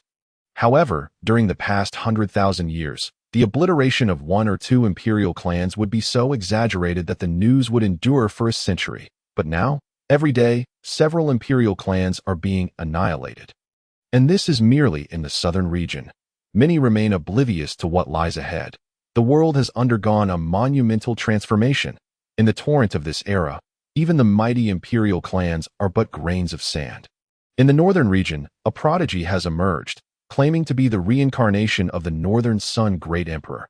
Astonishingly, the imperial clan of the northern region, known for its golden bloodline, shows no signs of descent. Revering this reincarnated figure, in the eastern region, the transcendent sovereign, the celestial court, is rumored to have found a new master for the vacant heavenly emperor position that has been unoccupied for countless millennia. Many of our spies in the southern region have been killed. We are unsure of what the eastern celestial court is plotting, and it seems we are entering a season of turmoil.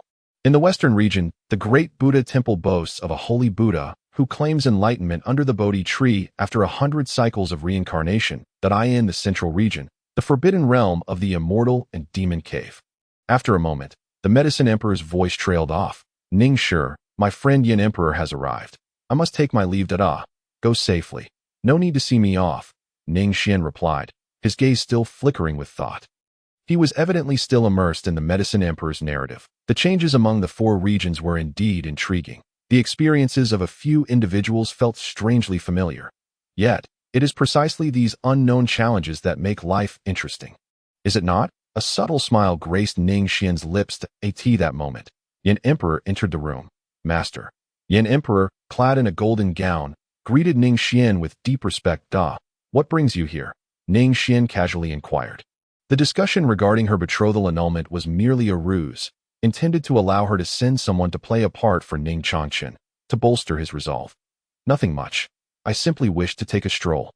Yin Emperor replied respectfully that in truth, she also sought to forge a closer bond with her esteemed master, a genuine great emperor that I see, Ning Xuan responded, choosing not to elaborate further, engaging Yin Emperor in light conversation. Before long, Ning Xuan emerged from the kitchen, carrying a bowl of chicken soup. Grandfather, the chicken soup is ready. Yet in the next instant, Ning Xuan abruptly halted. He had overheard the discussion within the room. His name was mentioned, along with the talk of annulment. My apologies. As the daughter of the Yin Emperor, how could I possibly marry a mediocre waste? Yin Emperor deliberately raised her voice, seemingly fearing that someone might miss her words. Her tone, however, faltered momentarily. Master? Yes, I am here, Ning Xuan replied, resuming his conversation with Yin Emperor, though his mind was already elsewhere. Ding, target Ning Xuan has broken through to the Holy Realm, currently undergoing a billionfold critical strike. A surge of immense power, far surpassing the great emperor's realm. The critical strike is returning. He merely awaits the chance to absorb it. After 2 years away from home, Ning Xuan has transitioned from a half-step holy realm to fully entering the holy realm today. Yet, this half-step took Ning Xuan a full 2 years. This was due to his decent aptitude, coupled with the continuous experience and resources supplied by the Soul Palace arranged by Ning Xuan. If Ning Xuan has struggled thus, what of the average person, lacking the domain king father like Ning Xuan, and perhaps possessing lesser aptitude? What can such cultivators achieve? What can they do? This is the essence of cultivation. The path is as arduous as climbing to the heavens. Millions of cultivators invest themselves, yet often none reach the pinnacle. The harshness of cultivation is akin to the allure it holds for many. Both dreamlike and chillingly real, crossing the tribulation to reach the holy realm. Though it seems merely a difference of one realm, for many, it constitutes a lifelong chasm. Has Jiang Yun entered the holy realm? The system's notification is undoubtedly clear. Ning Xuan mused, a smile growing on his lips that of course, this does not hinder his ability to perform in tandem with Yin Emperor. He is already anticipating the vast power of the critical strike return. Surely, it will propel him to even greater heights. And what lies above the great emperor? The pinnacle of great emperors, an existence capable of crushing and annihilating any great emperor. However, the immediate priority is to finalize the annulment first. Hearing the sound of clenched fists from outside the room, accompanied by barely contained fury, Ning Xuan couldn't help but smile again. Ning Xuan, with his back turned, was oblivious to this at that moment. Ning Xuan held his breath. An annulment. An annulment. His complexion was not pale, but suffused with unending rage. The anger threatened to consume him. An annulment. For any adolescent, it is an unbearable weight. Had it been Ning Xuan and others of their age, they would merely laugh it off upon hearing such words. But for a boy who had just turned 16, it felt like the sky was collapsing. It was not so much a matter of liking his so-called fiancée, but rather an overwhelming sense of humiliation and unspeakable resentment. Annulment? How dare they annul the marriage? Am I truly so unworthy in their eyes? I refuse to agree, Ning Xuan said, filled with barely contained ire. As previously stated, Ning Xuan lacked not in aptitude. He was a holy body.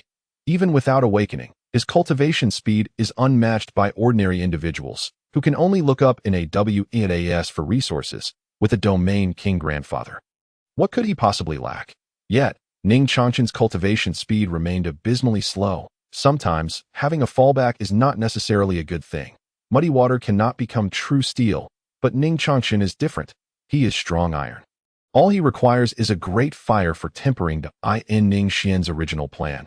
If Ning Xuan failed to reach the holy realm by the age of 18, and could not withstand the immense pressure of awakening his holy body, then Ning Xuan would have no choice but to act, cruelly crippling his holy body. A lifetime as a waste would be better than death. However, Ning Xuan's departure altered Ning Xuan's perspective. Now, Ning Xuan is the only hope for the Ning family with potential. Whether he likes it or not, he must grit his teeth and persevere. As for Ning Changming and Ning Xuan, they are actually more suitable for cultivation, at least in terms of character. Yet, it is a pity that cultivation is exceptionally brutal. Aptitude is akin to a celestial gate. The initial differences may seem negligible, like a young tiger, not much stronger than a dog. Yet as time flows, the absolute disparity in aptitude will gradually reveal itself. Take entering the holy realm, for instance. Though it was merely a step away, Ning Xuan had expended nearly 2 years. Talent served as an invisible threshold. Even Ning Xuan himself, prior to the awakening of the system, could only manage to submit my application. It was both cruel and starkly real. Your withdrawal from the engagement now is merely due to my Chun'er becoming a worthless being. Yet, there is a saying, do not underestimate the impoverished youth. I firmly believe that my grandson is far from a waste. He is Ning Xuan, the pride of the Ning family. Ning Xuan solemnly interrupted the words of the woman in the golden dress. She merely smirked with disdain, seemingly uninterested in further debate with him. In short, I foresee that he will amount to nothing in his lifetime. He will neither achieve success nor possess a future. How could I, Jin Huanger, ever marry a worthless individual? King Ningyu, no matter how you argue, this marriage is as good as annulled. In 7 years, my grandfather will personally visit Ning City to dissolve the engagement between our two families. With that, the woman in the golden dress arrogantly departed, not even casting a glance at Ning Xuan outside the door. 7 years. Is it? Ning Xuan lowered his head, his expression obscured. Yet, he firmly etched this number into his heart. Chinner, you. Ning Xuan seemed to finally notice Ning Xuan, his face falling into shock, his tone laced with unprecedented panic. Grandfather, I'm sorry for bringing you shame. Ning Xuan raised his slightly reddened eyes, feigning nonchalance. But his clenched fists remained unyielding. Silly child, what are you saying? Ning Xuan shook his head. Whether or not you are a waste, I still care about you. 30 years in the east, 30 years in the west. Grandfather believes in you. 30 years in the east, 30 years in the west. Ning Xuan nodded emphatically. This phrase resonated deeply within him, seeming to affirm his current sentiments. Grandfather, I shall take my leave to cultivate. Ning Xuan placed the chicken soup on the table and said proactively. Ning Xuan was momentarily taken aback by this statement that it was known that for a full 16 years, this was Ning Xuan's first initiative to cultivate. Previously, he had always been compelled to do so. Behold, this is the benefit of a script. Ning Xuan felt a surge of joy within. Though his expression remained composed, he comforted. Chinner, do not put too much pressure on yourself. Take your time. The stars will not forsake those who strive. Ning Xuan patted Ning Xuan on the shoulder in encouragement. Thank you, grandfather. Ning Xuan held back his emotions as he turned to leave. Not wishing for Ning Xuan to see the tears on his face, he silently vowed to wash away this humiliation within 7 years. Finally, it was settled. With everything resolved, Ning Xuan let out a sigh of relief. 7 years would be a considerable limit for him. To others, Ning Xuan's great desolate sacred body would seem like a death sentence. After all, to attain sanctity at 18 was akin to dreaming. However, for a grand emperor, no problem was insurmountable. What is an emperor? Much like in the past world of Blue Star, when one is impoverished, every step feels arduous. Yet, with boundless riches, there are almost no troubles that cannot be resolved with wealth. An emperor, in comparison to mere money, is magnitude stronger. With Ning Xuan's current cultivation, he could postpone Ning Xuan's awakening of the sacred body by 7 or 8 years. Moreover, I will soon cease to be an emperor. Ning Xuan smiled calmly, no longer hesitating. System. Absorb cultivation. Boom. The power attained after entering the realm of sanctity surged into Ning Xuan's body after an explosive amplification. Buzzing. Within him, the golden imperial blood roared. Had Ning Xuan not prepared the surroundings, the sheer might of this overwhelming imperial aura could have obliterated the entire sword domain. An emperor has never belonged to the realm of mere mortals. Now, he was on the verge of breaking through to a level beyond emperors, a top-tier emperor. Boom! At last, the vast reservoir of cultivation was fully absorbed by Ning Xuan, devoid of any sense of peril or struggle. His breakthrough was entirely natural, like rivers cascading down. He had once again ascended to emperor status. The second realm of the emperor, a top-tier emperor, enough to annihilate ordinary emperors with ease. It is hard to describe the magnitude of this formidable power. Even Ning Xuan, who wielded this strength, felt a tremor of fear. For this power was terrifyingly immense. An emperor was already a dream that ordinary people could only gaze upon in awe. Yet, a top-tier emperor was several times more powerful. Buzzing. Is this the imperial domain? Ning Xuan slightly raised his hand. Within a radius of tens of thousands of miles, a shadow resembling a cage enveloped him. This was the imperial domain. Only a top-tier emperor could establish such a realm. Within the imperial domain, a top-tier emperor could even slay a so-called immortal emperor. One must understand that an emperor's vitality had completely transcended to another level. The difficulty of slaying an emperor was no less than annihilating several mortal realms. Among normal emperors, defeating one another was a near impossibility, reliant instead on external resources for consumption. However, a top-tier emperor was different. Not only could they annihilate ordinary emperors, but they could also draw them into the imperial domain, severing their connection to the outside world and gradually extinguishing them. The imperial domain is also referred to as the emperor's prison. It signifies the confinement of an emperor. Only a top-tier emperor can wield it. My journey shall not stop here. With the system in place, becoming a top-tier emperor will merely be the beginning. Ning Xuan's gaze was profound. How far he would tread into the future, and to what extent he would advance, he could not say with certainty. All he needed to do was to keep moving forward. The enhancement of power brings not only changes in cultivation, but also elevates one's mindset, lifespan, vision, and understanding to a whole new level. This is often why those who embark on the path of cultivation can never return. Each breakthrough, each leap, is a form of transcendence. The exhilarating sensation of such moments cannot be encapsulated in mere words. Even the most pleasurable of human experiences pales in comparison to the moment of breakthrough in cultivation. This is why many cultivators, once they embark on the path of cultivation, are willing to forsake everything. Nothing compares to the sublime moment of a breakthrough in cultivation. Jiang Yun, return to me. Ning Xuan sent a message to the protective talisman of Ning Xuan. Far away, billions of miles apart, Ning Xuan responded with an extensive message. After reading it, Ning Xuan fell silent. Father, I was just about to surprise you. I have already attained sanctity, though I believe you may have anticipated it, as I am indeed a genius. How is your health? Dear father, please forgive your child for being unable to return home for the time being that I have encountered a wicked, malevolent force, utterly detestable. They oppress the common folk and slaughter the innocent. I have resolved that I will not leave the cursed soul temple until it is eradicated. Father, please take care of yourself. I will return soon. Ning Xuan.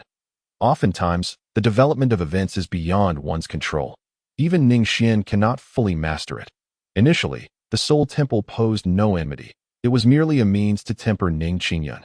However, in the span of 2 years, true hatred had arisen within Ning Xuan. Especially upon witnessing the cruel actions of the Soul Temple, that he could no longer deceive himself or turn a blind eye. Initially, he had planned to return to Ning City and reunite with his family after breaking through to sanctity. Yet, upon witnessing the wretched plight of the people in the Soul Domain, how could he simply turn his back? When he had not seen it, he could pretend to be unaware, as if it had no bearing on him. But once faced with the reality, it was an entirely different matter. Ning Xuan noticed Ning Xuan's transformation. Yet this was not necessarily a bad thing. Jiang Yun, my child, take care. After replying with 6 words, Ning Xuan stored away the communication stone that he couldn't help but reflect. I initiated this script, but when it halts is beyond my control. Now, Ning Changming has gone to the Flame Domain. Ning Xuan is in the Soul Domain, and only Ning Chanshan remains in Ning City. He is already a top-tier emperor. Yet, at this moment, he felt an inexplicable sense of solitude. Husband, what are you pondering? A gentle voice resonated beside him. Jiang Yun. Ning Xuan was momentarily taken aback, gazing at the familiar yet playful visage of the other. His eyes, unexpectedly, bore a hint of bitterness, regardless of the heights one might attain. Traversing a path devoid of companionship renders it excessively frigid. Husband, I miss you. Jiang Yun clutched Ning Xuan tightly, as if they sought to meld into one another. Die. 2. Miss you. Ning Xuan gently touched her nose. They were close together, 2 solitary hearts drawing near for warmth. You wicked husband. Meanwhile, on another front, have you heard? The nearby secret realm is about to open, and it seems there is a legacy of the sacred realm within. What? A legacy of the sacred realm? Indeed, a handsome youth, appearing somewhat foolish yet honest, expressed his gratitude. Thank you for the information. You truly are a good person. The other cultivators, upon hearing this, were filled with excitement. They were all loose cultivators or hailing from minor factions. Out in the world, they relied solely on their own endeavors. The handsome youth, shyly smiling, departed from the city, spreading the news of the Sacred Realm legacy to the surrounding towns. No one knew the truth of it, yet the allure of the phrase Sacred Realm legacy was simply too enticing. Whether the news was genuine or false, who could resist? It was akin to a lottery ticket lying at one's feet. Who could refrain from picking it up? Half a month later, the thousands of cultivators who entered the secret realm returned not a single soul. Only the handsome youth emerged unscathed at dusk. The setting sun bled crimson, stretching his figure long and thin. Have you heard? There is a millennium spirit herb in the nearby canyon, soon to ripen. What? Who would believe such news? Get lost, kid. A burly man scoffed, but once the handsome youth shyly departed. His eyes gleamed with excitement. Quickly, go summon the brothers. Months passed.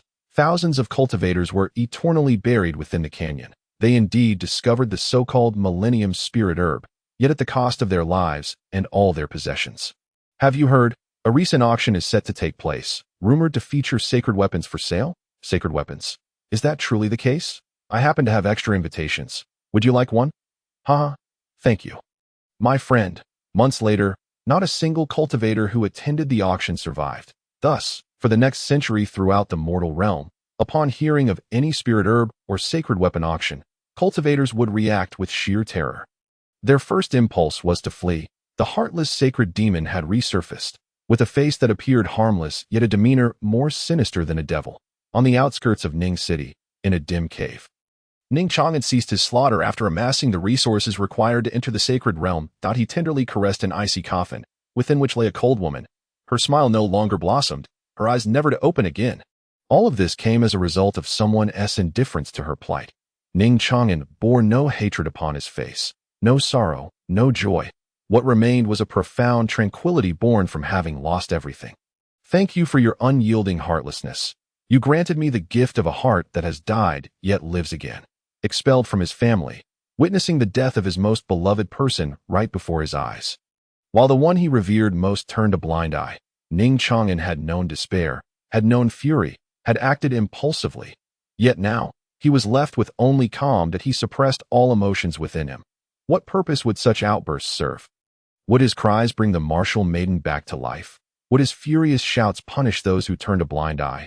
No, nothing would change. The only thing that truly mattered was indomitable power. After departing Ning City, devoid of cultivation resources, Ning Xuan suffered greatly. Ultimately, he reached an epiphany. Without resources, why not seize them by force? As for the lives of others, would anyone truly care how many ants they trampled underfoot?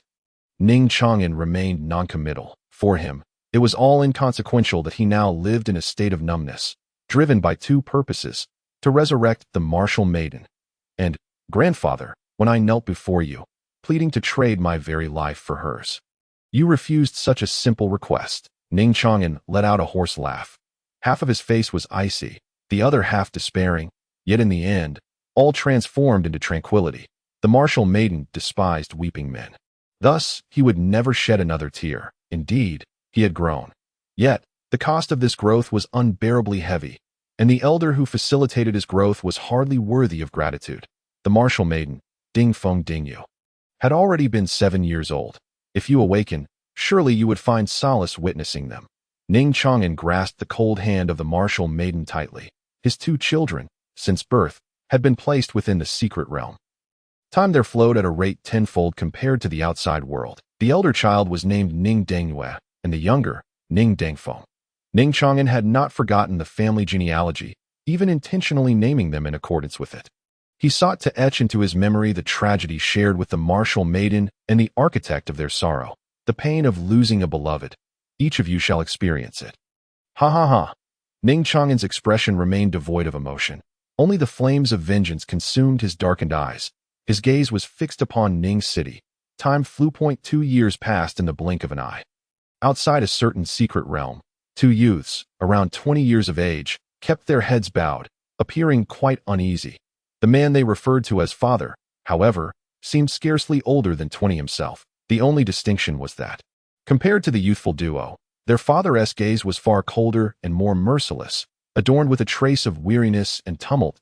Oh, you know what the most fearsome thing in the world is. The man, Ning Xuan, surveyed his 2 sons, his expression as unyielding as stone. Is it cultivation? Is it realm? Ning Dangyue and Ning Dangfeng replied in unison, seemingly striving to appease their father at every moment. Yet Ning Xuan had never granted them even a moment's response. His frigid gaze seemed perpetually unchanging. Wrong. Cultivation can increase. Realms can be transcended. But there exists one thing, once tainted, leads to irredeemable ruin. Ning Xuan let out a cold chuckle, his gaze falling once more upon the 2 brothers. Now, it is time to test you. Thud. The brothers knelt in unison, sensing an unsettling premonition in the face of Ning Xuan's icy stare. Yet Ning Xuan remained unfazed, stating coolly, the greatest flaw of humanity is emotion. Only those devoid of sentiment can accomplish great deeds. Such feelings only ensnare one in a quagmire. Once one harbors emotions, one is destined to plummet into the abyss. Thus, to achieve great ambitions, one must sever all emotional ties. Do you comprehend what I wish to convey? Startled, the brothers trembled, their faces paling to A.S. Ning Chang'an's sons. They inherently understood the implications of his forthcoming words. After all, Ning Chang'an had nurtured them toward this end since their youth. Yet the two chose silence. The weak do not deserve pity. Only the strong may be my sons. Ning Chang'an scoffed, finally revealing his ominous intentions. Regardless of whether you understand or not, it matters not. After tomorrow, I shall return here. The one who survives shall be my true son, Ning Chang'an. Ning Chang'an's gaze softened momentarily, reminiscent of a father's affection, precisely what the two brothers yearned to witness in their daily lives. Yet, at that moment, it instilled a profound sense of dread. Oh, not let me down. You are my son.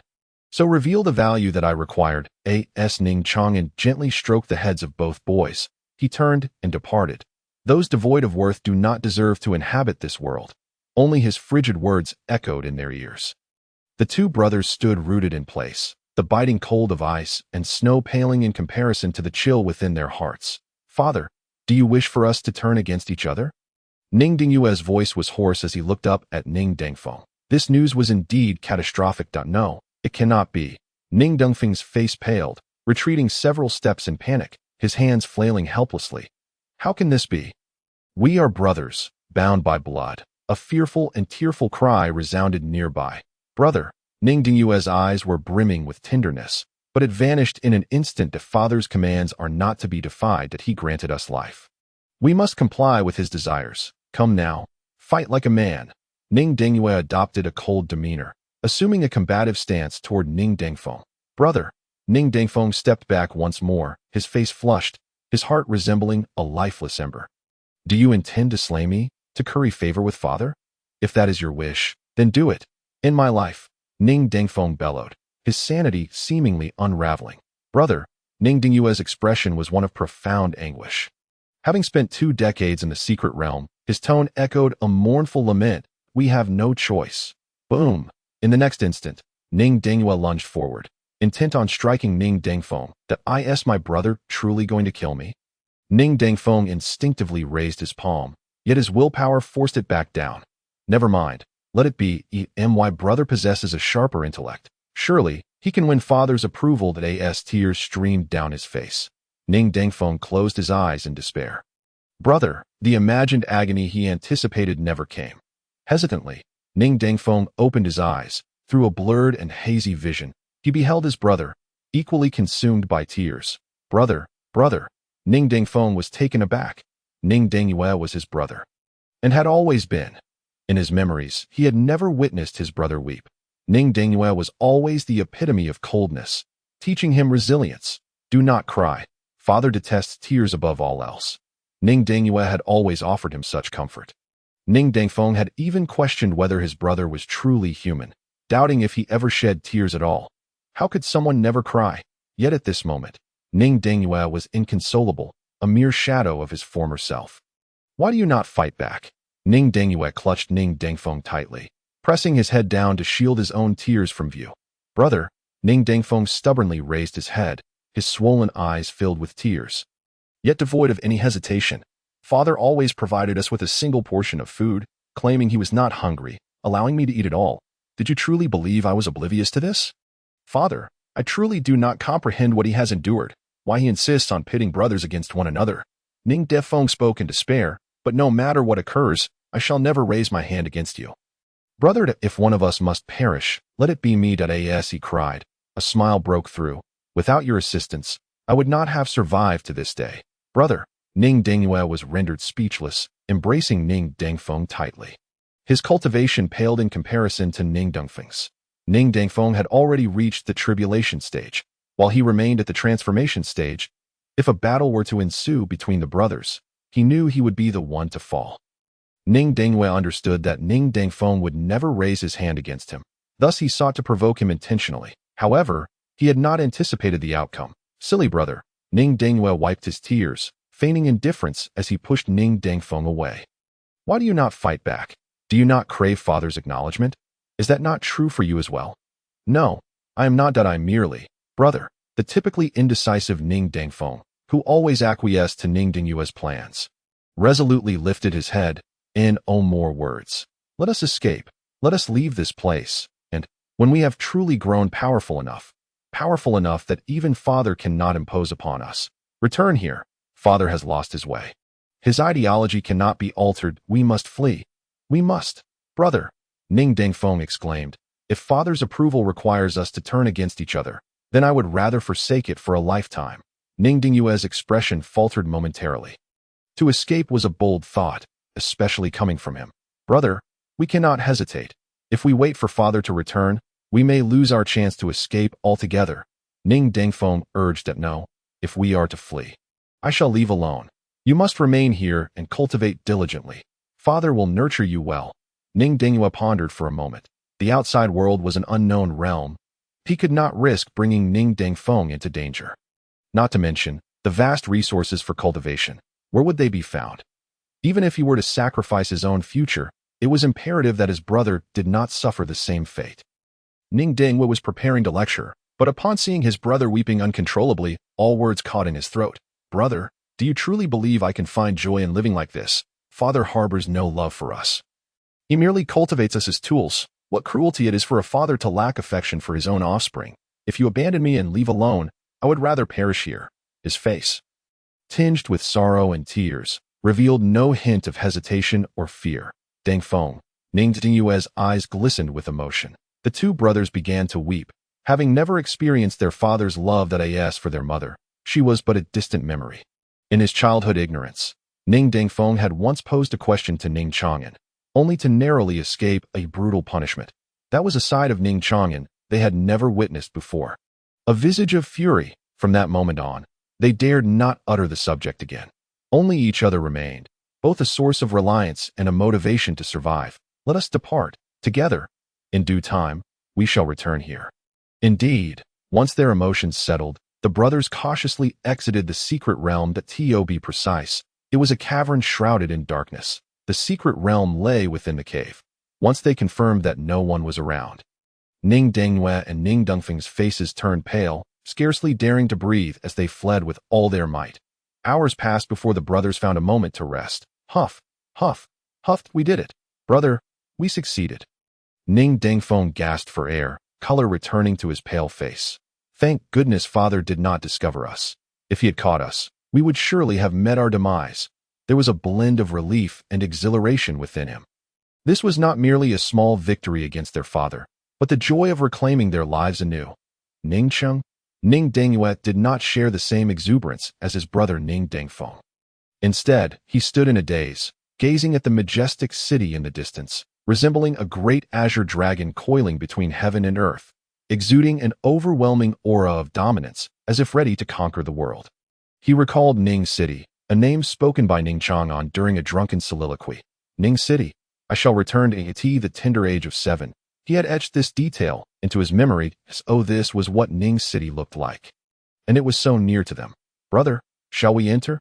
Ning Dengfeng exclaimed excitedly. No, now is not the time. Ning Dingyue inhaled deeply, his gaze resolute. Perhaps we shall return, but not now. Let us depart. We must not return until we have achieved something remarkable. I will heed your words. The two brothers exchanged lingering glances at the nearby Ning City before swiftly retreating in the opposite direction. None could predict whether Ning Chang'an would suddenly appear.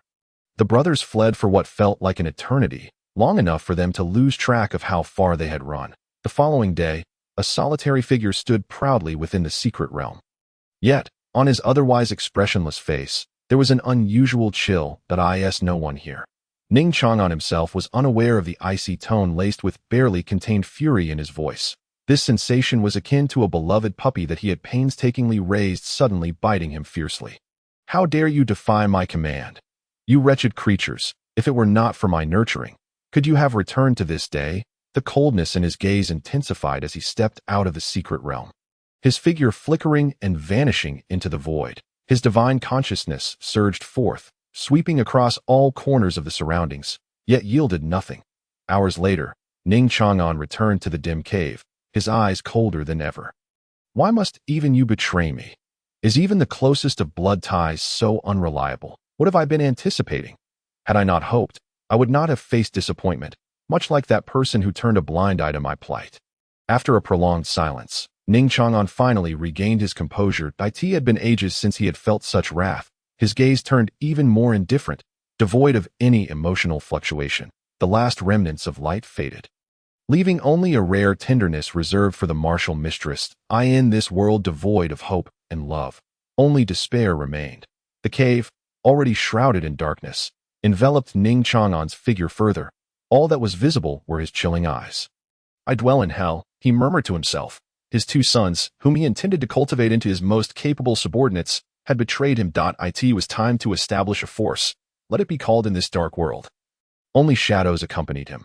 Ingzong, Anqing. This was a city located billions of miles away from Ning City. While it could not rival the splendor of Ning City, it was still quite lively. This place was precisely the new destination chosen by the two brothers, Ning Dangyue and Ning Dangfeng.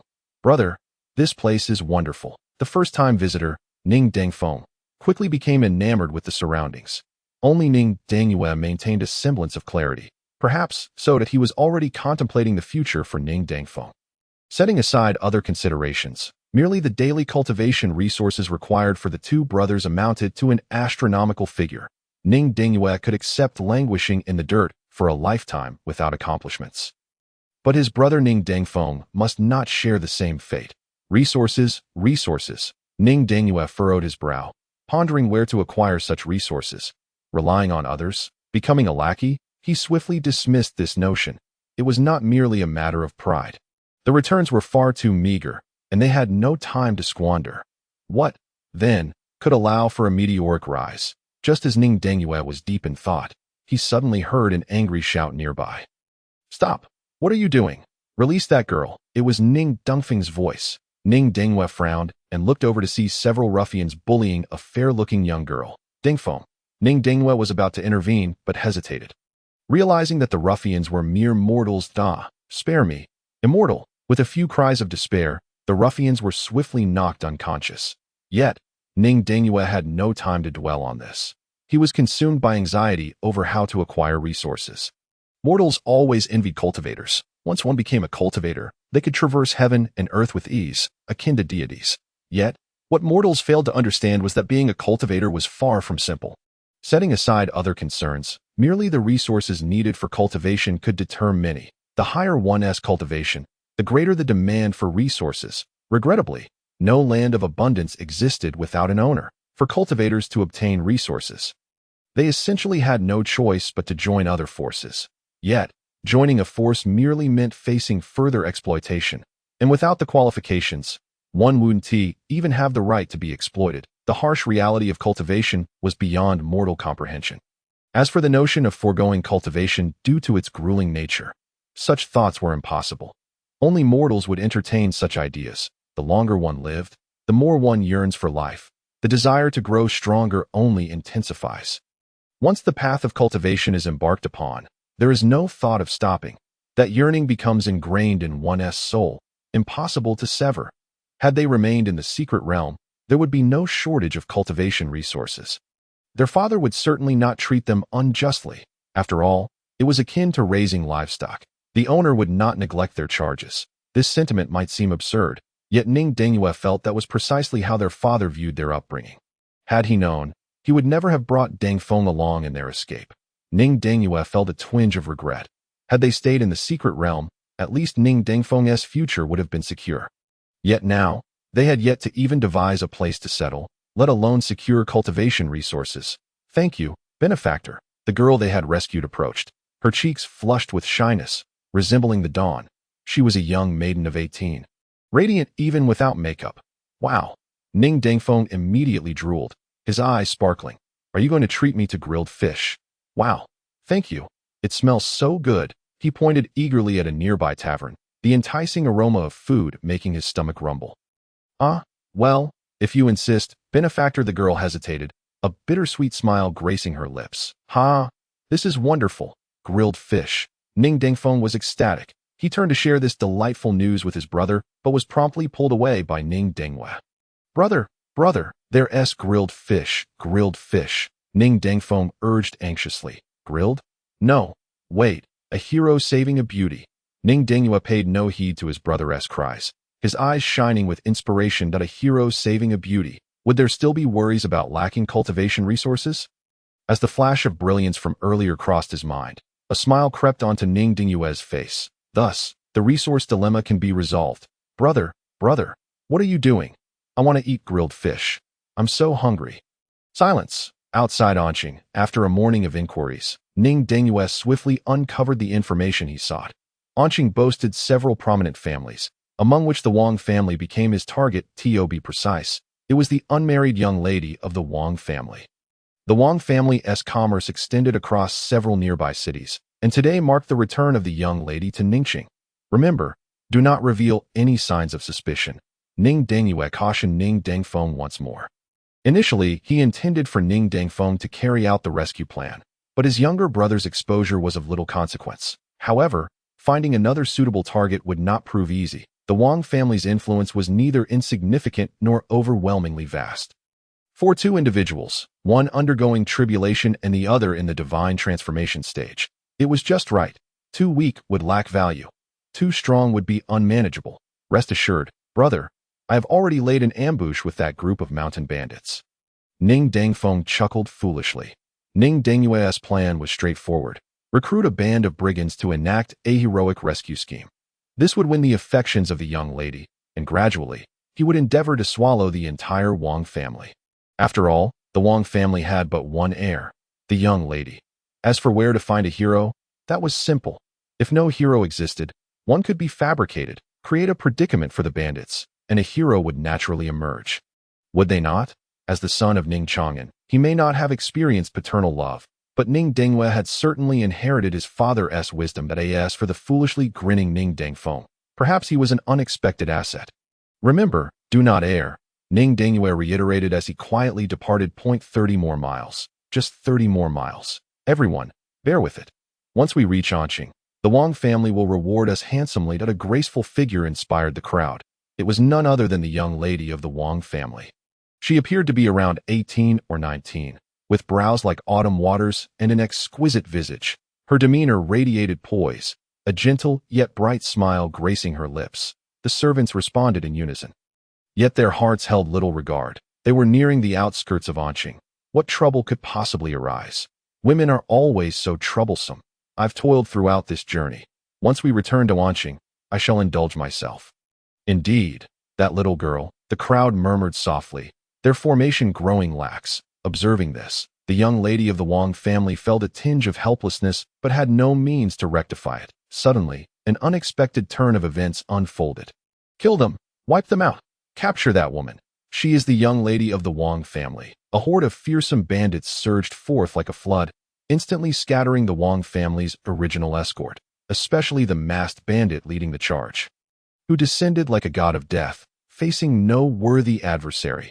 In but a brief moment, 1/3 of the Wang family's guards lay slain, while the rest, aside from a handful of loyal servants, had long since fled. Young lady, flee quickly, a burly man shouted. Wang San, protect the young lady. He valiantly charged at the bandits before him. Yet, despite his bravery, he was but a flickering flame against an ocean of foes, the outcome already sealed. Brother Wang Qi. Tears welled in the young lady's eyes as she cast a vengeful gaze at the bandits, her expression devoid of fear, filled only with resolute hatred. She would not let Wang Qi's sacrifice be in vain. Seizing the moment when the encirclement was breached, she and another servant fled into the distance. In such dire circumstances, remaining would serve no purpose. Her only hope was to survive and return to Anqing. For only the living could seek vengeance. The night was steeped in desolation as the young lady and her guard escaped into a forest, the surroundings eerily silent. Miss, Wang San's voice broke the stillness. The young lady snapped back to reality, glancing up at Wang San and in her recollection. He was a taciturn man, already married. The Wang family had once saved his life, making him exceedingly reliable, a devoted servant. Miss, we may not survive this, Wang San declared. Wang San. The young lady was about to scold him, but her expression shifted as she observed the mocking smile on his face, devoid of the usual earnestness. The clever young lady immediately grasped the implication. Her complexion paled as she fixed her gaze on Wang San. Those bandits must have gone mad, daring to assault the Wang family's commerce. There were 4 ancestors in the family who had transcended tribulation. Surely they would arrive soon. Wang San, Your wife must be nearing childbirth, right? With proper nurturing, she will surely serve the Wang family in the future, the young lady spoke softly. Wang San's countenance darkened, yet he remained silent. The two lapsed into an uncomfortable silence, an oppressive atmosphere enveloping them. Damn it! As she beheld the young lady's graceful form illuminated by the moonlight, Wang San shattered the silence, a sinister expression overtaking his features. Wang San, what do you intend to do? Think carefully about your family. The young lady's face paled, but her voice remained defiant. Her talent for cultivation was lackluster. Otherwise, she would not have ventured into commerce. Now, only she and Wang San remained. If anything were to happen, it would spell disaster for her. Shut up, you wretched harlot, Wang San roared, suddenly slapping the young lady. Yet she evaded effortlessly. Poof, her delicate hand released a cloud of poison powder. Ah, Wang San screamed, his cheek instantly marred by several bloody holes, transforming his once mundane appearance into that of a ghoul. Wang San, the Wang family has treated you well. Why would you do this? The young lady replied coldly, forcing herself to maintain composure. The poison powder had been exhausted. It was her last resort. Otherwise, she would not have continued to engage Wang San in discourse, though she was a woman. She was not without the will to act decisively. Damn it! Damn you! Vile woman! Wang San shrieked, cursing venomously. Have you exhausted all your means of defense? How is it that you still have more? The young lady's heart sank once more. She had believed his actions were spontaneous, but his tone revealed a long-held resentment. Are you not afraid of retribution for your actions? The Wang family has treated you so well. Can you truly justify this betrayal against them and your own family? As she lamented her plight, she prayed fervently for the family's ancestors to discover the abnormality at the commerce and rush to their aid. Alas, her prayers bore no fruit, and only Wang San, with a visage like a demon, continued to advance toward her. Heh, are you attempting to buy time? Wang San laughed maniacally, his voice dripping with malice. Treat you well. It was merely to win your favor. Since my grandfather's generation, your Wang family has enslaved us. My grandfather was a servant, my father was a servant, I am a servant, and my son shall be a servant too. Ha! Wang San's deranged laughter echoed through the forest. And you expect me to be grateful to the Wang family, grateful for bestowing me a surname, grateful for making me a servant, grateful for relegating me to a life of servitude? His face twisted into a more grotesque grimace. Why should you hold yourselves above me, while we are doomed to a life of degradation? I have never called myself Wang San. My ancestral surname is Han. I am Han. You wretched harlot, I will make you bear my bloodline. Wang San's twisted pleasure spilled forth, his gaze malevolent, not merely driven by lust, but by a desire for revenge, resentment, and fear. It is exceedingly complex. Miss Wang let out a sorrowful smile. She had always believed she was adept at winning people's hearts. Yet, it was precisely this cultivation that had forged a blade, now pointed at herself. Wang San's talent stood out remarkably among the servants, leading her to focus on his training from a young age. The elders of the clan had long warned her. Servants are merely servants. What you must do is instill fear, make them tremble, and obliterate their sense of dignity. They must firmly remember their status as slaves. Thus, even without supervision, these servants would monitor one another. Yet, she had thought differently. She believed in exchanging sincerity for sincerity and winning hearts through mutual benefit. Humans are humans, and slaves are slaves. How could the two be conflated? Hence, she provided Wang San and others with exceptional treatment, exposing them to a world entirely different. Wang Qi, who had fought valiantly to protect her and perished, was raised in this manner. Yet, remarkably, this same batch of individuals bore such contrasting natures. Wang San was so vile. If only she had not acted so presumptuously, would today's circumstances have unfolded differently? Miss Wang had no time for further contemplation. The malevolent Wang San was already lunging towards her. She was no match for him. A grotesque scene seemed poised to unfold. With a sharp dagger in hand, Miss Wang silently plunged it into her neck. Her slender fingers, frail and pale, gripped the dagger with resolute determination. The excruciating pain sharpened her vision. Yet, Wang San did not approach. Instead, he emitted a blood-curdling scream as he was hurled backward. In broad daylight, under the clear sky, how could a scoundrel dare to commit evil? A voice, righteous and thunderous, boomed. Who is it? Who dares? Miss Wang's pupils froze. There stood a figure clad in white, with handsome features and a gentleness akin to a spring breeze. Even in the night, he radiated brilliance. Noticing her gaze, the man turned and smiled, his expression pure and innocent. "Miss, are you all right?" In the shadowy woods, where the wind cut like daggers, Miss Wang's eyes held only the warmth of the man before her. From that moment forth, regardless of the passage of time, she found it exceedingly difficult to forget. "Are you all right now?" Ning Dingyue inquired gently. "That I am fine. I am fine," Miss Wang replied softly, despite the late hour. Her cheeks blushed as vibrantly as the evening glow. "Thank you for saving me." Miss Wang seemed to have a multitude of questions, but was at a loss for words. Ning Dingyue, perceptive to her silence, said, "My name is Ning Dingyue. I hail from a distant place. Orphaned at a young age, I have only one younger brother. Recently, I became separated from him, and I have been searching for him." Ning Dingyue's expression darkened. "So that is the case?" Miss Wang expressed her regrets. "I should not have pried in no matter," he replied. "You wretched fool, you have interrupted my good fortune." Wang San roared as he rose in fury. "Die!" with a mighty force. Wang San charged at Ning Dingyue. Yet, his steps were entirely in the opposite direction. His rage was a mere fade, meant to deceive. Upon seeing Ning Dingyue's arrival, his instinct was to flee. He knew he was no match. "Alas, I detest scum that bully the weak," Ning Dingyue declared with righteous indignation. With a swift motion, he unleashed a powerful strike, sending Wang San crashing to the ground, reduced to a mist of blood. Utterly obliterated. "This is not a place for idle chatter. We must leave." After vanquishing Wang San, Ning Dingyue did not linger but, with a grave demeanor, led Miss Wang away, observing the grip he had on her hand. Miss Wang's face flushed slightly. She attempted to withdraw her hand but was unsuccessful. His grasp was firm and warm, akin to the gentle sun in winter, dispelling the chill in an instant. However, this fool seemed oblivious to the propriety between genders. Miss Wang cast him a resentful glance. The handsome Ning Dingyue appeared entirely unaware, his expression serious as he hastened their escape. Finally, after a brief moment, Ning Dingyue paused to catch his breath. It was then he seemed to realize he was still holding her hand. He promptly apologized. "I am sorry. Mississippi, a bandit was approaching. My actions were abrupt. It is fine," Miss Wang replied, her cheeks aflame. "Why do you not let go?" This man was truly dense, like a block of wood. I apologize. Ning Dingyue immediately released her hand, flustered. Observing his endearing demeanor, Miss Wang couldn't help but smile, despite still feeling a shade of shyness. "Do not call me miss anymore. I am 26 years old." What? Ning Dingyue exclaimed. Dumbfounded. "You do not believe me?" No. Ning Dingyue shook his head repeatedly, astonished. "I thought you were merely 16 or 17. Miss Wang chuckled at his foolish expression.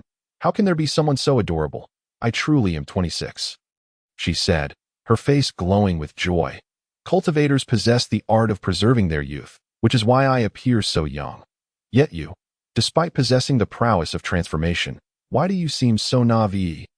Transformation realm. This was no small feat in the thriving land of Ning City, the heart of the sword domain. Perhaps it was not remarkable, for Ning City gathered the elite from the entire sword domain and all 12 spirit domains. All the prodigies congregated there. There is a saying, one cannot be deemed a genius until they reach Ning City. It implies that only by experiencing Ning City can one truly understand themselves. Talents are as abundant as clouds. Monstrous prodigies are as numerous as dogs. Such is Ning City. Yet, and city remains merely a city, unable to compare with Ning City. In city, those in the transformation realm are regarded as venerable ancestors. "I am not foolish." Ning Dingyue seemed displeased, attempting to defend himself. Yet, it was precisely his clueless demeanor that prompted Miss Wang to laugh once more. In merely a few hours of their interaction, all her previous pressures had dissipated. It was truly astonishing. My brother and I grew up in a secluded realm, rarely interacting with outsiders. But now, he has vanished. Ning Dingyue expressed his sorrow. "I do not know where he has gone. Whether he is alive or dead, he is my only brother." "Your brother will surely be fine," Miss Wang gently comforted, unable to bear the sight of Ning Dingyue. Orphaned since childhood, he had only his younger brother to rely on. If that brother were to leave him as well, it would be an unbearably cruel blow. "Perhaps," Ning Dingyue replied, melancholy as he sat nearby. In the flickering firelight, the two of them sat opposite each other, each lost in their own thoughts. So much had transpired today. Miss Wang rubbed her brow, pondering when their ancestors might arrive. Despite her intelligence, she found herself at a loss, realizing that ultimately, Her strength was lacking. If only there were someone to lean on. Her gaze flickered towards Ning Xuan, who sat like a silent stone, and she couldn't help but smile if he were to engage her in conversation. Even as her savior, she would inevitably feel a sense of wariness, yet his silence, as if she were invisible, both irritated and amused her. Women are often like this. When approached, they instinctively dismiss you, but when ignored, they feel a pang of resentment. If he were an ugly brute, she would think nothing of it and wish for him to keep his distance. But was Ning Xuan such a creature? He appeared to be around 20, with a handsome face and distinct features, his earnest eyes occasionally betraying hints of confusion and sorrow, making one want to tease him. Unbeknownst to her, a hint of danger lurked in her smile. Perhaps it was the glow of the fire that made her cheeks more radiant as she gradually leaned closer to him. "Xuan, thank you for saving me. That I promise to repay you well." At her approach, Ning Xuan furrowed his brow, flustered as he waved his hands. "That was the essence of youth. No need to thank me. I merely acted on impulse," he replied, feeling a touch of shyness at this unfamiliar exchange. Yet, seeing Ning Xuan's evident awkwardness made Miss Wang chuckle, her eyes growing ever more perilous. "Xuan, may I tell you a story?" "Ah, sure." Ning Xuan nodded, dazed. Miss Wang's voice was soft and cheerful. "Once upon a time, on a hillside, there were 2 cows. The cow said to the bull, 'I love you,' and the bull replied, 'I love you too. Come, let me teach you the song.'" "Huh? Isn't this a story?" "Yes, it is the story." Her smile became increasingly mischievous, reminiscent of a fox feigning concern for a little rabbit. "Once upon a time, on a hillside, there were 2 cows. The crackling fire punctuated their exchange, as if something intangible lingered between them, beautiful yet shy." Suddenly, Ning Xuan abruptly seized Miss Wang's hand. "Ning," the haze of ambiguity shattered. Miss Wang's heart raced, fear flooding her as she looked up. "That we must go. Someone is coming." Ning Xuan did not look back, hastily pulling Miss Wang away. Only then did she realize, exhaling in relief, yet feeling an inexplicable sense of loss. "You fool. I can't move. Will you carry me?" "All right." Ning Xuan said little, crouching down to support her. Miss Wang's cheeks flushed slightly. Yet she felt no aversion as she wrapped her arms around his neck, listening to the steady beat of his heart, revealing a serene smile that to her astonishment, she fell asleep. This was utterly unimaginable. She was supposed to be fleeing for her life, pursued relentlessly by vicious mountain bandits. Yet her breathing grew increasingly steady. "Are you asleep?" Ning Xuan glanced back at the sleeping woman on his back. Her hair lay scattered over him, creating a dreamlike, suffocating beauty. Alas, Ning Xuan's expression remained calm, devoid of any trace of the previous innocence. True hunters always reveal themselves in the guise of their prey. Calculating the time, the Wang family should be arriving soon. He had little time left. He needed to win Miss Wang's heart before they arrived. The trope of a hero saving a damsel, though cliché, was the simplest method. That he chuckled bitterly to himself, his expression inscrutable, uncertain of how much of their recent performance had been genuine. Boom! The shrill sound of an explosion jolted Miss Wang awake. She realized they had reached an open space. The night had long since passed. Daylight flooded around them. Yet she had only just regained consciousness. As she prepared to speak, her gaze suddenly faltered. Her world seemed to freeze. The young man who had appeared dazed yesterday now wore an expression of fierce savagery. Yet instead of fear, only heartbreak and suffocation filled her heart. He was drenched in blood, his body a gruesome sight, unendurable to behold. And she bore not a single drop of blood, protected so completely. "Why didn't you wake me?" The tone of the young lady was laced with a discomfort she had never felt before. She stared blankly at his face, her tears blurring her vision. "That I'm so sorry." Ning Xuan gently covered her ears, his touch tender, as if cradling a rare treasure. It was precisely because he had failed to shield her ears in time that she had awakened. "But why didn't you wake me?" Her voice broke like a sob. Hadn't he suffered such injuries to protect her? Regret and heartache intertwined within her chest as she struggled to express her distress. "You seem to be sleeping so soundly," Ning Xuan replied with a simple smile, reminiscent of when she first saw him, honest and reassuring. "You fool. You idiot. I never want to speak to you again." "Woo." The young lady buried her face in his embrace, gripping his clothes tightly. "Don't cry. I'll take you home," Ning Xuan said gently, stroking her hair. Boom! The deafening roar of explosions resonated incessantly. It was the aftermath of battle. The young lady dared not open her eyes. She desperately wanted to help him, even if it meant dying together, but this was not the time for recklessness. She was merely a burden to him. Why am I so weak? For the first time in her life, the young lady felt hatred for herself. Talent, once fixed, was nearly impossible to change. What could she do about her innate gifts? Blame the heavens. Thus, she had long since accepted her limitations. Yet the more she felt the heat on her face, the more her tears surged uncontrollably. That was Ning Xuan's blood. Don't be afraid. I'm here to ask if sensing her trembling form. His ever-gentle voice rose above the thundering explosions. The young lady's tears fell like rain. Please, don't let anything happen to you.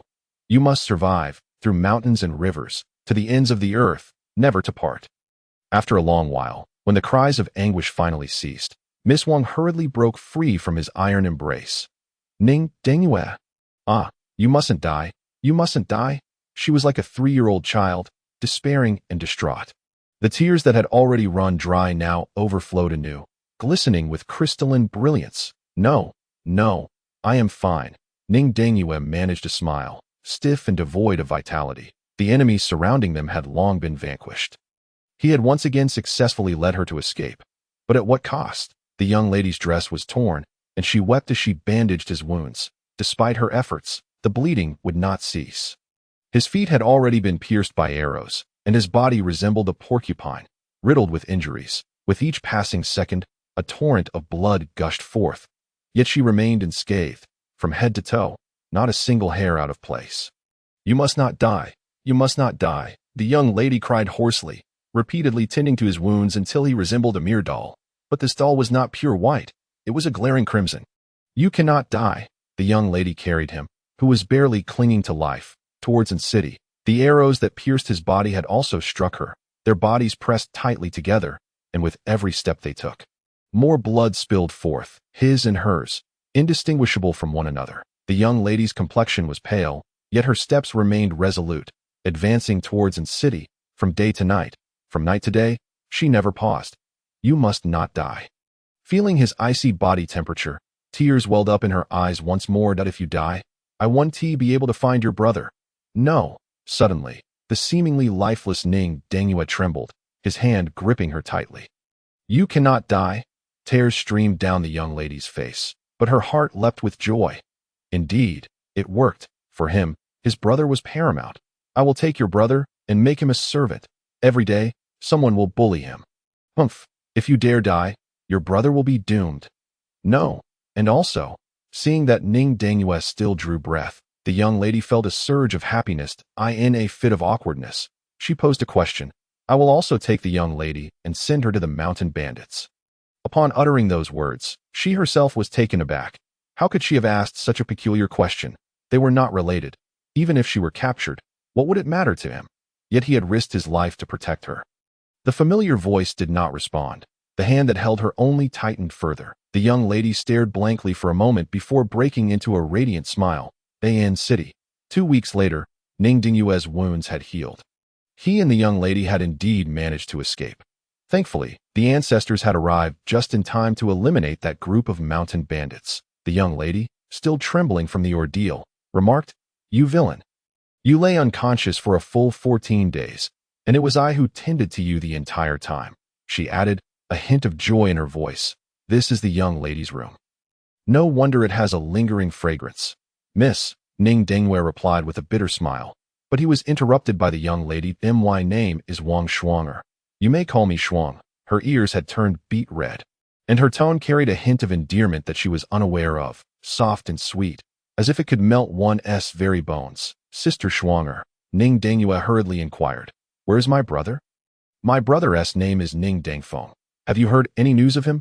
Brother, always your brother. The young lady's brows knitted in frustration. How could such a big person just vanish into thin air? How would I know where he went? In fact, for the past fortnight, the young lady had commissioned an artist to create a portrait of Ning Xuan, believing that siblings would likely bear a striking resemblance. She had been inquiring everywhere, yet half a month had passed without a single clue.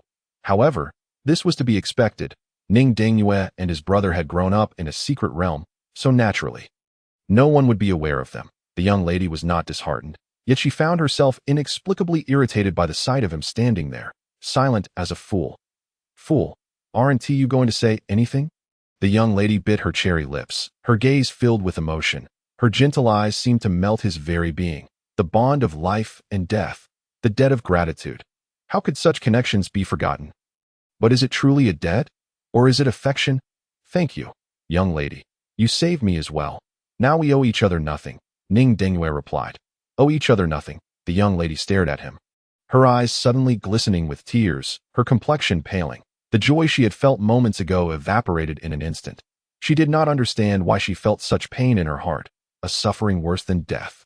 If it were to be like this, she might as well have perished beneath that mountain bandit's blade. The young lady sobbed forlornly, unable to muster a smile. Sister Xuan, you. Ning Xuan appeared flustered. Bewildered by the sudden shift in mood.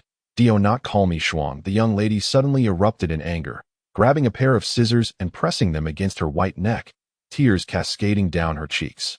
Now that it has come to this, I can only end my life. You have touched my body. How can I face the world and live on? Please, do not act impulsively. Ning Xuan was taken aback, not knowing what to do. You and I are innocent. Why must we concern ourselves with such matters? What if I feel guilty? The young lady looked at him, her past rationality having vanished, leaving only a heart full of despair. Then, Ning Xuan closed his eyes in pain. If it is my fault, then you may kill me. I will bear the consequences alone. Who would want to kill you? The young lady found his foolishness both infuriating and amusing. Her tears drying up as she felt a cloud of gloom lift. Do you have a spouse? She asked casually, her grip on the scissors tightening to the point of whiteness, her bright eyes fixated on him. Not daring to blink that I do not yet have a spouse, Ning Xuan replied with a bitter smile. Then, do you have someone you fancy? The young lady's face flushed crimson. What a foolish simpleton. Why must he ask everything himself? This question left Ning Xuan momentarily speechless. He glanced nervously at the young lady, his head bowed low. The young lady, who had just been weeping, was now equally tense, unable to utter a word. Her fair cheeks were flushed with color, and even her earlobes were tinged with pink. Perhaps you and I could. Very well. An awkward and peculiar atmosphere suddenly enveloped them. Neither dared to look at the other. The young lady covered her face, unwilling to meet anyone's gaze. Ning Xuan casually glanced outside, a flicker of brilliance flashing in his eyes, before resuming his feigned nonchalance. According to Xuan's account, and observing this young man's demeanor, there seemed to be no issues. Old 7, I have told you time and again that you are too suspicious that being cautious is never a bad thing. That is true. The two ancestors of the Wang family, both at the crossing tribulation stage, departed with satisfaction at merely 20 years of age. Ning Xuan had already reached the divine transformation stage. Truly, he was a prodigy. Moreover, he was the object of Wang Xuan's affection. What a fortuitous turn of events. The only source of unease, perhaps, lies in his lineage. Thus, after Ning Xuan awoke, the two elders had been secretly observing him from outside the room. Their satisfaction with Ning Xuan's demeanor was apparent. He was an honest man, obedient and easy to manage, with exceptional talents that defied common expectations. A son-in-law of such caliber was virtually unattainable. In comparison, Wang Xuan's affection seemed trivial. Arrangements for their marriage were to be expedited. Within 2 months, a grand wedding was set to take place in its city, evoking a mix of admiration and envy among the cultivators. The bride, none other than the stunningly beautiful Wang Xuan. The eldest daughter of the Wang family was indeed a sight to behold. It was a lamentable affair. In all of an city, the number of suitors vying for Wang Xuan's affection surely numbered in the thousands. Today, this prized flower had finally found a home. Observing the simple-hearted youth, many were left in dismay, pondering how the illustrious Wang family's daughter could possibly take an interest in him. Numerous cultivators, under the guise of offering congratulations, sought to ply Ning Xuan with drinks, hoping for a spectacle. Yet, what no one anticipated was the rare fury that ignited within the usually gentle young lady. Such a sight was unprecedented. The toast plans were promptly abandoned. Xuan, are you feeling better? Today, she looked exquisite, adorned in a flowing red wedding gown that accentuated her otherworldly beauty. Her gentle gaze was filled with compassion. In that moment, even the most hardened hearts would soften. He could not help but yearn to embrace her. Ning Xuan momentarily lost his senses, before finally drawing the young lady into a tight embrace. No words were exchanged. Their hearts simply drew closer together. "You foolish boy," she thought, perhaps due to the prolonged embrace without further action. Her previously anxious heart now simmered with irritation. How could this simpleton be so oblivious? Struggling to suppress her shyness, she leaned in closer. "Xuan, he murmured, gazing at the lady whose eyes were tightly shut, her lashes fluttering as she drew near. Ning Xuan's expression shifted dramatically. A wave of uncertainty washed over him. He did not harbor love for Wang Xuan. Their meeting was orchestrated, devoid of any destined romance, merely a calculated scheme. Yet, in this moment of hesitation, he found himself wavering. Were Wang Xuan merely a noble lady, he would not have felt such turmoil. However, her affections for him were so genuine and naive. Was he truly willing to inflict harm upon an innocent woman? "Dingyue," Wang Xuan remained silent, her cheeks flushed with embarrassment, her eyes refusing to open, yet she inched closer to him. Could she truly believe that by shutting her eyes, she could deceive herself into thinking he was not there? In a matter of seconds, an array of thoughts surged through Ning Xuan's mind. Life should not be lived solely for oneself. His younger brother had resorted to masquerading as a bandit for this matter, and they had no other refuge or means for cultivation. He could languish away his life, but his brother, destined for greatness, should not be condemned to such a fate. Even for Ning Xuan, he could not turn back now. "Father, your choice was misguided. I shall prove it to you. Even without your protection, we can still rise above." Ning Xuan clenched his fists, then relaxed them.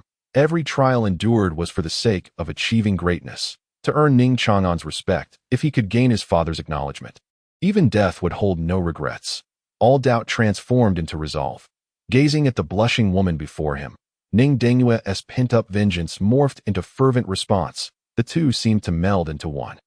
Until the young lady's enchanting eyes sparkled with allure, her face aglow like the setting sun, leaving her breathless. "Xuan, call me husband." "Husband," she replied, her eyes shimmering with joy, as if they held the very stars. "We shall be together forever, until the end of time.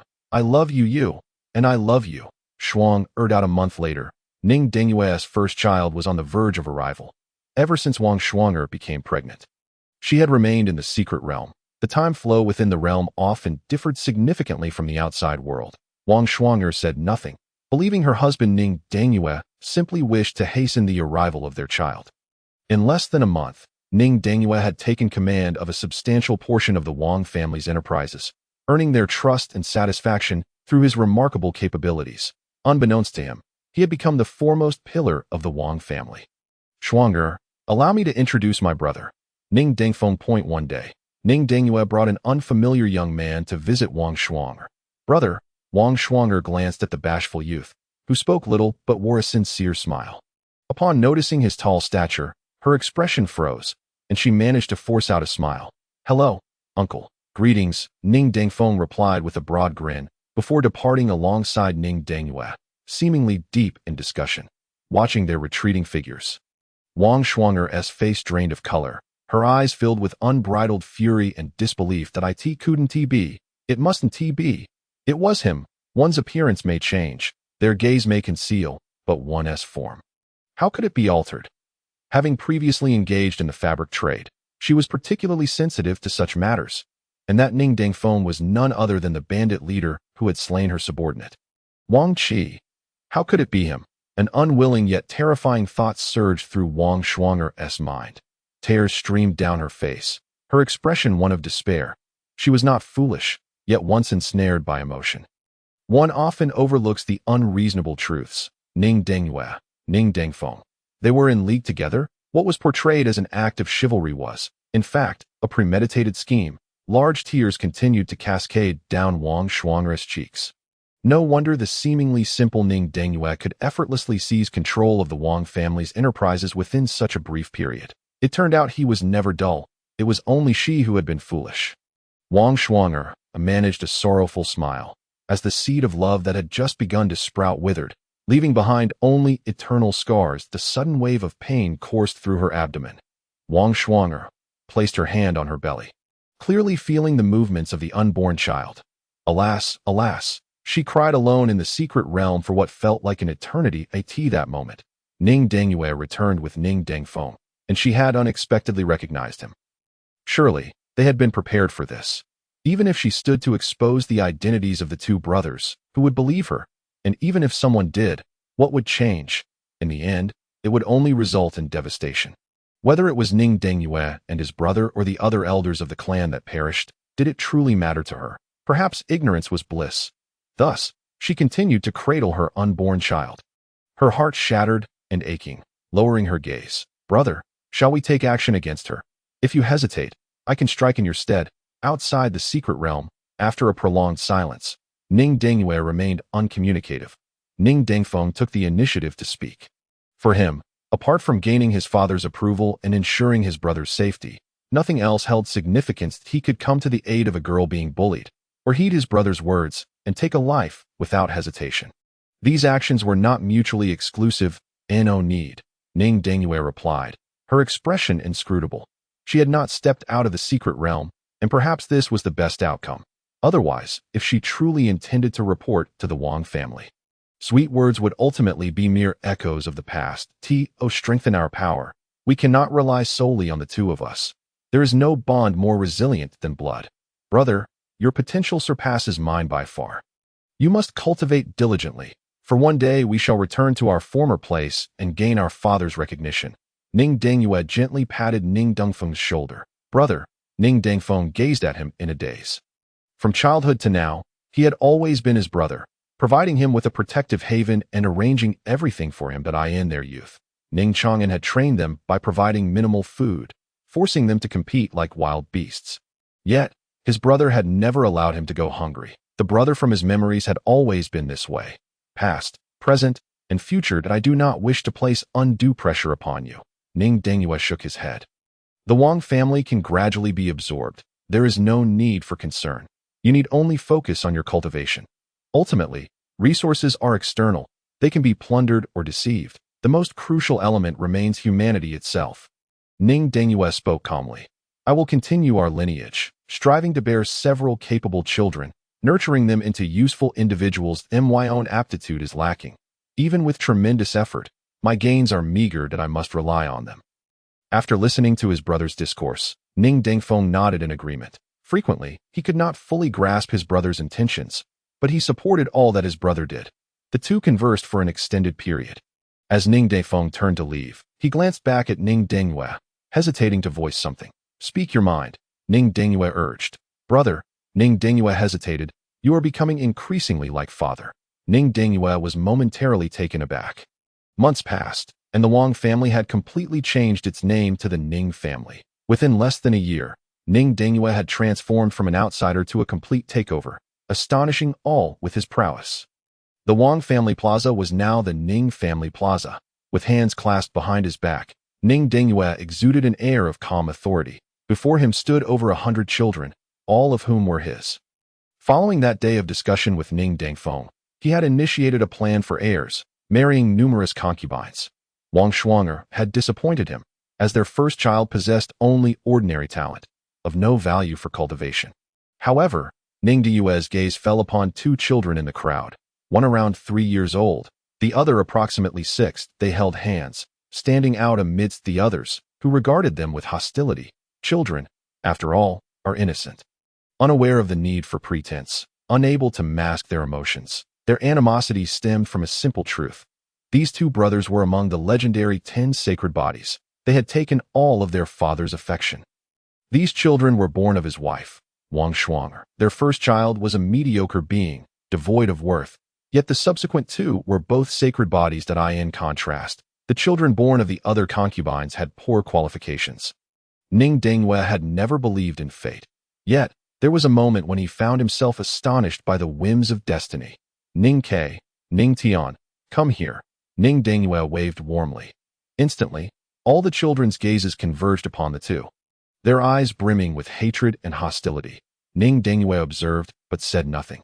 This was precisely the outcome he desired to foster. Without external adversaries to hone their skills, how could they forge a fine sword? This was the effect he sought, to cultivate the two brothers through competition. Father, the 6-year-old Ning Ke called out calmly. Father, hug me. I want a hug. The 3-year-old Ning Tian was far more exuberant. He Honor is being good. Ning Dangyue gently stroked Ning Tian's head. The latter beamed with pride, flaunting it before his siblings, inciting a wave of resentment. Though they were all father's children, why did he only care for these two? They had stolen all of their father's affection, and if they were to disappear, the malice in several children's eyes was palpable. Even an adult would shudder at the sight. Such pure and unadulterated malice was truly terrifying. Tianer, Kair, you must strive diligently. The future of the Ning family relies on you.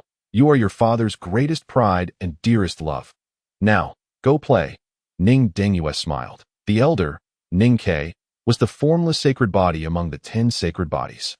The younger, Ning Tian, was the thunderous sacred body. Upon discovering this, Ning Dangyue had been unable to sleep for days, filled with exhilaration. What did it mean to be a sacred body? Such beings typically emerged only once in several hundred or even 1,000 years.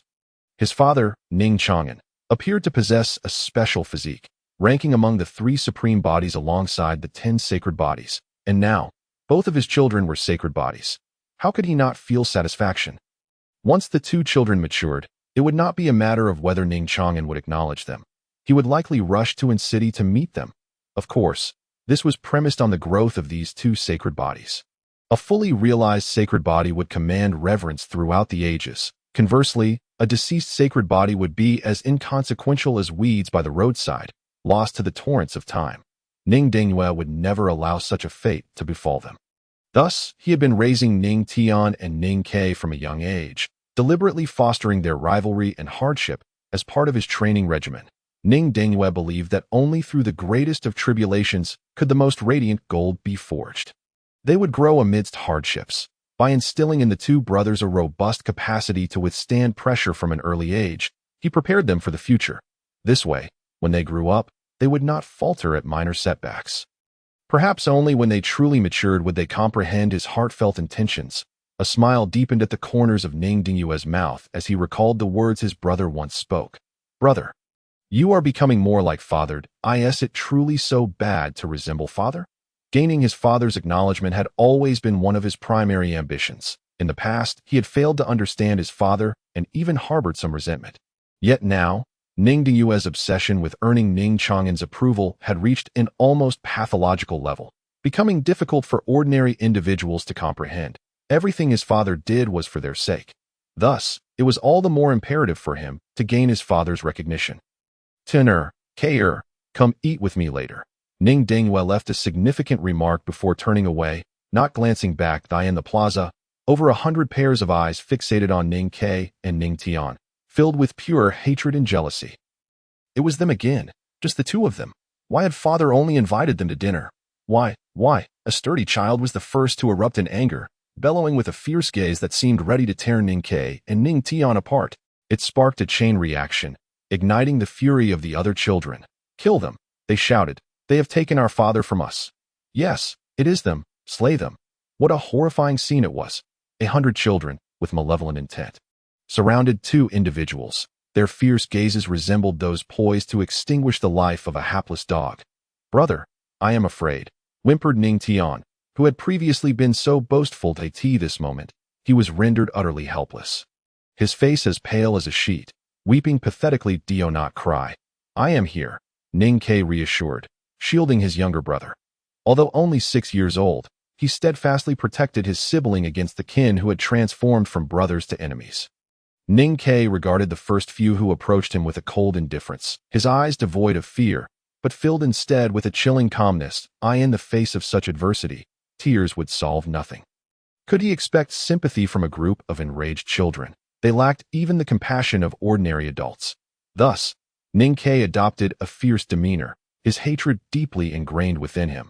When confronted with his brother Ning Tian, he always exhibited gentleness and kindness. Yet, when facing the other children, his expression remained icy and composed. Who dares to touch me? His voice was unervingly calm, and it was this very tranquility that instilled greater fear. The once arrogant leaders among the children froze under Ning Ke's frigid gaze. Xiao Tian, let us leave, Ning Ke stated, his expression impassive. His solitary presence overshadowed the crowd. He grasped Ning Tian's hand and retreated with heavy steps. Wah, brother, I'm scared. At that moment, Ning Tian, whose hand was held tightly, suddenly burst into loud sobs, frightened beyond measure. Ning Ke halted instantly, pushing Ning Tian away and charging toward the group of children. Indeed, those who had hesitated earlier were now stirred into a frenzy by Ning Tian's cries. They too could weep. What set them apart? Why should they seize all their father's love? Beat them to death. With a loud thud, Ning Ke's fists rained down like a storm, striking the child who had spoken and sending blood gushing from his nose. "Ah, Mama," the child cried out, clutching his nose in anguish. Ning Ke paid him no heed, continuing his assault on the others. "Do not be afraid. He is just one person. Father said that boys must be brave." "Kill him," the children clamored in unison, rushing toward Ning Qiu. It is said that 2 fists cannot contend with 4 hands, and this was far more than mere 10 hands. Ultimately, Ning Ke was but a 6-year-old child, soon overwhelmed and brought to the ground beneath the onslaught of fists. "What are you doing?" A voice of terror and fury rang out. The assailants scattered in panic. "Oh no, it's Mother! Run! Quickly, everyone flee!" Kea.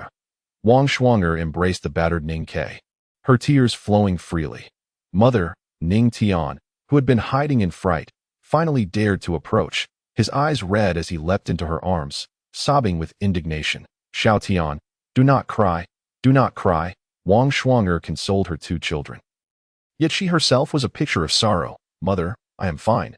Ning Ke wiped the blood from the corner of his mouth, offering a heart-wrenching smile. Mother had said he was the elder brother and must protect his younger sibling. He had succeeded. K'er, Wu. Wang Shuanger wept, clutching her 2 children for what felt like an eternity. The Wang family now revered Ning Dengyue above all else.